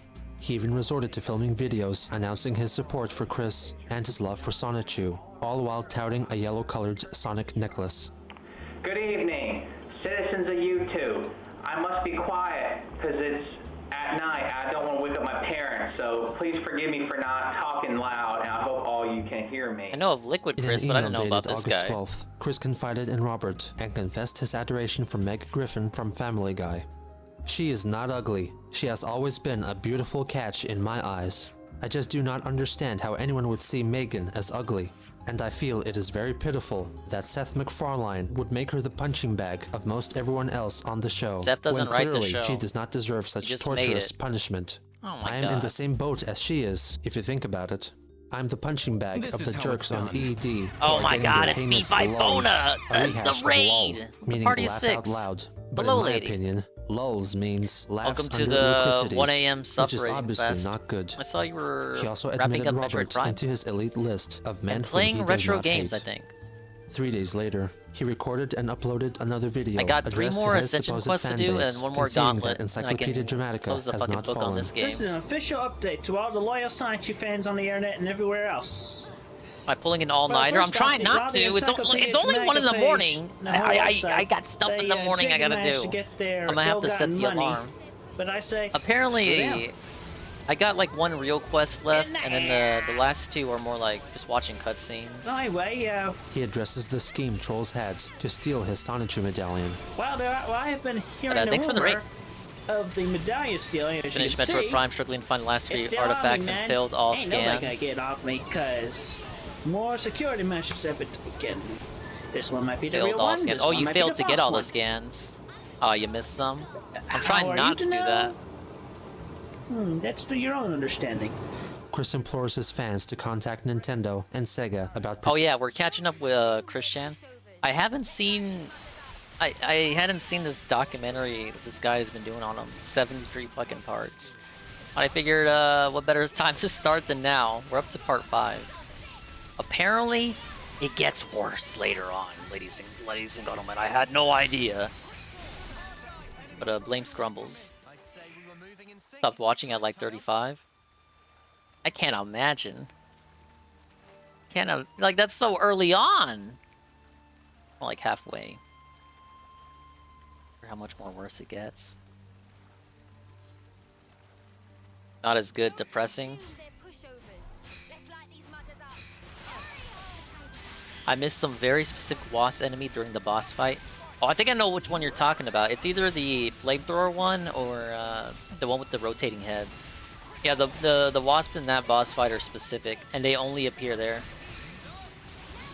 Producing Sonichu-related merchandise. What you can do to see all this in fruition and officially approved distribution, you go to Nintendo.com. If you have an account, or if you don't have an account, you get yourself signed up for free. Talk about Sonichu. Build up more hype in their forums everywhere. Build up the hype, man. Send them emails requesting that they bring them to fruition. They talk to me personally about bringing all that to fruition. Send them the emails, handwritten letters to their official building in Seattle, Washington. Let Nintendo and Sega know about the hype. Send them your personal requests and know about the hype. Tell hype. them to talk to me. They both, Nintendo of America and Sega of America, they know my address and my phone number. They have it in their systems. So talk to them. They know me. Them talk to me. Bring the Sonichu idea to fruition. And there's the update for now. Thank you for listening. His ambitious plans activated the imagination of 1JK Productions, who launched their own blog documenting the supposed development of their own Sonichu the game. Chris gave them his full support, unknowingly endorsing an elaborate ruse, with JK being a common acronym for just kidding. On August 18th, Bob wrote a letter for Chris. In stark contrast to the one he had written during Christian's early childhood, this was much more brief, but nevertheless, still hopeful and optimistic about Chris's future. Dear Christian, at this time in life, you and Sonichu need a quest and purpose in life. Let Sonichu become a champion for autistic persons everywhere and continually defeat the perils of autism. Sonichu could become the spokesperson for autistic persons with an ongoing fight for them in chapter after chapter or good deeds on the internet. He could become the I like how in just like a paragraph, Bob gives Chris a purpose in life that even I hadn't considered. Like, I mean, that's kind of noble there. And Chris takes away nothing from that. Spokesperson from now on. You and Sonichu could become famous worldwide. On August 19th, a 3-member group created an online female he didn't persona consider that, by the name of Sosuke. Blanca Weiss, whose name was derived from the Spanish and German words for white. According to her story, she was working on her own comic book and created her own character called Jigglyami, a singing Pokemon based on Jigglypuff. She relayed this information to Christian via email and encouraged him to have her featured in a future Sonichu issue. Chris was beyond impressed with her and later made a full-body colored drawing of Jigglyami, which he wanted to send to her home address, but she declined. In order to gain her trust, Christian talked about himself, copying and pasting large sections from his various social media accounts. In return, Yeah, Bob had the fucking troll patents sent him and this shit. photograph as evidence of the veracity of her character, and talked more about her backstory. Chris admitted that she was growing on him. By the next day, he was already working on a scene in the comic starring Jigliami. Blanca retorted with the lyrics for a song meant to be performed by Jigliami. He let her know that he was almost finished Sonichu issue 7, and that he would feature Blanca and Robert Simmons in special interview segments. Chris mentioned that he helped Robert overcome some problems regarding his own love quest, such as abandoning the idea of an attraction sign. I later realized that a sign made me look retarded, so I stopped long time ago. I suggested that he try to put himself in the center of an open area and try some Axe body spray, he stated, under the impression that Axe body spray would have the same result as is demonstrated in their infamous ad campaign. The only thing about him that I feel different about, his version of my medallion. I don't know how to describe the way I feel about it, but from looking at it, I'm like, oh yeah, or oh my god. I think you can understand, but please do not tell him that I said that. Sonichu issue 7 picks up where issue 6 left off, with Chris and Megan on the basketball court, chatting with Bionic, who thanks Megan for setting him up with Megaji. Bionic and Megaji's displays of affection almost bring Christian to tears, because it reminds him of his loneliness and virginity, but is comforted by Megan. They ask Magi-chan and Sonichu about pinpointing the location of the Sonichu balls, which by now are being referred to as Sonichu crystals, due to numerous comments made by trolls highlighting the homoerotic nuance of the term balls. The purpose and abilities of the aforementioned crystals are yet to be revealed. They determined that one crystal might have been lost in the past, and if they found the one who touched it last, they would know where to find it. Magi-chan realizes that at the exact instance when Chris thought up Bionic the Hedgehog in 1996, he was hit in the head by what he thought was a basketball, but it was actually a Sonichu crystal. Christian randomly transitions into a Family Guy-style sketch and gives Seth MacFarlane full permission to implement this idea in a future episode of Family Guy. The sketch in question is the one that was previewed in a video in which Chris, stylized as Family Guy's Peter Griffin, is incorporated into the setting of Filmation's Ghostbusters cartoon.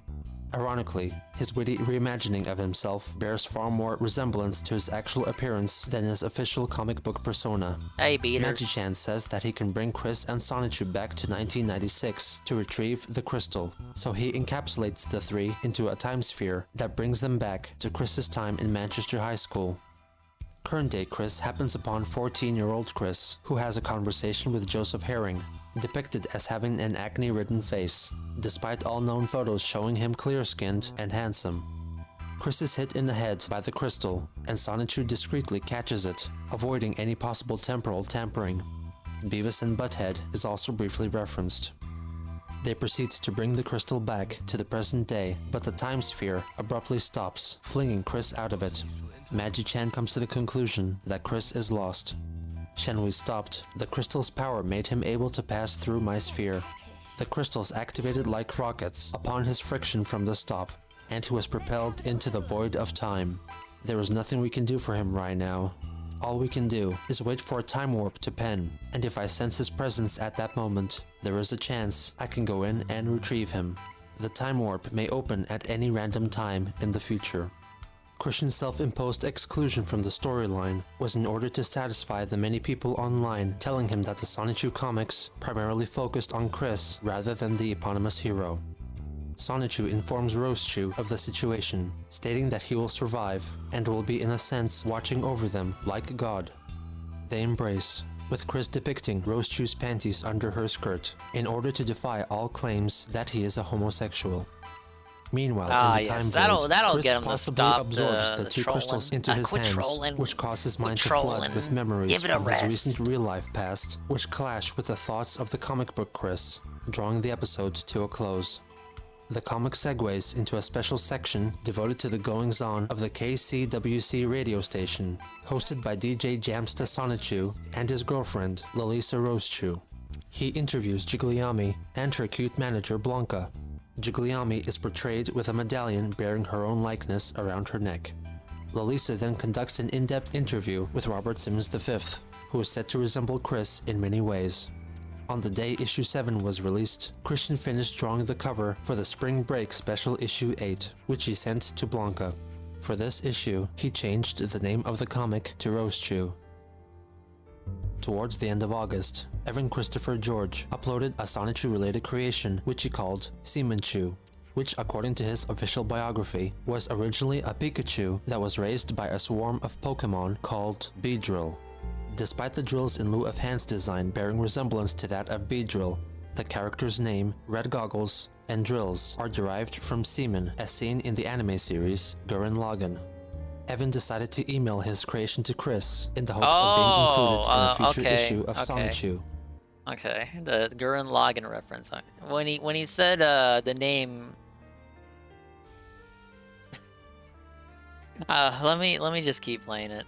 However, Chris rejected the idea, instead adapting the character What's into a understood new doesn't need to ground be said. bug-type female creation called Simonla Rosechew, mistaking Seamanchu's goggles for infrared eyelids and his cape for a shell.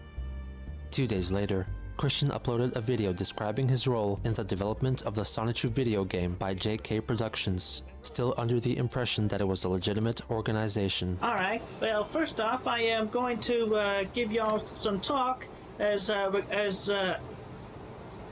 suggested by my associates who are on the Sonichu game that's in development.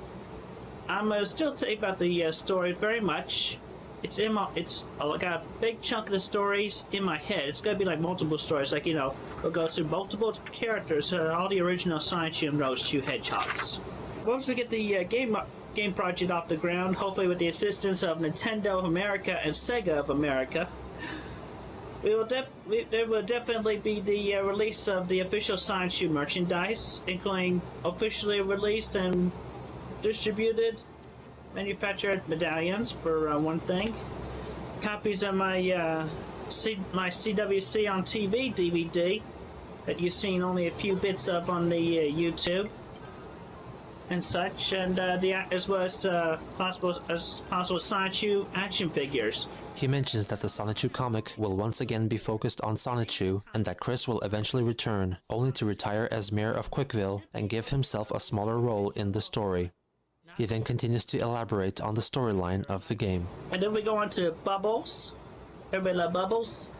Bubbles is the bubbly one! Anyway, yeah. She'll get more wet. I mean, all the hedgehogs will go through all the same levels, except variation. Bubbles will mostly be able to swim. Somewhat underwater versions of those levels.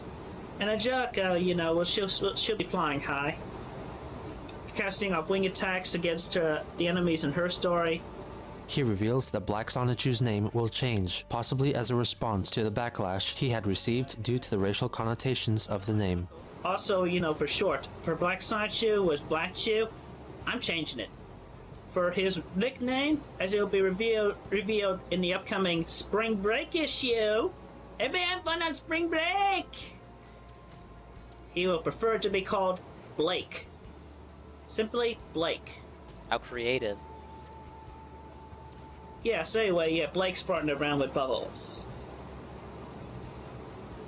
But Bubbles likes to try to think that she can keep it to herself, like, she wants to she has Spring Break, baby. Ooh, she's turned on by the dark side of the Force.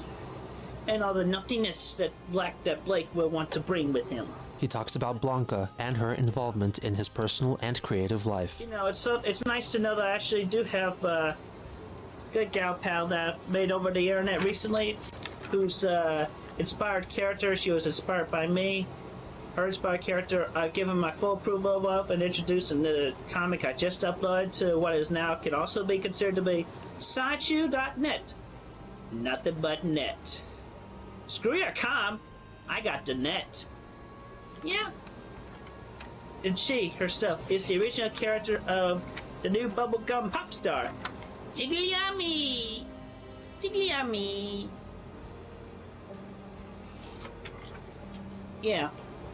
So, I really gotta follow this little lady. She may she and I might actually meet in the future, but I don't have any future plans as of this point. But you know, I think I'll feel better with my future set when I have my sweetheart. So, thank you very much, every one of you, for your patronage, and I hope you all have a pleasant day. Christian's newfound infamy brought him much stress and hardship, with him hardly being able to cope with the constant barrage of trolling, getting ever more challenging to discern what was false and what was true, what was an advice and what was an insult. But he still had his principles, his dreams, and ambitions to see himself This is a through very, the most very trying robust period of his stroll. life. Robust stroll and robust trolls in the video. End of part 5. And we're coming up on that the N-word moment. Hey, where did part 6 go? What?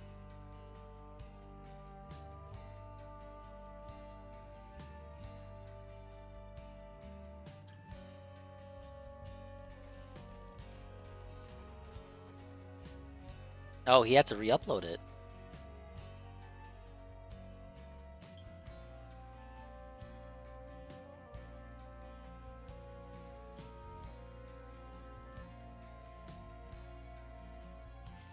Okay, yeah. I wonder why he had to re-upload it. Oh man, what gets discussed in this video?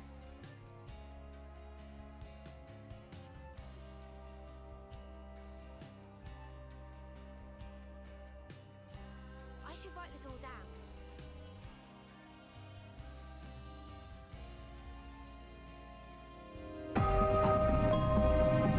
What made him this way? Why is he like this? You still haven't told What is the me. attraction? What keeps us fascinated? This is the story of Chris Chan.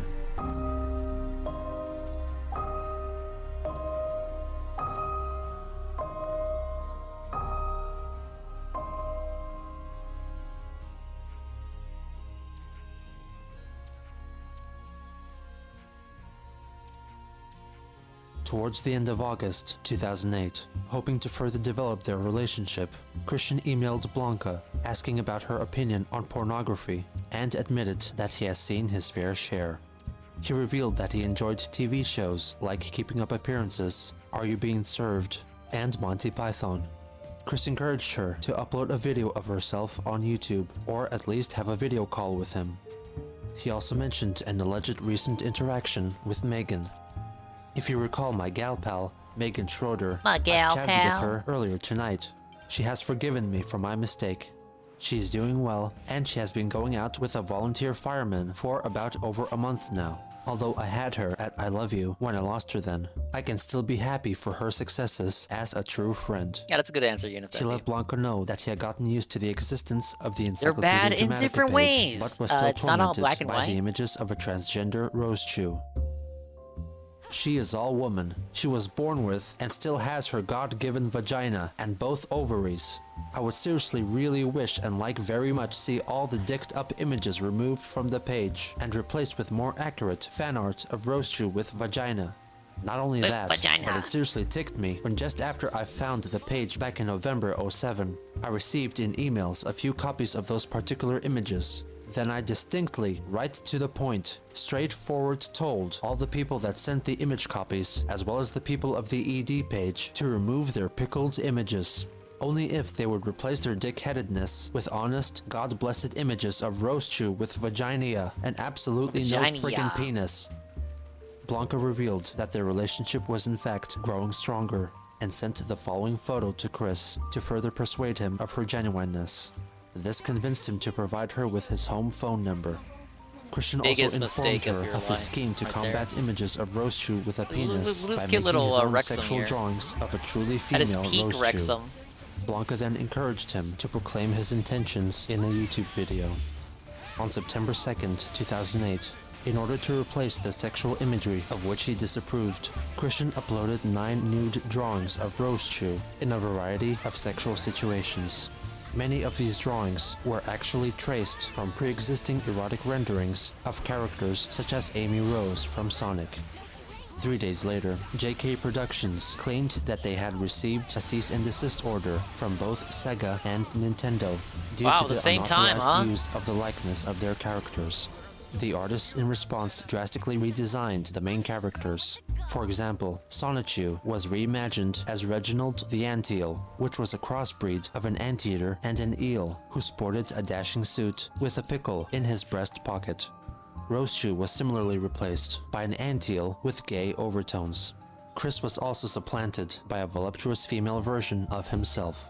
These drastic changes convinced Chris to end his relationship with JK Productions, mistaking the anteels for aardvarks.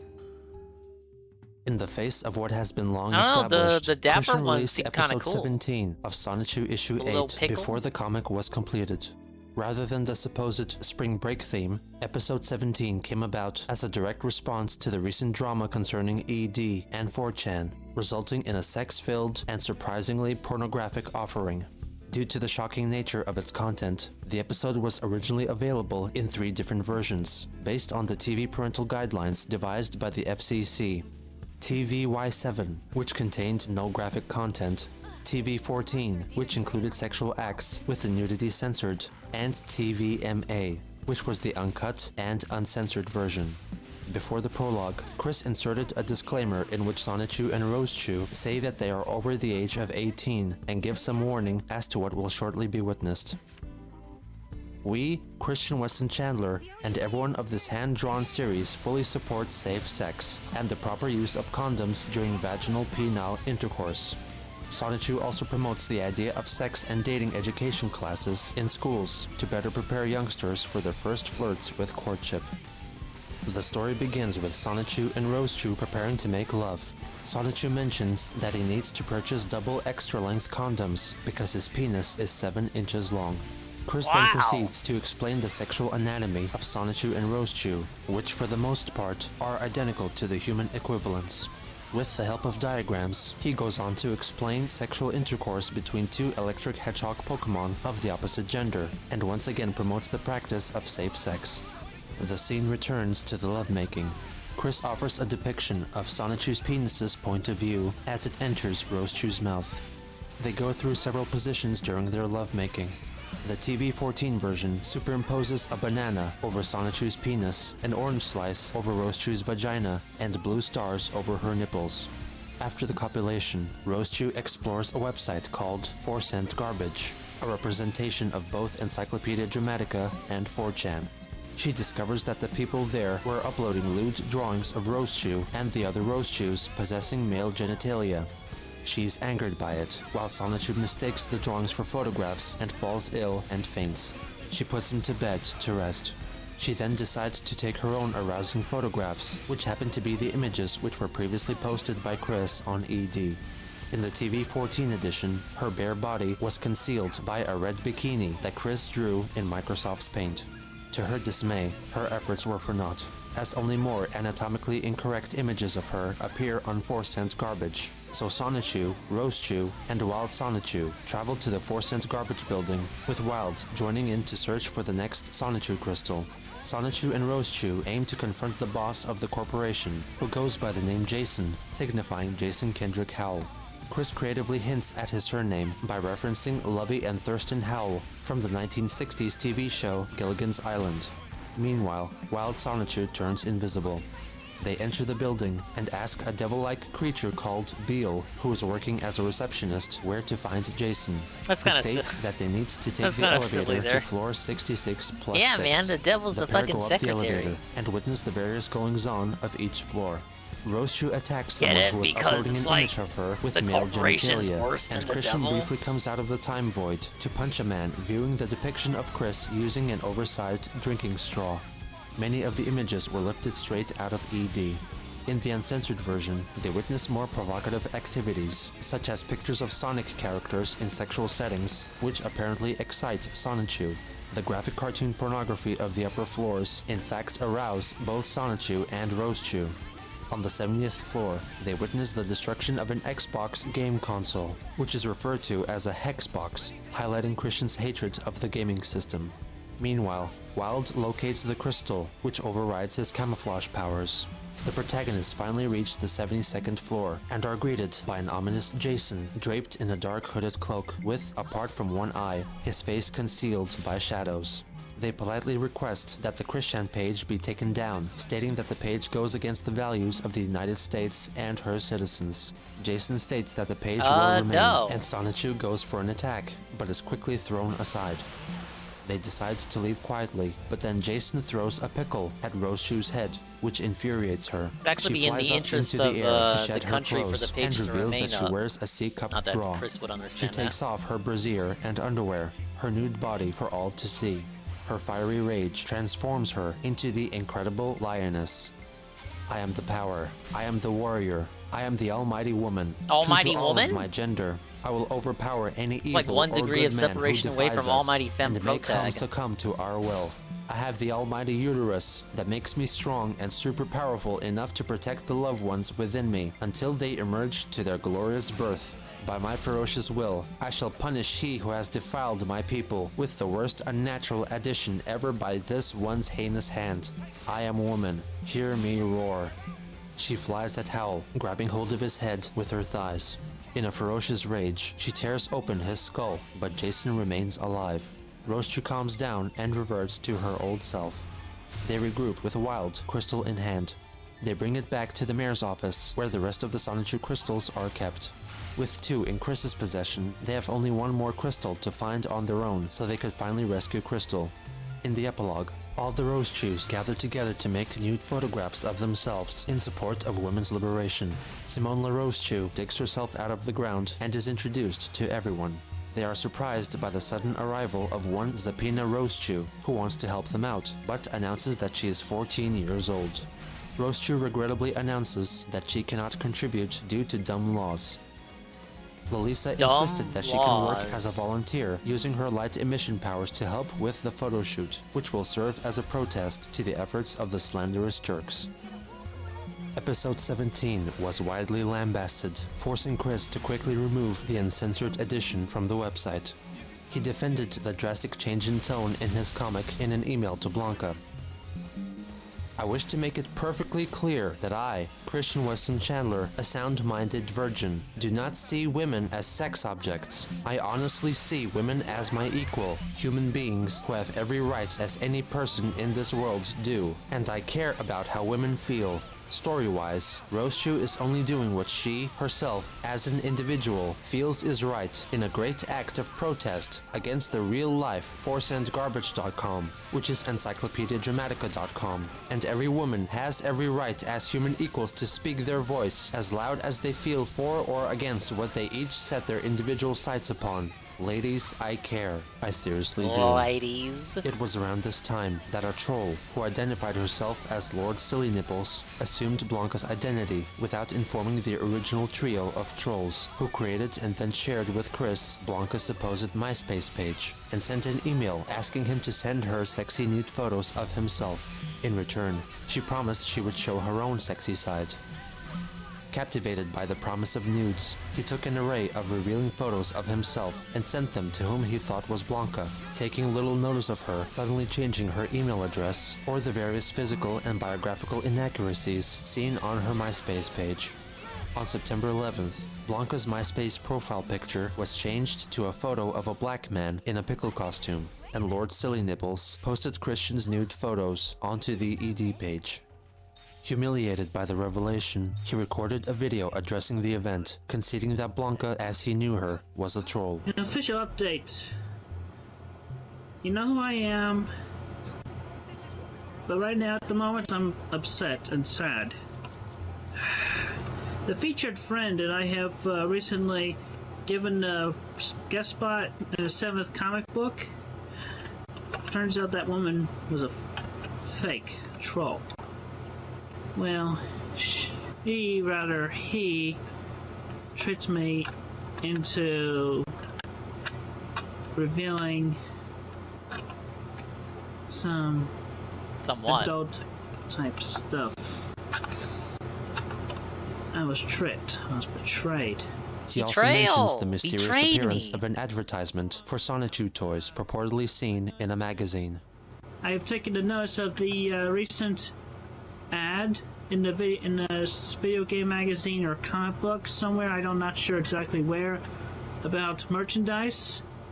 I have not ever, up to this point, authorized any distribution or advertisement of any Sonichu merchandise. So, the ad there, that is a fake. Boycott that at all costs. Finally, since he believed that Blanca was not a real person, he assumed complete control over her intellectual property. Also, at this point, I will claim Jigglyami as my own from this point on. Thank you for the raid earlier. And Blanca character that I associate with Hopefully her I won't be here much longer. No! Well, she'll be like a character in the city, but she's not going to be a active character. But Jigglyami, I'll be claiming her as my own from this point on. Good day. The ad he had mentioned was an invention of a troll who assumed the identity of former English soccer personality Jimmy Hill, who wanted Chris to believe that Hill stole all elements of the Sonichu story and was developing the franchise in real life, the popularity of which allegedly rivaled that of Pokemon. Still scarred from unwittingly exposing his vulnerability to the trolls, he sent an email to the reverend of his church, Elizabeth Foss, about how he was deceived and now looked to God for forgiveness. Reverend Foss in return suggested that he meet with pastoral counselor Rocky Shoemaker, whom she felt could help Chris make sense of his troubles. He began seeking her advice regularly. Vivian G continued to email Chris, trying to convince him that his nude pictures are not a big deal, and that she wished that he get off the internet and meet real women in person like he used to. She tried with all her might to make him see that Robert Simmons was a troll as well, but Christian wouldn't listen. In the wake of the Blanca deception, he re-engaged in conversations with the original Blanca, sending his messages to her original email address, with the trolls desperately trying to convince Chris that their Blanca was the true Blanca, claiming that the Blanca behind the leaks and the MySpace page was a product of trolls. The trolling trio persuaded Christian to take part in a Skype call. One of the three, who called herself Nurse Iki-chan, lent her voice to the part and convinced him that he was in contact with the true Blanca. He later announced so in a video. It's all settled now. Blanca's real. I talked to her. Yeah, she called me. So as for the jerk who posed with the Kawaii Katsune name, if I knew who you were, I'd give you a kick in the balls. But I can't because I don't know who or where you are. Camp. The party see the children But depicted everybody in the knows sense of both the whereabouts of the jerk and wonder. This happened to be nearby or within the state. Give him a swift kick from me. Anyway, I'm happy now. I'm happy.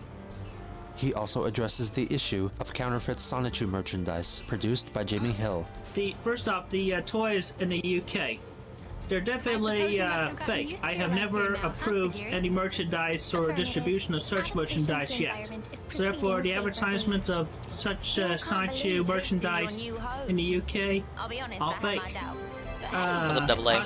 Welcome to the late night chill. I'm trying to finish this game and do as much as I'm able to do. That's a name I got from. I'm not gonna 100% it, but just do the main shit that I got left. Like requests and a gauntlet to go. Let's see if we can fucking do it while the night's still young. It's not young. Buy any merchandise from there. Boycott it. Don't do it. There's still some Chris night left. also confirms that JK Productions were fake and implored that people continue asking Nintendo to get involved in the Sonichu video game. Actually, Sonichu, Issue 1. Hand-drawn premiere issue. Go, Sonichu. Go out and zap to the extreme. On September 15th, Vivian G began uploading her series of Sonichu audiobooks, which she edited herself.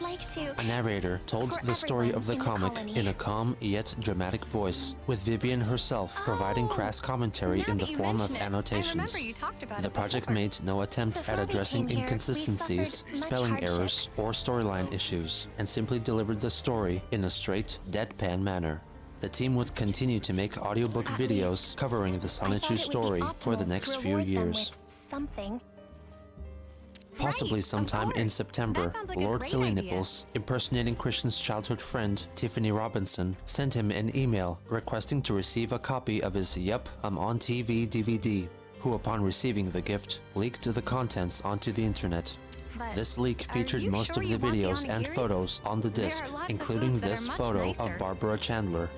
Due to her significant girth and slumbering state, trolls began calling her Snorlax. As Chris sounds which like is he a do large nothing wrong Pokemon and treat his known mother for with its sleepy respect. nature. Despite things with Chris and Blanca looking optimistic, he began a courteous discord with he one did everything Sarah correct. Jackson, who allegedly first found out about him through her autistic sister, Rose, a Sonichu fan. Like most people engaging with Christian at the time, Sarah was also a fake personality. He informed Blanca of this new development in their relationship. I'm gonna be honest with you. Over the weekend, I met this other woman over the internet, developed a good trust with her. Basically, I'm feeling in between with you and this woman, and I want to make more certain which one I should save myself for. I have told her about you, and I only want to be as fair as possible. I'd hate to make you feel bad, sad, or jealous, because I honestly care about you and your feelings a lot, Blanca Weiss. I understand if this comes as a big surprise to you, but believe me, you are the first I've said I love you to, openly and honestly. Let me ask you, do you want me in an honest relationship, or sexually, more or equal to bad? Sure, no problem. He gave Blanca Sarah's email address so she could have a talk with her. Understood. I care about Christian a lot, and I would not see him hurt by anyone, especially not someone pretending to be a girl to get their kicks from hurting an innocent man who is autistic. I hope you realize what kind of monster you are. Honestly, what do you have to gain from hurting him? Oh, are you going to get more naked pictures of him? Going to rob him of his dignity? You know what? Go do something more productive, like get a job, read a book, I don't know, do something. What kind of person purposely tries to ruin the life of an autistic? It's beyond me. Sarah replied, Chris is a sweet and loving man, and he has feelings for me. You obviously blew it with him, or he wouldn't be talking to me in the first place. So you can just jump off a cliff, sister. You couldn't possibly love him the way I have come to. So just give this pathetic game up. I will tell him about the slanderous things you have written to me too, and then we'll see how much more he trusts you. Christian had to make a tough decision, so he chose Blanca to be his one and only. He asked if she would send him some more photographs of herself at varying angles, stating that nudes weren't necessary, but appreciated. He paid no attention to Blanca's constantly changing physical appearance. Chris also brought up the possibility of a future meeting in real life. While I'm thinking about it, did you say you might be able to make it for Thanksgiving break? If not sooner, I would appreciate your presence. And if at that time you feel ready, my virginity shall be yours. I know I said it before in your previous pics, but you still have a hot body. Oh my god. He then elaborated on their proposed schedule. You can meet my mother and father, chat with them a while, and get to know each other.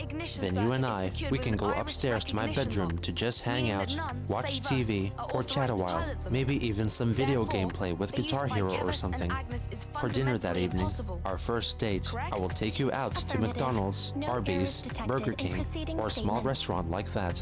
Then I'd let you go back to your hotel or bring you back home. No sex on the first night, but if you'd like to make out, I'd welcome it.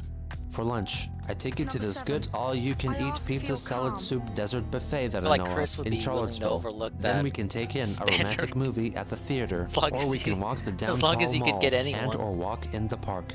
If it doesn't bother you, I may yawn and stretch my arm around you to your other shoulder. If you want to take it further, you may pull my hand on your shoulder a little closer to your breast. Of course, this is optional, and that lets you cop a reach into the popcorn bucket, or under that to cop a feel. Stop me if I'm bothering you any. And you and I can make out in the theater. And if you feel like it that night in the privacy of mine or your room, you can take my virginity. Or we can wait till the third night, if there is one before you have to go back to Kentucky. Either way, I would wear a condom then, and in the future, until our wedding night. Blanca and Sarah continued to spitefully exchange emails to each other until September 17th, when correctly guessing his password, trolls hacked into Christian's email account, and also in turn gained access to his AOL, MySpace, YouTube, Facebook, and eBay accounts, leaking the majority of his private goings-on to the public. In addition, they acquired previously unreleased nude photos of him, which they sent to ED. One particular picture was a close-up shot of Sonichu doodled on his penis. Another was an erect Chris modeling his mother's underwear. These latest photos also explicitly showcased the unusual, misshapen form of his penis. In the meantime, the trolls changed the background of his YouTube profile page to a tiled illustration of a pickle. In response, Chris created a new email address and made a new YouTube channel, cchan6789. In the midst of all this chaos, Christian began chatting with one Jessie Ruddy, an online female persona conceived by two trolls, possibly through Skype. Their conversations remained fairly casual, though they did discuss some sexually charged topics. At the same time, Chris also began conversing with an Australian girl who went by the internet handle Panda Halo. Like all his recent love interests, Panda, real name Sarah Cassandra Mackenzie, was yet again another troll-created online identity. Growing increasingly hopeful of a future with her, he broke off the promise of a relationship with Blanca and announced his new true love in a video.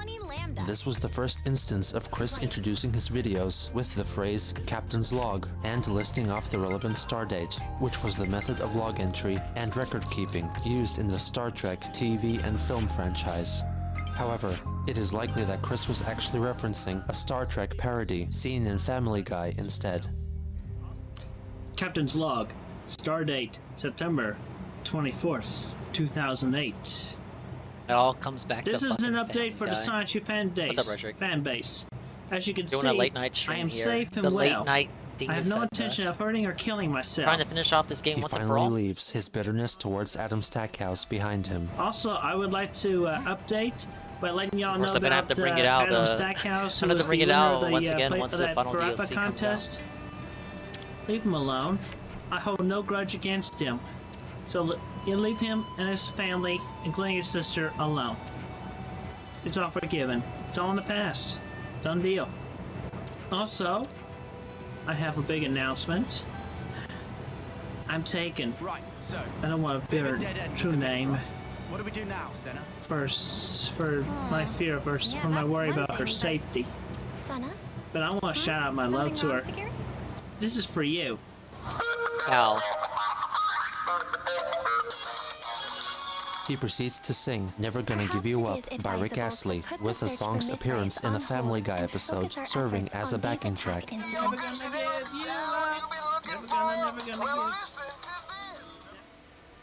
Christian and Panda Halo's relationship got heated very quickly. Chris engaged in Skype conversations using the family computer located in their kitchen. Over the course of their chats, he frankly discussed delicate topics such as masturbation. He graphically described his masturbation routine and Shy-Bot, admitted you're still that he awake! would always It's have a Mimi clean time! plastic cup on Thank you for hand the banana. in which he would ejaculate as to not make a mess. Chris reflected on what he has learned from watching copious amounts of porn and confessed that he wouldn't like it if women inserted fruits and vegetables into themselves while masturbating because he saw it as a waste of food. But in the case of bananas, it was acceptable but you're not due to tired. the protective peel That's fair of said enough. fruit, meaning it could be eaten after the fact. I'm fucking While Panda hiccuping Halo now. did not appear on video, her voice was enough to convince Chris that she was real. He readily engaged in obscene acts for his webcam. These included Chris impersonating a selection of animals and even masturbating on camera. These videos soon surfaced on the internet.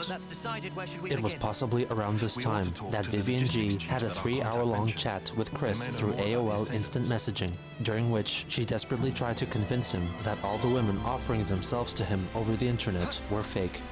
During the conversation, Christian slipped on cat poo in the kitchen and had to clean up the mess. She confronted him over the nude picture he drew of Megan. He accused ED of twisting the image and making it evil, destroying their relationship. Vivian reminded him that Megan had requested that they remained just as friends, but Christian betrayed her.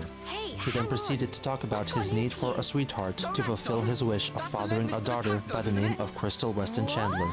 He blamed his random access memory for the sudden change in topic, claiming he can't help himself if his thoughts are random. He revealed that he still went to the Alderman Library at the University of Virginia to look for women.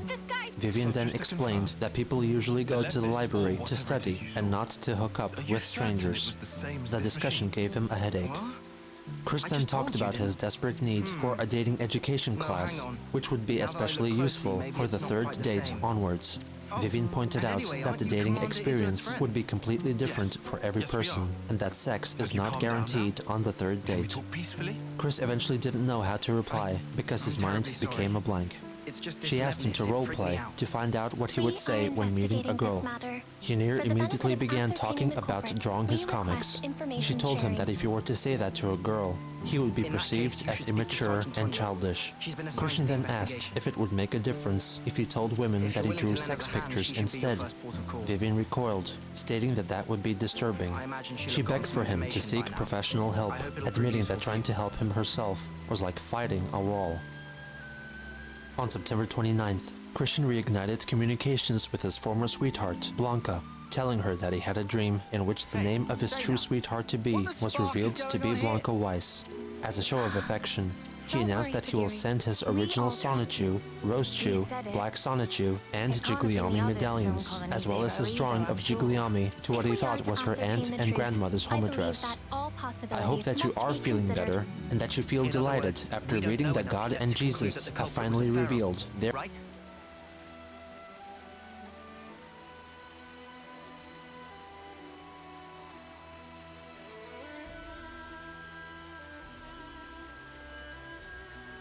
I'm muted. Yes. I did catch it, and when I caught it, I paused the video deliberately. It's like I'm pausing this video now. Hello, Tevin, by the way. I paused the video, and I said very clearly, I understand now why Tevin redeemed this video. Yes. And I may have said yes a couple of times, and then I proceeded to unpause the video. It's like I am unpausing the video right now. I'm catching up on Christian because I've lost control of my life because I'm staying up at 2 in the morning playing Xenoblade. I really need to finish Xenoblade. I need to lay down the law. I need to put my foot down, as some other people would say. And I need to finish this game. I need to stop lounging around. I'm like 3 quests away. 3 quests and a gauntlet away from being as done with it as I can be. Sounds like I need chocolate pudding. I settled for orange juice. I wanted cereal, but I forgot I didn't get any milk because I ran out of milk earlier this week. I'll probably pick up some more. Hello, Amani Tevin. I knew you were here the whole time, but not really. Hello, sir. They're guiding me to you. 2 days later, he sent her an album of grainy photos of himself in an array of poses. On October 4th, Chris released a short video in which he lampoons that was a good redeem, by the way. I forgot he played in the OG MTV Final animated Fantasy series Beyond Flux. We're being watched. My name is Christian Weston Chandler. I'm here to find happiness with my true sweetheart, who I've known for over 2 months now. So you trolls best leave us alone. Is anybody listening? Trolls. Do you believe me? Everybody happy now? As the months progressed, more and more Jimmy Hill-related artwork began to surface. Screenshots from a supposed Sonichu animated series were leaked as well, and the plotline of Hill's Sonichu story was revealed, which resembled Christian's own iteration, but with some notable alterations. Sonichu was touted as the first openly gay cartoon character, with Blake being his boyfriend. He hung out with Rosechu, his gal pal, and he loved his parents, Mary Lee Walsh and Jimmy Hill himself. In the cartoon, they would come under attack from the giant jerkbot, which was modeled after Christian's own naked figure. On October 9th, trolls received Christian's package meant for Blanca. It included the medallions, as well as his depiction of Blanca's original character. Chris wrote a heartfelt letter to her on the back of the drawing, which Nurse Iki-chan herself read out for a video later uploaded onto YouTube. Dear Blanca, I am so happy that you are revealed as my true, honest sweetheart-to-be in the dream I have anxiously waited for since the dreams of me and my future daughter. Before, my heart was lost and confused. Now I truly see the path to true, honest love set for me by God, those were the main characters Jesus. and have to do I fucking now everything in this game. truly hardly wait to meet you around Halloween. Below the letter was an illustration depicting a sleeping, dreaming Christian who dreamt of himself waiting for his sweetheart Blanca at a local hotel. The trolling group quickly uploaded their findings onto ED. In response, Christian recorded a video falsely claiming that even though the trolls got hold of his medallions, Blanca had intercepted them and sent his Sonichu medallion back, which he then modified to make more secure, meaning the medallion around his neck in this video was in fact a copy. Captain's log. Stardate, October 9th, 2008. Y'all know who I am, so my message should be clear. I'm here to dispel a couple of rumors that have been flying around. Firstly, my Sonichu medal was not stolen. It was entrusted to my sweetheart, Blanca, who lives over in Kentucky. Rest assured, she is not a troll, so nobody say otherwise. I have talked to her on webcam and video and audio and heard her voice over her microphone to my speakers and headphones. Anyway, I sent her the medal, and even though some trolls nearby got hold of it temporarily, she managed to get it back and send it back to me and Express. He emphasizes that he added a peg to the back of it to hold his amethyst high school ring. He also mentions his leaked DVD footage, naming the man in the pickle suit as the culprit. Also, the DVD, that was not stolen either. The man in the pickle suit tricked me once again, but pretended to be a trusted gal pal of mine. So it was sent upon request, but thank God I had the foresight to not make a copy of my director's cut, which has a lot more footage on it than any distributed copy has. Still convincing himself that Blanca was true, he professes his love for her. I wish to also proclaim my love for my sweetheart. I love you, Blanca. I cannot bear to live without you, baby. So please come here as soon as possible so we can be together forever. I see. I love you, Blanca. I always will. Neither the husk nor the Pharaon were recovered. Pain me. It would just pain me if you got hurt. So nobody better harm a hair on her, or else you hear from me. As an epilogue, Chris advertises the upcoming PS3 game, Little Big Planet. Also, this video, as well as all previous videos, are proudly presented to you thanks to the gracious technology from Sony Computer Entertainment America. Look forward for the upcoming Little Big Planet game, coming to only on PlayStation 3, and see exclusive levels that I will be uploading after I have created soon enough, that y'all will be very interested in playing. Thank you. 4 days later, seemingly unperturbed by the possible deception concerning Blanca, Christian made another video, announcing that... Remember when Christian streamed on Twitch a little bit during DSP's second run on the site? Vaguely, I think I tuned in for one of them. I know he streamed... He didn't have any... He didn't do it through OBS, he did it through his PS4, I'm pretty sure. It was one of those streams. I don't think anybody really attended them. And I know that's kind of funny, given... I mean, like, relatively speaking. It was, like, less than... Like, it wasn't even double digits, which I thought was strange. I was like, isn't this the guy? Like, this is the guy. It's not the guy, like the guy, but he's like another guy. But he's the guy, and like, no one's here? The fuck? I guess it had to be a shit show. Not really. At least for a little bit I watched, he was just kind of boring and sitting there. I don't think he talked. Maybe I'm misremembering, but I don't really remember much. Like, if something happened, I figured I would have stayed longer and then remembered more. I think I just tuned in. He was like being very quiet and mellow. And I was like, oh, okay, that's weird. And no one's watching. Or no one's talking to me in the chat, man. So I kind of dipped. That he had received the beta release of Little Big Planet and had already completed making his own level. The Little Big Planet level y'all have heard about. I have the beta, and I have completed the level in only 2 nights, and I got published onto the Little Big Planet database on the internet. I have no proof. Apparently my beta had expired, which is kind of bad luck. So I guess I'll just have to wait a week before I can introduce the level fully in video form on the YouTube. Little Big Planet, only on PlayStation 3.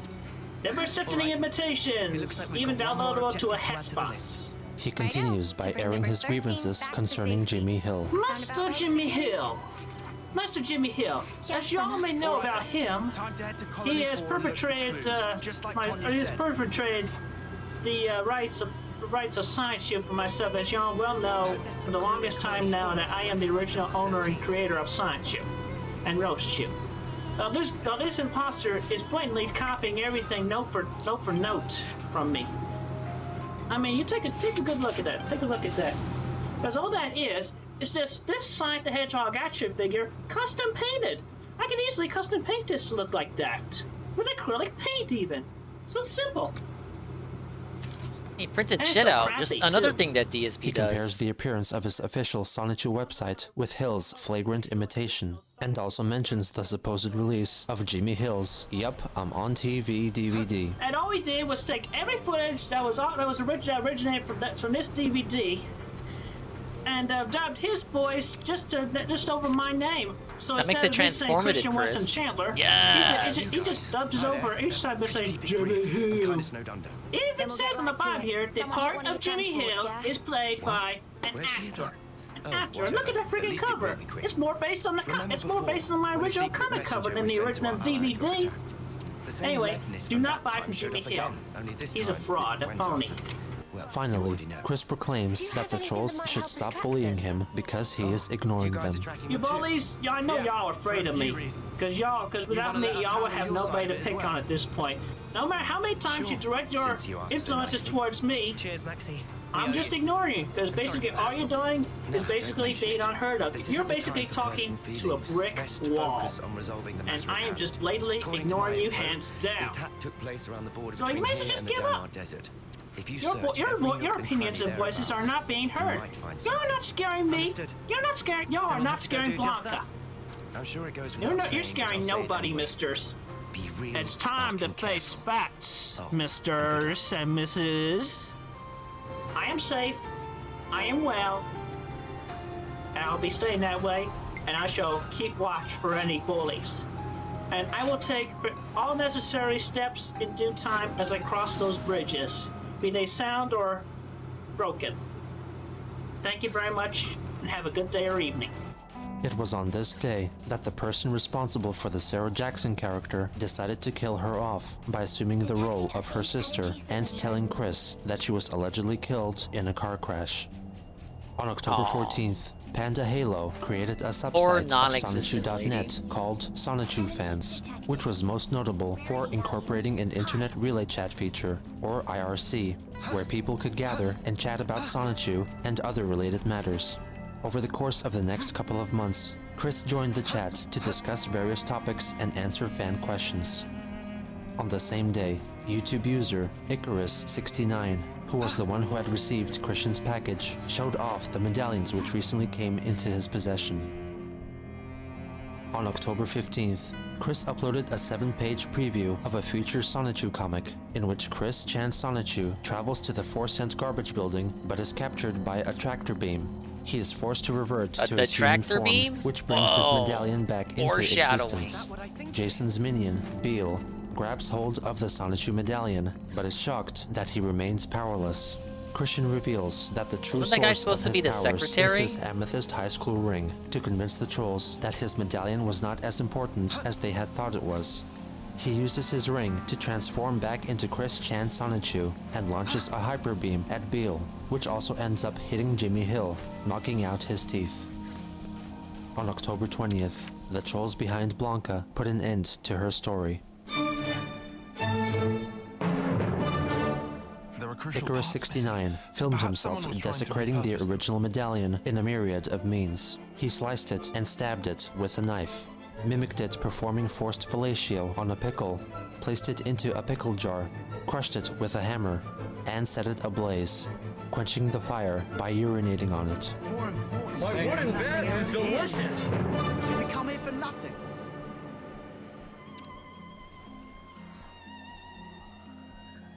Evidence of Pharaon activity detected. Yeah, big ups to the patrons.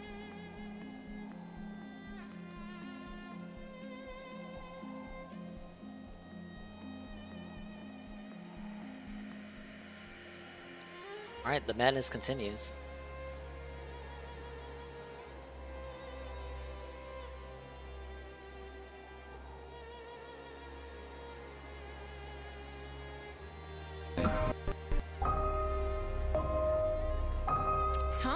What? Where? Visual sensors have detected residual flame clock energy. Its signature is unique to mobile armored units utilizing a flame clock for propulsion. Captain's logs. Wow, Stardate. you can find stuff October like that. 21st, 2008. The trail leads in the direction of the desert. Well, Pursuit is currently possible it's done. and advised. Then let's go after them, Sagiri. Blanca and I, well, she broke up with me because the pickle man tricked me again. A few more stupid photos. Anyway, she saw them. She got angry. She broke up with me. So, I'm sad. Still refusing to accept that Blanca might have been a troll, Christian believed that she broke up with him because of the photos that the Pickle Man leaked onto Encyclopedia Dramatica. I hope you jerks and trolls who wanted to break us up are happy. Because all you did was make me feel sad, depressed, and you made me crash into slumber a couple of times. And you know, it takes a lot of stress and exhaust and such to make a person feel like they're gonna crash and burn into a Stop trolling bunch of you trolls. into a long Oh no! Wait a slumber. minute. He didn't want to believe she was So a anyway, troll. I'm sad. He's not even saying that And she's a Blanca's troll here. sad too, and even more sad because her grandma died. Nevertheless, he had the energy to give an update about Panda Halo and Jimmy Hill. You know, Panda Halo is the moderator for the fan site on Dial officially approved. She's also helped me against I was wondering what this door was the for. imposter, I found it last time Jimmy we played Hill. this. Again, do not buy anything from that bastard imposter. What's it doing in a place like Because this? y'all know he did You know the what? same Peaches thing to told me about Warner this years area ago, too. God damn and it. he was put to jail for it. Completely forgot he did. So Dude, he it was weeks deserves ago. to be Leave me put in alone. jail again. So yeah, that's it for now. I'm gonna sulk some more and like a maybe job I'll for upload this video. I don't know. Dinky door like this? Y'all take care. Be safe. 2 days later, Jessie Ruddy revealed herself to have been untrue, and their relationship ended in an explosive chat in which she branded him a homosexual, with Chris defending himself by professing his desires for sexual practices to be administered unto him by a woman. On October 26th, Christian took part in a fan chat through IRC, trying to bounce back from his breakup with Blanca. During an impromptu question and answer session, he admitted that he was already seeing someone else, claiming her name was Chloe. According to him, they met at a GameStop while pre-ordering Little Big Planet, and had already gone to second base together. According to his story, this would mean that they were dating at the same time that Chris thought of Blanca as his true sweetheart, supporting the theory that Chloe was a fabrication. When asked about her just over a year later, he had absolutely no recollection of her. The name might have been a reference to Chloe Rosechew, an original character created by Sarah Cassandra Mackenzie. The following day, Christian uploaded his first Q&A video in which he answered 10 questions from Sonichu fans.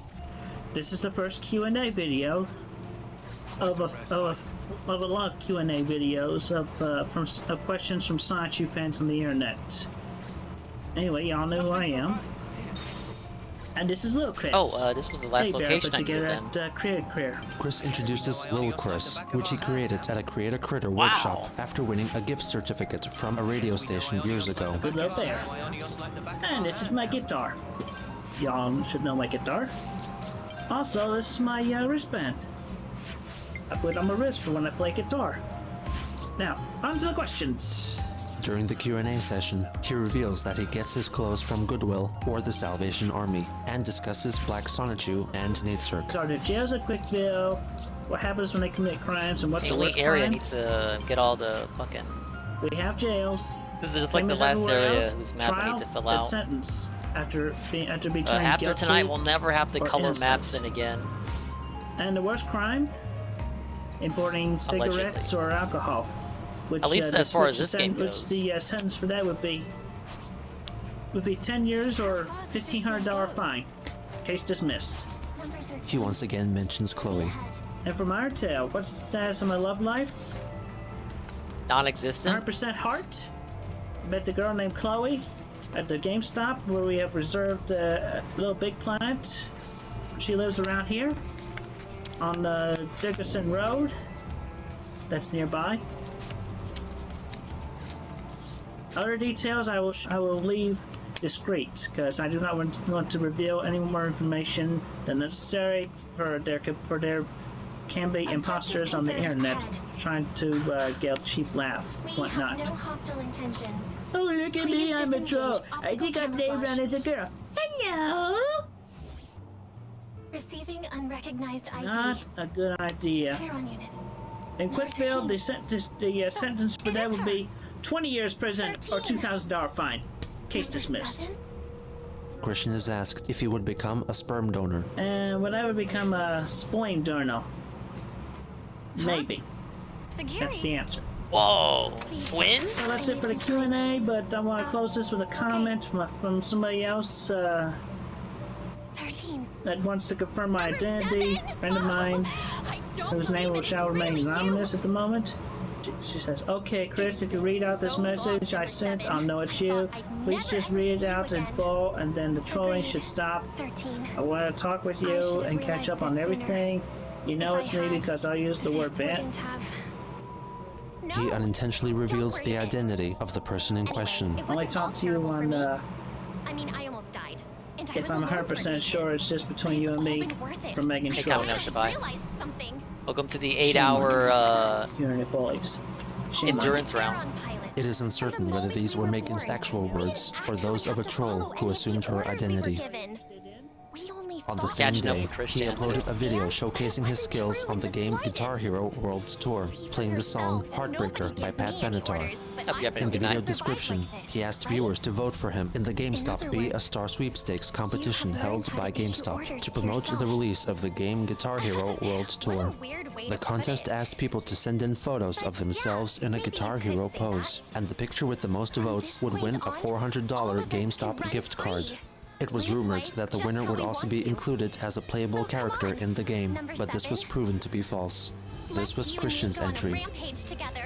He uploaded yet another video on the same day, in which he played through his custom-made level in Little Big Planet, based on the events from Sonichu Episode 1.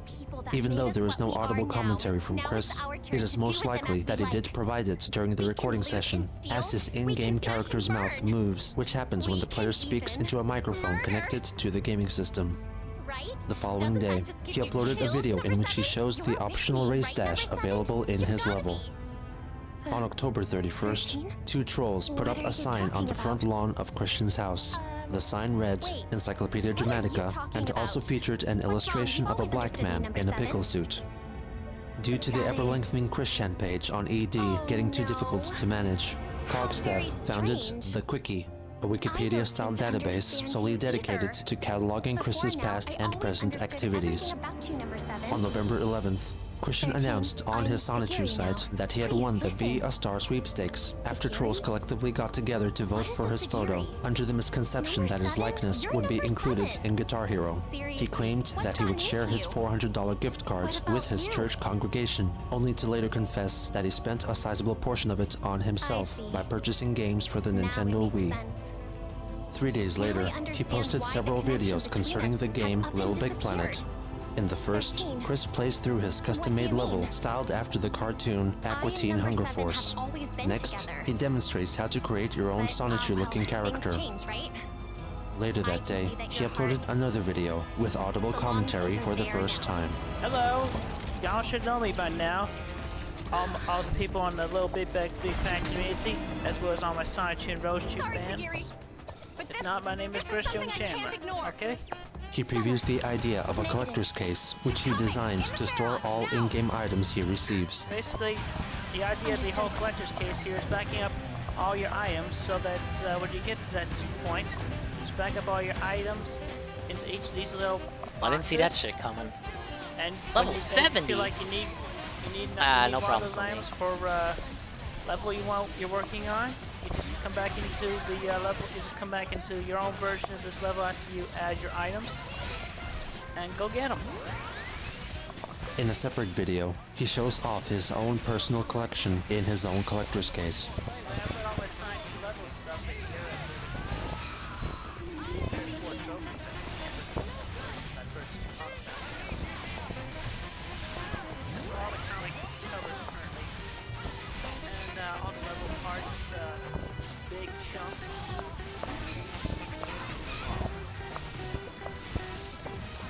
10 days later, he made a video telling the story of his experiences with the PS3, told through a custom Little Big Planet level. Take a ride of you summon me into my collection. And do your best. Throughout November, Vivian G took part in an online creative writing project called National Novel Writing Month, which calls for participants to write a 50,000-word manuscript during the month of November. Vivian's story was called A Girl Who Brought Down the World, in which Christopher Winfield Vega, a character who resembled Chris in many ways, eventually becomes the supreme ruler of the entire world. Strewn throughout the story are references to Chris's own life, as she attempted to show him the error of his ways in a creative manner. When the novelette was finished, she sent it to his home address, hoping that he would read it.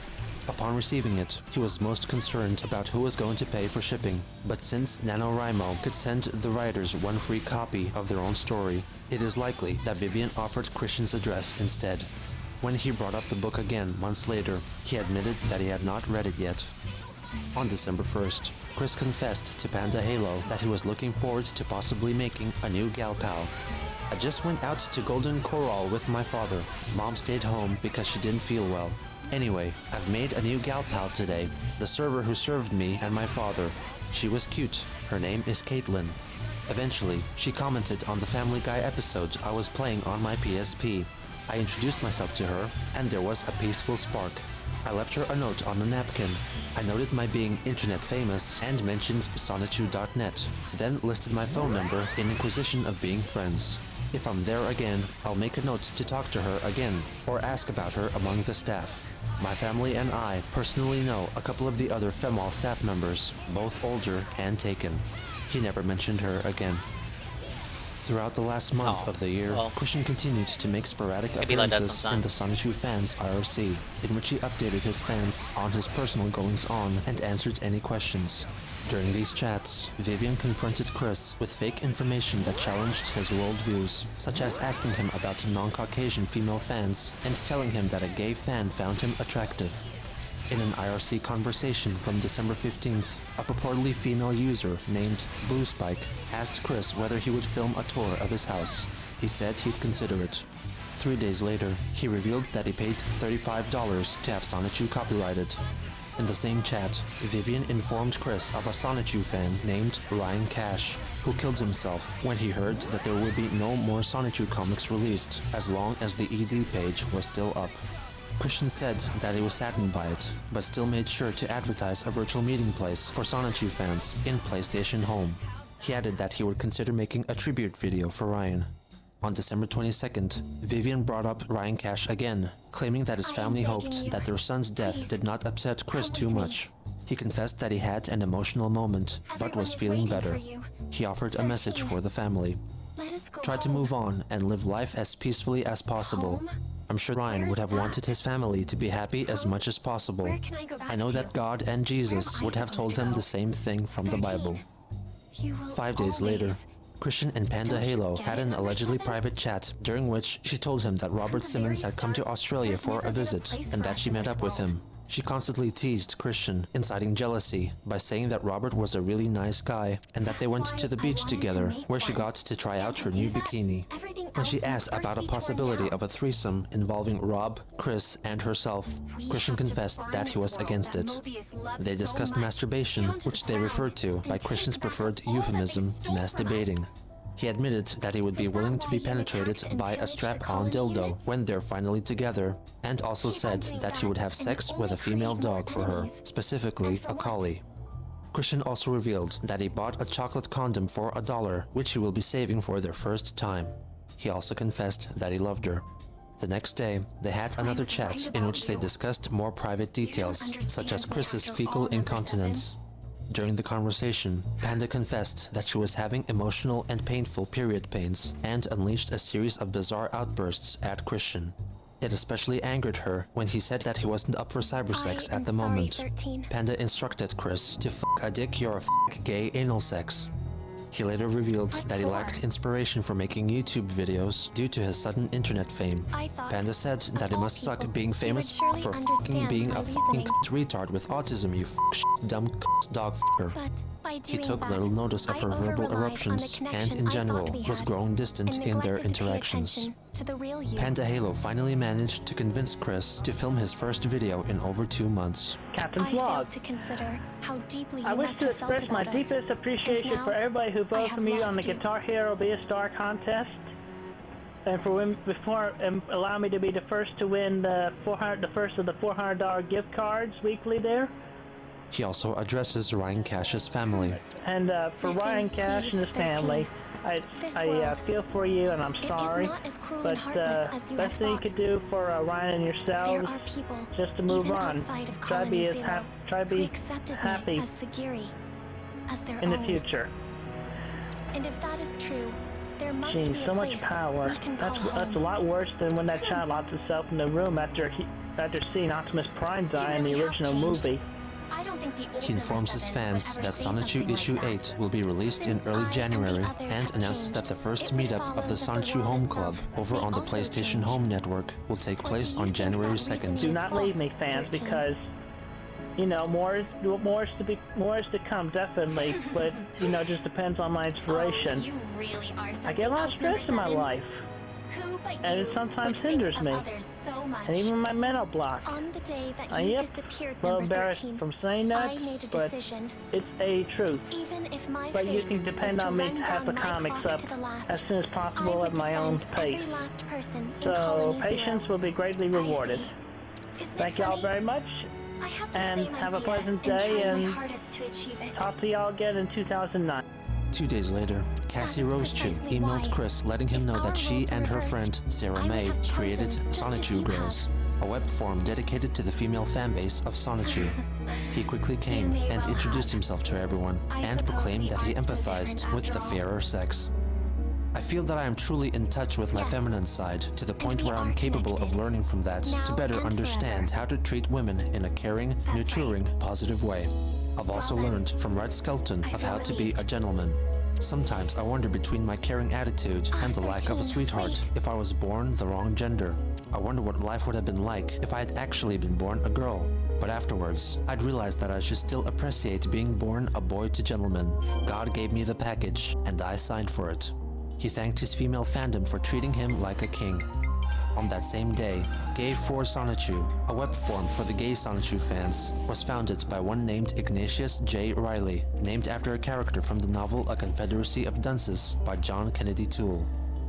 On January 2nd, 2009, Christian held his first Sonichu Home Club get-together.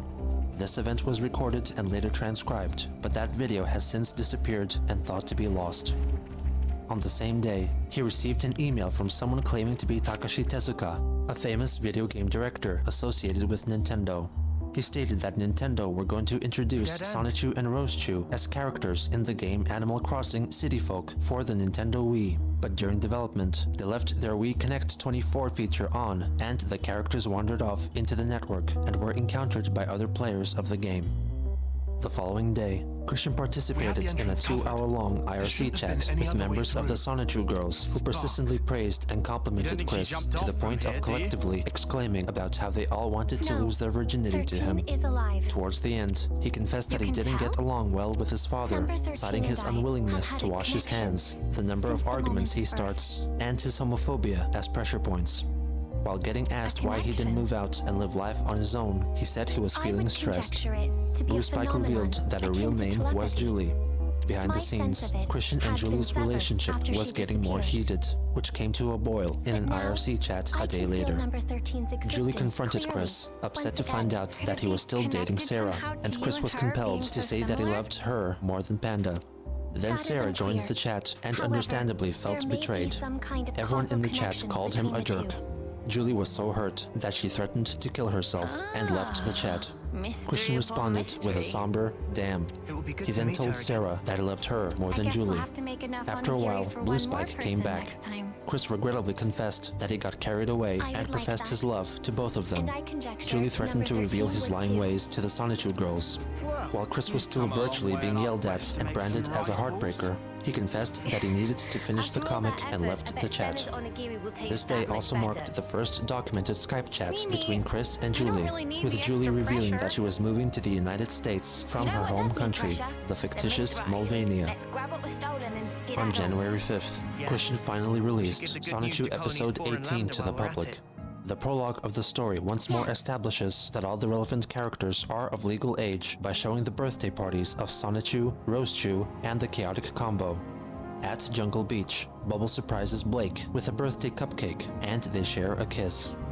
The episode itself begins with news reporters covering the spring break party, with the anchor of FQX News, Greta Squall, without warning, tearing off her suit to jump into the party herself.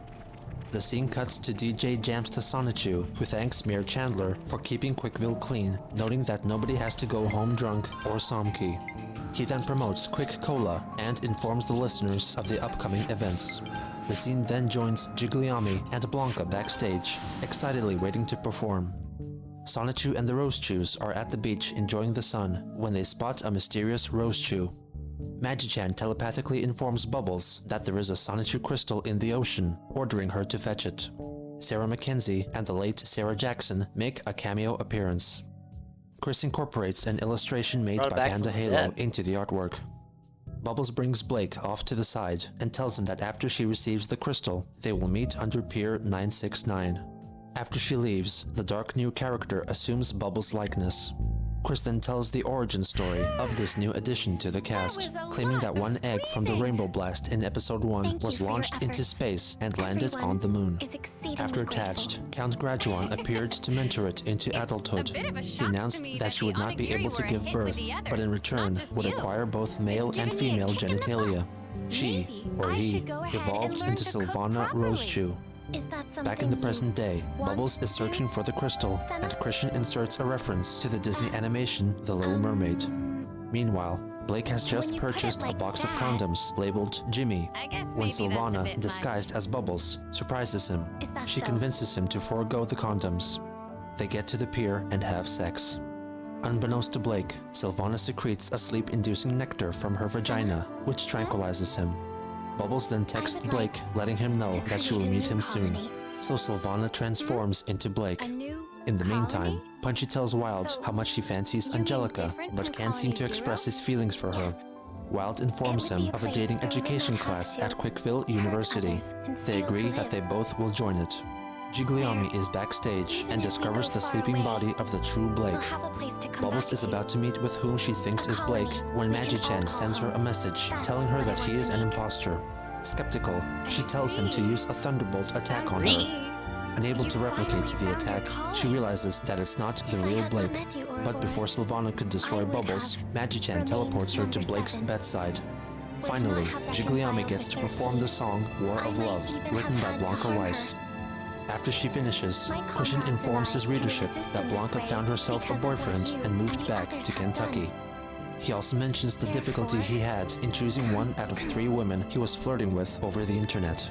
Fortunately, God and Jesus made the decision easier for him by killing Sarah Jackson in a car crash and revealing the other to be a troll, possibly referring to Jesse Ruddy. This left only Sarah Mackenzie unscathed, promising her his virginity and eternal loyalty. Oh man, down the He two gives to go. a brief message I've of been condolence with to number Ryan 13. Cash. Security finally saw what path the path she must take. On the same day the comic was officially completed, Chris received an email from noted game designer and the then senior executive of Nintendo, Shigeru Miyamoto, an elaborate scheme of a troll. The fake Miyamoto told him that he was interested in meeting Chris I remember this concerning the saga when it Sonichu was video going on. game. Well, not The when it same went on, but troll when I read also about assumed the role of James Zilberstein, the alleged lawyer for Nintendo of America, who was often referred to by the nickname Jay-Z. While very flattered, Chris voiced his concern concerning the commute to Nintendo headquarters in Washington State.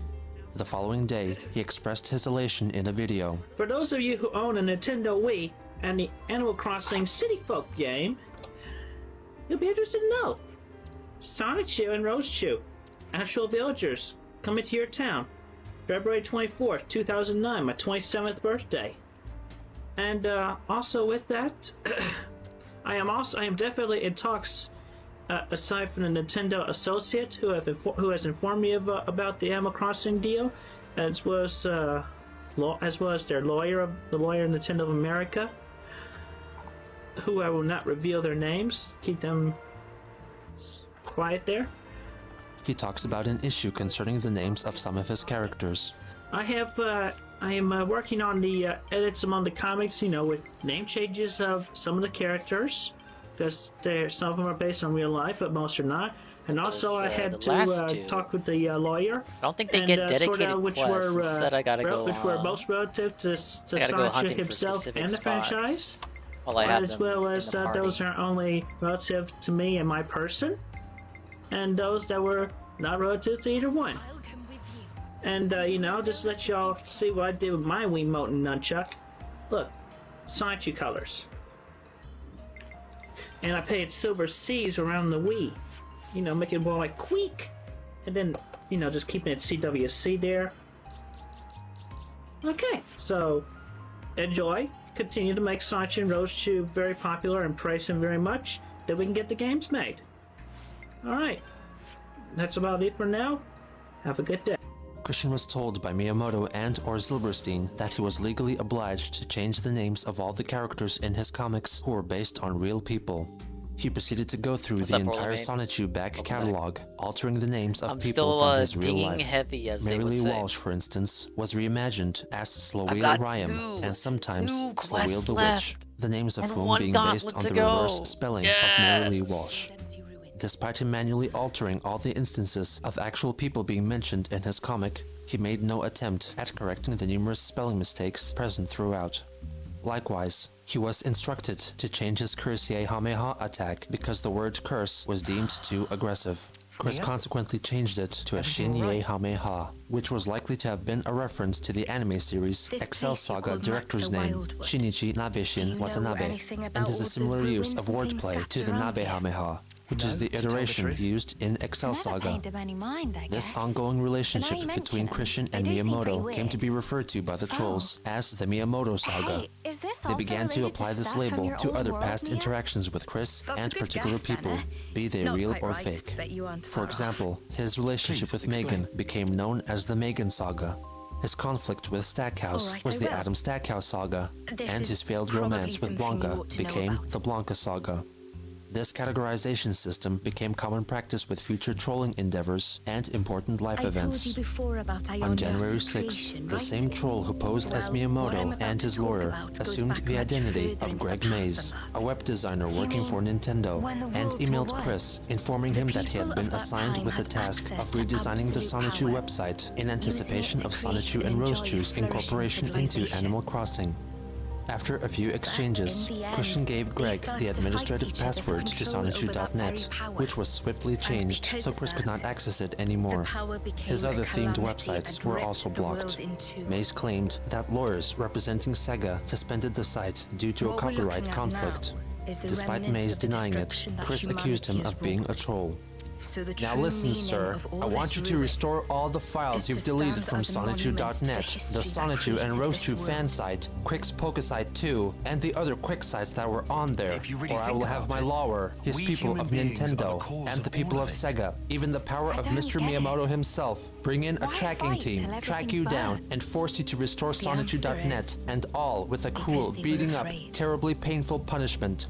You do not want to remain on my bad side. My fangs are sharp, and I can thirst for blood, even though I am Cherokee, not a vampire. Greg Mays even showed Chris a mock-up of the proposed new design to prove that he was not a troll, only to be apparently fired by Nintendo.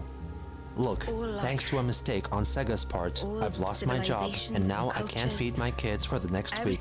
I offered to restore the site, but you wouldn't let me, so the client, you, has been lost, and my employer just fired me. I am crying right now. Thanks. Christian made a video addressing the issue. Unfortunately, due to a troll having found access to the database behind Sonichu.net, it is temporarily shut down, and I cannot change the password at the moment. But apparently the guy said that he can't fix it, so pretty much forced him to do it. So, you know, Greg Mays at gmail.com with 3 G's. Why this world that we're in the in now Greg. is called Ionios. If you do not re-upload Science.net back to the way it was, just as the I will people come did back down then. at you with my boys from Nintendo and my lawyer man from Even Nintendo, though they were longing Jay-Z. for eternity, You gotta come to down with his sacrifice boys so from many lives Nintendo to and the achieve boys it, at it's not- Sega. They're gonna can't track be you right. down. I agree. We're gonna punish you might for what get you hurt. did if you don't bring my someday we'll website be back gone. up to the way it But we was. have to keep moving forward in spite of Jay-Z, all that. if you're the one that That's trolls what the it one means to to live. response, Right, Nia? you're getting it. So just listen to me, you jerk. Yes. Re-upload Exactly it. right. Or we're gonna rain heckle That on you must because be I'm not clear afraid to to all now. show my You should fangs. hold on to that vision of Holy life. shit. Cherish Back up. it as you go forward. Imp, it's fucking 3 in the morning. I digress. Peace and love to all the rest of the loyal Sachi and Roshi Keep fans. that in your heart Thank you so for your that you patience. never repeat the mistakes of Despite the the past. troubles concerning his website, he continued to correspond with Shigeru Miyamoto, recounting the discussions he had with his parents. Mr. Miyamoto, my mother has given the issue much thought, and she feels that she should come with me to be my escort. Personally, I also would feel better and safer with her around. I'm sure you can understand, since upon my understanding based on your past story ideas with Pokemon at least, and Ash with his mother in the second and third movies, my mother and I felt the sense of those who worked on them Miyamoto had had deep fuck all to do affections with for their Pokemon, mothers as man. well. We were deeply moved. My father, who has traveled with General Electric, says that Nintendo should pay for mine and my mother's tickets in advance. Then my mother and I can pick them up at the airport. Please let me know swiftly if it's possible. Due to our financial situation and my father being a penny pincher, we need you to advance the penny tickets to pincher? me and my mother, please. Barbara herself contributed an email to Miyamoto. There you are. We apologize for any inconvenience. A rush request of this nature jams the thinking process and does not allow time for working out all details to travel from coast to coast and does not allow for necessary financial arrangements. We thank you for this opportunity and hopefully can come to the best solutions for all involved in this venture. Robert and Barbara, writer, have both had experience with big business with General Electric Company and Reynolds Metals. Of historic value to the computer world, Robert was in on the research and development from the beginning, and without his knowledge, NES might not have arrived so soon. We look forward to joining with you in this venture.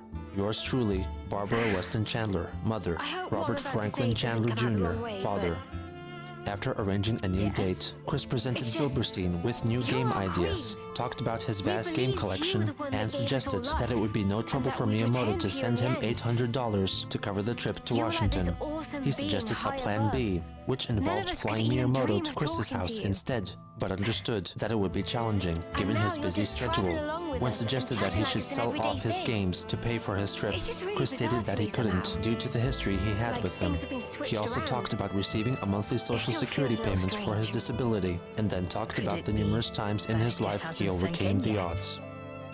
On January 12th, the troll behind Greg Mays told Chris that he was actually Jason Kendrick Howell, and said that in order to regain access to Sonichu.net, he had to make a video announcing that he was either straight or gay, leaving the choice up to Chris.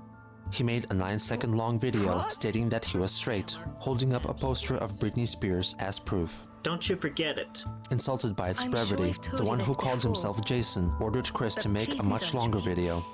He conceded, making a near 10-minute long video in which he professes that he is straight. You know who I am. But I have randomly decided to make this video because I am sick of all the false accusations and rumors and slanders that have been going around on the internet about against me. So I tell you for sure and for true that I am straight. Most of my friends in my life have been female. I've had only few male acquaintances, and they definitely turned me off, the majority of them, because they are rude, crude, and inconsiderate, causing wars and such. But women are so kind and sweet. It was so frustrating. And you don't have to look at any of them in bikinis or in a nude to fail to see the beauty in each and every wonderful woman. You know, between them and me and the majority of the world, we all just want to be understood. And I understand the ladies. If I hadn't become Ouroboros, I understand the I'd women. never have had the chance to meet you, Nia. You can definitely A see small pebble starts the avalanche, which changes your whole future. the sheer brilliance Don't you think? of their I delightful don't think you can put it all personalities down to between chance. each and every one of them. What do you mean? And I just think we because they met because we act were in a supposed harsh to meet. nature, It was even meant to be. when they should be Because calm and peaceful, To me, you're... they still care about the men in their lives. And especially the children soon, guys. Get a move that on she and her husband Okay, we're coming. puts together. Like I would be putting Shall together we go with join the my others? Sure. sweetheart, Let's do that. my sweet panda. Never gonna give you Mio? up. Yes? I appreciate the inner beauty more than the outer beauty. I'm really glad we But got yet, to talk I am like attracted this. to the outer beauty Yeah, as well, me as the too. majority of Mia. my gender should be able to appreciate. And Playboy has been able to help us in that sense to better relate and further our appreciation for Yeah, I'm the reading too female much into it, species, but the females, the women, the beautiful that ladies. cutscene trying to say that we're related?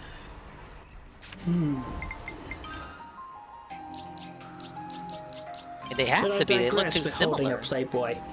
I still care about the women. And I even go as far as to stoop to one low level. Boobies. Vaginas. The fuck? Gorgeous. Christian Weston Chandler. It's just way too late I for am this straight. shit now. Ah, yes. Yes. Yes. Peace. After the video was completed, Hal asked one more thing of Chris. Saddened by the loss of both of his own parents, Yeah, exactly. he Sure wanted about their Chris to cat make a video girls with Bob and white Barb hair and their have gem them things are in the express how same proud they place. are It of really him. makes you think. He said that he would film it soon. He never did. On January 15th, 2009, Chris announced that Sonichu.net But Nia's was like restored thousands and and also thousands of uploaded years a old at video this officially point. denouncing Doesn't make AD. sense. I am hereby making it official and making a statement that majority to every single detail on that heinous page against me is all a pack of lies, bunch of slanders, twists of my own actual words and drawings and such for the trolls / internet bullies' own evil purposes. I'm a good person. I'm good-natured, but I will show my fangs when I have to. Only when I have to. And I'm showing my fangs right now against that page. He also thanks Sarah Mackenzie and the Sonichu girls for their ability to appreciate and understand him for who he is. So I'm I'm making pretty it sure that's an official. ornament. I Nobody think. will be allowed No, forever it's an ornament, able but I to think her use ears anything pop on through that it. page, that encyclopedia. Her ears aren't that Dramatica big in page the their with the name original Chris game. Chan I promise or you. something Maybe they grew. similar along the lines of running to Christian Weston Chandler or Christopher Weston Chandler, or even Christopher Christian Weston Chandler or Christian Christopher Weston Chandler. If you hadn't been here, we'd have just Among walked those right past like it names. was no big thing. I curse y'all to bad luck and extreme misfortune. Shinye Hame Ha! Why not have a look back at the path The you following already day, traced? Cushing stated that Jason had seized control of Sonichu.net once again and announced the conception of his new domain. That bastard, Jason Kendrick Howe, the guy who originally started the Encyclopedia Dramatica page, hacked my tripod account the first time, and after recovering the password and full capability of the tripod account, he just hacked into it again. So Some in the strangely future, from this upbeat point music. on, it's Sonichu.info. I wonder if that came from. That comes from Xenoblade On January 2. 17th, I've never heard the that troll music play anywhere masquerading else as in this Jason game. Kendrick Howell revealed himself to be Ryan Cash's older brother, Clyde Cash. Refusing to believe this latest revelation, he continued to refer to the troll as Howl and left an angry message on his voicemail. Jason Kendrick Howe, you bastard! Bastard! You hacked into everything! You have driven me so beyond the wall I can't even describe it! You have me now, but I pray you dead! Goodbye! With Troll's moves and behavior becoming predictable, Chris could have had the sense to ignore them, as he had stated before, and not fuel the fire. He could have realized that the trolls only craved for attention and would grow in tenacity once noticed. Clyde Cash would prove to be no different.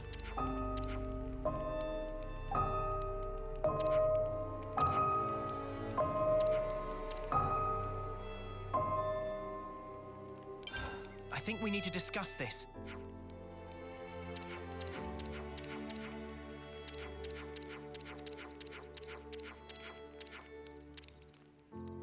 Okay, I guess I gotta go somewhere then.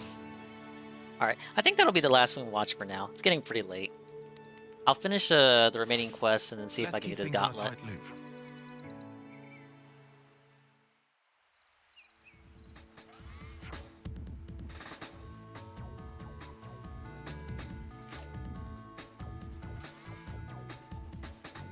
Oh, let's look here, look, listen.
Just in time.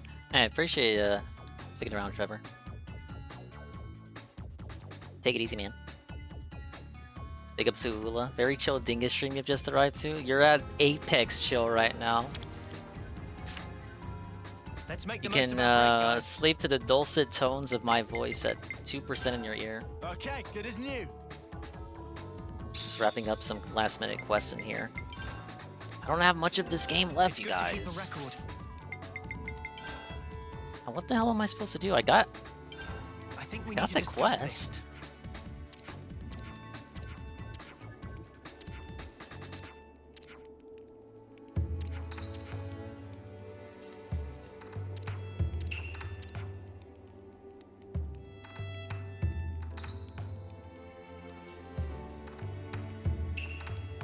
Oh, you're doing dailies at night? I getcha.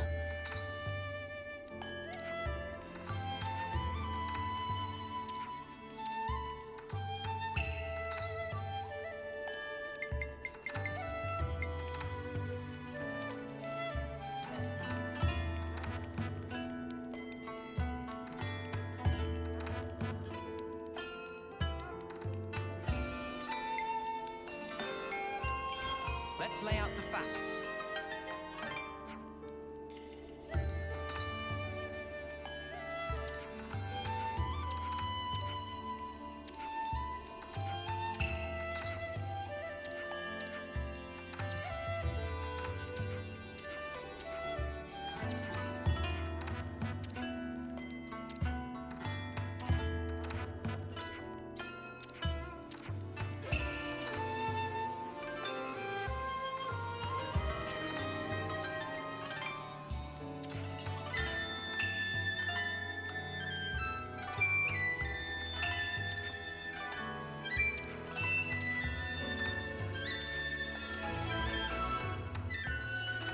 Any competitive games in the past on stream, but just in general? Really just Splatoon. Like the only thing I get real competitive in. But as far as, if you mean in the sense of me like going to a local or something, or any kind of competition, not really.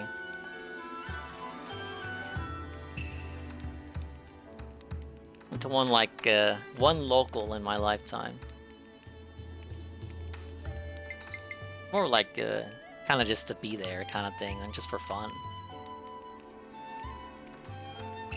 Online rank stuff?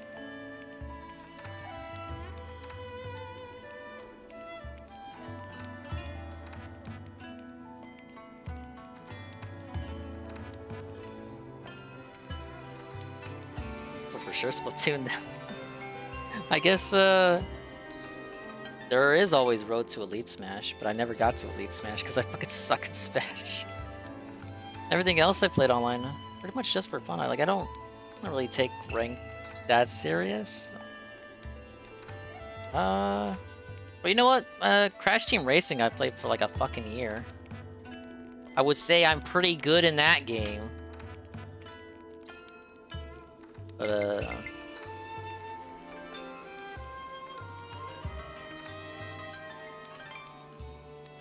in any game I've played online, you could say I have a rank in it.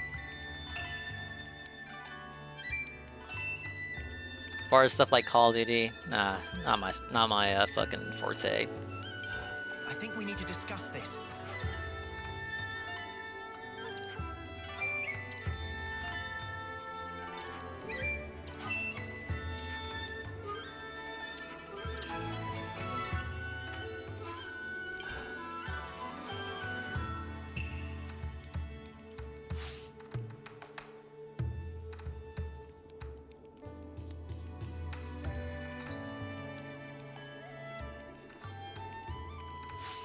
Where to from here?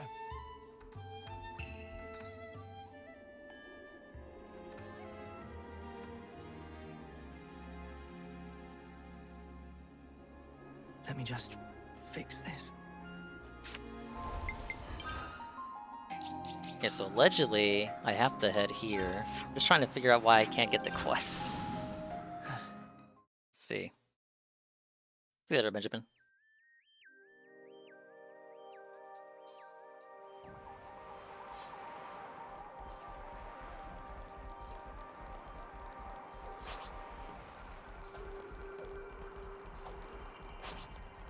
This is something decent, right?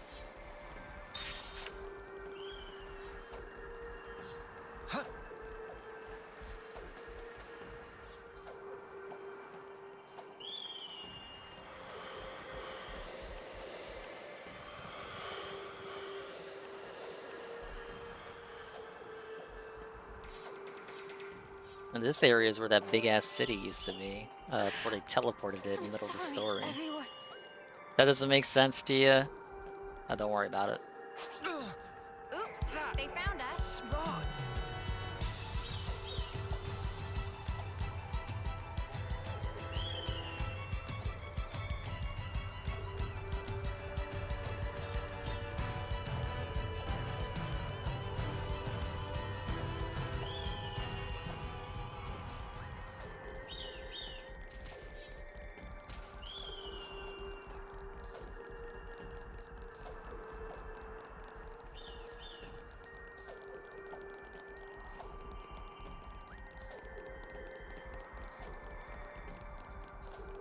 Dude, that enemy is glitching the fuck out.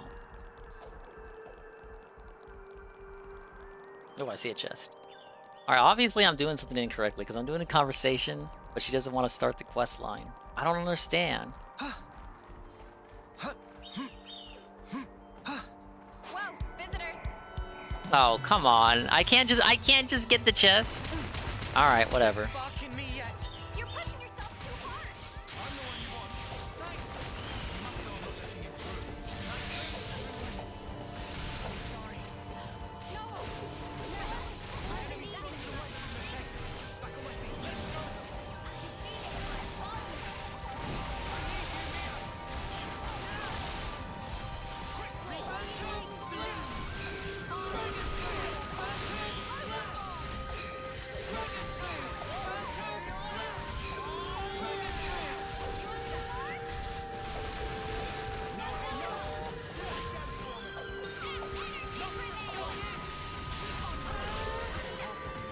Alright, we're good.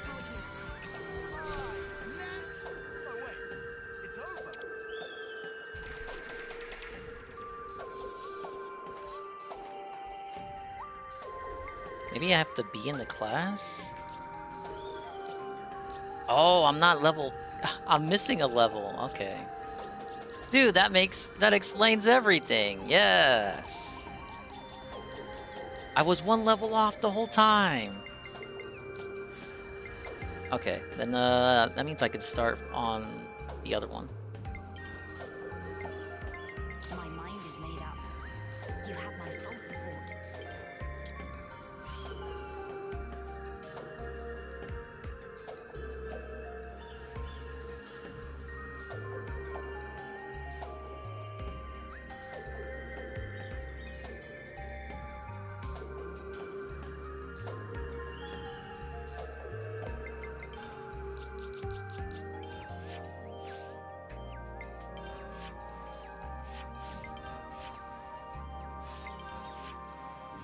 Oh shit. Okay, I've done what I've done what the game wants me to do.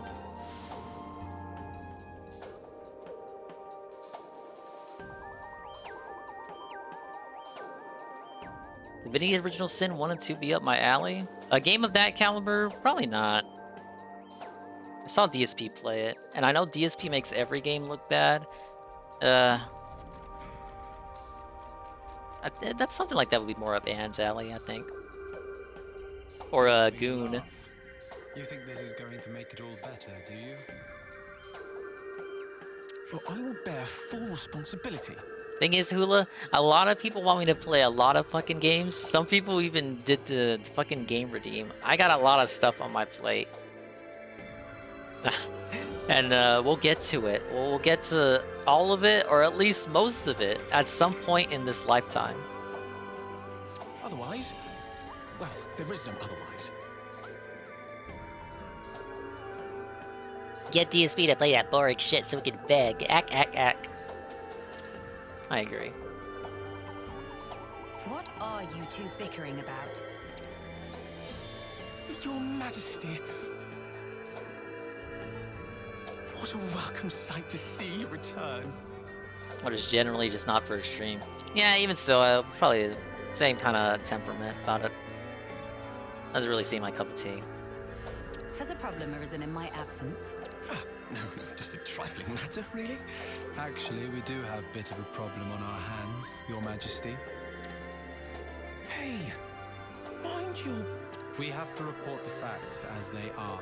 How much longer are you going to leave this hanging, eh? What's the problem? It's quite the voice on that 8 there. A couple of days ago, we had a small run-in with our Agnian opposites. Isel took care of them, but things got out of hand a little bit. Out of hand, nothing. They insulted Her Majesty's honor. I'm spitting feathers. Honestly, both of their voices are kind of like kapow. But with no reason to fight. You were the one who earned their ire. Did they come to any harm? You hurt them? I only intended to scare them, but then they resisted. So you sought to defeat them? No! Nothing of the sort. They had no flame clocks, so I would never... The presence of a flame clock is not what instigates a battle. The glimmerings of war are always there, within us. I imagine discovering that fact must have come as quite a shock to you. Circumstances aside, if you've incited their wrath, and I assume we haven't heard the end of this. As you say, they have since begun to rally together in opposition. I am ashamed. Truly ashamed. Now that this has come to a head, I cannot but take full responsibility. I will thwart their objective, even if it should cost me my life. You shall not. Do not speak of throwing your life away so lightly. I've already lost so many of my friends. I could not bear to lose another. Your Majesty.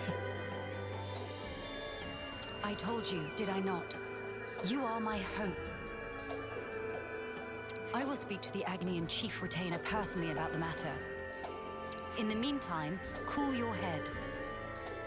We ate at this place here despite having no money, and we ran pre-planned errands, and we Karen side filled over some mundane shit, and You sent out a tweet late tonight Thinking it was 11 his time? Oh, I finally got home, man. I can't wait for the podcast, you guys. Even though it's Ask the King, it's not gonna be like a late boot up. Come at the scheduled time. Don't be late. Very cult-like kind of tweet there he sent out. Any more unfinished business that I should know about? A couple of house calls to make, Your Majesty. They want you at Colony 9 and the city. Colony 9? So Xeon then? Indeed. They've asked for some urgent backup following the recent Origin attack. And the other request is from Monica. Wants you to give her people a pep talk. The descendants of Ouroboros. I've caused such grief for them. And for an unfathomably long time. But now they get to speak to their real queen. I'm sure they'll be overjoyed. Yes, perhaps. Speaking face to face with another. There's nothing quite like it. Switching from one channel to the other is so dumb. Don't even get me started. And yet he insists that the channel's doing great. Because it's built off the framework of a completely... it's just a rebrand! It's built off the work of another stupid channel! It's the same channel!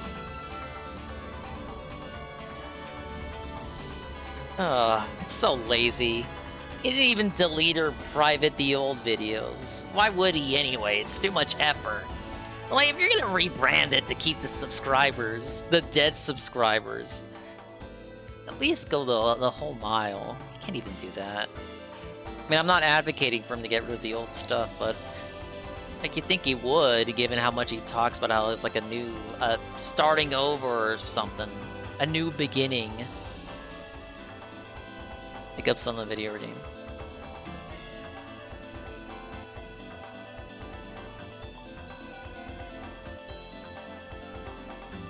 Real Housewives of Atlanta. We need the Real Housewives of Renton and Conway.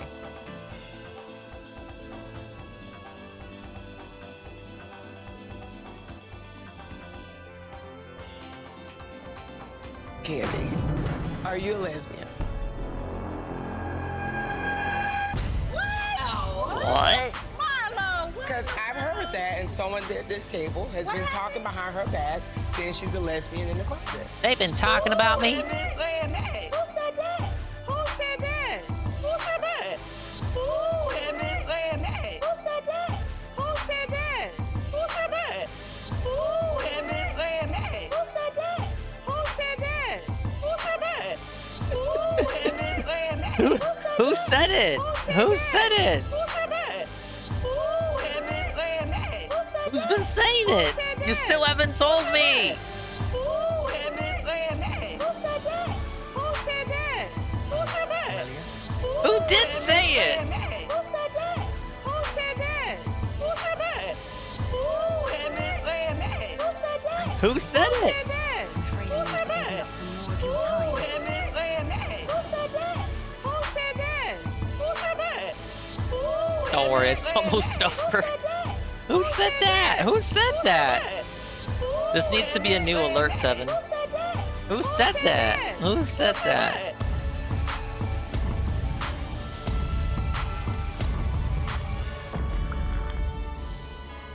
The voices in my head have gone too far this time, gentlemen. Now you can cut that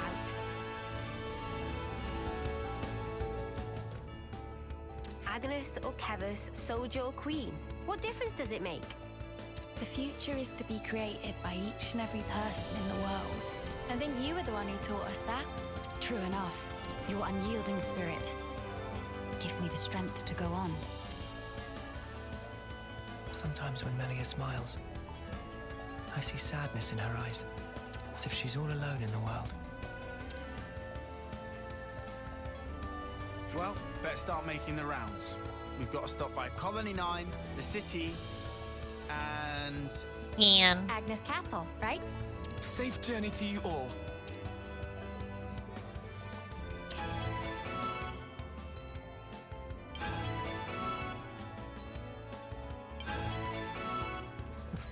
This fucking game. Look at what it's doing to me.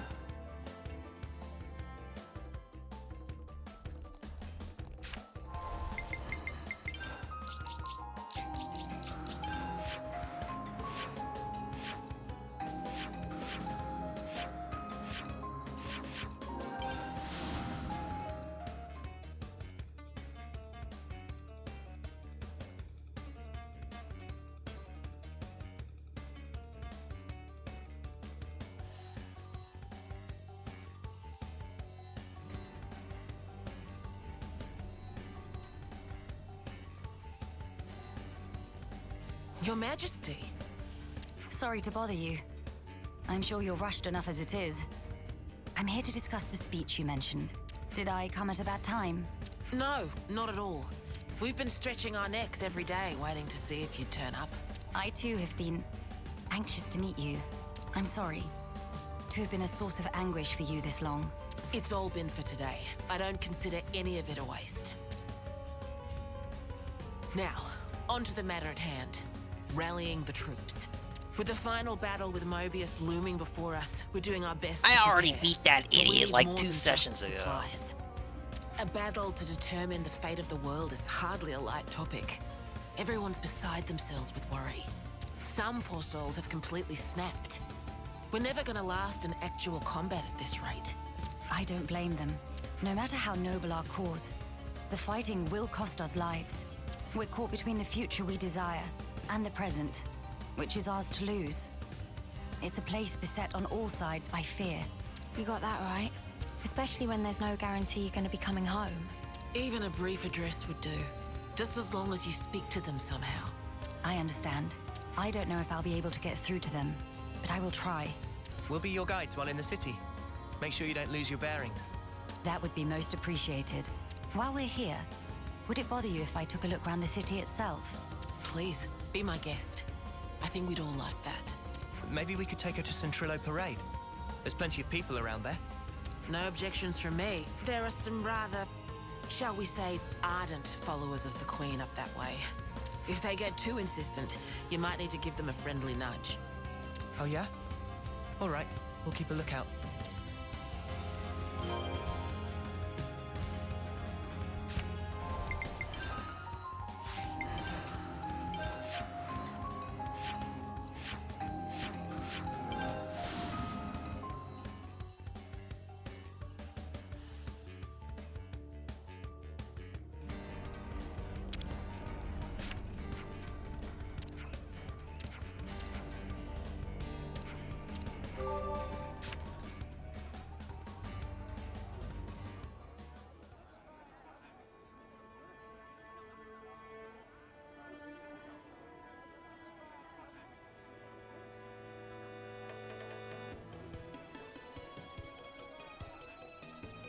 Now this is a far cry from the colonies and the castles. Did time go? Watcher 6? If you're heading out, thanks for sticking around. I think this won't be the I think this won't be the last Xenoblade stream, guys. Oh man. See you, Hula.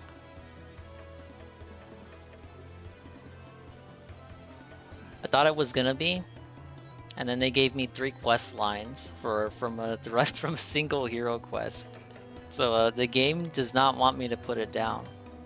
I'll have to look at the schedule, see when I can truly put this to bed. Literally, because I gotta put myself to bed soon. I gotta be up in the morning. Here is a place where people can truly live, make a home.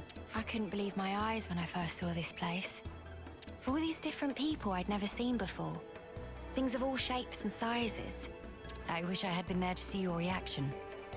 A shame. See my mouth hanging open like a lummox. Not worth it. Hired hoodlum. You seem to take it all in your stride. None of this surprises you.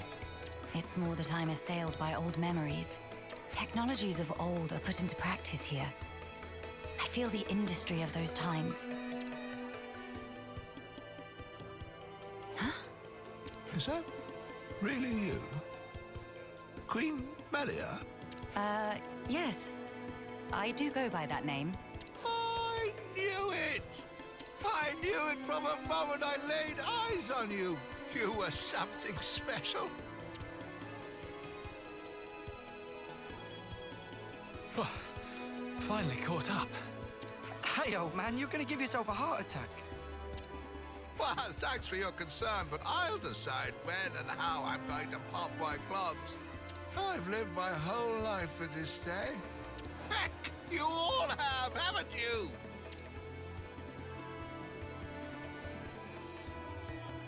Of course we have. You've returned to us at last, my queen. You really are as radiant as they say. Hey, fancy a bite? You should come by my restaurant. Sample a few of the local dishes. Nobody wants to see your Dude, they seedy fucking little love the bistro. Queen. She wants something memorable. Oh, say that again, I dare you. If you hate my establishment so much, I'll be more than happy to bar you from it permanently. All right, people, don't shove. Stop arguing. We don't want to scare the Queen now. Oh my days! I don't even know who this guy is. Come on now, this is getting excessive. You're telling me. Am I supposed to know this character? Leave him. Everyone's been living for this moment. It's always been my dream to see the true Queen come back to us. A lot of us die before we get the chance. Yeah, but now it's actually happening. Before our very eyes. How can we possibly keep calm when a miracle is unfolding? I am so grateful to you all, my people. I would like to express a few words of gratitude, if I may. It is a joy to see real human activity once again. After all these years, I see that you continue to remain strong. Of course we do. Got to protect what we love, right? Right. That's right. I'm not resting these old bones so long as there's life in them. We'll hold out for decades I wish more I if could we rest have my to. old fucking bones. We have our queen. And even Ouroboros stand by her side. With their strength behind us, Mobius won't stand a chance. Looks like that takes care of that. Indeed. Wow, decades plural. And here we are, happy enough if we can reach one. The way I see it, you lot are far more incredible. You've achieved so much in so little time. Huh? That's only natural, ain't it? Gotta get stuff done in the time you have. No way I could imagine having to fight for 40 or 50 years. Feels so snuffing far away. Uni. By the by, I'm not seeing the story spinner anywhere. Story spinner. He's this old guy who knows more about the city's history than anyone. He's like a walking encyclopedia. Real curious bloke. Normally he'd jump at an opportunity like this. Well, he's no spring turkin, though. If he is, he's missed his chance to meet Her Majesty. He might drop dead from the shock. Heavens. Where might we find this person? I think we should pay him a visit. What, really? I'll bet it'd make his day. But are you sure? I would like to try to meet him, if at all possible. As you wish. It's your call. You'll probably find him at Mittia Lookout. I hear it's one of his favorite spots. All right, we'll have to meet him on the next one, Then we can idiot. expect an enlightening conversation. What conversation are you expecting? Some. Shall we drop in, perhaps? We could do with some food. The fucking sleep deprivation just hit me out of nowhere. So, guys, I think we're gonna call it here for the night. It's good to keep I want to a hit the record. hay because I got shit in the morning. I'm probably gonna be really, really cranky when I get up. You guys aren't gonna want to see that kind of dingus, so I won't subject you to it. We'll call it for now. I'm sorry once again. I could not finish the game. It's another Peaches W. Undeniable. In your face. Peaches W. I'm crying right now.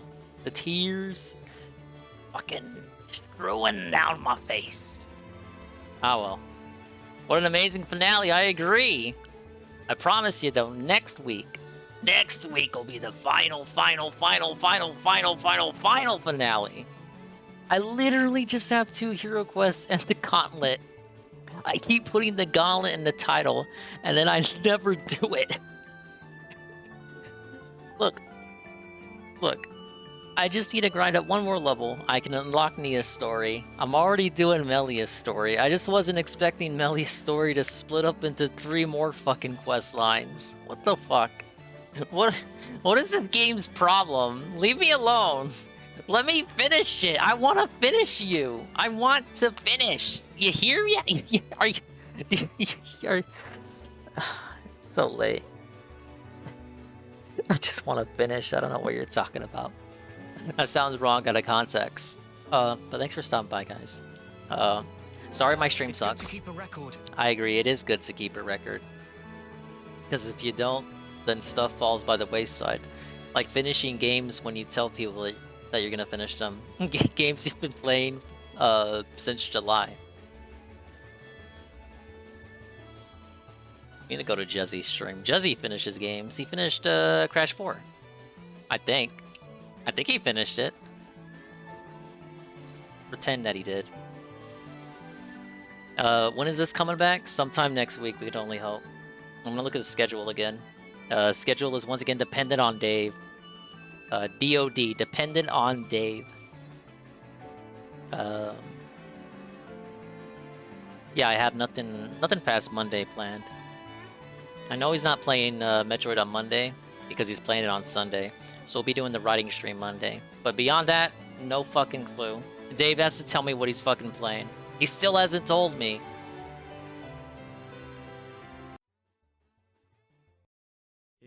But I'm taking the L on this one.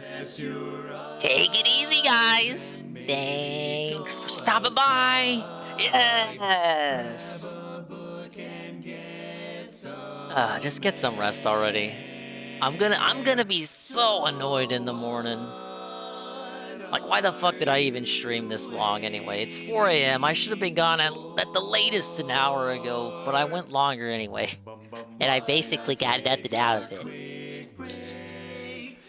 But, real talk, if you're still here, thanks for stopping by.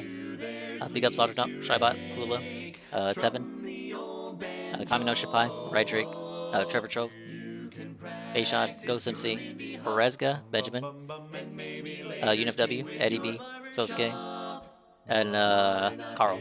Hi, Carl.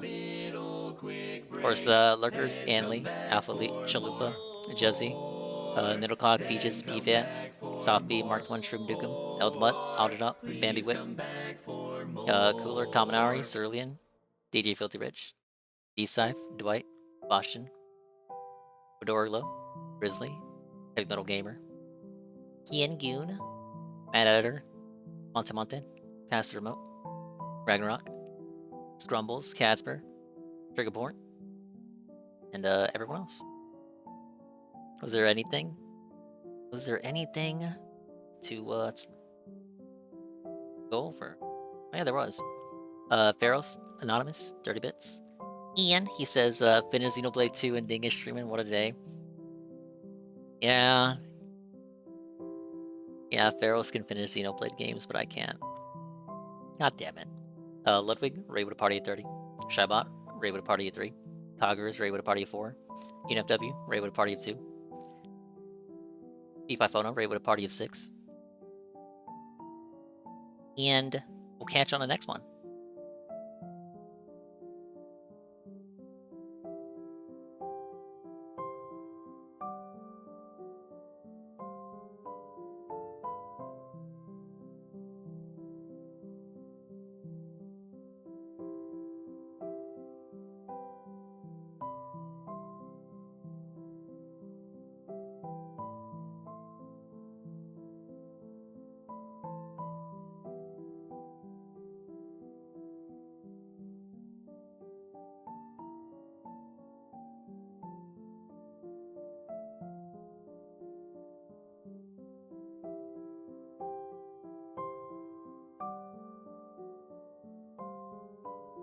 Alright, if you're still awake, here's the raid message.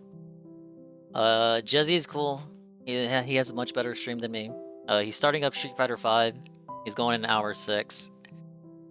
Even if I did want to go longer, you guys, once I hit 12 hours, I gotta split the video.